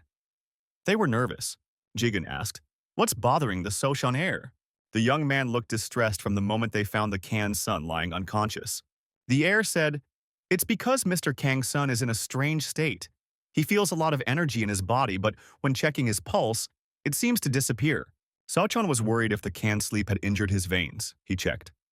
But it wasn't. The young man told Sochan not to worry too much. The doctors would do their best and bring the Kan son back to proper condition. The young man added that he would fight Kuman Ryong alone and save Mr. Kang Seon. With such accomplishments, the Cheon Doman clan will once again be enshrined in the Murim. Jigong saw Li Xiong and Gina approaching them. They asked if Mr. Kang-soon was here. The young men whispered when they saw Li Xiong. Everyone was happy that the young man was alive. The young man said that Li Xiong disappears, and when all the problems are over, reappears. The young man gazed around the people around him. The young man said nothing. His condition left much to be desired. Li Xiong said, "It seems that the young people were worried about him. He wants to apologize to everyone for that, and thank them." Jigong asked Li Xiong how he was feeling. "He's covered in blood. It's not normal." The young man said he was fine, and asked about Mr. Kang-sun's condition. The door opened and the doctor came out. He said everyone should get out of here, and don't make any noise. Li Xiong saw that Kang was lying in the room, and he's unconscious. Everyone started asking the doctor questions. "What's wrong with Mr. Kang-seong? Is he okay?" The doctor said he's not in the best condition, but they're working on him. The doctor continued, "They've tried several treatments already, but nothing has changed yet." The doctor stated that he needed to be rushed and transferred to another facility for a more accurate examination and treatment. The doctor saw Li Xiong enter the room and shouted that this must not be done, that the young man should come out immediately. Li Shiking stood over the Kang Sung. The doctor said that the young man should leave the ward. The prisoners were puzzled. How was it that all this tremendous energy had disappeared? The prisoner shone the flashlights on the wall. His eyes expressed surprise. The prisoner said he could not feel any energy even from the body of the saint. The leader of the prisoners was very annoyed. Things didn't go according to plan. How could it? Li Xiong placed his hand on the body of Kang Song. An incomprehensible glow appeared between his hand and his body. It was probably this energy. The prisoner couldn't understand how this happened. Where had the energy gone? All his efforts were in vain. Li Xiong used the holy energy to bring Mr. Kangzon to his senses. He could feel the holy energy that had disappeared. Gina and the young people were surprised. What kind of unconventional treatment methods does Li Xiong use? Is the young man using a rare type of treatment? There's no such thing. Only the best masters in the world can do such a thing. Herr Sochon looked at Li Xiong. The young man's talent was astounding. What is really going on? Sochon felt something strange from the moment Li Xiong appeared. It had been bothering him. Li Xiong continued to treat Mr. Kangsun with energy. Sochon thought that this was an unimaginable energy. How could there be such a thing? The doctor was frightened and indignant. He told the young man to remove his hands immediately. "You can't do that. There is no medical explanation for this." Sochon intervened and told the doctor to wait a little longer. there would definitely be a positive effect. Li Xiong didn't pay attention to anyone. One of the young men noticed that Kang Soon's complexion had become less pale. This means that the treatment is progressing. Everyone around him calmed down and silently watched the process. Li Xiong was working hard, redirecting energy from himself to Kang Song. Jagun stated, "It feels like the energy is subsiding." What could that be related to? Gina stayed focused and watched the young man's hands. Li Xiong didn't move. The girl walked closer to him and asked if the young man was all right. Li Xiong leaned on his arms exhaustedly. Gina picked up the guy and asked, "What's wrong with him?" A frightened Jigong ran up. Li Xiong was wrung out like a lemon. Jigong suggested that the young man lie down and rest. The young men wondered if Li Xiong might need their help. No one understood what was happening to the young man. Someone suggested that it might be exhaustion. Li Xiong had sacrificed a lot of internal energy to restore Kunsun and had lost his strength. One of the youths suggested that Li Xiong was imitating the powers of a supreme master who used a rare type of treatment. The young man used all his strength. It's good that he is the head of the clan. That's why he gets special treatment. The doctor looked at the body condition readings of Kan's son and said that all the indicators had come back to normal. The doctor looked at the device and could not understand how this could have happened. Just a short time ago, the patient was in critical condition. The young man asked if Mr. Kang Soon's condition had gotten better. The doctor said that it was not just better. All of his vitals were absolutely normal. Kang was just on the verge of death. In the doctor's opinion, it was a miracle. There is no other explanation for what happened from a medical point of view. Jigong and Gina laid Li Xiong on the couch. The young man didn't have the strength to move on his own. The boy needed rest to recover. Gina thought that that enormous energy suddenly disappeared in an instant. What was it? Why was this process suddenly interrupted? What happened to the young man while he was missing in the cave? Ma Young-shik couldn't understand why this energy appeared and disappeared so quickly. It appeared that there was no point in them coming here. The man decided to go upstairs and check out what was going on. Ma Young-shik told his subordinate to quickly gather his followers and get them out of here. The man said for everyone to leave. The sacred energy is gone, so there's no reason to stay here. Now they're all going back. The man scratched the back of his head and thought it was all kind of sad. The man asked what he should do with the founder's gift. Should he take it with him? Ma Young-shik said, "When everyone is restored to their previous state, we should leave it behind." Ma Young-shik added that there is no better place for the founder to rest than this. The man was disappointed. 50 years of training had ended so fruitlessly. Now it was unknown how he would look at the meeting. The city is being destroyed. There are fires and collapsed houses everywhere. People abandon their homes and migrate to other places that are less dangerous. A child cries near her dead parents. An adult hand is reaching out to the baby. The baby needs protection. The baby is wary of reaching for that hand. The baby has no other choice. A skeleton that was deep in a cave. It's a nightmarish sight. Li Xiong came to his senses and cried out. He must have had a nightmare. The boy jumped up from the couch. There was fear in his eyes. The young man was very frightened. Like what happens to people when they jump up after a nightmare. Gina was puzzled. The young man couldn't come to his senses. Why did he have such a nightmare? The girl walked closer and asked Li Xiong if he was okay. The boy couldn't figure out where he was. Why was he here? The girl explained to him that he had been treating Mr. Kang Soon and had suddenly lost consciousness, so he was put here to rest. Li Xiong didn't remember treating Mr. Khan's son. Was it really something he'd been doing? The girl was surprised that the guy didn't remember anything. She was scared. Li Xiong didn't understand what had happened to him. Where did this strange dream come from? How could a dream be so distinct? The young man looked around and asked where Mr. Kang Soon was now. He was told that he was in the next room. In the next room, Mr. Kan Dream regained consciousness and was familiarizing himself with information about the events that had occurred while he was unconscious. The head of security came to the Kan, apologized, said he didn't want to disturb the man, but he had a case. It involved another escape. Kang Song studied the matter and said that immortality sex, it was very serious. Anyway, Ma Young-shik, this is a very big problem. It's too bad he was able to escape. Kang Soon asked the security chief why there were no reports of other followers' movements. Kang Soon explained that Ma Young-shik was an important person in the immortality sect. If he left, the other prisoners must have followed him. The head of security said that he would find out immediately. Kang Sun wondered why Ma Young-shik suddenly broke out. This was a man who had been quietly imprisoned for a long time. Kang Sun couldn't find an answer. Kang soon decided that maybe he had a reason that they wouldn't even know about. Ma Young-shik was leaving the cell area after destroying all the guards before he did so. Jigen asked the young man why he expected to walk out quietly and not be frisked. The young man said that he brought this costume to Li Xiong because it was the only suitable costume. Jigong asked Li Xiong, "Is he really okay?" Li Xiong says he's fine. However, Gina says he treated Mr. Kang-sun recently. He doesn't remember it. Apparently, he has memory lapses. Jigen said that everyone was worried about the health of the head of the Sunnu clan. Maybe he's in some kind of trouble. Jigen said he worries about the young man even when he just looks at him. Li Xiong thanked his friend for worrying about him. It's very touching. Gina asked why the young men were still here. How long can we wait for them? The girl noticed that Li Xiong was taking a very long time to change his clothes. It's not normal for girls to wait for a young man to change there. Li Xiong walked out into the hallway. It was empty. The young man asked where the others were. The girls said they were waiting in the break room. Everyone waited for the young man to wake up.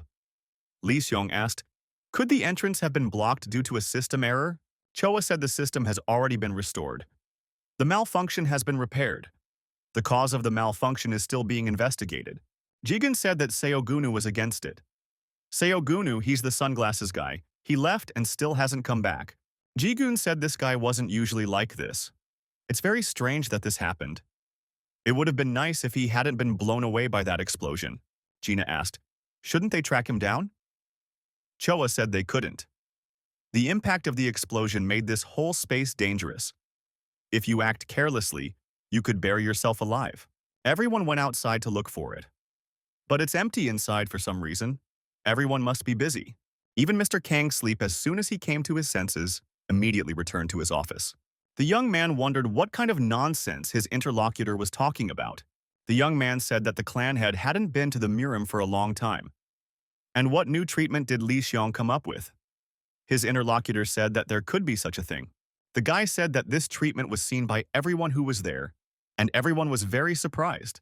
The young man speculated that Li Xiong might have had some sort of breakthrough. He fainted, then suddenly woke up. The guy regrets that he couldn't watch the battle between Kiyu Munryong and the master. His interlocutor said that he was very scared when there was that fight. He would not want to witness such a battle again.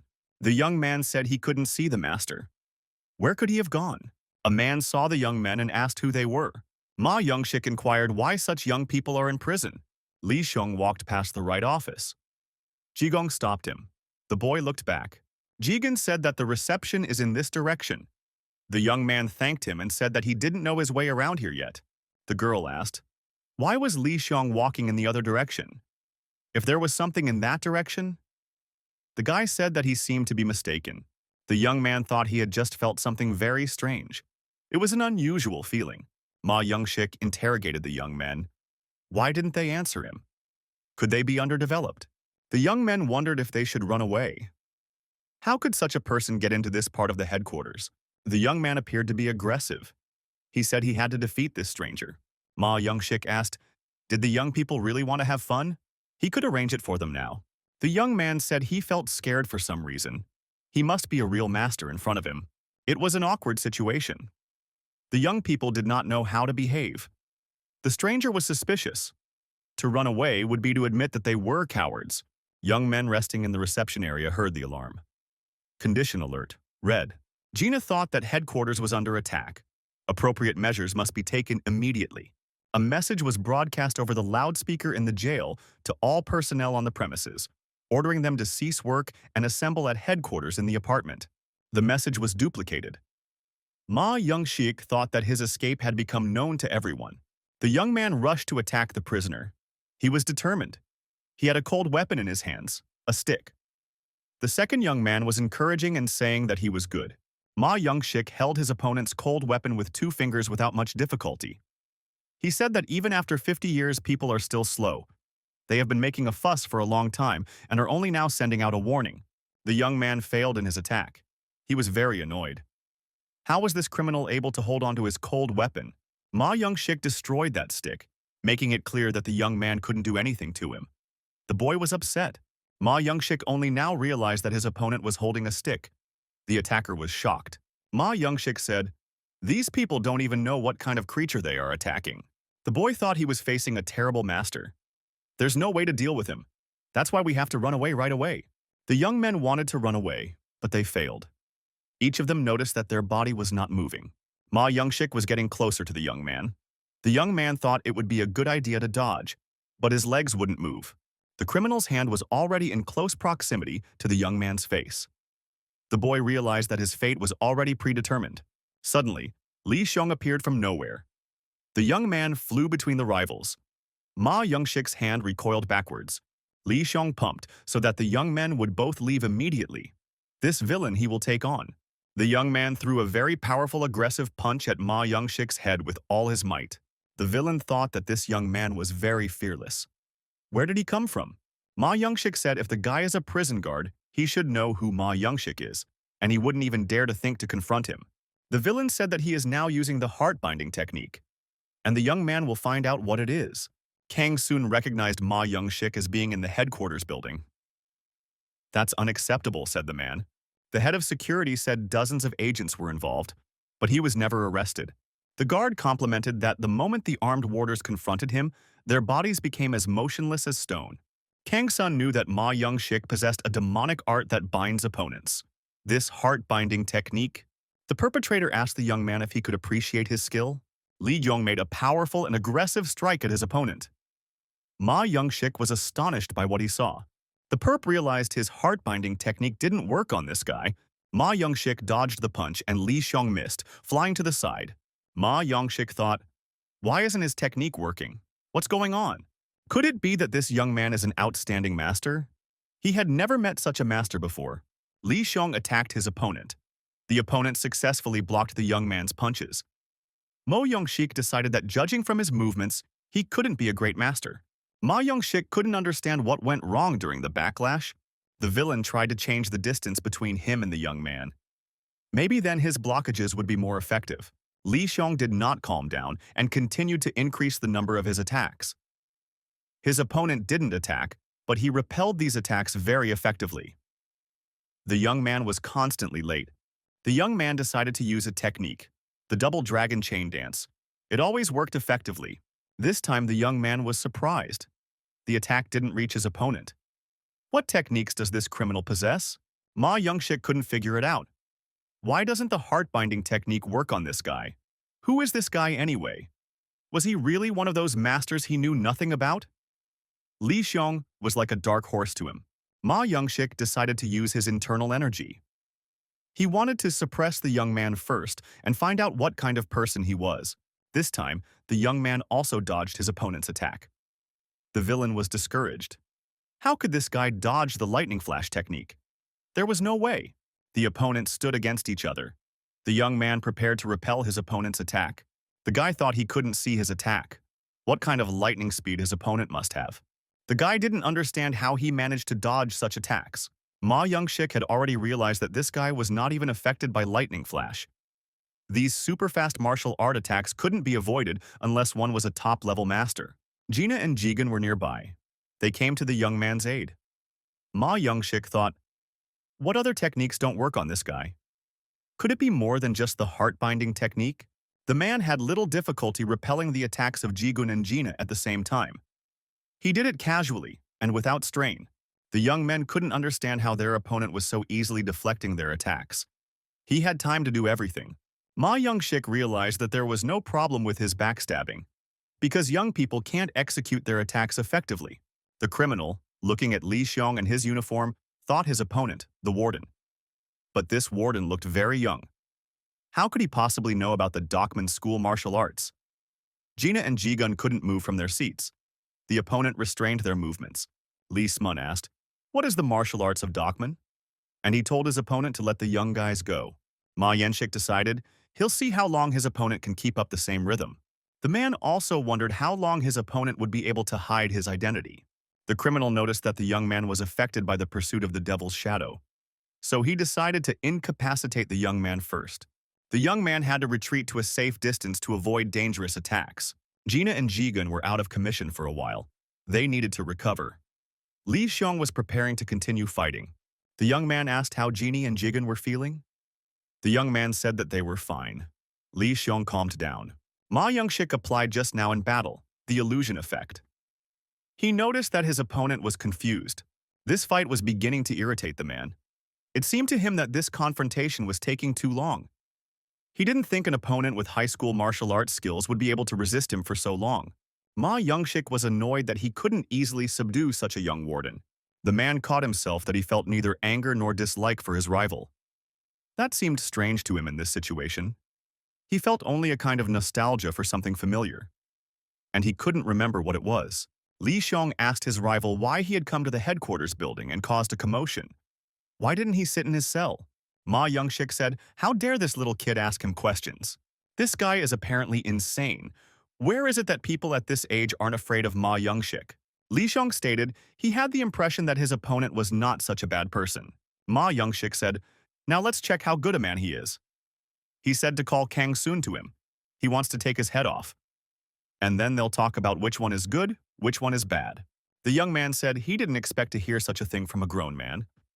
Kang dreamed of a very respectful man. Ma Yongshik stated that the explosion that had just happened had destroyed all the sacred grounds of the school. If that is true, shouldn't the person in charge of the place take responsibility? If the young man wants to have a normal conversation with him, he must first bring him the head of the Kansona.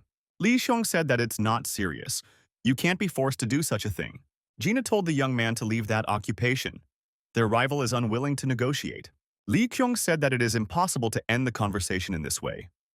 And special prisoner Ma Yongshik should understand that. Security guards ran into the room where Li Xiong and Ma Yongshik were negotiating. They said that the criminal was surrounded.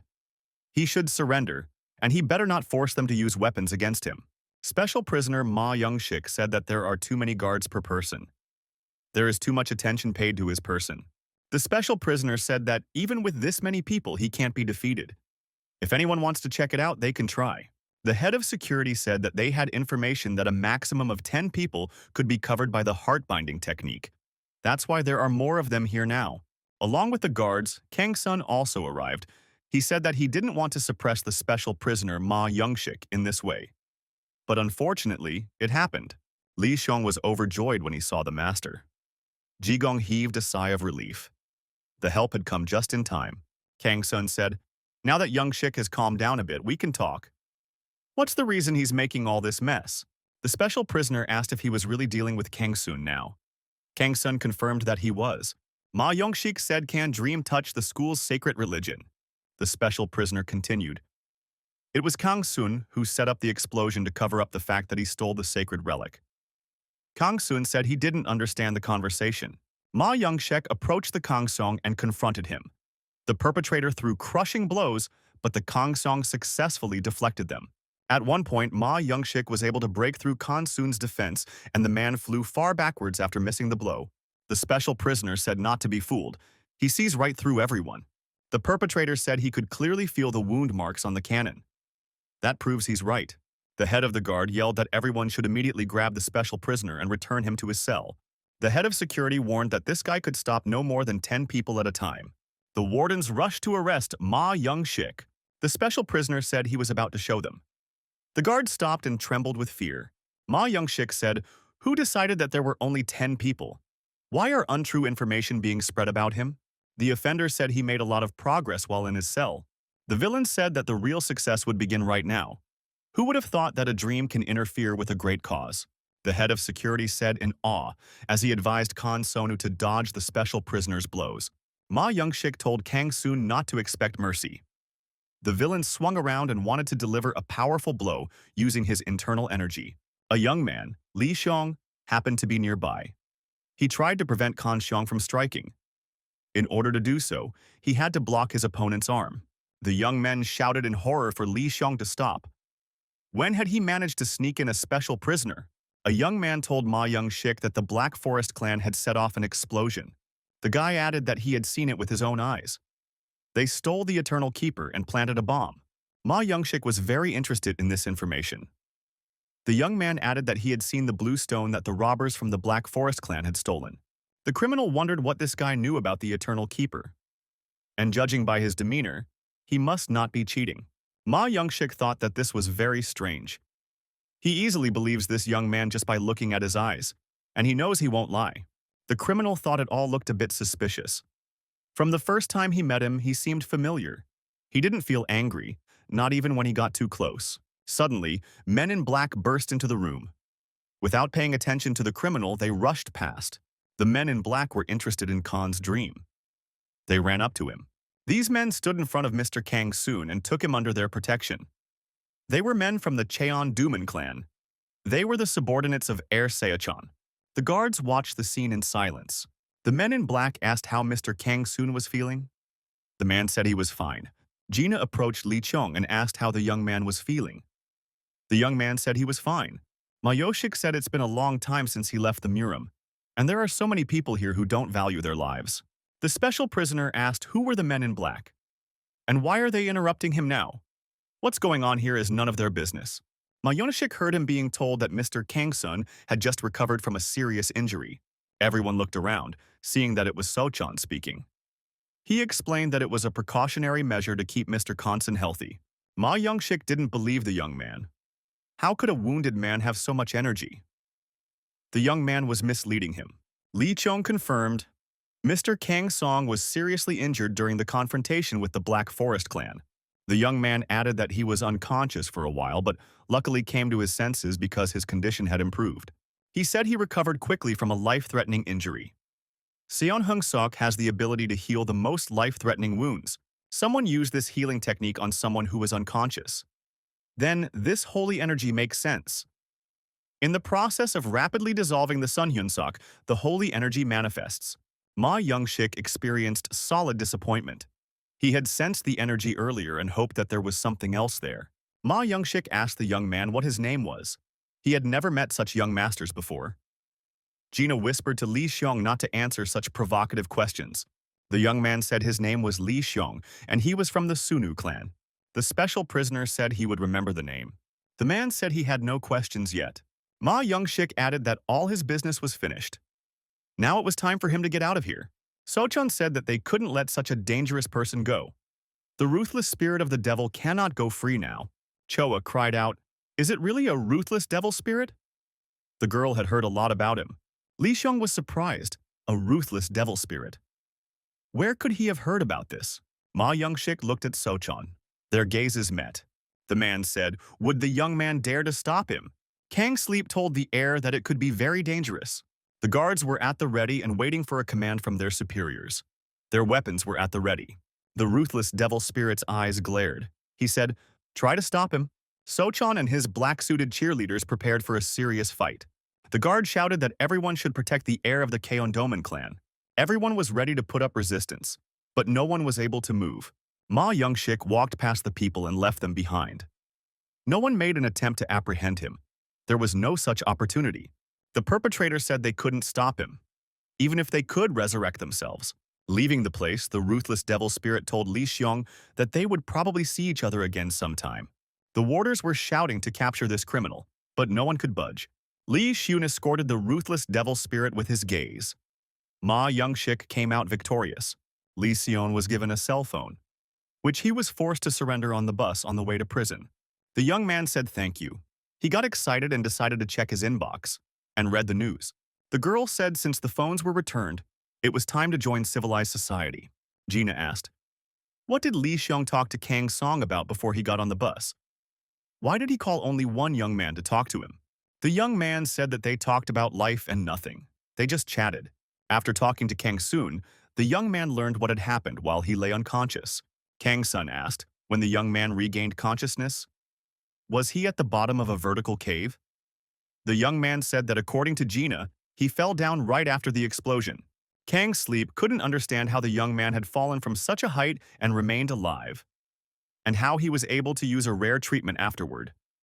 While Kang Soon was unconscious, the man said that this time the young man's actions were too reckless. After all, he had already engaged in a fierce struggle with that dangerous man. Li Xiong was well aware of the result of the previous battle, yet he pounced on Kumu Ryong again. Kang Soon asked, what would have happened if he had died? The young man said he would like to ask Mr. Kang Soon the same thing. Guy had heard about the reason why Mr. Kang Soon had come here in his physical condition. The young man also heard the story of a man who went to confront Kumun Ryong, even though he was dissuaded by people worried about him. Li Xiong asked the question, wasn't this a reckless act involving risking one's life? Kang Soon said they are in different positions. As an adult from a different generation, he is responsible for Murim. The man continued, perhaps the current situation the young man is in may be the result of their generation's mistakes. Kang Soon concluded that it would be too unconscionable to share this responsibility equally with the young man's generation. Kang Sun said that he doesn't know exactly what kind of feelings the young man has for Kumun Ryong. The young man should not make the mistake of showing everyone his anger from now on. After all, there are people around the young man who are dear to him and who care about him. Li Xiong must remember that he must justify their trust. The young man said that he understood everything. Kang Soon said that he had summoned a busybody to give him useless instructions. The young man said that was not so, and he thanked Mr. Kang Soon for his kind words. In parting, Li Xiong asked Kang Soon what had become of that man. Ma Young-shik? Kang Song asked for permission to look at Li Xiong's hand. Something wouldn't leave him alone. Kang Sun checked the condition of the young man's arm. The man said as he thought, there's no such thing. The young man is definitely stronger than his peers. This is not at all the kind of strength that can be associated with the devil. Lei Zhong wondered, what did the devil have to do with it? Kang Soon said that he was referring to a rare treatment. It's a kind of miracle shown by the immortal devil in the past.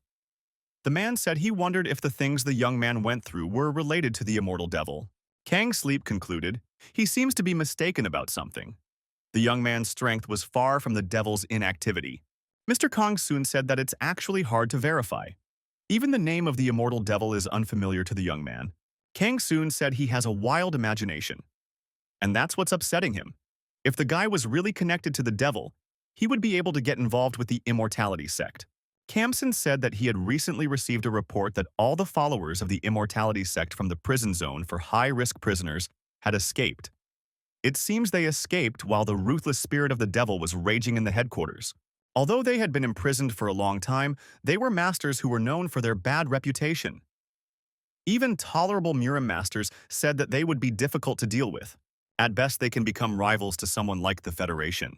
As long as they know that Kumun Ryong has started moving, the Federation won't have time to worry about the immortality sect. Kang Sleep concluded, how could there not be worry? Why is there a problem with the immortality sect at such a time? Li Xiong was afraid that Mr. Kang Song's worries might not subside. The young man realized that the Murim would have another problem besides Kumun Ryong. The young man closed his eyes and remembered his fight with Kumun Ryong. Every moment of it whizzed before his eyes. No matter how much the boy tried not to think about it, it wouldn't get out of his head. The young man realized that they had a definite difference in skills, but he didn't expect that he wouldn't even be able to fight back. The boy knew that if he didn't find another way, he'd never beat him. That man's martial arts were amazing. The young man wanted to figure out the reason for these thoughts about Kumun Ryong. Sochan's heir appeared in front of the young man. He interrupted his strange thoughts. Li Xiong said that he was thinking about the martial arts of a man named Ma Young-shik. The guy said he didn't know why, but the man's movements were pretty strange. The heir leaned over the young man and said that this was not even to be thought of. This man's martial art is a devilish art forbidden in Murima. If the young man tried to find out about such things, not only the clan leader, but the entire Sunnu clan would be in danger. Sochan advised the young man to be careful because there would be no forgiveness for this in Murin. Sochan concluded that the martial art would not be able to be applied by pure luck. The heir said that Keondoman has a library with all the information about the martial arts of the world. There's also information there about the immortality arts that man used. The young man asked if he could understand what this martial art was if he read about it in a book. Sochan said it goes without saying. The boy didn't believe it was possible. Until he tried it himself and saw the martial art live, he would never succeed. Gina walked over. The young man asked if she had been awake. Gina said she had been awake the whole time. The girl was telling the young man her version of what to do to avoid being weak-willed. The young man's cell phone rang. The call was from Khan Haje. The young man asked what was wrong with Haje. A girl called from Haje's phone. The girl asked, is this the head of the Sunnu clan? Jung was surprised and asked who he was talking to. Gina asked what happened to Kang Haje. The guy said some stranger called from that number. Li Xiong tried to call but was answered that the caller was temporarily unavailable. The young man said he was troubled at heart. The girl with the phone in her hand looked at the sleeping Kana Haje. The girl woke Haji up by poking him in the cheek with a stick. The young man woke up and said he was fed up with everything. The young man woke up finally and asked where was he? The girl told him to get out of the car. The guy looked out of the car and was very surprised. He saw a broken cell phone on the ground. It was his phone. The guy was getting nervous. Who did this? It was his new cell phone. The girl said that the boy should worry about his life, not the phone. The girl hit Kanahaja in the face with a stick. The girl yelled for the young man to get out of the car now. The guy got scared and screamed, "Why is she hitting him? For what purpose is she doing it?" The girl asked what was the purpose of the young man getting close to her boss. After all, isn't he from the Sunnu clan? She knows that he knows the head of that clan. The young man screamed for her to stop hitting him. The guy said he's from the Sunnu clan and he knows Li Xiong. He's not hiding it. Haje cried out that he got close to her boss for one reason. He wanted to learn martial arts. The boy didn't understand. He was offended. If there were any questions, he should have just asked them. Why beat him up beforehand? The girl didn't believe the guy. She said he was here to play a joke. He's not going to get away with this. The girl would never believe that a man from the Sunnu clan got close to her boss just for the sake of learning martial techniques. It can't be. Haje stated that there was nothing strange about it. He has recently become a Murim, so he doesn't know anything yet. The girl answered him, "Even so, has he not heard anything about Kumun Ryong?" Hajai was startled when he heard the name Kumun Ryong. Why is the girl talking about him? The girl said that Kumun Ryong was their boss. Haji couldn't believe it. How did this happen? The young man remembered Gina telling him that Kumun Ryong was an enemy of Shun and the Sunnu clan. She had forbidden him to say that name. Yang Kakilnam tells Hajia that Kumun Ryong is actually Li Xiong's teacher. At the same time, Kumun Ryong is considered the clan's strongest enemy, and just a dangerous person who can bring the Murin to ruin. He's also the main reason why Li Shun's mother died, and he killed Elder Quan. The young man thought he had heard of the Eternal Guardian somewhere before. The elder said that the Supreme Guardian is what Kumun Ryong is targeting. Kang Hajie tried to gather his thoughts. He couldn't believe it. Is that man really Kumun Ryong? The boy thought back to the girl's words and decided it was impossible. He refused to believe it. That man can't be Kumun Ryong, shouted Kang Hajie. Kumun Ryong, after all, is the villain of villains. The girl asked the young man, "Did Kumun Ryong seem like a scary villain to the guy?" The girl stood in front of Kang Hajie with a stick in her hand and asked him whether her boss really seemed to the young man a villain and a villainess. The girl demanded that the guy confess what was the real appearance of the Kumun Ryong he had seen. Sarah Nuna said he had a horrible experience and it's a great blessing that he was able to return safely. Li Chong thanked Sarah Nuna. The young man wondered how long had the girl seen Kanahaje. Sarah Nuna said that they had been looking for him everywhere, but so far to no avail. Li Chong said goodbye and said if there was any news, for the girl to contact him. The aide asked the CEO, "What happened in the hell of uninterrupted torture?" Sarah Nuna said that she felt that it all seemed somehow unusual. There are some bad signs appearing all the time. The assistant reminded the principal that she had little free time left. She has a busy schedule. The aide said, "The Sunnu clan just broke the news that they have something going on inside."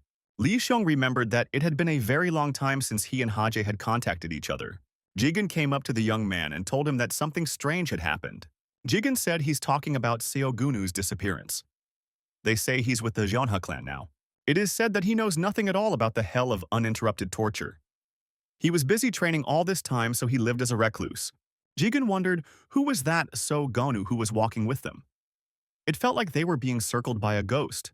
Li Qiong said that he seemed to guess who the guy was. The girl knew she was now on her way to meet the most dangerous man in the world. Li Shiyun told Jigen that it could have been Zhang Myungren. He talked to her for a while, but then she ran away. Jigen asked, "Wasn't she on the same side as Kumun Ryong? Why weren't they seen together?" Gina was surprised that Li Xiong was dating a girl and she didn't know about it. To the young man, Gina informed him that something had happened in the clan after all. They said that they had to wait for a while and they would come for them later. The bus braked sharply. The brakes squealed. The driver apologized and said some car suddenly appeared in front of the bus. The girl swore and said what kind of rascal drives a car like that. A car stopped in front of the bus and Kyle got out. He came to get the young men. Li Xiong said goodbye to the passengers and said that he was getting off first. Something extraordinary happened in the Sunnu clan. The young men wondered what could have suddenly happened there, in the Sunnu clan. Li Xiong gazed at the Sochong air with a farewell. The young man said if he had the chance, he would like to see the place called the Book Warehouse, that he had been told about before. Sochun said that the Cheon Doman clan is restricted from making official visits to other clans. However, if it is a personal visit, Lee Seun will always be welcome. Hale bowed to the young man and said that he had come for the head of the clan. Lee Young asked Hale what could have happened that was so important that he had blocked the road so suddenly. Hale said, "Something happened that will give you a headache." The door was ajar, and on the threshold stood a girl accompanied by a young man. The girl was led to the room where the young lady was sitting. It was said that the young lady Sosul had returned. The girl was asked, "Does she really claim to be the keeper of eternity?" The blonde answered in the affirmative. She had heard of Mistress's return and quickly prepared the eternity keeper for her. The man was glad to get it done in time. Sosul remained silent and didn't utter a word. The man scrutinized the contents of the box. He looked at the blonde woman who had brought the box, wondering if she was cheating. The girl asked, "What's the matter? Is there really some kind of problem?" The man replied, it seemed to him that the eternity keeper was a little different from what he had heard about from the elder. The man said it would help the development of the princess anyway. The princess said if the business was done, the girl could leave. She's a little tired and wants to rest. The blonde assessed the princess with a glance. She hadn't seen her in a long time. It seemed to the girl as if the princess had gotten a little taller. But that was her personal impression. Before leaving, the blonde girl decided to ask the princess one question. She asked permission. The girl asked the princess that guy named Li Xiong. Is he really the temporary head of the Sunnu clan? The girl said she met this young man in a hell of uninterrupted torment. The blonde said that she was interested in matters pertaining to the Sunnu clan. The princess wondered, why could a young man be in a hell of uninterrupted torment? The princess looked at the young man who came with the girl. The boy was startled by her gaze. The head of security who was present with the princess understood her hint and immediately twisted this guy. The blonde screamed, "What's wrong? What did they do wrong?" The bully noticed the young man had a gun hidden in his sleeve. Why did he bring a gun with him to meet the princess? The girl said she was surprised too. She doesn't have an answer to the question of why the gun. The blonde turned to her traveling companion. Why did he bring a gun with him? The young man pulled out another gun hidden under his clothes near his shoes. The girl saw it and screamed that he was a bastard. How could he do such a thing? The young man pulled out a gun and was about to shoot the princess. The shot rang out and blood splashed in all directions. The young man fell to the floor. The gun was in his hand. The whole area was splattered with blood. The young man screamed that he was shot in the arm and asked for help. The girls looked at him and did nothing. The princess thought that this visitor had absolutely no weapons with her. The man said if the girl didn't examine the body for weapons, she should have known why this was happening. The big guy asked the blonde, "This incident is definitely not about her, right?" The girl replied, "Of course not, she wasn't crazy." The man, taking off his jacket, told the girl to wait in the next room. Now they would find out everything after the torture of this abnormal young man. The young man was lying in a pool of blood. He was already unconscious. The man decided it was best for the princess to leave the premises so as not to traumatize her psyche. The head of security said that the princess had better get out of here while he dealt with this guy. The princess told him to bring this young man to his senses. The girl stated that she hadn't heard the story about Seun yet. She wants to know all the details. Li Xiong was on the phone. He inquired, they were not talking about the return of Sosul to Suna. Elder Yang said that she's actually back in the country, but probably still receives the patronage of the Black Protection Organization. Elder Ming inquired, is Sucker's health all right? When she was last seen, she couldn't even walk properly. Elder Yang replied that she was much better. She is unrecognizable now. Elder Min said he was pleased. Elder Ming asked the clan head what he would say about the information he passed on from the Black Protection Organization. Li Xiong said that he should definitely meet with Sosul and find out everything himself directly. The young man said that he would try to meet with the princess as soon as possible. And after that, he would continue to discuss the matter with the elders. Gina asked the clan head, wouldn't there be any problems after that? Even though it has to do with Sosul Sama, they say it's a Black Protection Organization after all. Li Xiong noticed that it had something to do with Sosul. Gina said she couldn't believe it. It was the organization that had made all the fuss about the hell of uninterrupted torture, while she herself was contacting the princess behind their backs. Halen asked what was so extraordinary that had happened in the hell of uninterrupted torture. Gina replied that they had all almost died there. Kale shouted, what does that mean? He'd let Gina go to that place, hoping it wouldn't be dangerous. Li Xiong asked Hale if he could get in touch with Kang Haje. The man asked what had happened to Haje. Is he in some kind of trouble? Li Xiong said that he couldn't contact them since the day they came back from the hell of uninterrupted torture. The young man continued at the spot where Haje was last seen. There were traces of a fight between the masters. That's disturbing. The girl said that Haje should speak as if he had been released after being kidnapped by the Murim masters. This would have to be said in case anyone asked the reason why he could not be contacted. The girl said the wounds on his body would make it sound quite believable. The boy touched his unhealed wounds. Kang Hajie said that the girl beat him with a birch on purpose, planning it. The interviewee replied, she beat him because she wanted to. The girl returned the guy's cell phone and said she left an email address in it. If he changed his mind, he could write any time. Ask Haje, is he really allowed to go? The girl said they need capable companions, so she's giving him another chance. The young man asked, what if he tells Li Xiong about the meeting with Kumong Ryong? The interviewee said she didn't think he could do it. Li Xiong won't like the fact that the young man followed Kumon Ryong and learned his fighting techniques. Even that was enough for the Sunnu clan to not leave him alone. The girl said, the truth is also that now Haje will never be able to forget this technique. If the Sunnu clan found out that a young man had learned the Kumon Ryong technique, people would be suspicious of him for the rest of his life. The stronger he gets, the more doubts everyone will have. Kang Haje said he would never betray the Sum clan. And he will never betray Li Shun. He's sure of that. The girl showed the young man a picture of the princess and asked him if he knew who it was. Haje replied that it was a child who looked like a doll. The girl said it was Sunnu Sosul, the original head of the Sunnu clan. She is now being protected by the Black Protection Organization. She will soon come to reclaim the Sunnu clan. If that happens, the Sunnu clan will be under the Black Defense Organization. The girl concluded that in such a case, Li Xiong would immediately be destroyed. Haje said that couldn't be. After all, it was Sosul who appointed Soun as the temporary head of the family. The girl said that Haje just doesn't know Sunna Sosul. The blonde and the man looked at Princess Sosul in silence. The princess, splattered with blood, asked the young man if there was anything else he could tell her. The man told the princess to stop further actions. This guy is already dead anyway, and you can't get any more information from him. The girl calmly said that she was very bored. She looked completely indifferent even in this situation.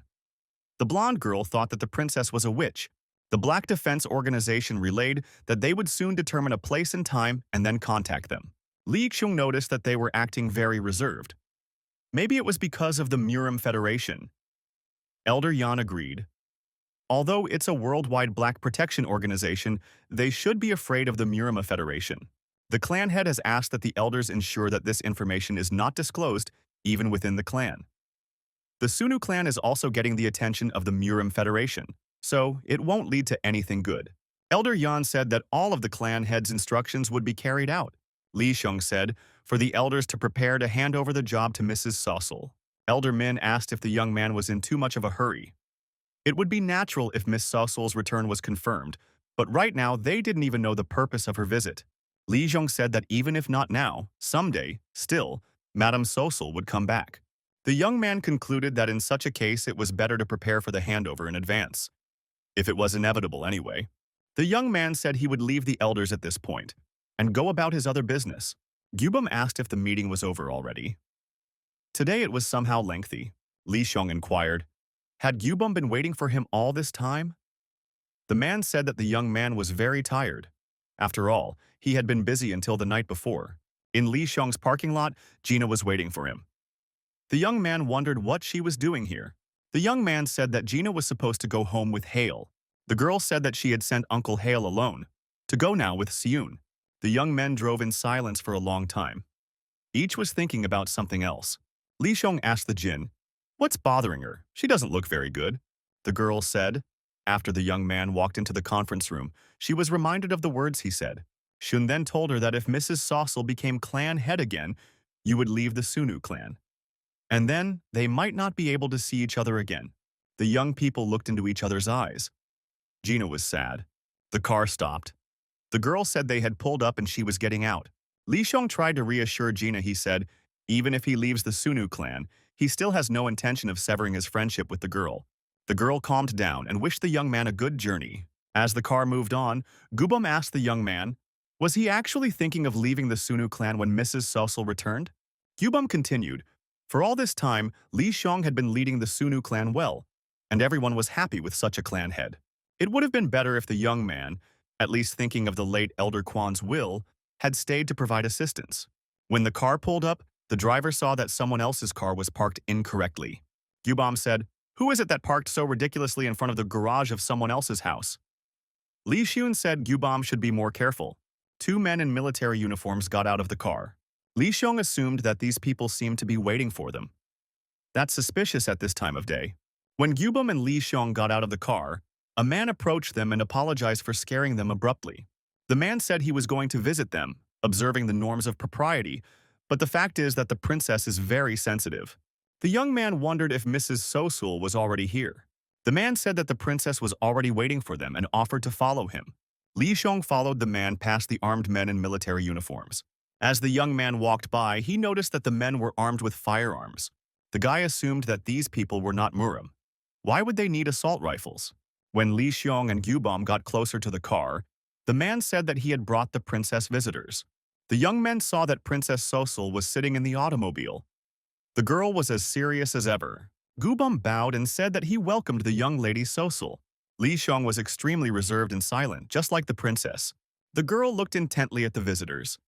She didn't express any emotion as usual. Li Xiong said he is glad that the princess is back healthy, and she looks very good. The guards were patrolling the area. They reported that nothing strange had been observed at present. The order was given to continue to hold their positions. One of the guards said that he thought it was all very strange. He looked off into the distance. The man wondered why the princess wanted to ride that thing, even with all the precautions. The guard was referring to the Ferris wheel that was lit up not far from here. The partner said that basically the princess is still a kid, so she might want to ride. The guard was outraged that because of her whim, they had to do this kind of nonsense at this time of day. The partner said that he was getting a good night watch allowance because of it. 2 steps away from the guards on the other side of the bushes, armed criminals were secretly positioned on the other side. Li Xiong and Princess Sosul locked themselves in a stall of the Ferris wheel. The princess decided to hold the conversation in that place. The young people looked at each other. The girl asked why Li Xiul didn't ask anything. Sosul asked, wasn't the young man curious about how she had lived all this time? And what had happened to her? The young man asked, does Sosul herself want to talk about it? The booth rose upward. The young men looked at each other in silence. It was night outside the window. The boy put his hand on the princess's head. He was already glad that she had come back healthy. The girl could tell him everything when she wanted to. Sosul removed the young man's hand from her head and told him not to treat her like a little child. After all, she was no longer the little girl from the past. Li Xiong apologized. The girl thanked and put her hand into the young man's hand. The girl thanked Li Xiong for not changing. Sosul said she had heard about what the young man had been through during that time. The princess asked if the young man was all right now. Li Xiong replied that he was fine now. The young men smiled at each other. The security supervisor asked how things were going in the parking lot. The parking lot responded that nothing strange had been found. The man said not to let their guard down until the princess returned. Gyubam looked up at the Ferris wheel and wondered if the head of the clan was okay now. Gyubam thought the atmosphere around Mrs. Sosul had changed a lot, and he couldn't understand what caused it. The man asked Gyubam if he worried much about that child's life. Gyubam looked at the man and wondered what he meant. The interlocutor replied that he too was worried. The man was worried about Li Xiong not ruining the princess's mood with some incorrect statement.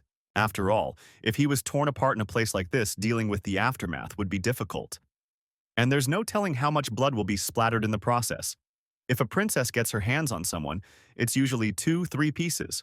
Gyubam replied that it was difficult for him to understand his interlocutor's jokes. The man said that he was not joking. The big guy said that Gyubam apparently doesn't know yet how the princess rips a man to shreds without blinking an eye. Gyubam did not believe that his interlocutor was talking about a princess. The man said that he had already witnessed such a picture more than once. The man continued, especially taking the princess's hand. The young people held each other's hand. At that point, you can already consider the person dead. Gyubam said, what is his interlocutor even talking about? Even if suddenly Sosul-sama has that kind of power, Shun-san is someone she treasures. The man replied, the most dangerous thing he thought was that with such immense power, the princess was still a little girl with unstable emotions. Sosul told the young man that she had a wish. The young man must promise that he will definitely fulfill it. Li Xiong, looking at his interlocutor, thought that the girl was confident that she would definitely get what she wanted. If someone were to suddenly appear who refused her wish, whoever he was, it would be difficult for him to stay alive. Gubam asked if his interlocutor knew what Ms. Sosul wanted. The man said it was obvious. The man will continue. Sosul will most likely tell the young man to serve her. Gubam got angry and told the man to be careful with his words. Li Xiong, head of the Sunnu clan. The young man apologized to the girl. The young man replied that he could no longer fulfill her requests. Sosul looked at her interlocutor in silence. After his reply, her expression didn't change. Her face only changed color. The man told Gubam that it no longer mattered. After all, whatever choice that child made, it was no longer the same wheel that the clan head had descended on before. After these words, Gubam delivered a powerful blow to his interlocutor. The man flew aside and drew his pistol. The big man said that Gubam was surprisingly fast. A skill befitting one of the 4 supernova stars. Gubam noticed that, judging by his movements, his interlocutor was a Murim after all. The man said to Gubam to calm down a bit. There's no need to get so excited. He was only making a little joke on some kid. The man liked the way Gubam reacted to his words about some child. Gubam said that his interlocutor knew absolutely nothing about the head of the clan. No one can even imagine Li Xiong's potential capabilities. Princess Sosul asked, did the young man really want to betray her? The girl looked straight into his eyes. The young man did not know what to say to her. The princess said she wouldn't do that, her eyes growing angry. At that moment, shots rang out. The bullets hit the Ferris wheel cabin and shattered the glass. The young man covered the girl with his body and threw her to the floor. Gubam shouted, what does all this mean? The man said it was target shooting and gave the command to turn off the Ferris wheel lights now. The man in the uniform said it wouldn't work. Even if they cut off all the electricity, the wheel lights won't turn off. The gunshots continued. Gubam shouted for the clan head and Lady Sosul to stay still. The man pulled out an automatic rifle. He said he was a professional sniper, and you must not go up or Gubam would be killed himself. Gubam asked, is the interlocutor suggesting that we put our hands down and just observe? The man asked, what are the options? Gubam added, judging from the sound, the bullets are flying outside from a distance of 1 kilometer. A person who can shoot in such conditions is a great professional. The man stated, if that was the case, then the princess and that child must be dead by now. The man said all they could do now was prepare for the next shots. And he looked through the scope of his rifle. Li Xiong took the princess in his arms and jumped out of the cabin that was a target for the sniper. Gubam shouted for Li Xiong to be extremely careful, and what he was doing now was extremely dangerous. The young man holding Sosul in his arms was jumping from stall to stall, trying to get down to the ground. The man with the rifle turned toward the sniper's presumed location. The shooting continued, but the young man dodged the bullets. Eventually, the young man jumped to the ground and ducked down. The sniper reported that he had a failure to destroy the target, and the mission was not accomplished. The sniper's partner, looking through his night vision device, said, stop cleaning up and let's retreat. The sniper said we should wait a little longer. Maybe the young man would come into view again. The sniper's partner says that won't do. There's a sniper on that side, too. At that moment, shots rang out and the sniper and his partner were hit. The man said he was dealing with pathetic amateurs. If they failed, one had to retreat immediately. Gubam told the young men that the shooting had already stopped, but they would have to wait for a while. Li Xiong said it was more important to check the neighborhood now. The young man was slightly injured. The girl noticed a wound on the young man's shoulder and said that the guy's arm was bleeding. Li Xiong said it was just a light scratch. The young man looked the girl in the eyes and asked if she was okay or a princess. The man greeted the head of the Sunnu clan again. He thanked him that the young man was able to return with the princess in complete safety. The princess said she was not happy with the man's work. The girl added, if it wasn't for Li Xiong, she would have died long ago. Shouldn't he be the one to follow her and guard her from various dangers? The man apologized and said he had no idea there might be night snipers on the path. The princess didn't like the words, I had no idea. It should be part of his direct duties. The girl took the man by the sleeve and said, then he is useless. The man tried to justify himself. The princess looked into his eyes and became irritated. Her eyes filled with hatred. The girl was angry and determined. At that moment, Li Xiong distracted her. He made a request to her. The frightened man heaved a sigh of relief. Li Xiong asked him to check on the others now and apologized for interfering in their conversation. The young man explained his suspicion by saying that there was a suspicious energy in the neighborhood.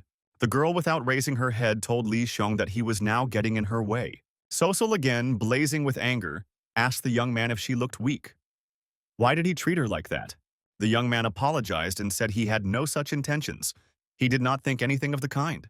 The next moment, the shots rang out again. The young man at the same instant, throwing his arms around Sosul and throwing himself to the ground with her.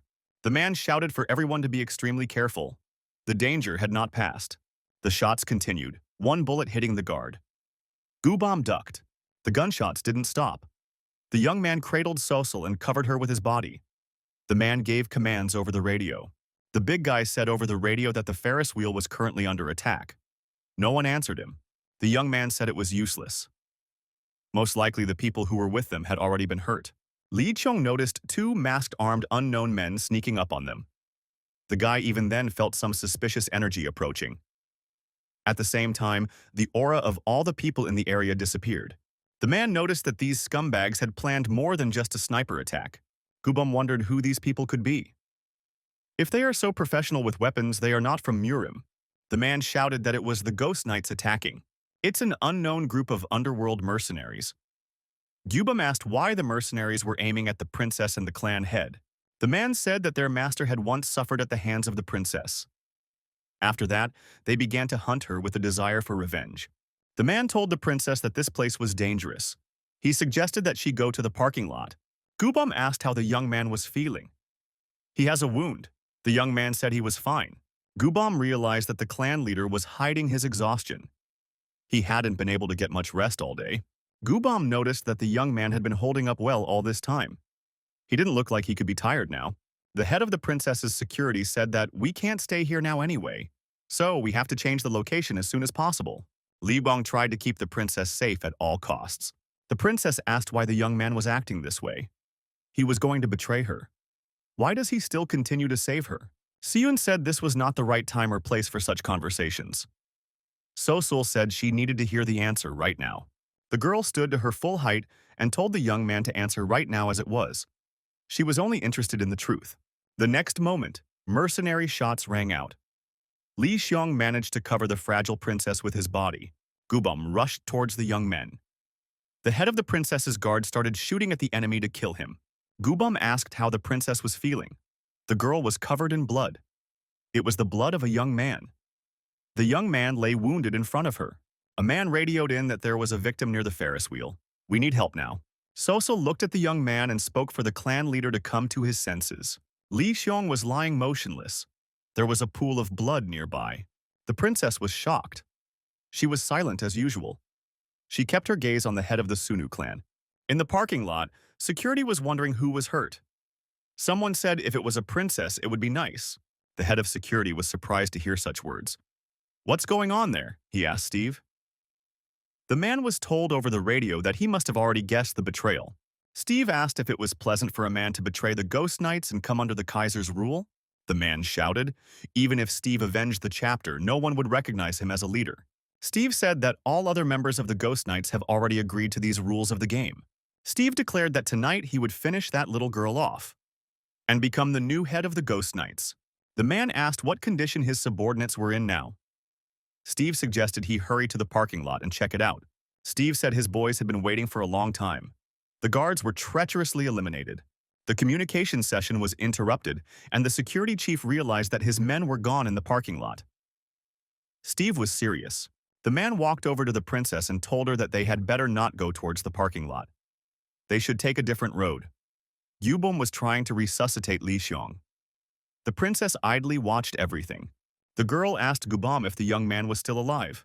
The man replied, "Still alive. He has a pulse." Gubam added that the young man is bleeding profusely and unconscious. He needs to be rushed to the hospital.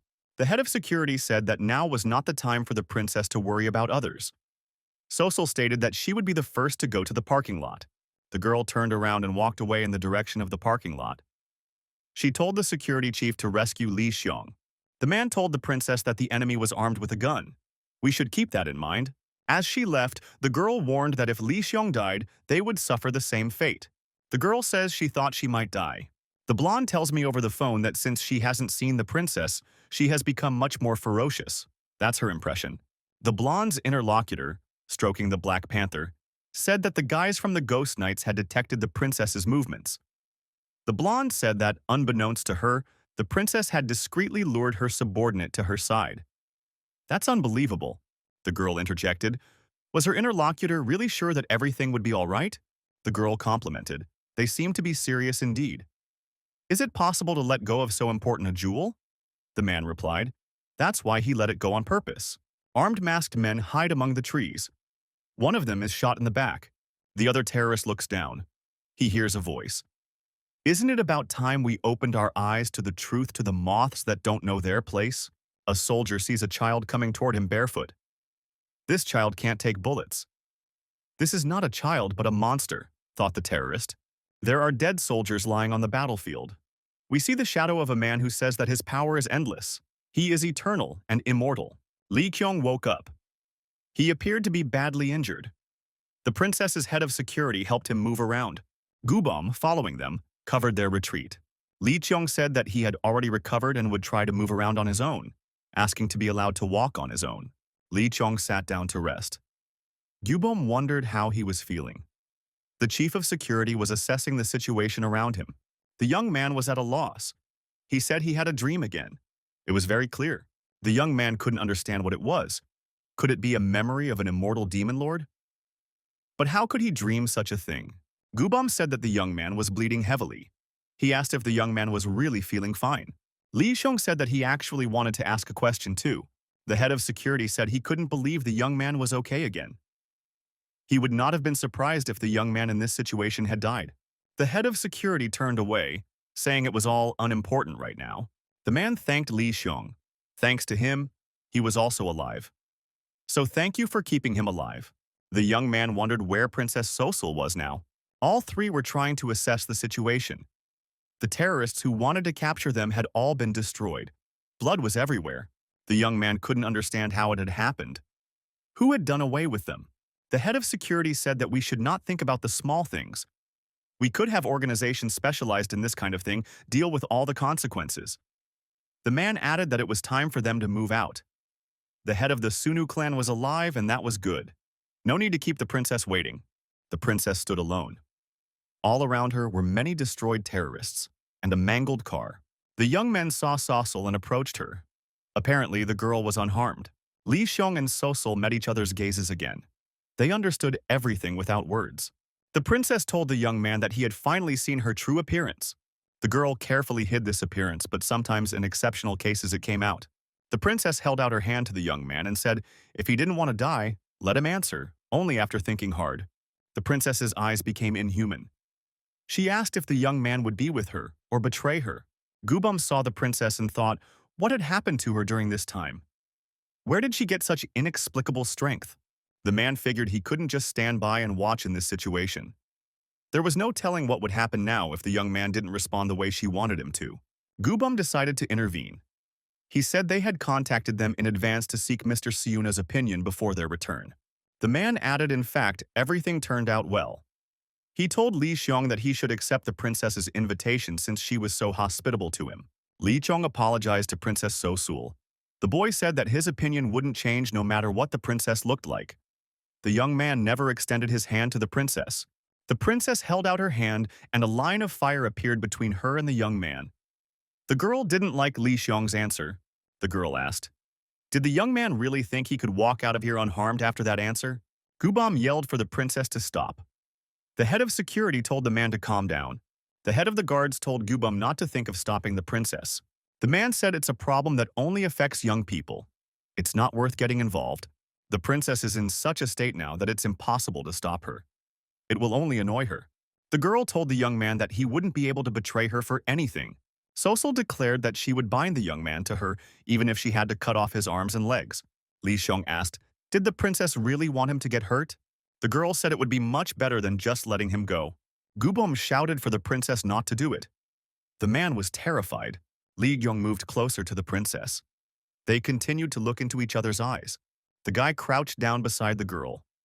Their eyes were on the same level. The young man said if the girl wanted to do it, then she could do it. Li Xiong stated that Sosul was now struggling to muster the energy to appear threatening. The young man said that the girl might not waste her energy looking so intense. After all, he too wants to always be honest with her. Thanks to Sosul, he was able to experience being the head of the Sunnu clan. a role he doesn't deserve at all. Being the head, he experienced different emotions. But that's not the kind of emotion he wants now, the young man said. He wished the princess didn't have to suffer like this because of him. The girl asked what was the reason. Why does he want to leave her so badly? The guy responded because he wants to continue to be honest with her. The young man said when she returns, the Sunnu clan will be under the influence of Kumun Ryong, and Kumun Ryong is his enemy. The young man will continue when that happens. He can no longer continue to be honest with her. The girl asked why she had made such an agonizing and shameful choice. It all started because of the young man, and after that she took up arms with the Black Protection Organization. And this is what it came down to. And now a young man claims he's going to leave her because of them. The princess went wild with anger and shouted that she would just kill a scum like Li Xiong. The young man hugged the girl and told her to forgive him. The princess screamed for him to let her go. The young man pulled the girl even tighter against him. Li Xiong said he didn't realize that it was so hard for her. The guy said he's sure the girl was having a hard time too. He didn't realize it, and he wants her to forgive him. The girl had a little hope after these words that the young man would change his mind. Li Yong said he was sorry that even knowing this, he couldn't fulfill her request. At the same instant, the girl pushed the young man away from her. She put her hands forward towards Li Xiong. The young man couldn't stay on his feet under the impact of the energy directed at him. The princess became like a demon. She screamed for the young man to die. Gubam shouted loudly for the princess to stop. The girl placed her bloody hand on Li Xiong's face. The young man didn't move and looked straight into her eyes. The princess couldn't stand that look and cried. The young man said it's okay. It wasn't her fault. The guy added that she could be mad at him for as long as she wanted. Li Xiong asked the girl to make one promise to him. He wanted her not to torture herself for other people from now on. The guy put his hand on the girl's head and said that this was what would work best for her. Sosol stood crying like a little child. Her shoulders were shaking. She was very sorry. The girl started coughing, and it was coughing up blood. The princess leaned on the young man's arms, crouched down, and continued to sob. Crying, Sosol said she didn't need anything else. She felt immensely lonely. The princess said she only wants a young man, and it would be enough for him to look after her and smile at her. A princess would do anything for that. And now her life has no meaning, and she wants to give up. The girl sees a young man reach out to her and say he will keep her safe. Princess Sosol opened her eyes and came to her senses. The girl turned her attention to the fact that she was already in the car. The driver saw that the princess had woken up. The girl realized she was still alive. There was no emotion on her face. The princess looked at herself and her hands and said that she had lost a great deal of blood. The driver said it was the blood of the head of the Sunnu clan.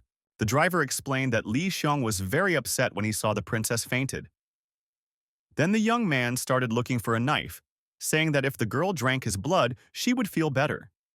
The man said that he didn't hesitate to give the young man the knife, after which he brought the girl to this view. The man continued, "Looking at that blood, the princess guesses how things happened, right?" The man said that child was a real psycho. The man added that they were able to stop the young man after he made sure the princess had a pulse again.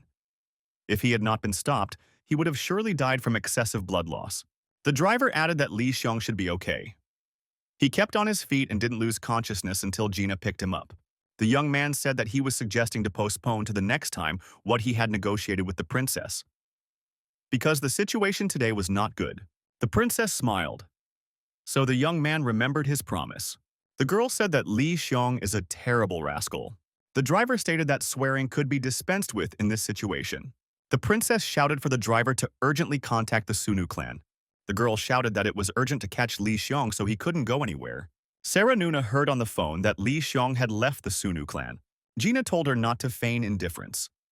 Who else but Sarah would be able to find the young man in the Murim? Gina thought that Sarah Nuna knew where Siyun was and should tell her everything. Sarah Nuna was writing something down. Li Xiong disappeared at dawn today. The girl wondered if there were any clues to his whereabouts. Gina wondered, wasn't Sarah Nuna the one who hid it? Sarah Nuna said she had just asked Ginny a question and was waiting for an answer. Gina replied that she was the first to ask the question and is waiting for an answer. Sarah Nuna said that she was not hiding Mr. Xiong and is now waiting for the answer to her question. There were no clues. According to Gubam, Siyun, after his night meeting with Mrs. Sosul, packed his things and disappeared. His phone has been disconnected. Sarah Nuna assumed that there was no need to worry about Li Xiong. He was probably acting according to some plan. Gina asked what kind of plan Li Xiong might have had. Sarah Nuna replied that she did not know. Judging from the fact that the young man was quick and determined, he knew that such a day could come and had been preparing for it since a very long time ago. And he kept it a secret from everyone. He turned off his cell phone so it wouldn't be traced. Gina was upset. How could he disappear so quickly without leaving a trace? Sarah Nuna sympathized with Gina. She too would like to know where the young man was now. The elder was asked how much he was worried. It seemed to the aide that the elder had become very pensive after the news she had received from the Sunnu clan.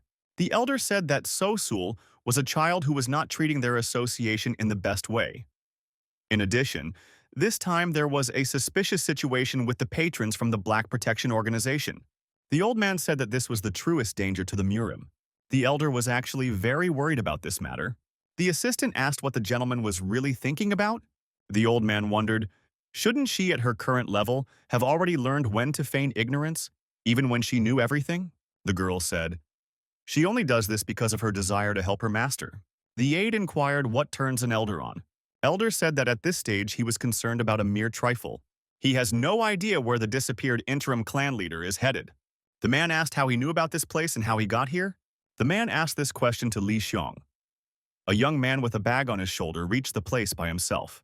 Li Xiong assumed that this was the boundary of the black source. The young man did not initially think it would be so deep in the mountains. The man asked the young man, did he come here to avenge that incident at school? The man said if that was the case, then Li Xiong could do whatever his heart desired here. Because what had happened all this time was still a burden on his heart. The man said the young man should not use that as an excuse to touch things. Otherwise, the man promises that the young man may die at his hands. Li Xiong said that this puzzles him. After all, he knows that the Murim disciples are one family. The man was puzzled. Why did the young man bring up the disciples of the Murim in this case? The man added that the young man had no idea what happened after the notorious Ku Mun Ryong made a mess of the place. After that, robbers started coming to this hidden place in search of prey. The man added that the young man should now have an idea of what he has had to endure since those events. The man said that after Ku Mun Ryong's lawlessness, he fought here to protect the memorial at the gate of the Black Spring border. A young man appears out of the blue and tells him about the Brotherhood of Murim disciples. Li Xiong saw that the conversation wasn't going well. The man didn't want to accept him adequately. He didn't want to continue the conversation. Li Xiong said he didn't know what had happened. All the way here was not an easy journey. Not many people would dare to do such a thing. Even after finding this place, the guy was still pondering about the rightness of his choice. Li Xiong said that the Black Heaven technique the man had demonstrated that day was of an amazing level. However, the Black Heaven's devastating strike would be easier to apply after such an attack than before. The young man said he remembered the warm advice that Sunbai had given him and mustered up the courage to come here.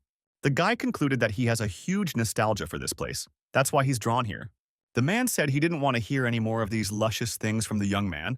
The man asked, how could the young man long for this place when even the Ku Mun Ryong who taught him had never been here? The man told the guy to answer cleanly and not to get out of line. The young man must have come here out of greed, looking for something special. The man was interested in another matter. Surely the young man had brought a whole bunch of people from the Sunnu clan here with him. So the guy might not be deceitful and call all his men here because he was going to resist with all his strength. La Xiong said, most likely this was a place he shouldn't have gone to. The young man apologized and said that he was most likely mistaken. However, he had come here alone, so the interviewer could take it easy. The young man said he was bowing out, apologizing for bothering the man. Li Xiong turned around and walked in the opposite direction. The guy decided that he was not welcome here. The man told the young man in return that he apologized for what he had done to him that day at school. The man admitted that it was undoubtedly his fault. Although if you look into it, there was a misunderstanding. Li Xiong said that the interlocutor didn't have to worry about it. He probably had his reasons at the time. The man replied, even if the guy said that, he wouldn't take it personally. The man added that as an apology, he was willing to at least listen to the reason why the young man came here. The man clarified. He was interested in the true purpose of the young man's visit. Li Xiong didn't know where to begin his explanation. He decided to listen to everything in detail so that the young man wouldn't have to make up his mind. The boy said that in that case, he would explain everything in detail, and his interlocutor would surely know the purpose of his coming here. Li Xiong lowered the bag to the ground. He turned around to face his interlocutor. The man asked. What is the guy going to do now? Out of the blue, the young man decided to attack the man. His opponent dodged the blow. Their gazes met. In the man's eyes, there was surprise. In Li Xiong's eyes, equanimity and confidence. The guy jumped up and tried to use his fighting techniques against the man. Instead of surprise, the man's eyes were already filled with a fury of indignation. What had prompted this young man to attack so suddenly? Li Xiong was already glowing with hatred by now. His eyes were burning like a demon's. The young man was instantly transformed. The young man was continuously attacking. His opponent successfully blocked these attacks and did not give the young man a chance to succeed. Two completely different schools of martial arts met in this fight. No one had a clear advantage. The man said that was enough. He saw everything and he understood everything. The man said the young man uses soul-crushing blows one after another with a lot of power. Master told Li Xiong that he had learned martial arts completely haphazardly. The young man replied that he knew it perfectly well. The man, watching the boy, saw that it was as if the young man was staring at the wall. He wasn't making any progress. No matter how much the young man trains, his abilities remain in the same place, and his body keeps getting injured. Li Xiong replied that it was like that. How did his interlocutor know that? The man stated that this was an obvious result. If his study of martial arts lacked system and order. In martial arts training, the most important part is the system. If the guy was going to somehow master a continuous technique combining basic offensive and defensive skills and use soul-crushing strike for quick results, then, for objective reasons, he was in his current position.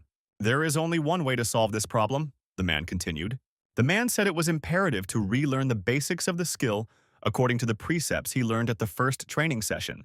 A young man has got to get it through his head, if he doesn't want his strength to fail. Li Xiong said that he did not know the prescriptions of training and the basics of skill. The man wondered, how could a young man not know the basics? He had been taught martial arts by Kumun Ryong. The guy said that he had learned most of the martial arts on his own by watching videos left by Kumong Ryong. He had only been in direct contact with him for a short time. Therefore, today was the first time the young man had heard that there was a certain training system. However, as time went on, he began to guess that there was something he didn't know, since he hadn't seen any progress. When the young man used powerful martial arts, he didn't know that they were related to each other. Even exerting himself, trying to connect the two, the result was that his body was always in pain. The young man could not recognize the reasons for all that was happening. No matter how many times he watched the videos left behind by Ku Mun Ryong, he had reached a dead end.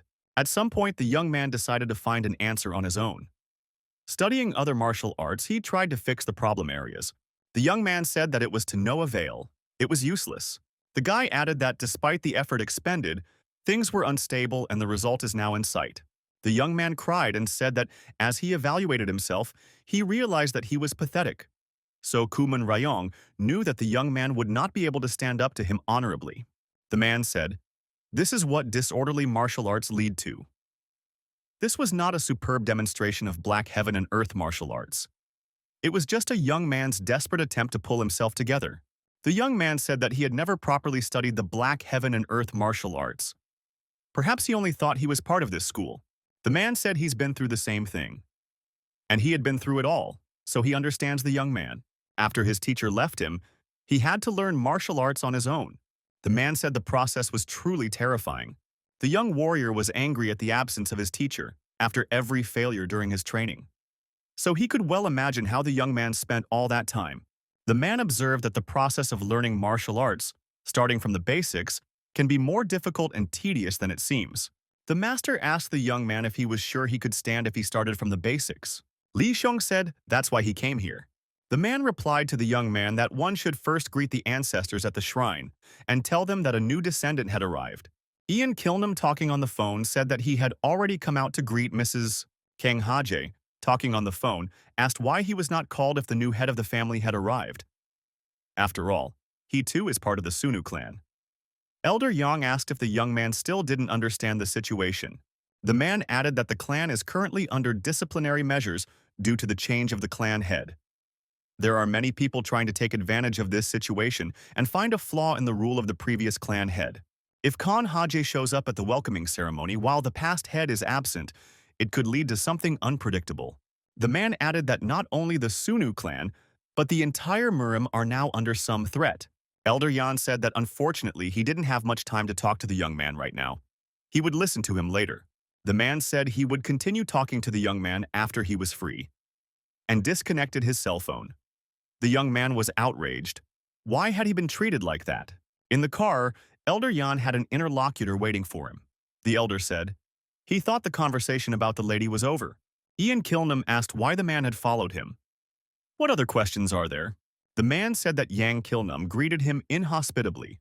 Why is he treating his longtime battle comrade this way? Yang Kilnam replied, if this is a dream, he wants to wake up as soon as possible. The man said that even if it was a dream, he would like to have a friendly conversation. Kang Haji decided that Elder Yang didn't respect many people. The young man didn't like that Elder Yan hung up the phone in the middle of the conversation and interrupted him. Kang Haji thought perhaps he should be grateful to Elder Yan for answering his call at all. After all, he doesn't answer the other people's calls. The young man was still offended. Whatever emergency the elder had, one could just answer an ordinary phone call. The young man thought maybe he was tormented by the fact that he was annoying to everyone.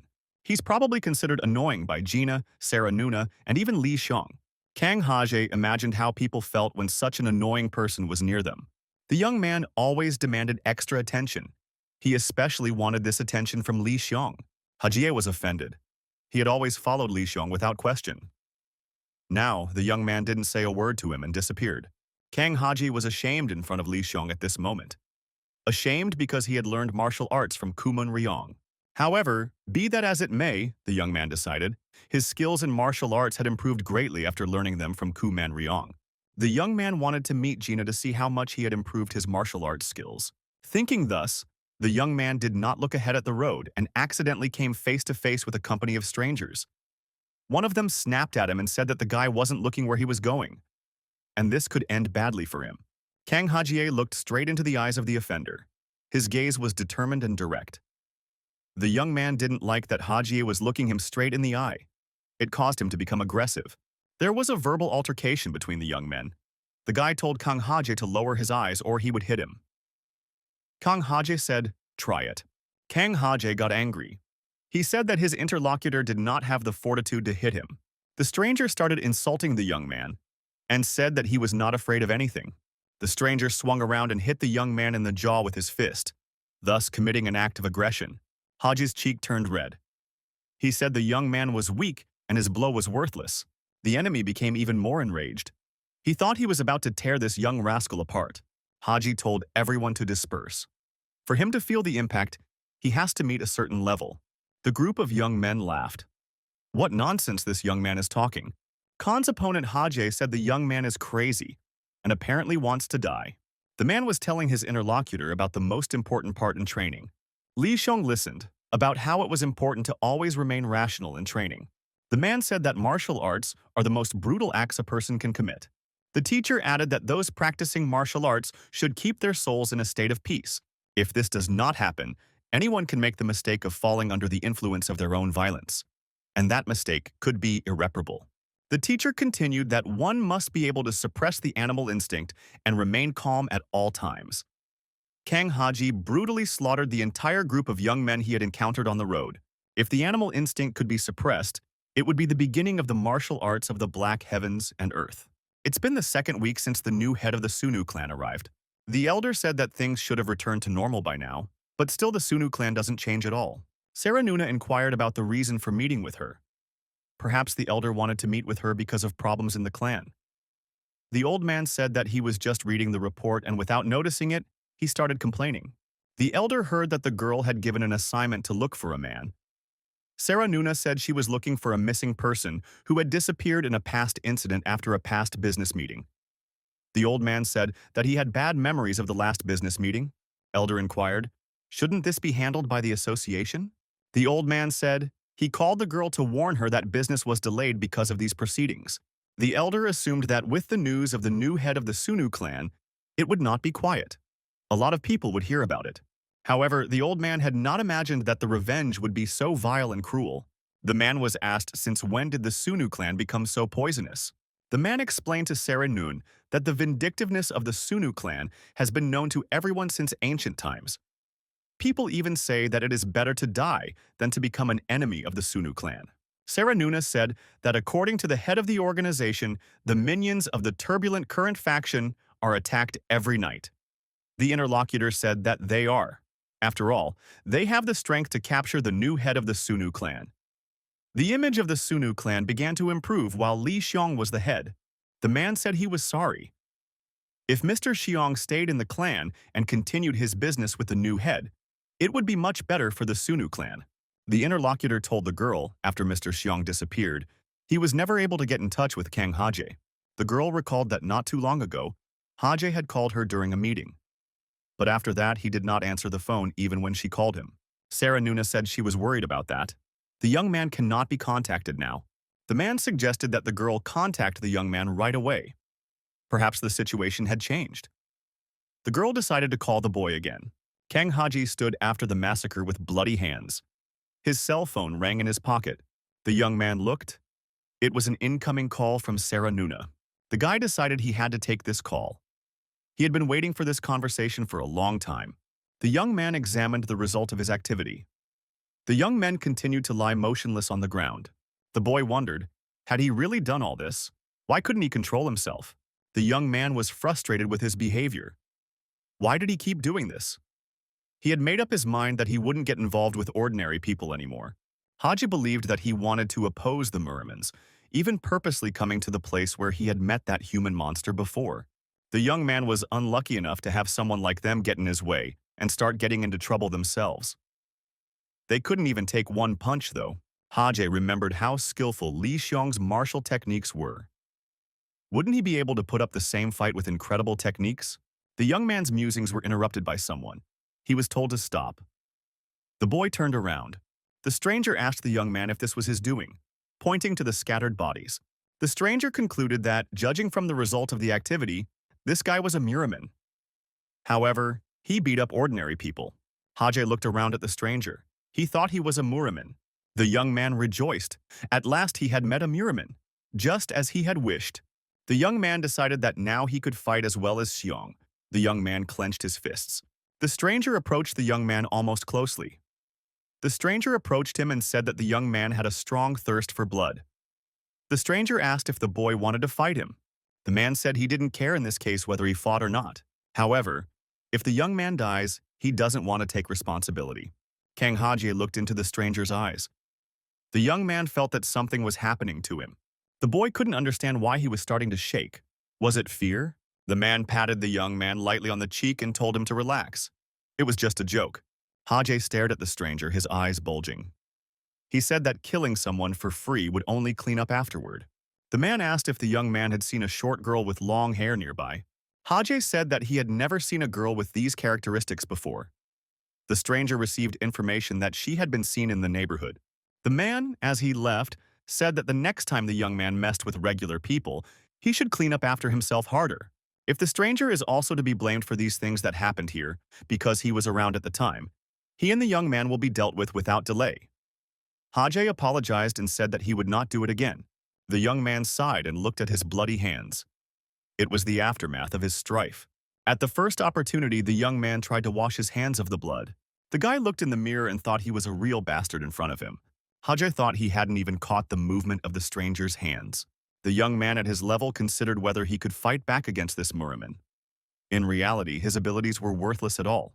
The guy thought he was really pathetic and a real loser. He didn't realize how much more he had to train. The young man walked through the evening park to the bench where the girl was sitting. The young man was very surprised. Heiji stepped closer and asked what a young girl was doing here at a time like this.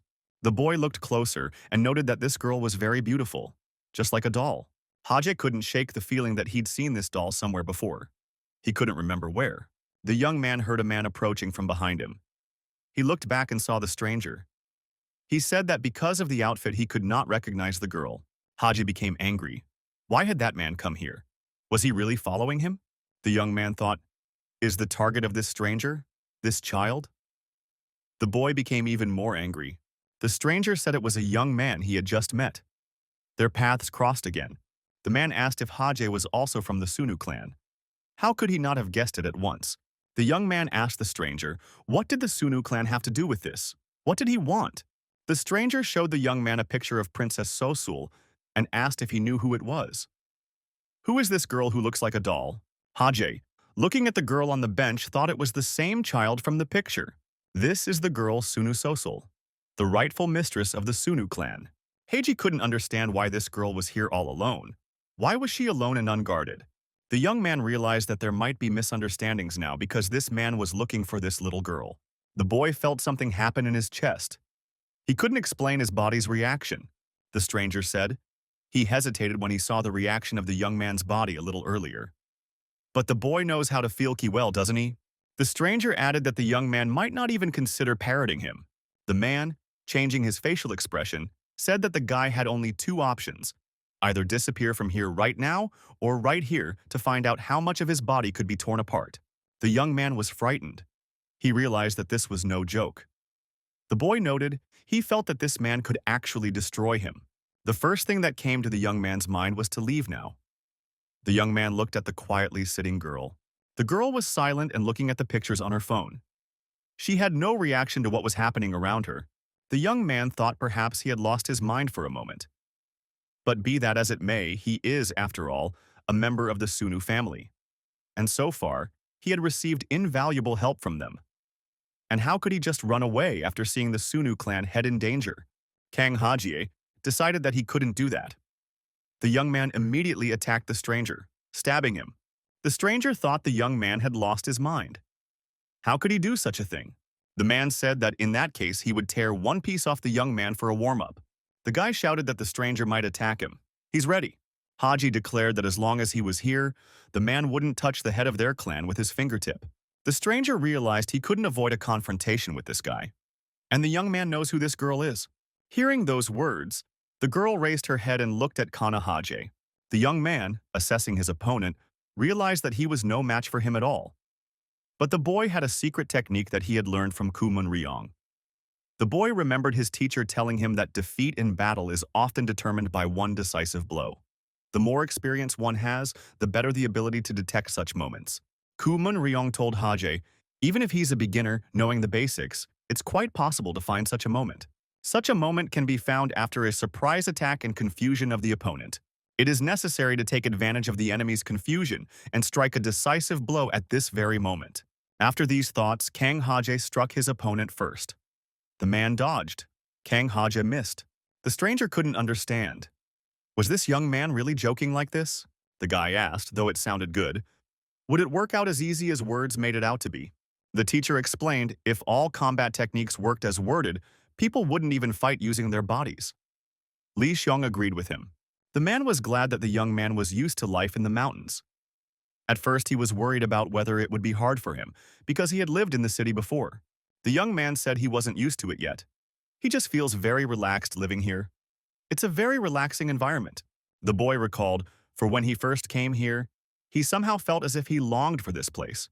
Li Xiong said that as time passes, he feels like this feeling is only getting stronger. Maybe that's why it's getting easier for him to train. The young man continued earlier. The more he practiced, the more he felt as if someone was following him. But since he had come here, that feeling had disappeared. Lately, every time during spiritual training, the young man feels as if he is in a new world. The teacher said that this is actually great. Such training should bring maximum results. Most martial techniques consider flow and naturalness as the most important fundamentals. The desire to do something through force leads to mistakes. There are sure to be problems somewhere in the process. The master said, for this reason more than anything else, he wants the young man's soul to be constantly at rest while he is here. That's exactly what the wizard's gate he'd struggled so hard to find would be able to do for him. The young man thanked the master for these warm words. The man said for the young man to call him Sebekbu. This more accurately characterizes their relationship. Li Xiong said that he understood everything and would correct all his mistakes from now on. Li Xiong said that he would go to the Soul Recovery Hall and spend some time there. The man thought that this young man might be a good one. He is a very thinking and diligent student. The man noted that it had been about 2 weeks since this young man had come here. The more the man spent time with this young man, the clearer his memories of his time with his master became. Was he really that happy now? The man followed the young man into the soul recovery room. The boy was busy doing business. The teacher remembered the young man telling him as if he was in a new world during training, apparently, but he still didn't realize anything. The boy hadn't yet realized how clean he had become in this short time. The doll girl and the stranger looked down at Haje. The guy was lying on his back, nose bleeding. When asked who he was, the girl said she didn't know him. In the huge library, someone caught the young people's attention. It was a red-haired girl in a yellow hoodie. She was looking at a magazine. The young man thought, "Who is she?" Her appearance was very striking. Could she be some kind of idol? Someone called out to Mistress Ginny. The girl was alert. The stranger standing with her back to Gina told her not to act like they knew each other. They were being watched. The watchers are standing 3 and 8 hours away from them. The girl said they should meet on the 3rd floor of the parking garage, when Gina can get away from the surveillance. The girl also discreetly left. Gina was left alone.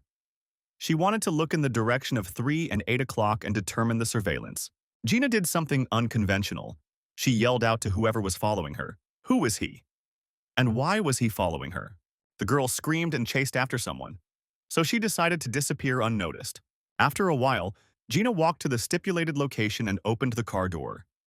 She said she hadn't brought her tail behind her. Sarah Nuna was in the car and complimented the genie on her resourcefulness and invited her to sit down. Gina said she was relieved to be off her tail, but she was tense about the fact that she was under surveillance. Sarah Nuna asked if the girl knew that she was under surveillance. The girl said she knew and knew she was even bugged. Sarah Nuna wondered why Gina had chosen to cross paths in such a strange place. The young lady explained because in a crowded place, one can always hide in the crowd, going unnoticed. Sarah Nuna said that didn't make sense in this case, because it was almost impossible to go unnoticed with the appearance that Gina had at the moment. Sarah Nuna added that if she were a bystander, she would definitely approach the girl to shoot a number, thinking that she is an idol. Sarah Nuna told the girl to be more vigilant about herself from now on. She doesn't want the new Sunnu head to mess with Ms. Ginny for no good reason. Gina said that no one but her interlocutor could answer the questions. Ever since Mrs. Sossel returned, the whole family has been on edge. They first attacked the turbulent current faction as revenge. Recently, there have been many skirmishes between factions. For this reason, the elders have been very concerned lately and are constantly negotiating amongst themselves. Even the undoubted Sunnu clan cannot withstand the exhaustive forces of confrontation for several months. Mrs. Sossel is surrounded by suspicious individuals and doesn't even think to listen to what the elders tell her. It could go so far as to make them turn against the Federation. Gina said no matter how important revenge is, the boundaries must be strictly delineated. Sarah Nuna objected. They are not acting in this way just for revenge. This person's goal, to gain an advantage in the Federation negotiations. To be more precise, that is the hidden goal of the Grey Cardinal. Gina said she had also heard that there was a Grey Cardinal behind Ms. Sucker's back. But even if that was true, there was no way the Murim representatives would enter into negotiations with a faction that was their open enemy. Sarah Nuna added that there is no way the Federation will negotiate with the Grey Cardinal. However, the government's position is different. The government is not interested in the internal affairs of the Murim. The government is concerned that prolonged unrest in the Sunnu clan could harm the general public. The government may persuade the Federation to negotiate with the Sunnu clan by entering into a mutual non-aggression pact. Gina said that it doesn't make sense to her. In her opinion, the government should advise the Federation to deal with the Sunnu clan. The Federation should be the entity that signed the mutual non-aggression pact between the government and the Murim. So if the Federation wanted to discuss the issue directly with the Sunnu clan, it would be tantamount to abandoning the mutual non-aggression pact and allowing the government to interfere in Murim affairs. Sarah Nuna finished. Eventually, the Sunnu clan will be called to the negotiating table. The clan will ask about the Grey Cardinal's intentions. Gina asked if the reason why Ms. Sossel was behaving like this was because of the orders of the Grey Cardinal. Sarah Nuna replied that otherwise she saw no point in such provocations without any benefit. After all these dialogues, Gina became sad and remembered Li Xiong. This was the main reason why she wanted to get to the truth. Had the young man foreseen such a situation, and was that not the reason he had left the Sunnu clan? Sarah Nuna replied that it was possible. Gina realized why the young man had been out of place the entire time he had been in the Sunnu clan. The girl thought she was being very foolish while she was socializing with the young man. Gina remembered hearing something like that from Siuna, but she didn't know that was the case. Sarah Nuna said that her situation was exactly the same. She pretended to know the situation better than anyone else, but she couldn't lighten the load on Li Xiong's shoulders. The girls sat in silence for a while. Then Gina said that this was all too much. How could she be without news of a young man for so long? Gina thought that the days are flying by little by little. It's getting colder outside. She doesn't even know if the young man is okay now. All this time, Li Qiong was fine, and he vigorously practiced and learned the basics of martial arts among other things. After another practice session, the teacher said that the young man lost his balance while moving the Yonghuantou. The trainer remembered that the fundamental thing in executing movements is to keep the center of gravity. If it is in a wobbly position, the fighter will fall under the opponent's control. Li Xiong wanted to try again. The guy tried to repeat the exercise and keep his center of gravity under control and stay in a stable position. The teacher stopped the young man again. He was repeating the same mistake. The coach told the young man to pay immediate attention to his feet. The boy looked at his feet, and everyone saw that they were bloody. The teacher called him a rascal and said that was the whole problem. The man said it's not normal. If you have wounds on your legs, you can't exercise. You can't get the results you want. The trainer once again lectured. No matter how minor the injury, he should report it immediately and try to fix it. The teacher reminded him that in the past, when the young man had hidden his injuries, it had led to more serious consequences. If the boy didn't understand that, there was no point in training further. The boy apologized. The teacher said that if it happened again, they would stop practicing. The man noticed that even now the young man didn't want to listen to him. The young man changed and said he felt funny for some reason. The young man's face turned red with embarrassment. The boy explained, despite the teacher's formidable appearance, his actions sometimes resembled those of a fussy old lady. The coach got angry and pulled the bandage down hard on the young man's leg. The leg crunched. The boy screamed in pain.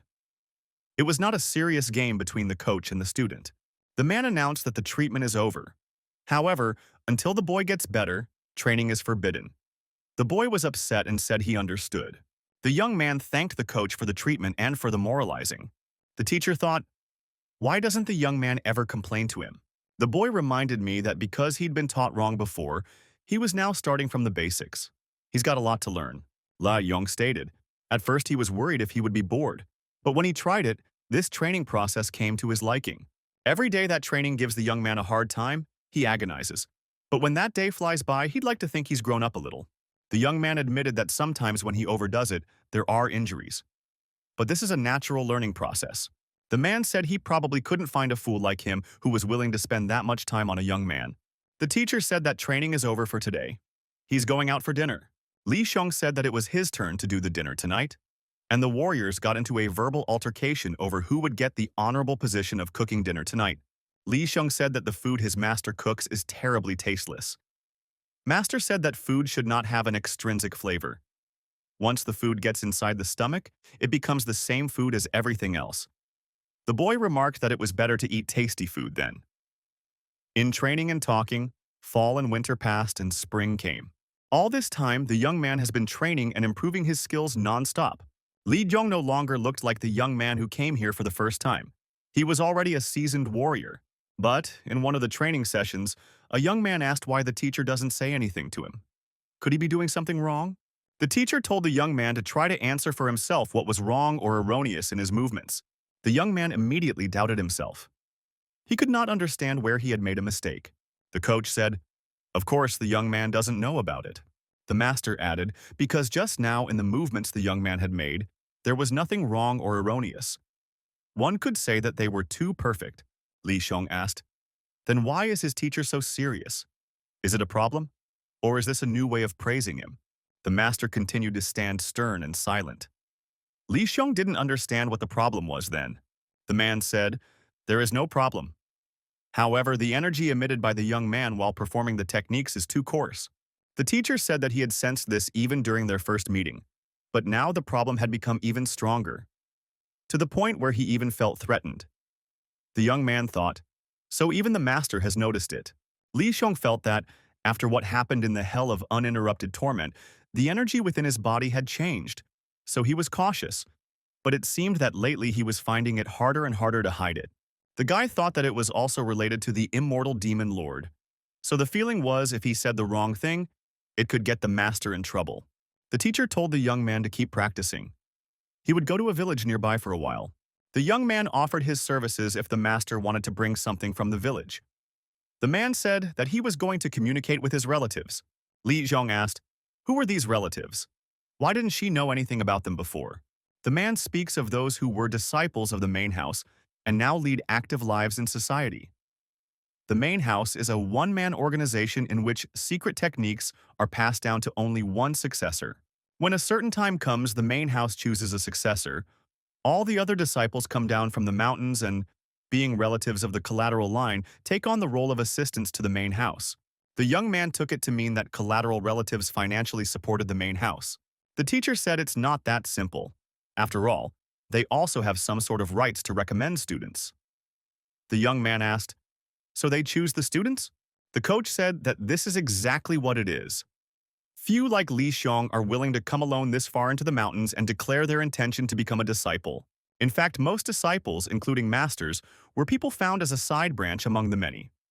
Li Xiong realized that he was special. The man said, "Usually in a situation like this, it was necessary to get permission from the side branch members. If you don't, there might be certain problems later on."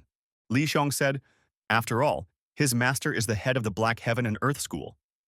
Why, even with that, there might be a problem."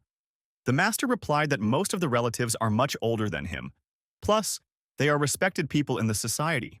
The man stated that she had also had problems during the process of choosing a successor. Therefore, if they found out about it, they might even want to expel him from the clan. The young man said his teacher should have contacted them from the beginning. Why only now? The teacher said that in that case the Murim would know the whereabouts of the young man. Would that be to the young man's advantage? The teacher suggested that this place was probably the young man's only hiding place. The teacher said that he was going to arrange with the relatives not to visit the place for some time, and to avoid sudden visits from family members.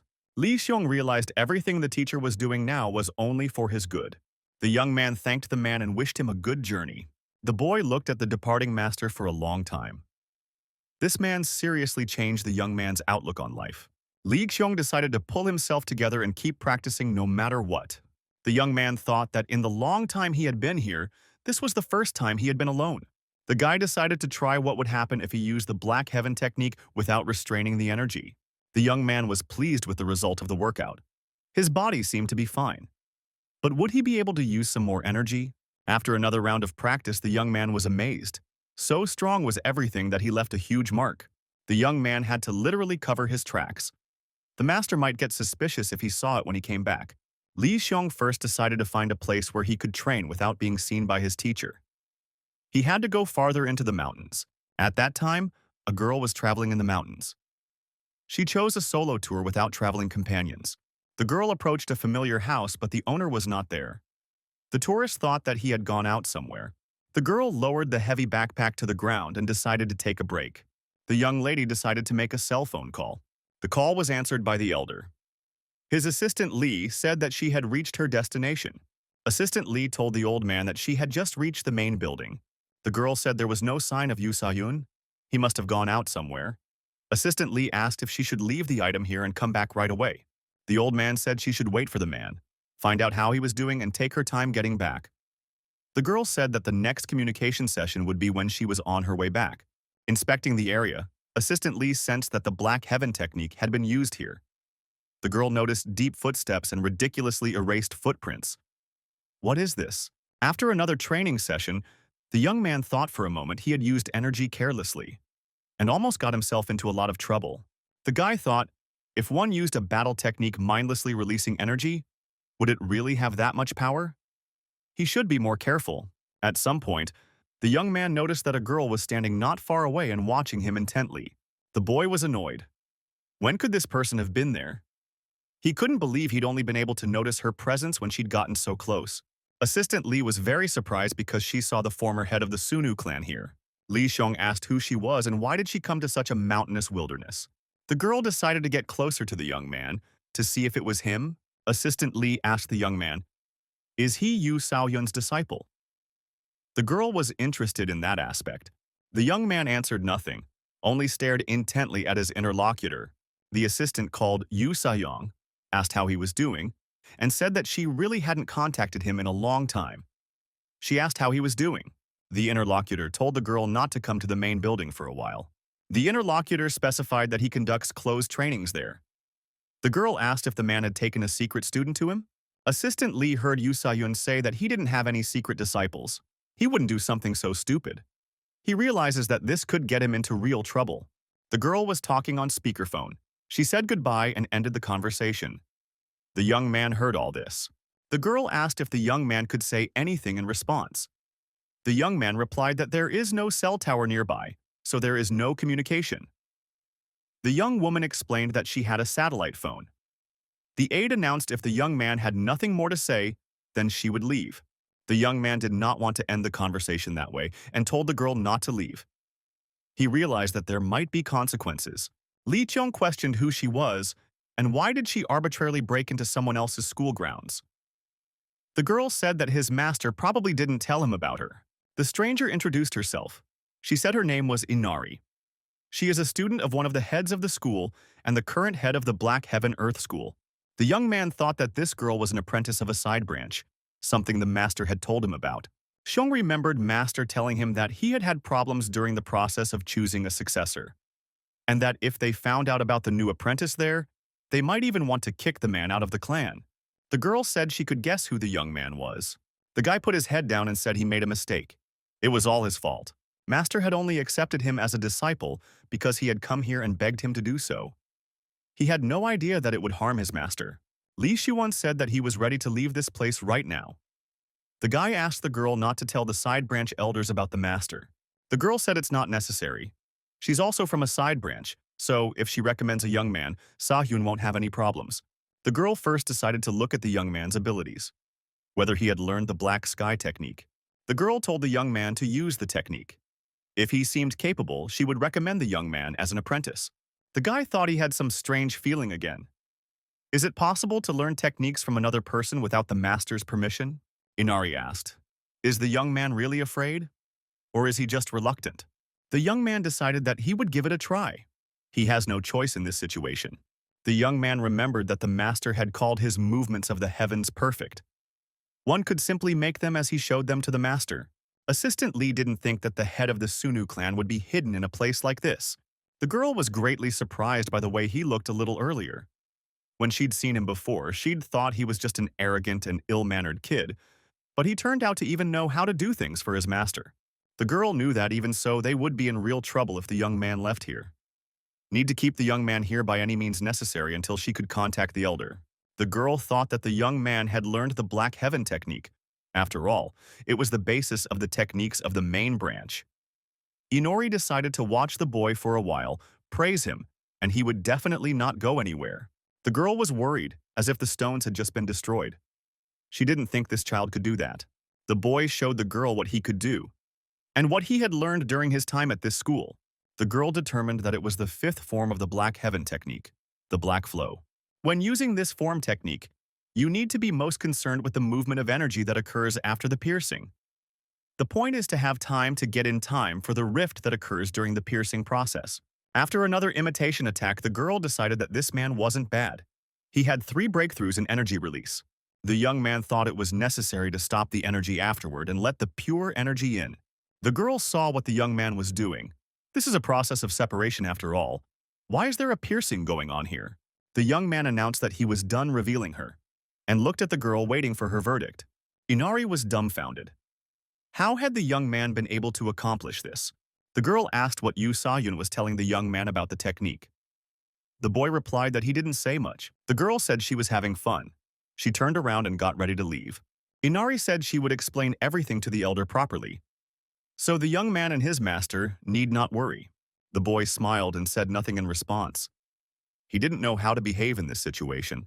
The girl was leaving, and the young man looked at her. The boy couldn't let go of one thought. Somehow he felt like he'd made some terrible mistake. An SUV was hiding between the trees in the forest. From afar, it was unnoticeable. Inori took off her hat and wig and placed it on the car seat. The girl put on her usual glasses and breathed a sigh of relief. Assistant Lee had almost forgotten the purpose of nearly ruining everything by talking to this young man. She thought to herself, what was Yu Sa-yun thinking when she was teaching even such a basic technique to a young man in such a ridiculous manner? The elder on the phone asked if Assistant Lee had come down to the valley from the mountains after meeting this man. The girl said she had one question before the report. Assistant Lee explained, "This is about the Black Heaven technique. Is it correct to use this technique without the separation process?" The girl explained that when she learned the technique, she was told many times about the importance of maintaining the separation process well. The old man listened and couldn't believe his ears. The girl wondered why Yoo Sa-hyun was ignoring such an important base. The old man said that it surprised him. Did this man really rise to such a level? The girl was surprised. What level is the elder talking about? After all, he's using a technique without division.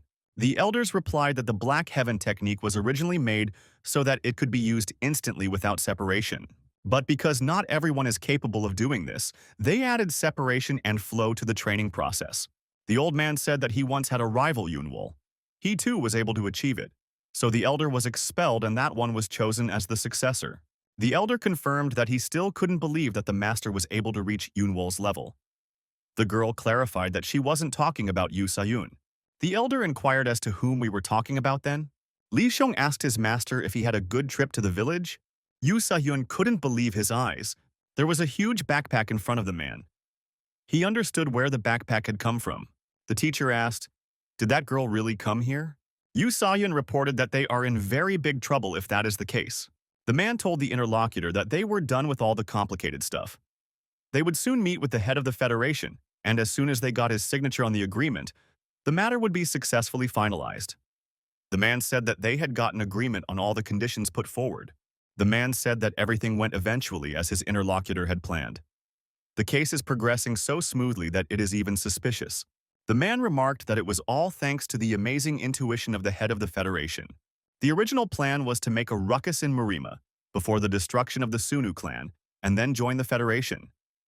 But the old man came to them long before that and begged them. He said he'd do anything to keep the government out of it. Because of this, they were able to add even the most unthinkable conditions to the agreement. Although the head of the Federation is a rather harsh, willful man, the man said that the head of the Federation, on the contrary, seemed to him the obsequious and cowardly Muriman of all he had seen. Elder added that they have already arrived at the meeting place, and he would look forward to hearing the good news. The man asked his interlocutor what was wrong. Why does he walk around with that face all day? The man added that he found it very strange. The aide said that the head of the Federation looked like an underbelly snake. He had the impression that the old man had gotten to this place through various machinations. He feels that someone like the elder acts too predictably. The man said it's not worth getting worked up over nothing. In these negotiations, the ball is in their court. But if something the old man is up to behind their backs, they use the Sunnu clan.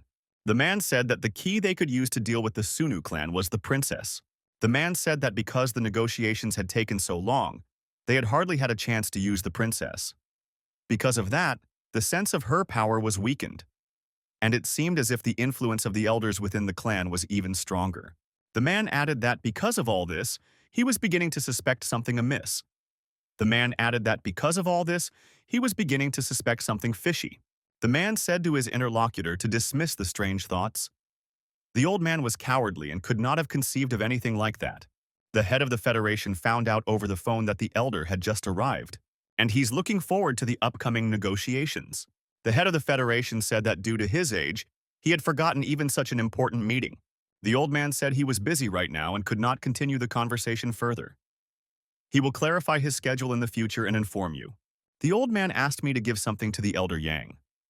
He was grateful that he had agreed to a cooperation agreement with the head of the Federation.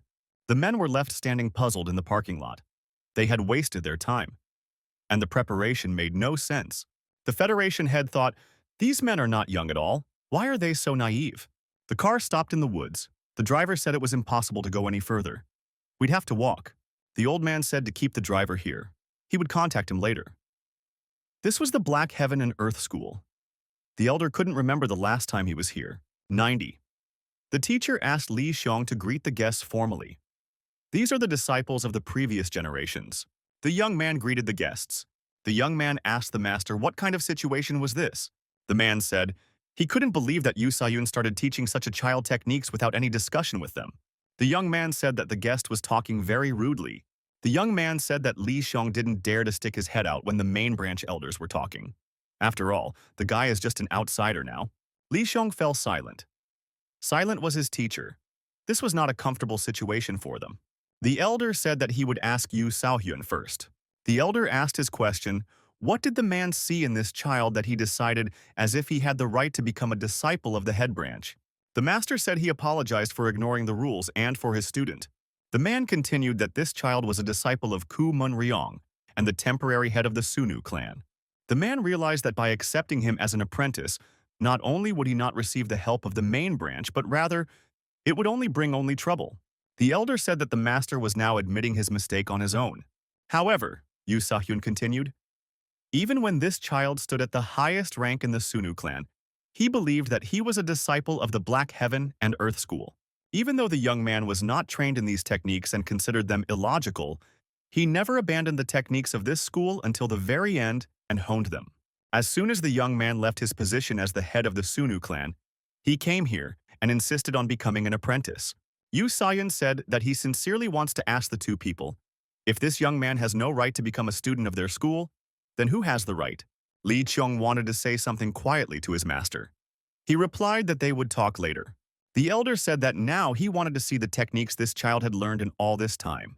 The elder decided to walk through the forest to his destination. He had not been here for quite some time. The old man thought it would take him a lot longer to get here than he thought. It was probably because he hadn't been here for a long time. The elder tried to concentrate the energy in the centers of vision, and to focus his gaze on those who might be in this building. The old man looked closer and saw that there was someone there.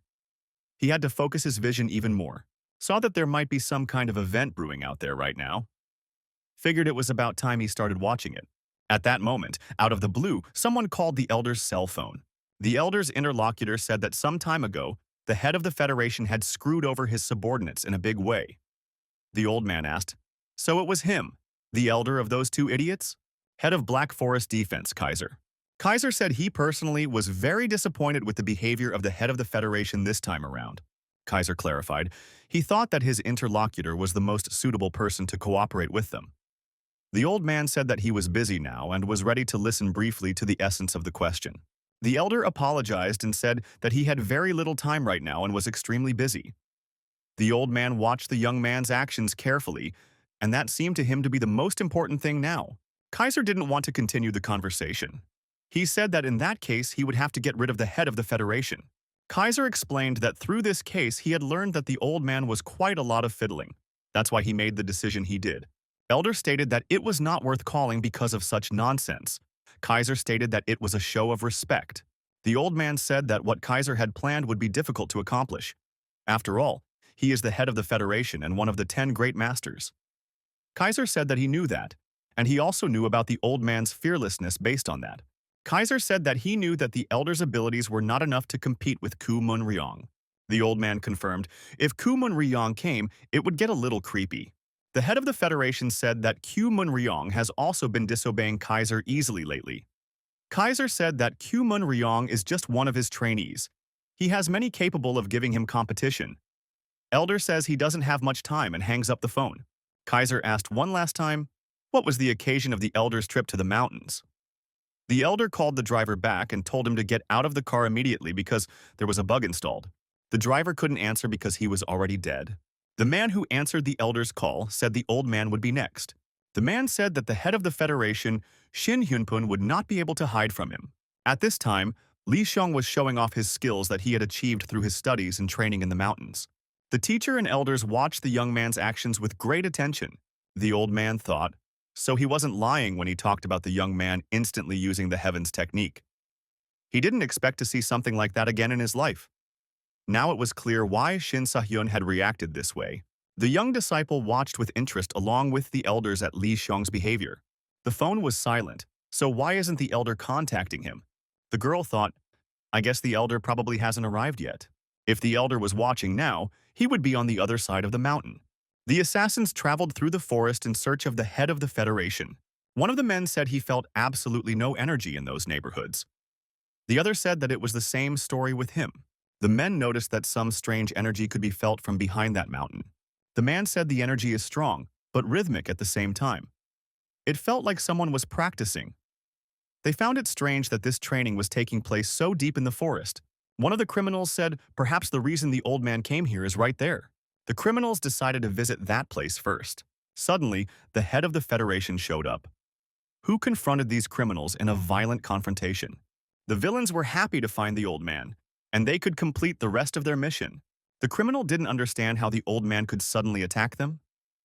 How had he been able to completely conceal his presence? The old man was very skillful in confronting the two brigands. He was very fierce and swift. The head of the Federation realized that he was alone. He had no one else to count on. The elder used his skills and inner energy to confront these criminals with dignity. Despite the age difference, the old man was not inferior to the criminal. He blocked his opponent's blows and successfully executed his attacks. At one point, the old man delivered a crushing blow to the criminal using his internal energy. The elder was confident. His fighting techniques could take on opponents much stronger than this. Suddenly, one of the criminals armed with a sword appeared behind the old man. The old man said that, apparently, there was no easy way to deal with them. The man asked, "The hidden dragon? Who is that?" His interlocutor said that these were people the elder had nurtured in secret from everyone. The man continued, "All this time, there were many rumors, but they were carefully concealed. Judging from the fact that he had summoned even those, it seemed that the elder was very angry about something. But even so, because the head of the Federation, he's one of the 10 great masters, he can't be dealt with so easily." The man explained, if the opponent wasn't of master level, he wouldn't be able to exchange even a couple blows with that old man.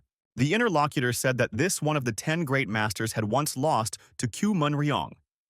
The man wondered, are those people who call themselves hidden dragons really at the level of Ku Munryong? The head of the Federation continued to confront the two hidden dragons. These warriors were trained in a special way, taking Kumu Ryong as their model. The young man stopped.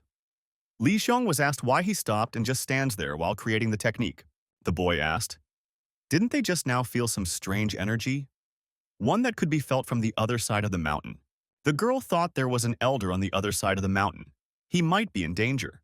One of the elders said that the young man was not serious. That mountain is a long way away. How can you feel the energy coming from there? Even if a bomb goes off at that distance, they won't know about it. The girl said that she now had something to explain to the respected elders. The girl said that this child was pointing in the direction from which her elder intended to keep watch. The men asked if she had contacted Seon.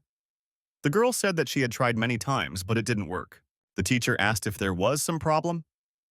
The man was troubled. One of the elders asked the young man if he could still feel the energy behind that mountain.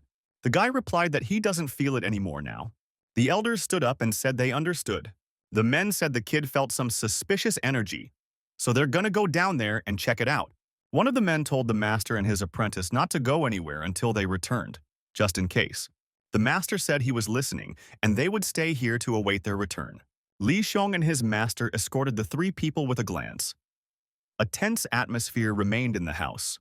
Li Xiong asked the master if they should definitely not go there. The teacher said that the young man shouldn't worry about it too much. After all, these masters are much more powerful than him or the young man.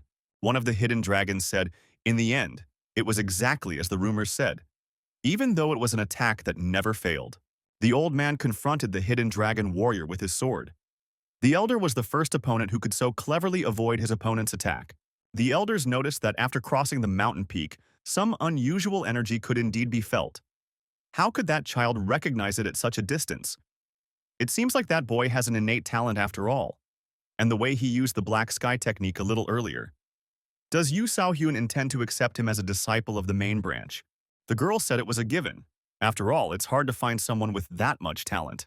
One of the masters said that this young man could be a time bomb for the entire Murim. If it becomes known in the Murim that he has joined their main branch. The girl found herself an unwilling witness to the conversation between these two great masters. The girl interrupted the men and said that now was not the time for such conversations. Now they have a more important task. They must track down the elder and find the source of the strange energy. The girl noticed that for some time now, the sensed energy on the other side continued to increase little by little. Could it be related to the elder? One of the masters said that the girl was worrying about all sorts of nonsense. She shouldn't worry so much about Dai Sayun. She should worry about the people who might deal with him. The girl said if someone challenged him, maybe it wasn't necessarily out of stupidity. Perhaps the elder was now in an unforeseen and very dangerous situation. The Federation head was surprised. His opponent was moving faster and faster. The old man noticed that the boys' attacks were becoming more and more precise little by little. That made him uneasy. The elder thought that if this continued, it would be harder for him to confront these criminals. The old man effectively continued the fight, but his opponents didn't feel tired. They were building up their power little by little. The elder thought that the fight had gone on long enough and it was time to end it. At some point, another hidden dragon warrior appeared. It was a girl. In her hands was a huge weapon. Her eyes were glittering madly. The elder thought that there were now 3 opponents against him.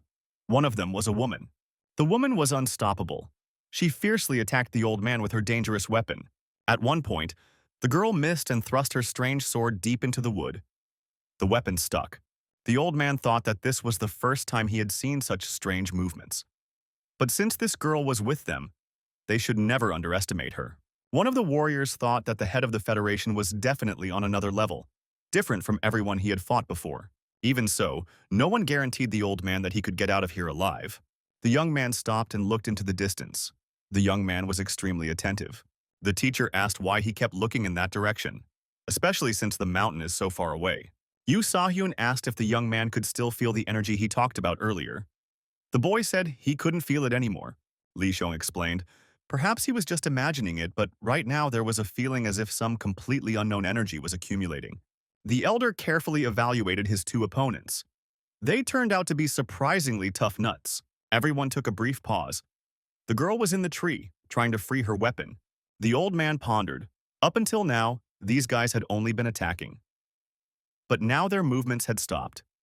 Perhaps they were waiting for someone else. Then the elder would have more problems. The old man understood, although they were nowhere near Kumunryong, but judging from their abilities, these guys were also at the pinnacle of skill. And this girl most likely has the same ability. She's not to be underestimated. The old man realized that it was not easy for him to handle even these 3 fighters. But if there were more of them, it would be more difficult. The elder had no choice. He realized that there was nothing he could do, so he decided to maximize his abilities and use all his inner energy to accomplish the task at hand. Even though it would be hard, he had to get rid of these enemies first. The elder heard the master's greeting Dae Sayun. Help had arrived. The 3 great masters were now already facing the 3 hidden dragon warriors. One of the masters shouted, "Who are they? How dare they raise their hand against this elder?" Dae Sayun shouted for the masters to leave quickly and protect the main buildings. The masters said that the elder was now under attack. Could there be anything more important right now? The girls met in hand-to-hand combat. Inari dodged her opponent's sword attack. She thought it was strange that such an attack could work. The girls evaluated each other. Their confrontation did not reveal a clear winner. The fight continued. The girl wondered what kind of movement her opponent had. How could she handle such a heavy and angular sword with her physique? Who is she anyway, and where did she come from? The elder said they were assassins sent by the Kaiser to destroy him. The girl realized that if they were sent by Kaiser, then they were from the protection of the Black Forest. Strick says his driver's already dead. We need to hurry and get help from the Murim Federation. We also need to get back to the main buildings and evacuate the remaining people there. The elder has ordered that he be obeyed. He is certain that these people are dangerous. Therefore, you should not be too curious. Masters asked if maybe in that case they should come back. The next moment the old man said, "Better let them stay." The men were surprised. Why does the old man change his mind? Elder said he looked at the issue from a different angle and changed his mind. Another man appeared not far from the elder. He didn't look like a warrior. This guy had a strange weapon. It looked like a spear. Another opponent appeared. A long-haired man in a dark suit. Another opponent was also discovered not far from the cliff. The old man realized that he would need helpers now. The young man feels the energy moving again. It feels like chaos inside. Streams of energy collide with each other. The young man decided that he would not ask the teacher about it. Surely he was worried enough, even though he kept silent. The young man looked up at the mountainside. He wondered what was going on beyond that slope. Li Chong decided to address the question to his teacher. The teacher turned around. He was indeed pensive. He didn't feel like having a conversation right now. Yu Sa-hyun told Li Xiong to keep circulating energy until the masters returned. The young man said, "I think someone is approaching them." The guest thought he had found the suspicious energy source Morel and Will had told him about. The unknown man walked closer and read what the sign said, "School of Black Heaven and Earth." The guest thought, That's what it is. So the old man went deep into the woods because of the school. That's very interesting. A visitor to the School of Black Heaven and Earth asked Kaiser on the phone, "What should he do?" Kaiser replied, "You have to make him regret what he has done." The Kaiser said we need to find the secret books. Help is on its way. Kaiser reminded to remember and get rid of all witnesses. The unknown man said he didn't need to wait for help. Judging by the energy, there are only 2 inside. He can handle that many by himself just fine. The unidentified man was asked who he was. Yu Sayan said this is private property. No outsiders are allowed to enter. The unknown man thought that the hosts were extremely impatient individuals if they came out here to meet him. Guests said he was grateful to them for coming out themselves and making it easy for him. The visitor said he had a request. He needs the secret books and asked them to bring them to him. Master said for Li Xiong to stand still and do nothing. This visitor, a suspicious person. The unknown man, taking off his hat, said if they didn't want it, then he'd have to look for it himself. The visitor came closer and abruptly attempted to deliver a fist punch to Yu Sayun's jaw. The master dodged the blow. The attacker said he would start with the one who looked the strongest, and he decided to hit the teacher first. The villain pulled out a cold weapon and threatened Yu Sayun with it. Yu Sahyong was evading the enemy's blows and constantly moving around. At one point, the master delivered a powerful blow to the attacker using his internal energy. The blow was of such force that the villain rolled down the steps. The guest broke the bushes and landed on the ground. Yu Sahyun once again said that he was on private property. Li Xiong inquired, "He didn't die, did he?" The young man said, "Maybe you shouldn't have hit that man so hard." Yu Sahyun was very serious. He was watching the villain. Li Xiong asked, "Why did the master have such a face?" The villain came out of the bushes and said that his opponent had impressive power. If it weren't for his armor, there would be nothing left of his bones. The man under the cloak did indeed have armor. The unknown man asked the master how his fist was. "He must be covered in needles by now." The young man was frightened. "What do needles have to do with it?" Yu Sa-hyun asked his opponent, "Is he wielding poisons?" In response, the villain laughed and said it was too late. The man had already hit his poison armor, which was covered in a layer of deadly needles. The poison would spread through the body. The pain would only get worse, and then he would die. The teacher's fist was indeed covered with needles. Li Chung shouted, "Who was he? Why did he do this to his teacher?" The teacher told the young man not to interfere. The villain threw off his cloak and shouted that he would finish the master before he could die from the poison, and rushed towards Sao Hyun, holding his knives in his hands. The young man wanted to rush into action to resist the villain. The teacher grabbed him by the scruff of the neck and told him to stand still. He would take care of himself. Yu Sa-hyun threw the young man back, once again reminding him not to interfere, and rushed towards the culprit. The teacher shouted, "Did the young man really think he would let this rascal overpower him?" The master skillfully dodged his opponent's knives and counterstrikes. Yu Sa-hyun felt confident in his territory. The opponent was not a weakling. The villain thought his opponent was only making things worse for himself by constantly dodging. The villain could feel the teacher's breathing gradually becoming more rapid. Soon the poison would spread throughout his body. Li Chong also noticed that his teacher was starting to feel unwell. The boy saw his teacher successfully evade his opponent's blows. Yu Sao-hyun thought that this type was the meanest and lowest of all his opponents. There's no way he can be allowed to see Li Xiong. The guy has very little experience in real combat. There's a good chance he'll lose. The teacher was still successfully dodging this type's blows. Yu Sa-hyun decided that he should decide everything in single combat himself without the young man's help. The teacher's health had deteriorated considerably. It was obvious from his face that the poison was taking its toll. The villain asked, "Is your strength leaving you already?" The enemy said it was expected. His knives are also coated with poison. The teacher could only hit the face. The opponent managed to dodge these blows. The villain realized that Yu Sa-hyun was making his final push. Anything he does is already useless. The villain knew that his opponent only had to aim at his face, as his entire body was covered in armor. The villain, in turn, could aim at any part of the body. One wound was enough, because the knives have been dispatched. At one point, Yu Sa-hyun landed a crushing blow on the armor in his opponent's abdominal area. It was such a powerful blow that it pierced through the enemy's armor. The villain flew backwards and his mouth bled. The villain had not expected such a move from his opponent. Now he understood what the teacher was trying to accomplish. The mercenary thought his opponent was dodging because the armor couldn't hit. Yu Sa-hyun decided to repeat that punch one more time. The master performed a devastating stormwind strike. In his performance, it was a deadly technique. The villain took off with a crash, tumbling down the steps. After that series of blows, he got a good kicking. Yu Sa-yun told him to fail in other people's territory. The teacher's mouth was bleeding. His eyes became cloudy. Li Xiong asked, "How is his teacher feeling?" The teacher said that the young man need not worry. He would not be affected by this opponent's pathetic tricks.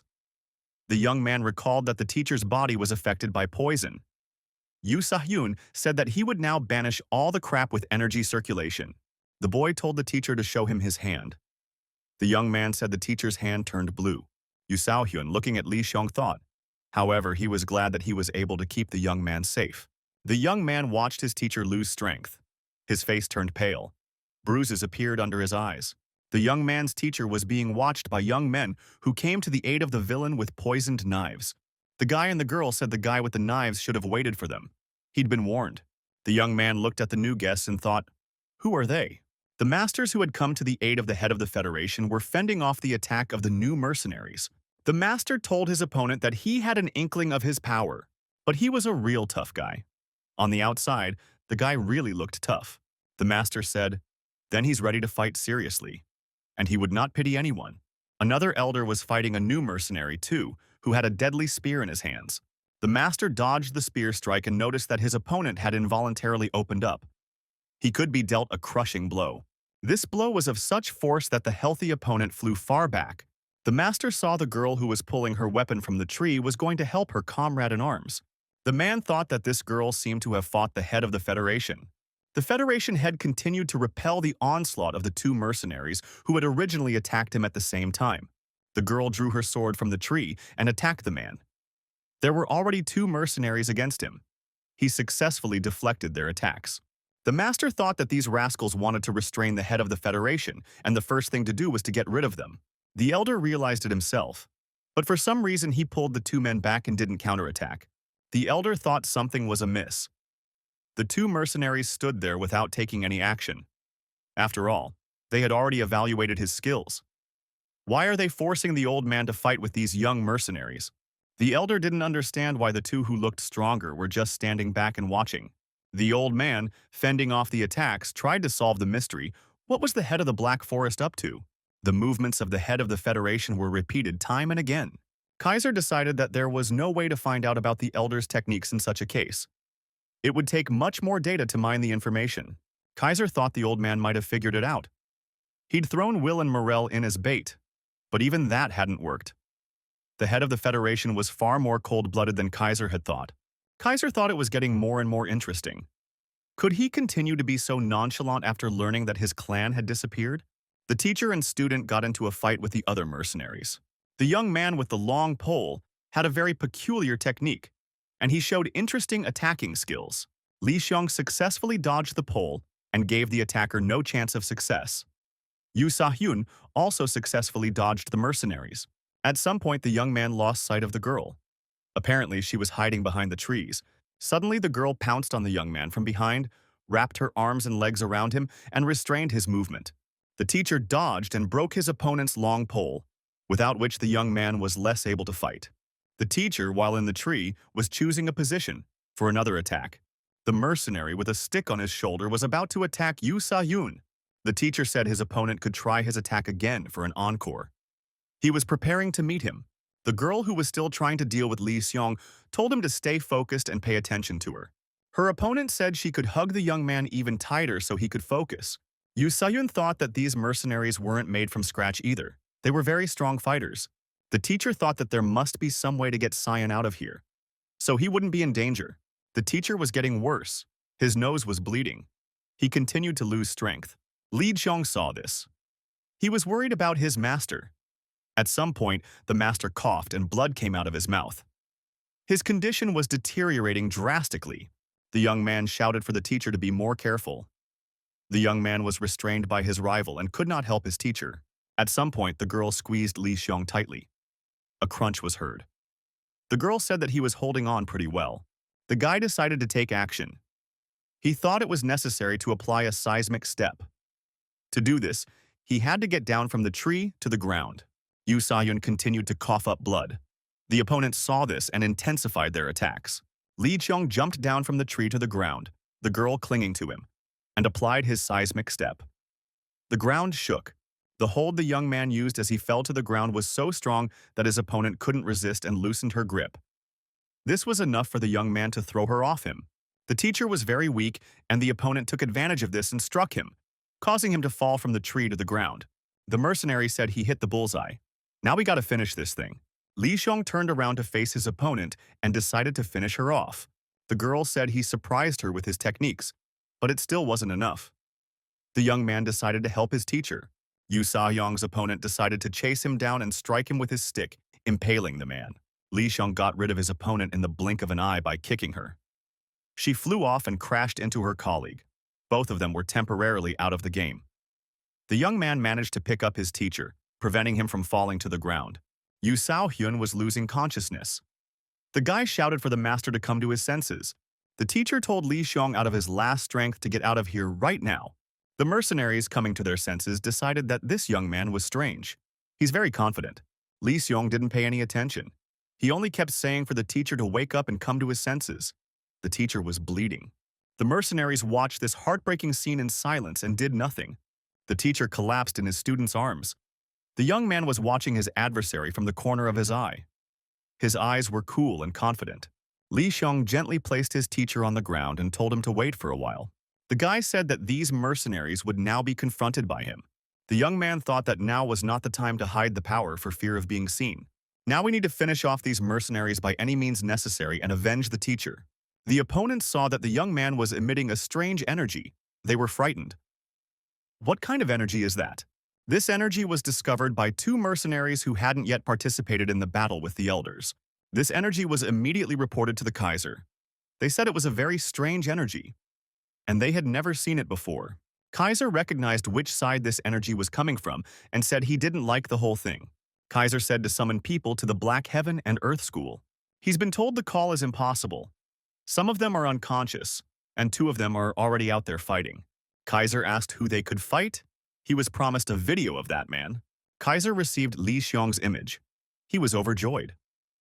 He didn't know that such an important person would be hidden in such a place. The head of the Federation turned his attention to the two mercenaries who had not participated in the battle. The mercenaries acted as if they had no interest in what was going on around them. The old man decided that the two would probably be joining the attack on him. The old man decided that if that was the case, he would no longer fight them anymore as it was. The mercenaries thought that this old man was clearly uncovering his true strength, and that was not good for them. It seemed to the attackers that the elder's movement was getting heavier. Therefore, it was decided that he was tired. But the energy he had now put aside all doubts about his power. What the old man saw amazed him. Where did these guys go? The two mercenaries turned around and decided to leave more battle. The old man didn't like the direction they had chosen. That direction was toward the martial arts school. The old man turned to the two masters who were taking a breather with their opponents at this time. The elder told them he was leaving everything to them. He had to go somewhere for a while. The men were afraid what would they do when the elder left. But the elder did not listen to them anymore. The head of the Federation immediately headed towards the martial arts school. He had a bad suspicion. When the elder left, the masters decided that they might as well not hide and start fighting at full strength. The men said that the number of attackers did not matter much to them now. The warriors spread out and divided up the opponents they would do battle with. The mercenaries have decided that they can handle these two opponents in no time, and they must not ignore them. Yu Sa-hyun's opponent was surprised how this young man was able to damage his weapon in no time. He broke the chain without much strain. The mercenary was surprised by the young man's speed and power. He was also frightened by the energy Li Xiong radiated. The girl pounced on her opponent again, wrapped her arms around him and tried to restrain his movements like last time. Li Xiong, knowing that he wouldn't restrain his strength now, decided to deal with the girl more roughly. The guy jumped high up above the steps and threw the girl right back down onto the stone steps with great force from the height. The girl had fallen on the steps and was badly hurt. She was covered in blood, and it was hard for her to stay on her feet. The young man, after dealing with one opponent, rushed towards the other mercenary. The powerful energy still accompanied him. The opponent jumped high, swung his stick, and was about to strike Li Xiong. The young man ducked, picked a good position, and was about to counter-strike his opponent. With a dodgy fall, Li Xiong staggered his opponent with his foot. His opponent parried the blow, thinking that this young man lacked the experience of real fights. The young man thought that his opponent kept using only large swings, so he attacked him just in case. The young man decided that he would now try to neutralize this rival. The opponents decided, even before the young man was in the rack, they would strike him simultaneously from front and back. Li Xiong had foreseen this. When the opponents decided to strike at the same time, the young man masterfully dodged and the mercenaries struck each other. Without expecting it, the slain martial artists collapsed on the steps. Li Xiong stood beside them, calmly looking at the result of his activity. The young man was relieved. He provoked his opponents to strike together when they saw a gap in his defense. And it worked. Li Xiong immediately rushed over to his master. He asked how the master was feeling. The teacher asked what about the enemies. The disciple said that the enemies were defeated. He used the Black Heaven technique he learned from his teacher. Li Xiong said that his teacher should hurry up and get rid of the poison using the energy movement technique. Yu Hyun quietly said that the young man was worthy of praise. The master said that he too had now become a worthy disciple of the Black Heaven and Earth School. The young man said that the master should not speak now. He should save his strength.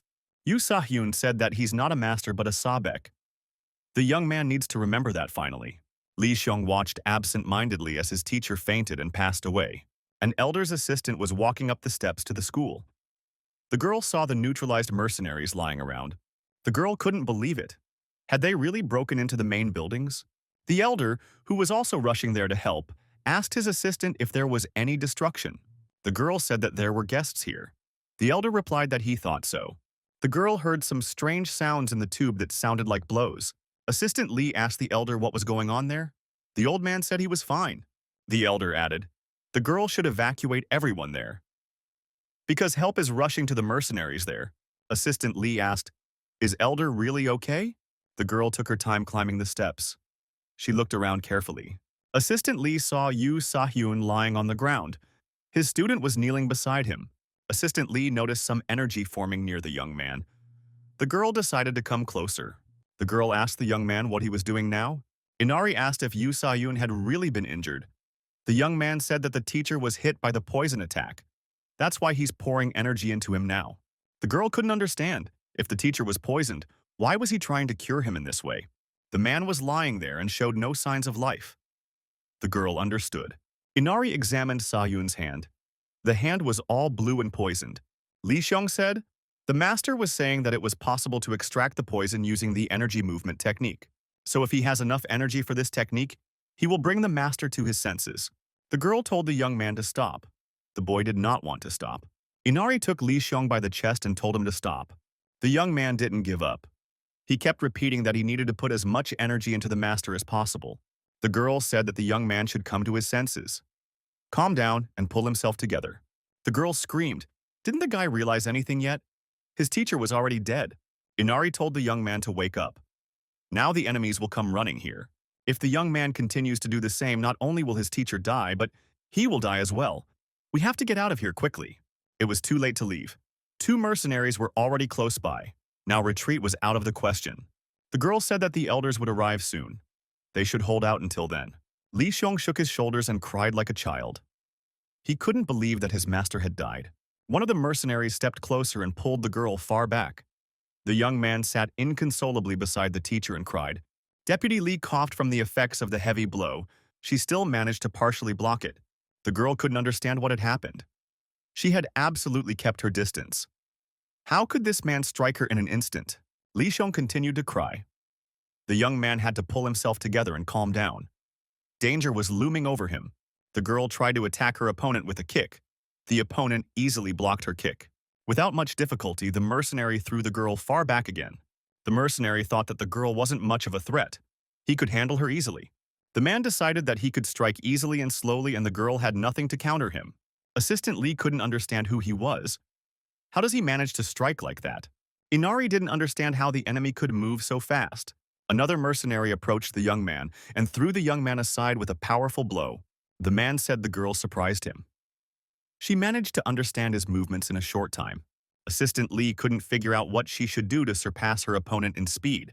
One of the mercenaries standing beside the defeated Li Xiong called the elder and said that he had gotten rid of the target. He confirmed that that child was lying near his feet. He would send a confirmation soon.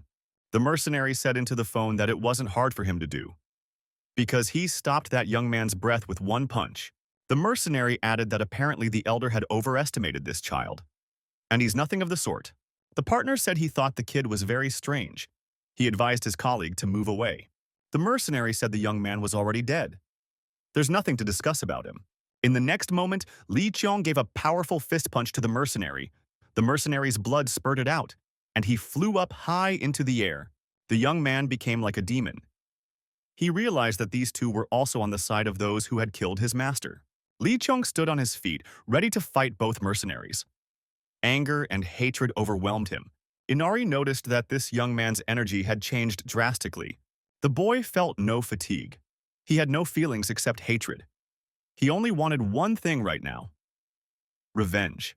The mercenary, who had gotten a good kick out of the young man, said that it really did send shivers down his spine. So the elder's assessment was not exaggerated. The man decided that he would confront the young man according to this assessment.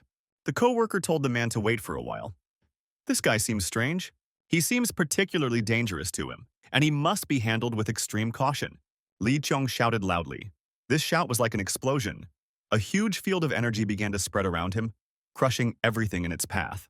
The girl ducked her head and covered her ears so she wouldn't hear the scream. The mercenaries were surprised and wary. The head of the Federation successfully repelled the attack of the attackers. There was nothing they could do against the old man. The old man thought that his opponents had become more reckless. He was sure something had happened. A black panther strolled across the room. It was a dangerous predator. Kaiser, stroking the wildcat on the head, said it was incredible luck. The man was glad they had the chance to get their hands on such precious material. Kaiser said to relay information to the base that they were changing the target.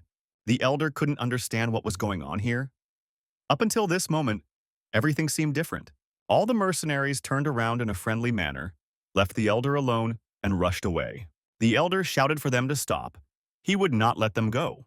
Everyone heard someone shouting, "Yu Sa-hyun." The master asked if anyone had heard the sound now. Was it by any chance the aftermath of the phoenix crying? Had that child reached the boundary of the black source? Then there's a chance to see what the true boundary of the black source is now. My colleague said it's not the time for that kind of talk. We need to get to the main building as soon as possible. If the head of the Federation heard Phoenix's cries, he too would come to the main building now. The man said he hopes nothing serious happened near the main building. Lee's assistant and the mercenaries watched the young man closely. The young man stood in the crater formed after his scream. The mercenaries couldn't understand what had happened. They had never seen anything like this before. The men pulled themselves together and said that it was more important now to fulfill the elder's orders and to deal with this young man. The amount of energy in him was off the charts. Lee Cheong punched one opponent in the chest with his fist. He flew off and hit the stone wall. The opponent picked himself up and decided to run away from the young man. He said he couldn't catch up with him. While the young man pursued the retreating man, the other mercenary climbed a tree. From there, he watched the young man. The man decided to go back and deal with the girl. Inari stood near the crater, ready to take the fight. The girl was shaking with fear. That's impossible. There was no way this child could spew out such energy. This was the boundary of the black source. The girl heard the elder ask what happened to Assistant Lee. The elder came closer and said there was no face on the girl. Where could she have hurt herself? The girl said she was fine. But that kid? He spewed a lot of energy. The elder said he saw the boy on his way here. The head of the Federation asked, "What happened? Why did Lee Cheong get so agitated?" The elder looked at Assistant Lee and waited for her to answer his questions. The old man looked around and saw Yu Sao-hyun lying on the ground. The girl explained that the teacher had died. The old man rushed to the man and began to check his pulse. The girl said when she arrived, the man could no longer be helped.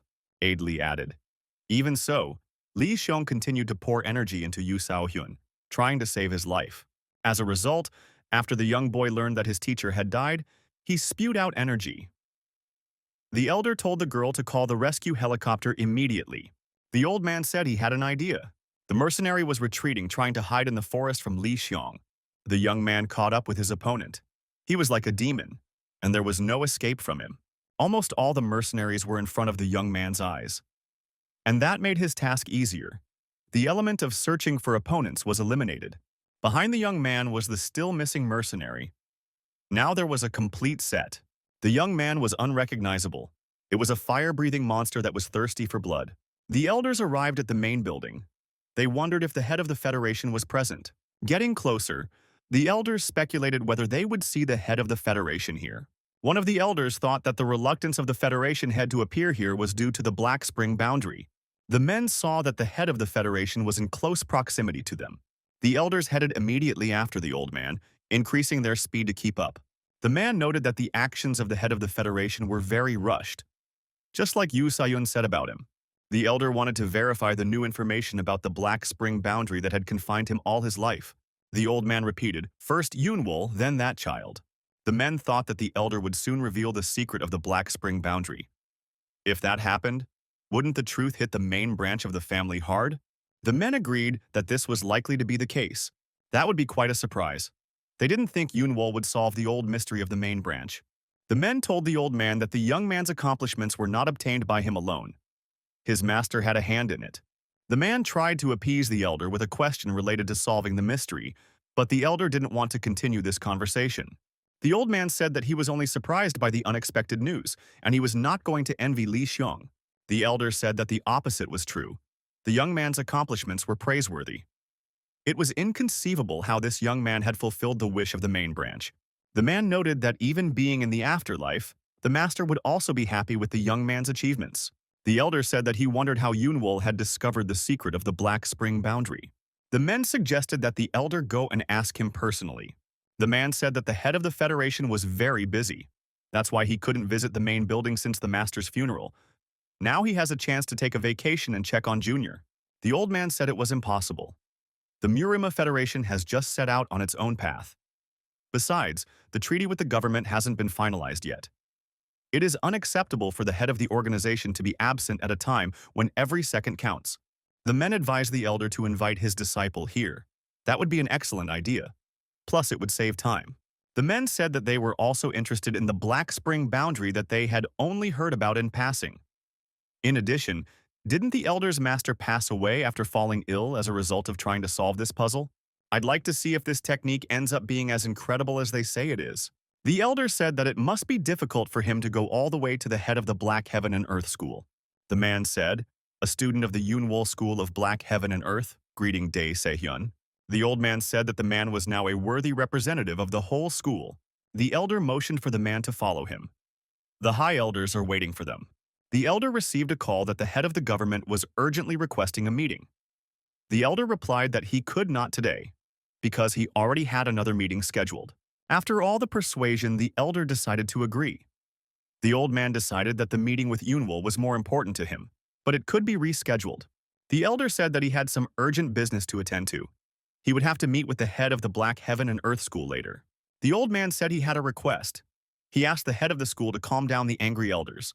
The head of the school said he understood the elder and would try to fulfill his request. The elder was the city, and the fact that there was a chance to show off their clan's techniques to the elders representing the Murim. Since joining the clan, he had never once imagined that he wouldn't be able to succeed him. For this reason, after the master's health deteriorated, he began to secretly study the boundary of the Black Spring, leading him to this outcome. At that time, he was sure that he would fulfill the master's cherished wish and be recorded in history as the head of the school who destroyed the curse imposed on him. But that place and the words ended up being passed on to the younger one. At some point, something serious happened. All the supreme elders were killed by the head of the Black Heaven and Earth School. Dae Se-hyun couldn't believe that such a thing had happened. It was a sad event. Unval didn't know how to explain it. He was out of his mind. The elder thought he would not survive this. The grief was great. Junior cried and repented. But there was no going back. The elder put his hand on the younger man's head. His heart ached and was broken. He was very sorry. The man knew that this younger man was more diligent and kind than anyone else. The border of the Black Spring was too dangerous for someone like him to get close to it. His eyes were clouded with envy, and he did not even think of giving the young man advice. He knew better than anyone what the young man was like. The elders figured it was all because of that damn tech, the Black Spring frontier. The elder vowed to be sure to get rid of this curse placed on their school. After that, Yunwol became silent about what the secret of the Black Heaven and Earth technique related to the Black Spring boundary technique was. Now no one in this world knows her except that young man. He was afraid he was going to be killed anyway. The elder recalled all of this as he moved towards the Black Spring. The old man couldn't still understand why he had made such a choice. Probably the choice he made was also the curse of the Black Spring boundary. The mercenaries had no chance to deal with Li Xiong. He was very fast, so the mercenaries decided to retreat further. The head of the Federation stopped in the distance and watched as the young man overpowered his opponents. The old man thought that this was the only person left besides Ku Munryong who could be the key to the Black Spring boundary. The old man decided to watch carefully. After all, he must surely fulfill the promise he had made. One of the mercenaries was wounded. His leg was injured. The other mercenary was having a hard time too. He had to dodge all the time. Li Xiong's monster struck all opponents. It was impossible to hide from him. None of the mercenaries were able to get close to Li Xiong. The young man used his internal energy to smash even trees. Guy never let you hide from him. Caught up with his opponents in any part of the forest. The fate of the mercenaries was sealed. None of them could be saved. The mercenaries couldn't understand where the young man got those moves from. And what was his school? The young man could paralyze his opponent's body, and the latter was unable to move. No matter how many times the enemy tried, they were unable to advance. The man wanted to save his comrade, but he was not in time to do so. Blood rushed from the mercenary's neck. He was stunned. The man bowed his head and lost consciousness. He was bleeding all over. The warrior did not respond to the calls of his companions. He was completely out of commission. It must be freezing, thought his colleague. The man said he panicked during the fight with this child. The man asked his coworker what he was looking at, so surprised. The interlocutor replied, "A horse that cannot run is excluded from battle." This is what the elder always told them. If a colleague has seen the possible outcome of this fight, then he should pull himself together and not let it happen to him. The man decided that they must deal with Li Xiong. Otherwise, they would all be so alive. One of the mercenaries decided to tie the young man's legs together for starters. The warrior decided that this chance should not be missed under any circumstances. The young man did not give any opportunity to get close to him. He constantly attacked and forced his opponent to retreat. The mercenaries couldn't understand how this guy could be okay after a direct hit with a fist that would knock even a bear off its feet. At one point, one of the mercenaries came up behind him and grabbed the young man by the throat. He tried to block the young man's movements. The other mercenaries, seeing this, decided that maybe this was their chance. The man wondered what was happening to the young man. Instead of lashing out, he suddenly calmed down. The young man uttered, "Grandfather, Elder Chan." The boy stood still. The mercenaries surrounded him, coming closer and closer. The guy said that's where they all ended up.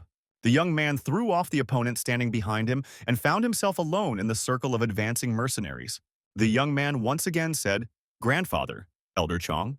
The guy couldn't figure out where he was now, or what he was doing now. The young man gave a command, pulling himself together.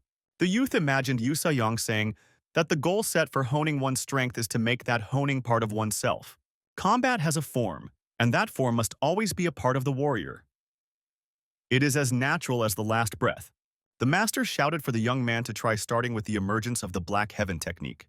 The first form of the Black Heaven technique is emergence. The young man is practicing this technique intensively. The master is satisfied with the result. The young man put it into practice in this case. And all the mercenaries were defeated in an instant and scattered in different directions. One of the survivors stood wounded and could not understand who this young man was. How could he become a wielder of such power? How is it even possible to parry, in this way, attacks coming from all 5 sides? The young man is pleased with the result, and he wants to brag about it to the master. The young man sees that his master has died. The young man is in tears. The surviving mercenaries can't understand why the young man remained standing in that pose. Had he suddenly lost consciousness after that response to the attacks? The young man turned into a monster again. He was very frightening. He roared that he would destroy all of the master's enemies.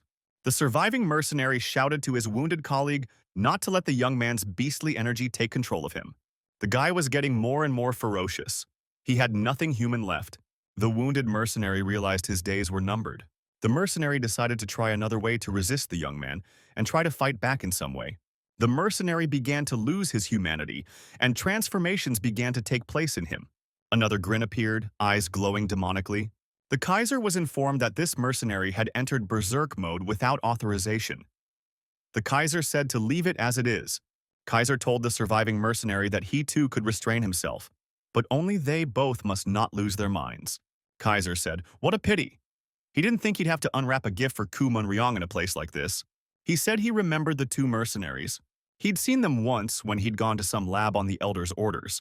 Ku Munryong said they were both very strong. Julia asked, "They're not the same as Ku Munryong, are they?"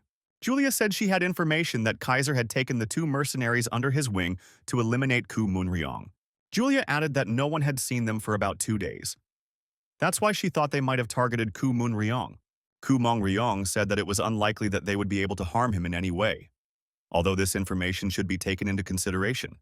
After a moment's thought, the man said that perhaps Julia was right in this case. He could handle one, but two could cause problems. Julia interjected, "Did Ku Munryong really think these two could overpower him?" Ku Munryong said he sometimes thinks those two aren't human at all. They've been modified in the lab. Li Xiong, who had turned into a demon, fought one of these mercenaries who came from the lab. It was an inhuman battle. Humans could not strike such blows, nor could such blows be sustained. The elders, perched on a tree, watched this inhuman fight from afar. They could not believe their eyes. At some point, Li Xiong began to lose. It was unbelievable. How could he lose in such a state? Is there really anyone else that's strong besides Ku Munryong? The elder decided that this was not the time to sit idly by. He had to help the boy, or he might die. The other elders said, if the young man had been in his normal state, they would have had to intervene. But right now, the guy had used the black source boundary technique. Right now, this young man doesn't know who is friend and who is foe. There is no need for outsiders to interfere in this fight. The elder suggested finding the head of the Federation first. He would probably know what to do in such a situation.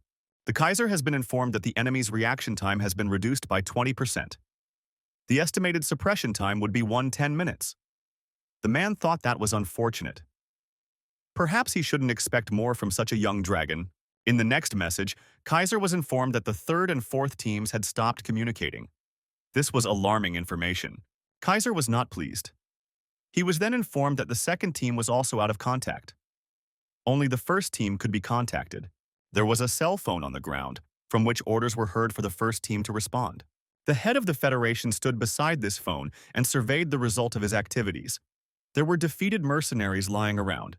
There was blood everywhere. The elder looked around once again and thought he seemed to have caught all the rats. The head of the Federation decided that in that case, he should return. The heavy energy that had been felt recently was becoming more and more powerful.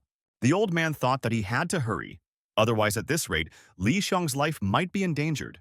What was involved in the battle was already hard to call Li Xiong. It was a fire-breathing demon, a killing machine. This demon's opponent, a product of laboratory modification, hissed that his rival was finished. The mercenary with his hand stabbed his opponent's body with the intent of pulling out to extract his heart. The other mercenary was silently observing the scene. He was completely calm. The man thought about helping his associate, but decided it wasn't necessary. Li Xiong started coughing up blood. He began to choke. The mercenary had expected him to last longer. He decided that he had most likely overestimated him. Out of his last strength, Shi Xiong grabbed the back of his opponent's head from behind. The young man squeezed his head so hard that blood spurted from it. The mercenary's partner shouted his name as hard as he could. He knew he was in a bad place. Li Xiong's opponent said that he would finish it himself, and this young man was no longer a survivor. The mercenary lifted Li Xiong above him with both hands and said that he would finally finish him off. With all his might, the opponent threw the young man far away from himself forward. The young man flew away with great speed. The young man fell to the ground. He was covered in blood. There was a large hole in his chest. The mercenary saw that his opponent was not going to give up. He was very resilient. The young man struggled to get to his feet and said something about his mentor's enemy. Suddenly, the villain's eyes rounded. He couldn't figure out what was wrong with this guy. Demon Li Xiong rose to his full height as if nothing had happened to him and said that he was about to destroy his opponent. How could this guy not die while in such a state? Another mercenary who had been standing to the side all this time jumped up to Li Xiong. He tried to finish the young man with a punch using his internal energy. Li Xiong once again pumped in pain. This was inhuman torment. There wasn't a living spot on the guy. The mercenary, using his inner potential and the abilities learned in the lab, attacked the young man without contact. The two mercenaries stood together. Each of them thought he was strong enough to deal with this unruly boy. The mercenaries decided this guy was definitely dead. There's nothing left alive in him.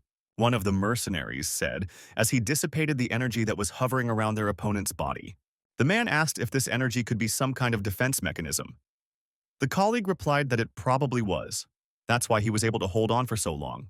Self-defense weapons are a skill that only a very small number of warriors can use. It's amazing how a guy like this was able to use such a technique. One of the mercenaries said he received the following order from his elder. Both mercenaries stood waiting for the next action. They had received new instructions. A helicopter appeared in the sky. It was a Murim Federation helicopter. The mercenary wondered why they hadn't contacted them before sending the helicopter here. A colleague said the observation team was destroyed and communication was cut off after headquarters was notified of the emergency. Now that they have been notified of the emergency, they need to move to the assembly point as instructed. The mercenaries decided that their opponent could be left where he was. He's already been dealt with. There's nothing to worry about. This guy is no longer a threat because he's dead. Lee Chong can't figure out where he is. What is this place? The boy thought that a memory unknown to him had reappeared. A man yells at a young man, "How dare he show up here?" And he thought he'd seen him in prison before. The guy hears someone asking for help. Some kid says if the young man isn't an immortal demon lord, then neither he nor anyone else can help him. The young man guessed that these are the memories of the immortal demon lord. The child says that he must become the successor of the School of Black Heaven and Earth. Li Xiong can't believe it. Schools of Black Heaven and Earth. The child continues if he fails to become a follower. In that case, Dae Sahyun will die, the child says and starts crying. Li Xiong opens his eyes and sees 3 elders above him. The head of the Federation is checking on the young man's condition. He's extremely upset. The old man thought that he had managed to get his hands on the clue of the Black Heaven and Earth boundary, but he missed it at the last moment. The man asked Sayon what he could say about the young man's condition. The old man said that the boy was dead. The elder felt that he had misjudged the situation and stayed away too long. Even Murim elders could not handle the Black Heaven and Earth boundary technique. His Black Heaven and Earth boundary technique is different from the techniques of Yunwol and Kumun Ryong. The elder knew that the boundaries of the Black Heavens and Earth, it was the last most mysterious technique for those who had mastered all martial arts. However, this guy's skills were definitely not at that level. This young man's accomplishments were truly incredible, even though his abilities were initially at a level as if he had just mastered the basics. The elder said that the reason why the young man had mastered the technique was because Kumun Ryong had taught him martial arts haphazardly. The elder had to properly understand the young man's learning process in due time. The head of the Federation was very sorry that the irreparable thing had happened to the young man. It's a big mistake. The elder recognized that the young man was wrong about a lot of things, too. The head of the Federation got a call from someone. He said he was listening attentively to the caller. The old man was alerted that a rescue helicopter had arrived and was heading towards the main building. The masters inquired who flew in this helicopter. The girl explained over the phone that he asked about the screens and all the circumstances. While the elder was on the phone, someone came up behind him and said hello. The old man put the phone down and said hello back. He turned around slowly. The elder met with the ghostly doctor. The head of the Federation said the doctor was busy as it was. He shouldn't have come here. The doctor said that pleasantries could be postponed until later. The old man was interested in something else entirely. Where is the young man now? The doctor carefully examined the young man's body. The others stood silently at a distance. Elder said that this is indeed a sad event. The doctor shouted his demand for silence. The doctor added, "He is contemplating now whether to kill or save this young man." The elder cried out, "Could the doctor really save this young man?" The head of the Federation noticed that the young man was already alive. His pulse feels great. The old man held the young man's hand and felt his heart beating. The old man couldn't believe his eyes. He had just checked the young man's condition personally. The doctor said something was bothering him, and his hunch turned out to be correct. The energy circulating in the young man's body right now simply couldn't exist in the Marima. Li Xiong opened his eyes. He found himself in a hospital bed. The young man couldn't remember anything. He asked the master where he was. What does all this mean? The young man began to regain consciousness and remember what had happened. He remembered how his teacher had been poisoned, how he was dying. Li Xiong began to agonize. After remembering what had happened, he couldn't get used to the idea that his master had died. The guy couldn't find his place. How could he let this happen? The boy cried. It was reported to the head of the Federation that the young man had woken up. Assistant Li said that the young man had woken up but was in an anxious state. The elder said that he was already busy, and this circumstance would cause more headaches. The girl stated that the elder could not refuse the young man. The old man said that this child has long been attracting all the problems of the Murim. But now the immortal demon lord's domain, which is completely forbidden territory, is also involved. The old man said that he would take custody of this young man, not only because of the Black Spring border. The elder remarked that there were still some points to consider which he could not refuse to help the young man. Normally, troublemakers like Li Xiong could be used a lot of places. The girl couldn't understand what was going on in the young man's head right now. She wanted to go to his hospital room. The girl wondered if the young man had any plan. Or was he just in a hurry? The doctor brought Inari in and said his room was here. The girl entered the chamber and was amazed. The walls were cracked and shattered. Apparently the young man was thus venting his rage. The girl asked what he was doing. If he wanted to meet her, he didn't have to do something like this. The guy told the girl to stop pretending. The young man looked her in the eye and told her that Deputy Li could have no more costume show. The girl asked, "Did he really know?" Li Xiong explained.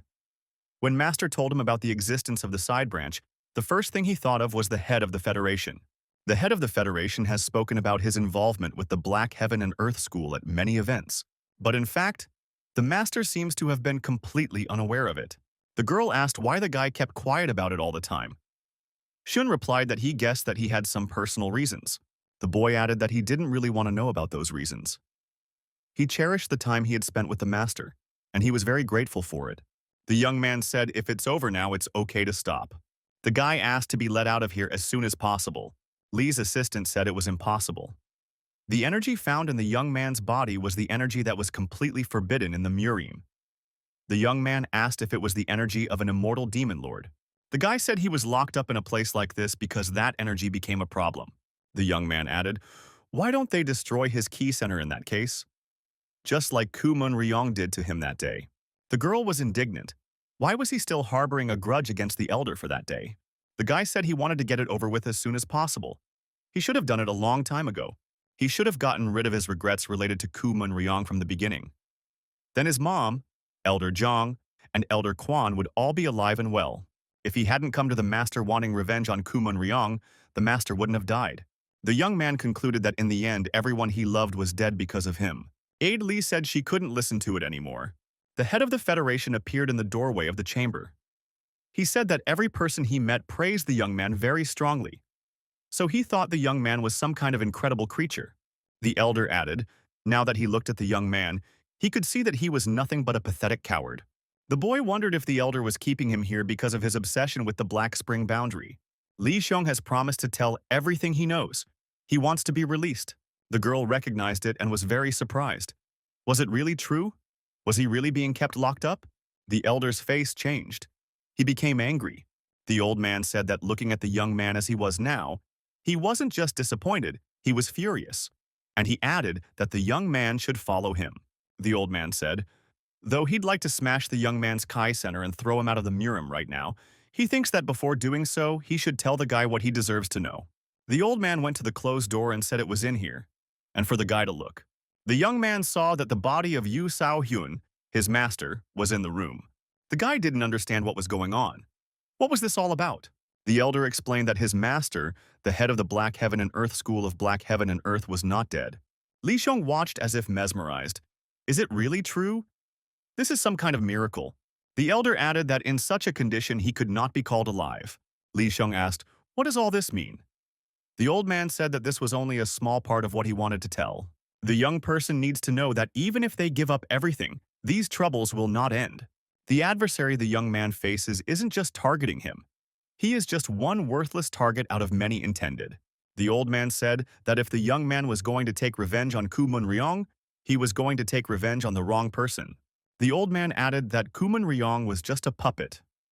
The adversary is the one who did all this to the young man's entourage and threw not only the Murim but the whole world into chaos. The old man said that the real enemy of the young man was the one who planned all this.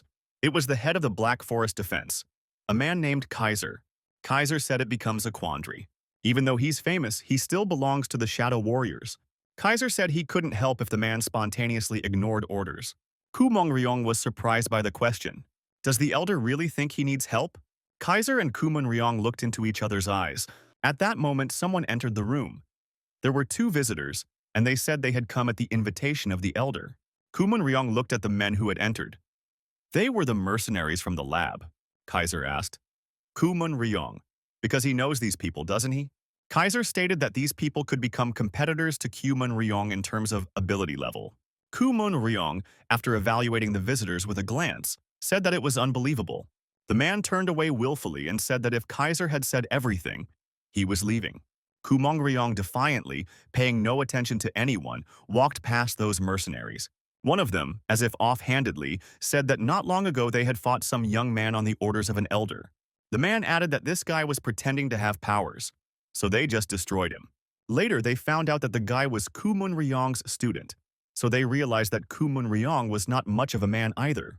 Kumun Ryong stopped and asked Kaiser a question. If the elder believes their abilities are on the same level, what is that claim based on? Kaiser said he was once subjected to a physical aptitude test. Kumong Ryong noticed that it was about that place that looked like a research lab. Kaiser confirmed and said these guys were undergoing special training based on the data they received that day. Without taking his hands out of his pockets, Kumun Ryong sent one of the mercenaries with his right foot well enough to punch through the wall. The mercenary climbing out of the dust and pile of stones coughed. Kumun Ryong said that it was indeed about competitive personalities. The man remarked that he had been like this in the distant past. It's different now. Leaving the room, Kumong Ryong finished. If anyone was interested in his current abilities, they could contact him at any time. When these capable warriors become like him now, Kumun Ryong will already be much stronger. The mercenary said if Kaiser orders it, he's ready to deal with Kumun Ryong. Kaiser said apparently it's a little early. The elder told the man to take his associate away for treatment. Kaiser didn't expect Kumun Ryong to suddenly show his claws that he had been hiding all this time.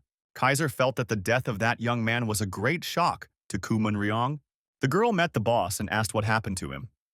He had a strange look on his face. Kumun Ren said he had a very important question for Sophia. The man stated that there was something he wanted to know about immediately. The elder asked, what exactly did his interlocutor want to know? Assistant Lee asked, why did the elder tell the young man even details that could well have been omitted? There are oodles of questions that should be asked to the young man soon, instead of talking about something like the immortal demon lord or the Black Spring boundary. The old man said that the young man was in despair over the death of his teacher, and he was finally ready to give up. The old man said that the young man was under their protection, so we should take our time. There was no point in rushing.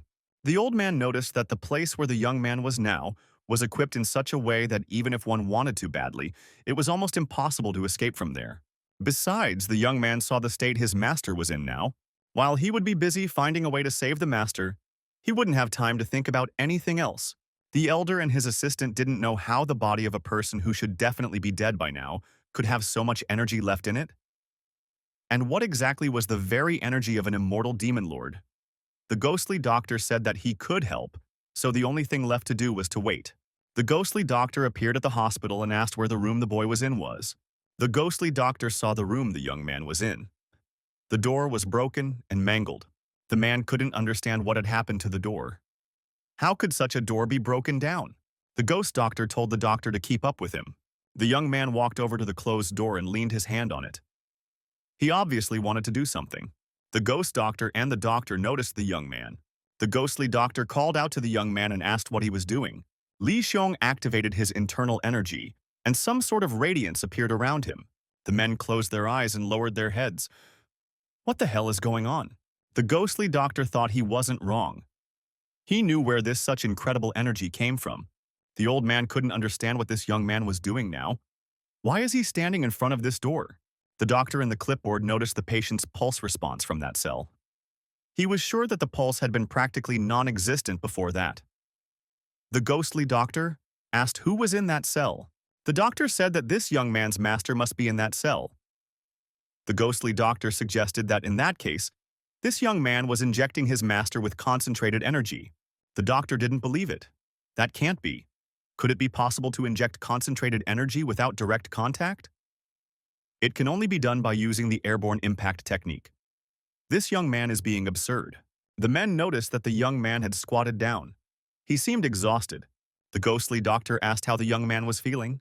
The young man recognized the ghostly doctor and said hello. The doctor said that he had to check the condition of the patient in this room immediately. The ghostly doctor told the young man that he was amazed at the way he had just transmitted concentrated energy at a distance. The old man told the young man not to show this method thoughtlessly in front of other people. It might lead to unnecessary suspicion. The doctor came out of the room and said that the patient's pulse had returned, but he was still unconscious.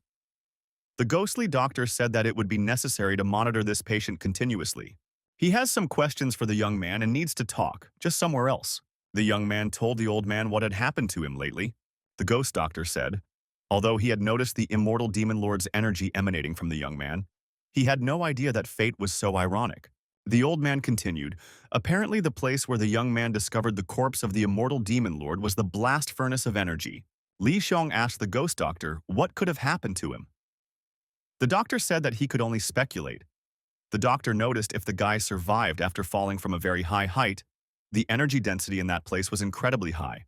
The elder continued, most likely that place had become like this because of the energy stored in the immortal demon lord's body and the energy of the earth hell of uninterrupted torment.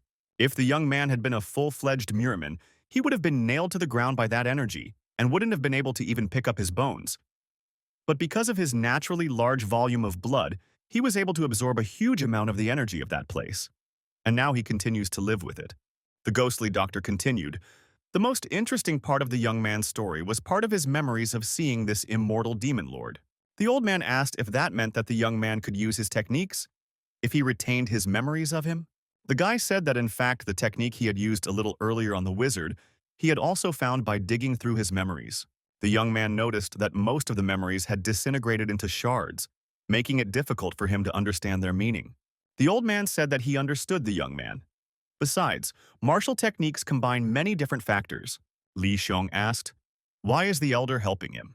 The guy said that he had no responsibility and no powers at the moment. In addition, he was connected to an immortal demon lord, and because of that, he became someone to be avoided in Murima. The guy said that despite this, the ghost doctor helps him too much. What's the reason for the help? The old man said that the young man was interested in nonsense. Let him put that aside and think about his body. The phantom doctor said that he had gotten a little insight into what was going on, and now he wanted to find a way to restore the head of the Black Heaven and Earth School. The young man asked the old man if he had heard anything about the cult of immortality. The old man did not expect to hear such a question. The young man said that when he was in a hell of uninterrupted torment, he heard of a group escape they had made. It had been a few months since then, so he wondered if in that time any news about them had come out. The ghostly doctor asked, does the young man really want to find them? How far is he willing to go? The old man became furious and said that apparently the young man had lost his mind. Was it because of the immortal demon lord's memories that the young man was confused and thought they were his followers? The boy said that it wasn't like that at all. He explained that they now needed a normal way to use their techniques in order to treat the master. The elder said that the young man did not understand the situation he was now stuck in. The old man tried to explain, the criminals were quietly sitting locked up and suddenly escaped as soon as they felt the immortal demon lord's energy disappear. Knowing this, it could be argued that they were not locked there. Because the immortal demon lord's energy was too strong, they absorbed it slowly for a long time. Looking from their side, the young man was a thief who had stolen their jewel. If they found out about it, they wouldn't leave the guy alone. The criminals would try any way they could to take that energy from the young man. How could he not realize that? The old man said there had been no news of these villains until now. The ghost doctor thinks they've settled somewhere else not connected to the Murim, or operating from a point that ordinary people can't even get close to. The patient in the ward began to regain consciousness. He was hooked up to a ventilator. Ma Young-shik appeared in front of the patient. He pumped his energy to the patient. Ma Young-shik stretched his arm forward, holding it over the patient, and tried to control this energy. The people around him stood still. The doctor monitored the readings of devices that monitored the patient's vital signs. The board of physicians were amazed at what they could now see. It seemed unthinkable. The doctors tried to personally touch patient and check his condition. Doctor, thank the man for allowing me the honor of witnessing a miracle today. Ma Young-shik said that it embarrasses him. The fact that his abilities, which don't even compare to the former cult leader's powers, are called a miracle. The interlocutor said that after this miracle, the religious influence of their cult is increasing day by day. The man said, if this continues, soon their cult will not be inferior to the 10 largest businesses in the country. Ma Young-shik said that the main goal of their cult is revenge against the Murimu. Don't confuse the goal with the path to that goal. The man apologized and said that he had lost his ability to think soberly because of the large amount of work that had been heaped on him. Ma Youngshik said that from now on, he should not forget about it. The man reprimanded the Murim he hated. A man came up in the parking lot and said he had one question for the chapter. Ma Youngshik asked why he had come here. The man said she had a very important message. The man showed his head a glowing crystal. The man claimed it was an eternal guardian. He got it with the help of people selling spiritual relics of the Murim. Ma Youngshik was amazed. The man said that if you negotiate the price, you can buy even more. The man asked, "Isn't an eternal guardian only mined near the shrine of their cult? If that is the case, then how can such a thing be marketed in large quantities?" Ma Youngshik thought, was the disaster that happened at the shrine back then really caused by people targeting it? The man said he was a big rascal. How dare the scum look down on their cult and act so disrespectfully? The head turned around in anger and walked away. The man asked for Ma Youngshik to stop being angry. The head said that we must find the bastard who dared to disgrace the sanctuary now. The head of the cult said to bring the bastard to him alive. The man added that he personally wants to tear that rascal to pieces. Li Xiong once again approached the chamber his teacher was in. The doctors thought he'd gone back to his old ways. This young man has acted like this every day since the ghost doctor left. The young man kept replaying in his head what the ghostly doctor had told him the last time they met. The boy understood all this perfectly well, but he saw that there was no other way. Kang Sun spoke to his interlocutor, and the latter said that he had no other choice. The head of the Federation said it was heavy on his heart that he had to summon Kang Sun, even though he was still in the process of treatment. The man said he had plenty of time to recover. Kang Sun suggested that the cult of immortality was related to ordinary people. The elder said that recently there had been an increase in the number of people going beyond the borders of the Murim, and they too had found themselves in a difficult position. Kang Sun said that when he saw them in the hell of uninterrupted torment, it seemed to him that they spoke of Murim with intense disgust. Therefore, they deliberately ignore the rules of Murim. The old man remarked that their Black Protection Organization and immortality cult was just an unnecessary headache. Lee's assistant came up to the old man and told him that the people from the treatment center were looking for him. Elder said he had an important business meeting right now and would be in touch later. The Federation head continued his conversation with Kang Sun, but he was interrupted again.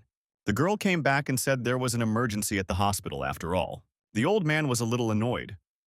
What had happened there? What did they decide to contact about?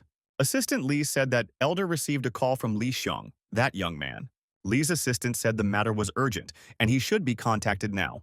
The girl said that kid had just escaped from the treatment center. Deputy Lee reiterated, they had just been contacted by the treatment center and were told that the young man had run away. The elder contacted the young man and asked what he had done.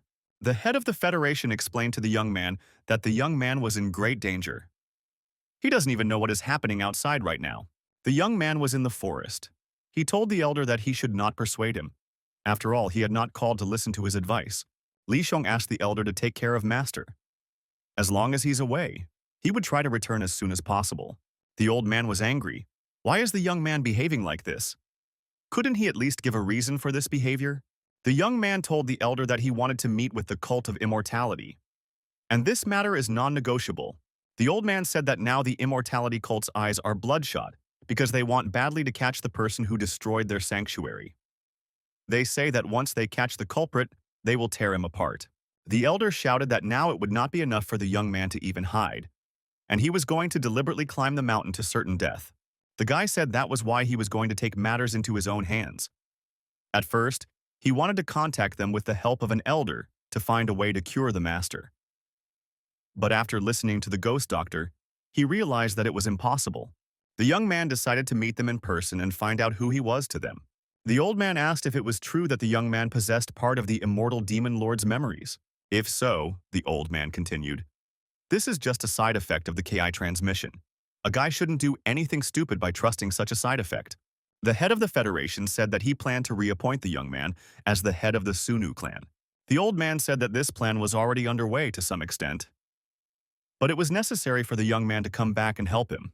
The guy said that even now, the master's energy was slowly running out. If this continued, the chance to save him would soon be gone. The young man ended the conversation and threw his cell phone far into the forest. The boy told the master to wait for him and he would be back soon. Gina's eyes were surprised. What does all this even mean? The girl wondered if the head of the Murim Federation had kept Sion locked up all this time. Sarah Nuna had told her this information. She said that he was locked up in a place disguised as a hospital. Gina tried to find out where the young man was now. Sarah Nuna said there is no young man there now. She only found out about it through the news of Lee Siyun's escape from the asylum. The girls speculated among themselves where the young man might be now. They had no ideas. Sarah Nuna said that wasn't what was important right now. She wanted to know how things were going in the Sunnu clan lately. Gina said that the overall atmosphere in the clan had changed a lot. Gina asked her interlocutor, maybe she wanted to find out if Lee Xiong had contacted her. Gina thought she was right. Sarah Nuna made sure the young man didn't mess with her and immediately turned the topic of conversation to the Sunnu clan. Sarah Nuna said she did. The girl said that she was really interested in the situation of the Sunnu clan at the moment. The elders have been taking more initiatives lately, and Mrs. Sosul has definitely become less involved in the clan. The girl suggested perhaps Mr. Xiong would contact the clan through the elders. Sarah Nuna asked Ginny to tell her about it if it happens. Princess Sosul asked, why tell her about it? Elder Yan asked, didn't it go without saying? The man added that it was the duty of a servant of the Sunnu clan to pass on the information the princess wanted to know. Elder Yan said that he didn't know all the details of what had happened during this time, but if the young man escaped, he could contact the clan head. Elder Yan bowed and said that he was leaving. The princess thanked the man for coming specifically to tell her this news. Elder Yang replied that he was not to be thanked, it was his direct duty. The man said he was really impressed. Although he had heard many rumors, he had no idea that his interlocutor was on such a level. The man said he would like to have another summit meeting with the chapter. The man already senses how quickly the religious influence of his interlocutor will grow. Even members of parliament are begging to meet him. The man smiled and said that with that kind of influence, he would soon be nationally famous. Ma Youngshik replied that their cultu still had a long way to go. The head said that before rejoicing in the expansion of the cult's influence, we should put all our energies into finding the culprit responsible for the destruction of the shrine. Ma Youngshik said that he should be caught as soon as possible. The head of the cult in the parking lot turned his attention to some man off to the side. The stranger said, here they meet again. The stranger was Li Xiong. He said that he had come to meet the cult leader Ma Youngshik. The cult leader looked at this young man carefully. Li Xiong stared intently at the man without lowering his gaze.